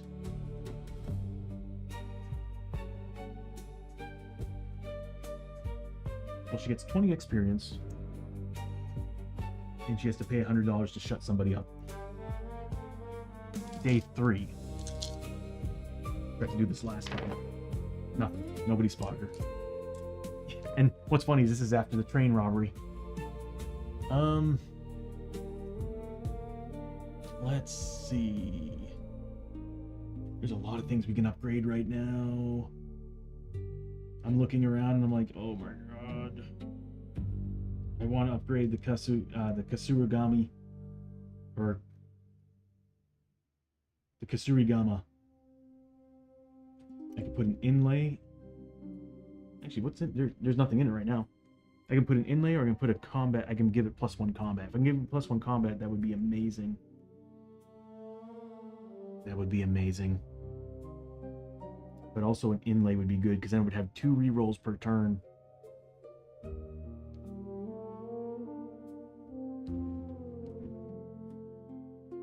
Oh, that's a tough choice, but that is so good. And also +2 initiative. Oh my god.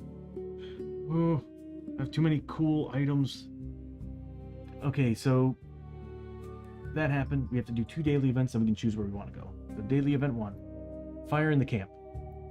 Fire! Fire! The campsite is burning.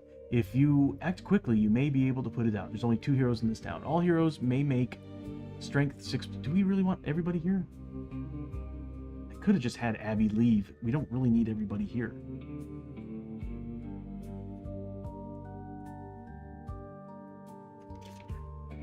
Yeah, Abbie would have left. All heroes may make a strength 6+ test.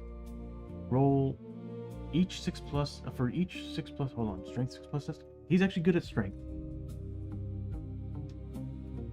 Yep, he is a 5. For each 1 or 2 rolled at this test, take 2 wounds ignoring defense as you are burned in the flames. If no heroes pass this test, the campsite is burned down, destroyed, and may not be used for the rest of the town. Oh, whatever. May make that. You can draw a loot card. And it's for each 6+. No heroes pass this test, the campsite is burned.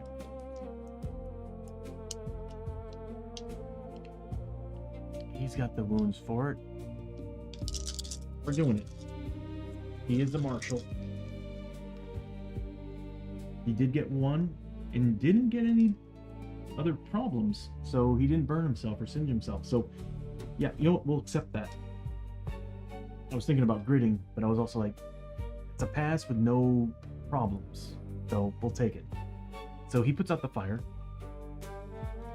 and he gets a loot.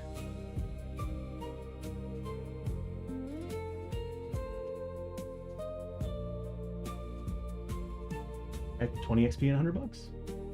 Well, heck yeah. 20 XP and $100. Good for you, Lester. All right. Good for you, buddy. You deserve a win. Because this is a rail town, you actually are expected to do 2 daily events.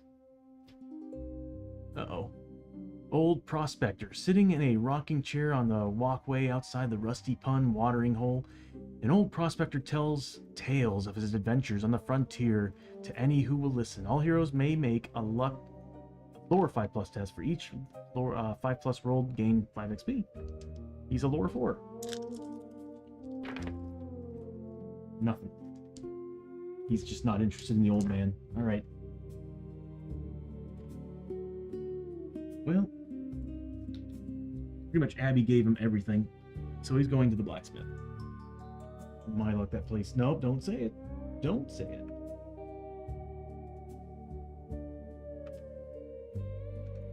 Okay. 2d6 add together.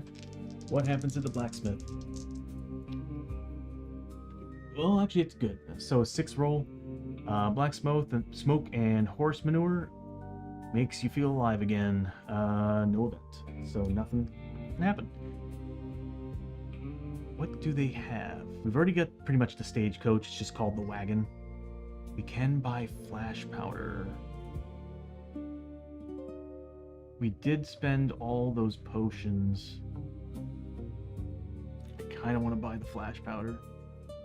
No. We're getting 2 free flash powders at the start of the next adventure, so we're good there. Darkstone bullets. We don't have the dark. Oh wait, no, we have Darkstone for that now. Well, now we can stock up. All right. They got a Void Hammer. Your combat hits are +3 damage, and each hit does 1 automatic wound to an enemy adjacent to its target, ignoring defense.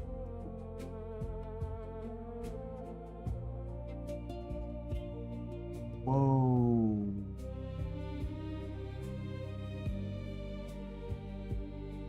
Your combat hits are +3 damage. Base. And each hit does 1 automatic wound to an enemy, any enemy adjacent to the target. Oh my god.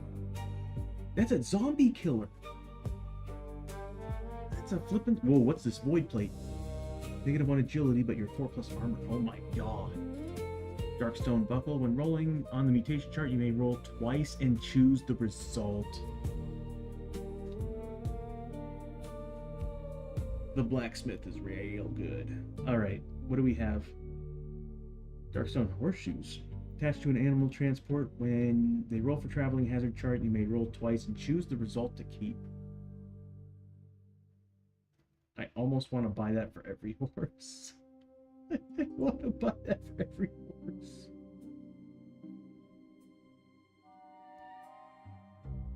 I still want the war wagon from the barter town.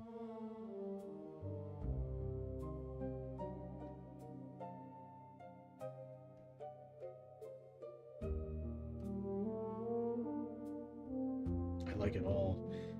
Void assembly, what's this? Once per fight, you may add a peril dice of damage to a single hit from the gun. Once per fight, you may add a peril dice of damage. That is actually really good. +4 range. Yep, Darkstone grip, +1 shot, +1 combat. And then the inlay. Well, what we are going to upgrade, we're fully upgrading this thing. Well, actually, there's 2 things I want to upgrade. I don't think we'll have all what we need for it, but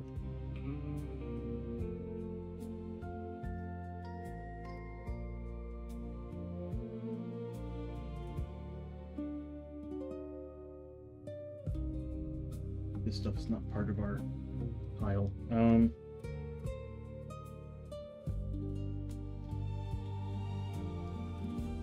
8 range. I mean, that on the long arm of the law would be pretty sweet.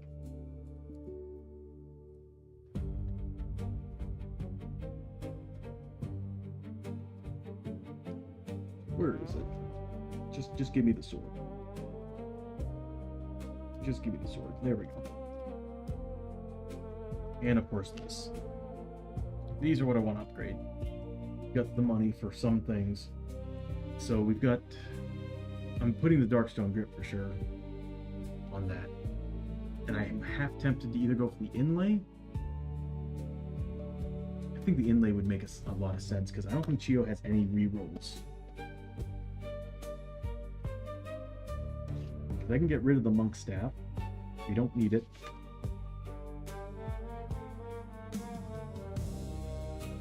So the trusty axe does come with an inlay. So what we could do is void cord by adding that'll add +1 damage to total damage. I think I like that option. Now, but we need to do that in the feudal village. We can't do that here. But Darkstone grip is a definite thing to happen. So we'll spend 8 Darkstone, 1200. Where's Chiyo?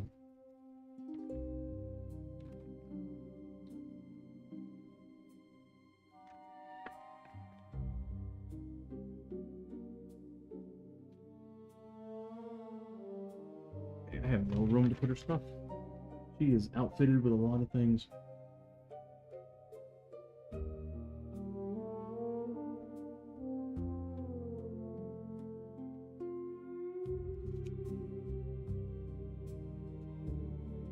It's a 1 slot with 1 weight, 3 slot.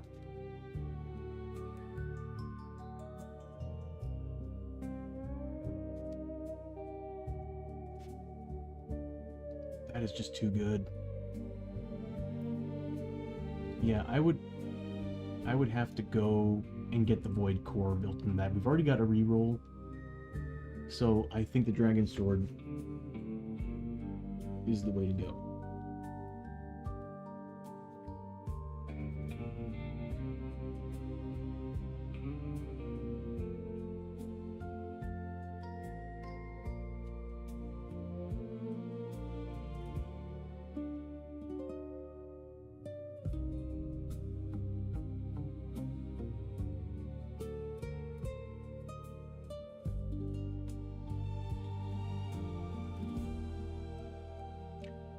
It's worth 825. It's got +1 combat. Your combat hits do double damage.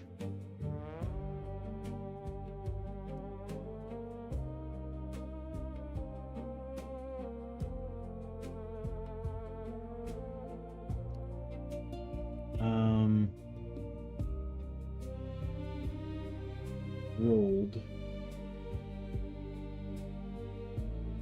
on XL+. Your combat hits treat enemies with endurance as if their endurance value is too high.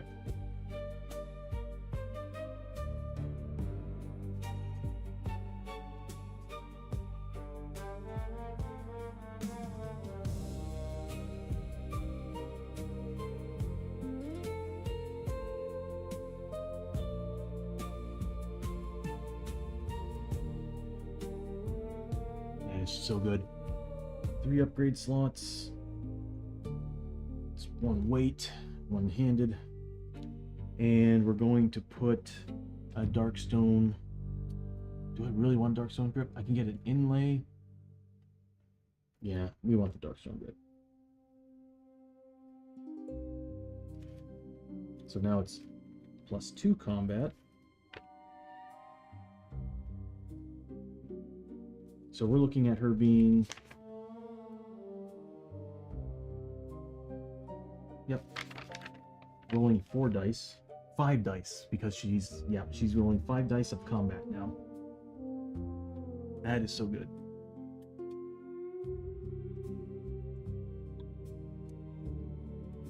Okay.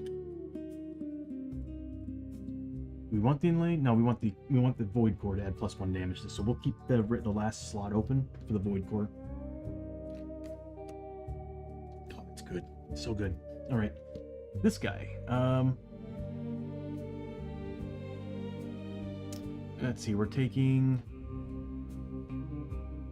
It's 8 and how much again? 1,200 gold and 8 Darkstone. So. Abbie. Actually, since it's Chiyo's weapon, we'll just say we took it out of Chiyo's purse. Once they get back together, yeah. We have plenty of money to do this. I might just do this now. Plenty of money to do this even with just Abbie, because she made a lot of money on that run. So 1,200 and 8 Darkstone. 8 Darkstone, there we go. Right character. We still got so much. We got enough to get Void Crystals. Alright, let's upgrade this. And then I think we'll call it a day.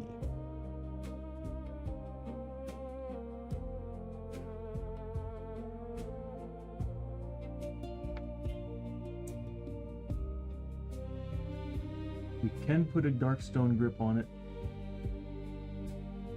which would make a whole lot of sense.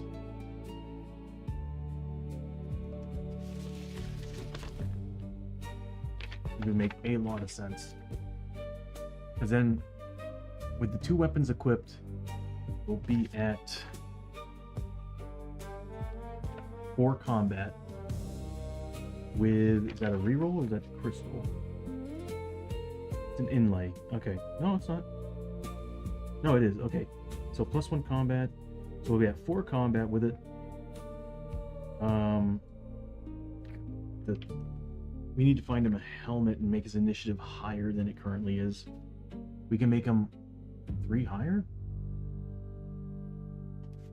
Well, either way, for 1 round, which is sick.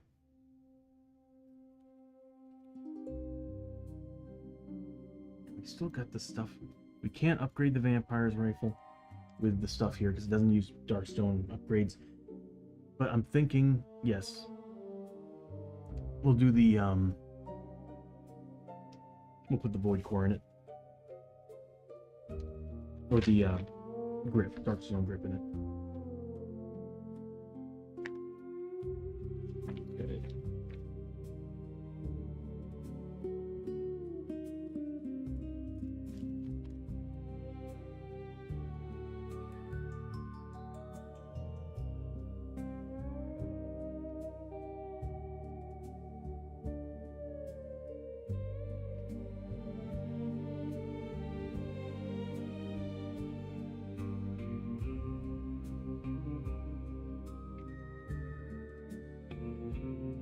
Which is the Explorer's Canteen. Need to equip well, it's already equipped to him. I just need to find better spots for certain items. 550.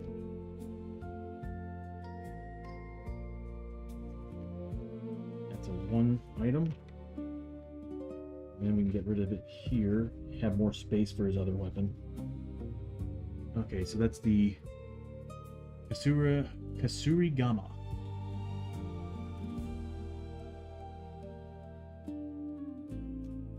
It's worth 675. So +2 initiative.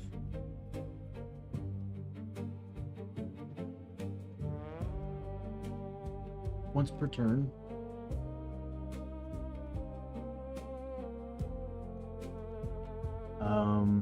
You may add X damage to one of your combat hits. Add X damage to a combat hit.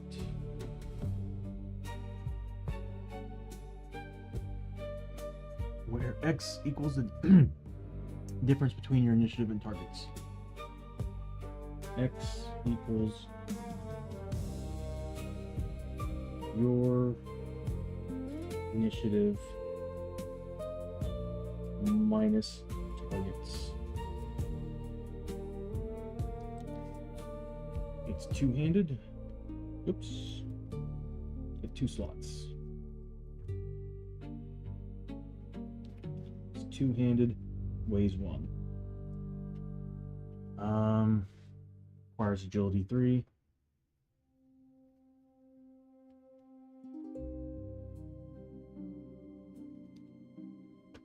And we're gonna give it +1 combat. So it's gonna cost an additional 8 and 1200.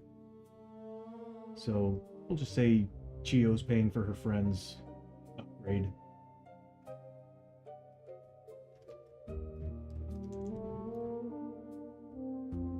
Actually, we'll say, yeah, we'll just do it that way. And we'll remove 8 Darkstone from Abbie. We still got plenty. We still got plenty. So now we've got Darkstone Grip and Darkstone Grip. So we'll say +1 combat.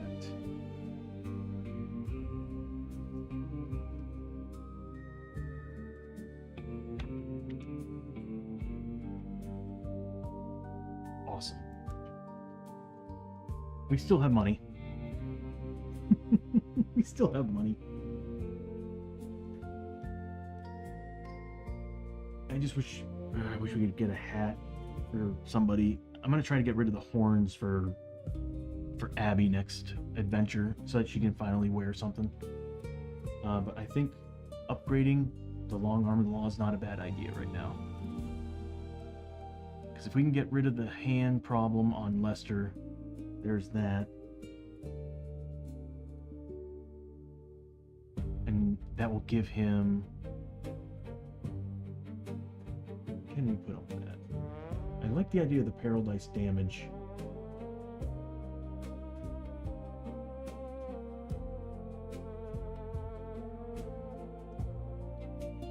And it's one upgrade slot. So once per fight, you may add a peril dice of damage. Peril die of hold on. Yeah, peril die of damage to a single hit with this gun. So that means if I get a crit, I can roll a D3, a D6 that does D3 plus damage. So that's really good. There's part of me who doesn't like the fact that it's only once per fight. The nice thing about the inlay, it's every single attack I get to reroll a die. And the barrel at 4 range, I don't really need that. Doesn't have 2 slots, so I can't put the grip on it. I really like the idea of the dark.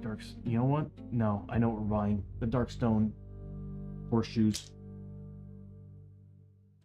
That is gonna be how much? I'm buying it for everybody.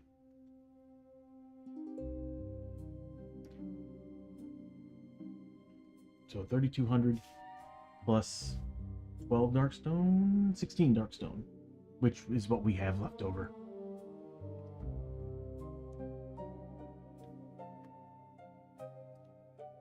That train robbery landed us some good stuff. Okay, so that's what we're gonna do. We're getting Darkstone horseshoes.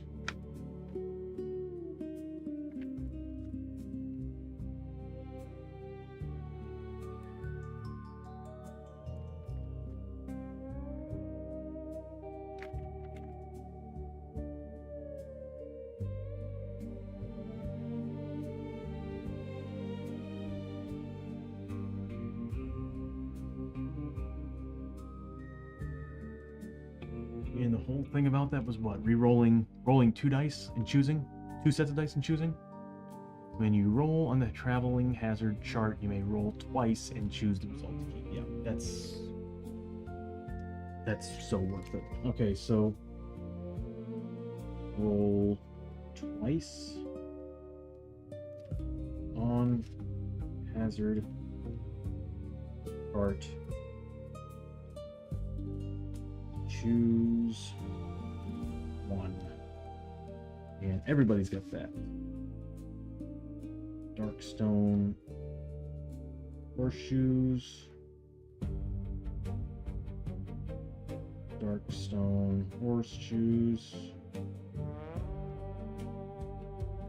And Darkstone horseshoes.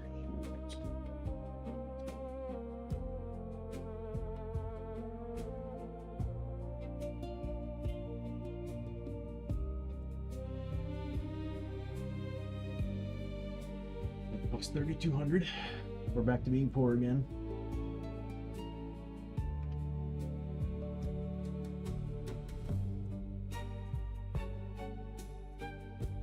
And all the Darkstone that we had.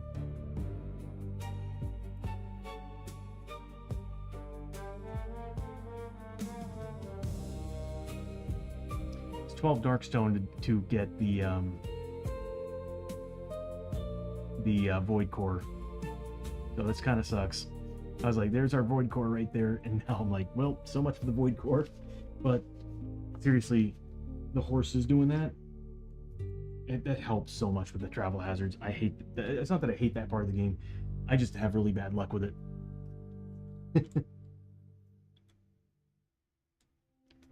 It's like being allowed to re-roll. Okay.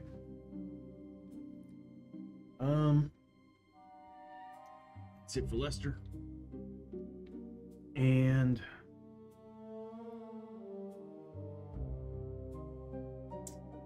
that's the end of the day.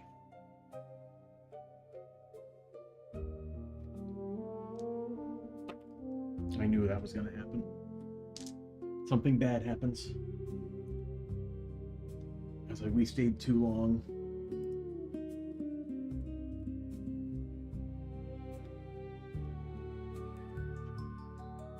That's not it. It's travel hazards. There it is. I'm pretty sure it's this page. that's it.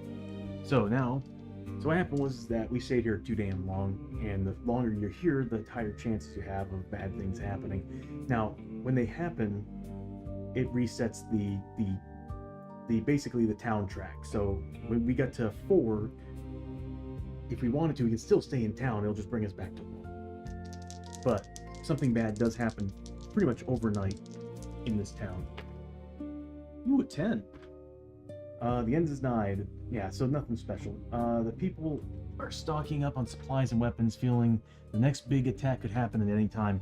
So all prices in town are now another $50 due to the increasing demand.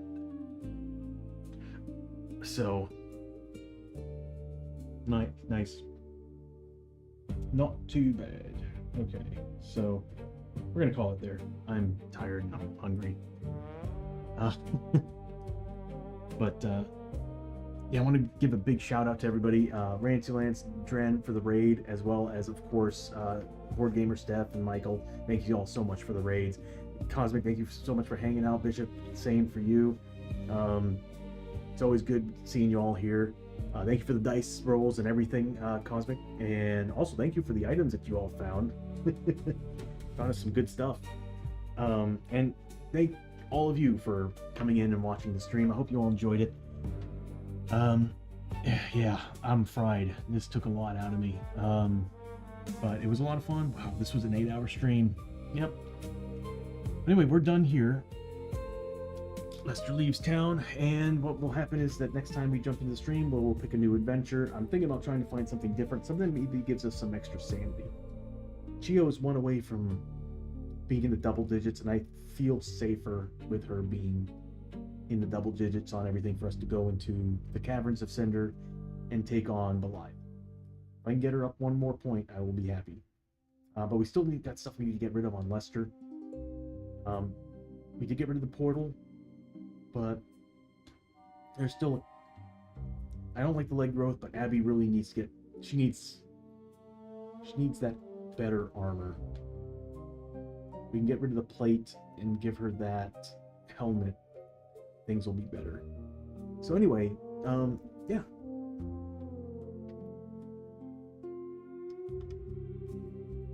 So again, everybody, thank you so much for being here, hanging out with us. Tuesday, I haven't heard from the bros yet on that stream, so I'm not 100% sure what's going on with it. So I'll know hopefully sometime tomorrow. If I don't hear back from them, chances are I'll probably just do a paint stream, and then that's pretty much it. So I'm still looking. It's still Thursday. We will be playing with Rancy Lance, Maddar's Treasures, Geek Out Corner, and Ranger Green. They have their campaign. I think they just recently finished it. They went back to town. I think they just...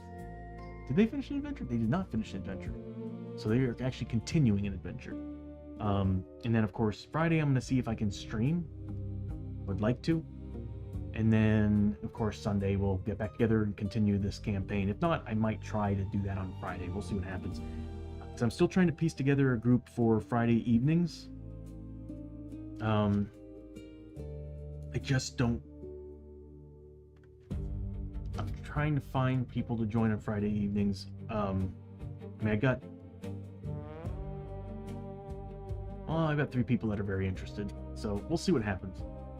I just don't want to play. I just want to do what I do on Thursdays, and it's just kind of watch. And it's just like my Tuesday stream, I kind of want to bow out as the Huskarl and let somebody else come in and plays the Huskarl.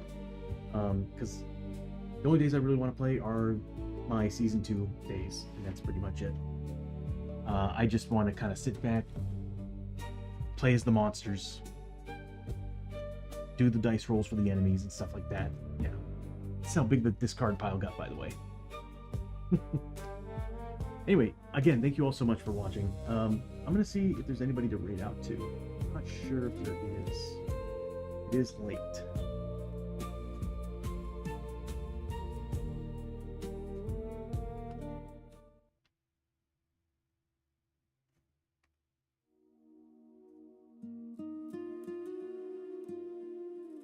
Let's see, we got Ghost of Ur who are playing. Let's see what we got under board games. I am not seeing anybody playing anything else.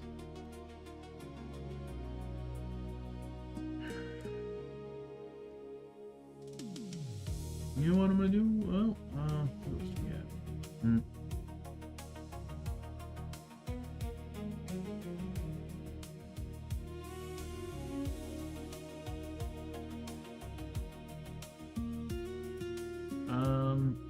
Hawkins playing Slay the Spire. We got Benny D Creatives playing Final Fantasy. And we haven't raided into Benny D in a long time, so I think I'm gonna go ahead and raid into Benny D.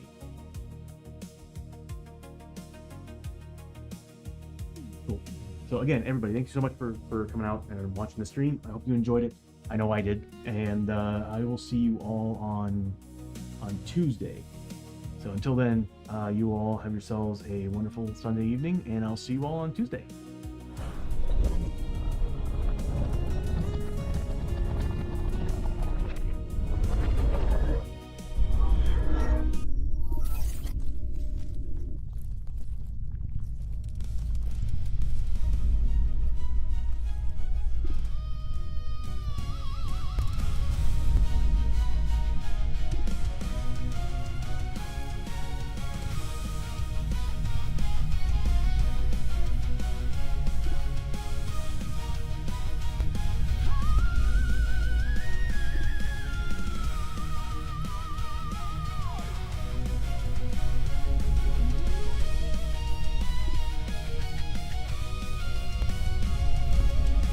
Roll the dice, hear the thunder roar, knocking on fate's unsteady door. Maps unfurl and kingdoms rise in this world.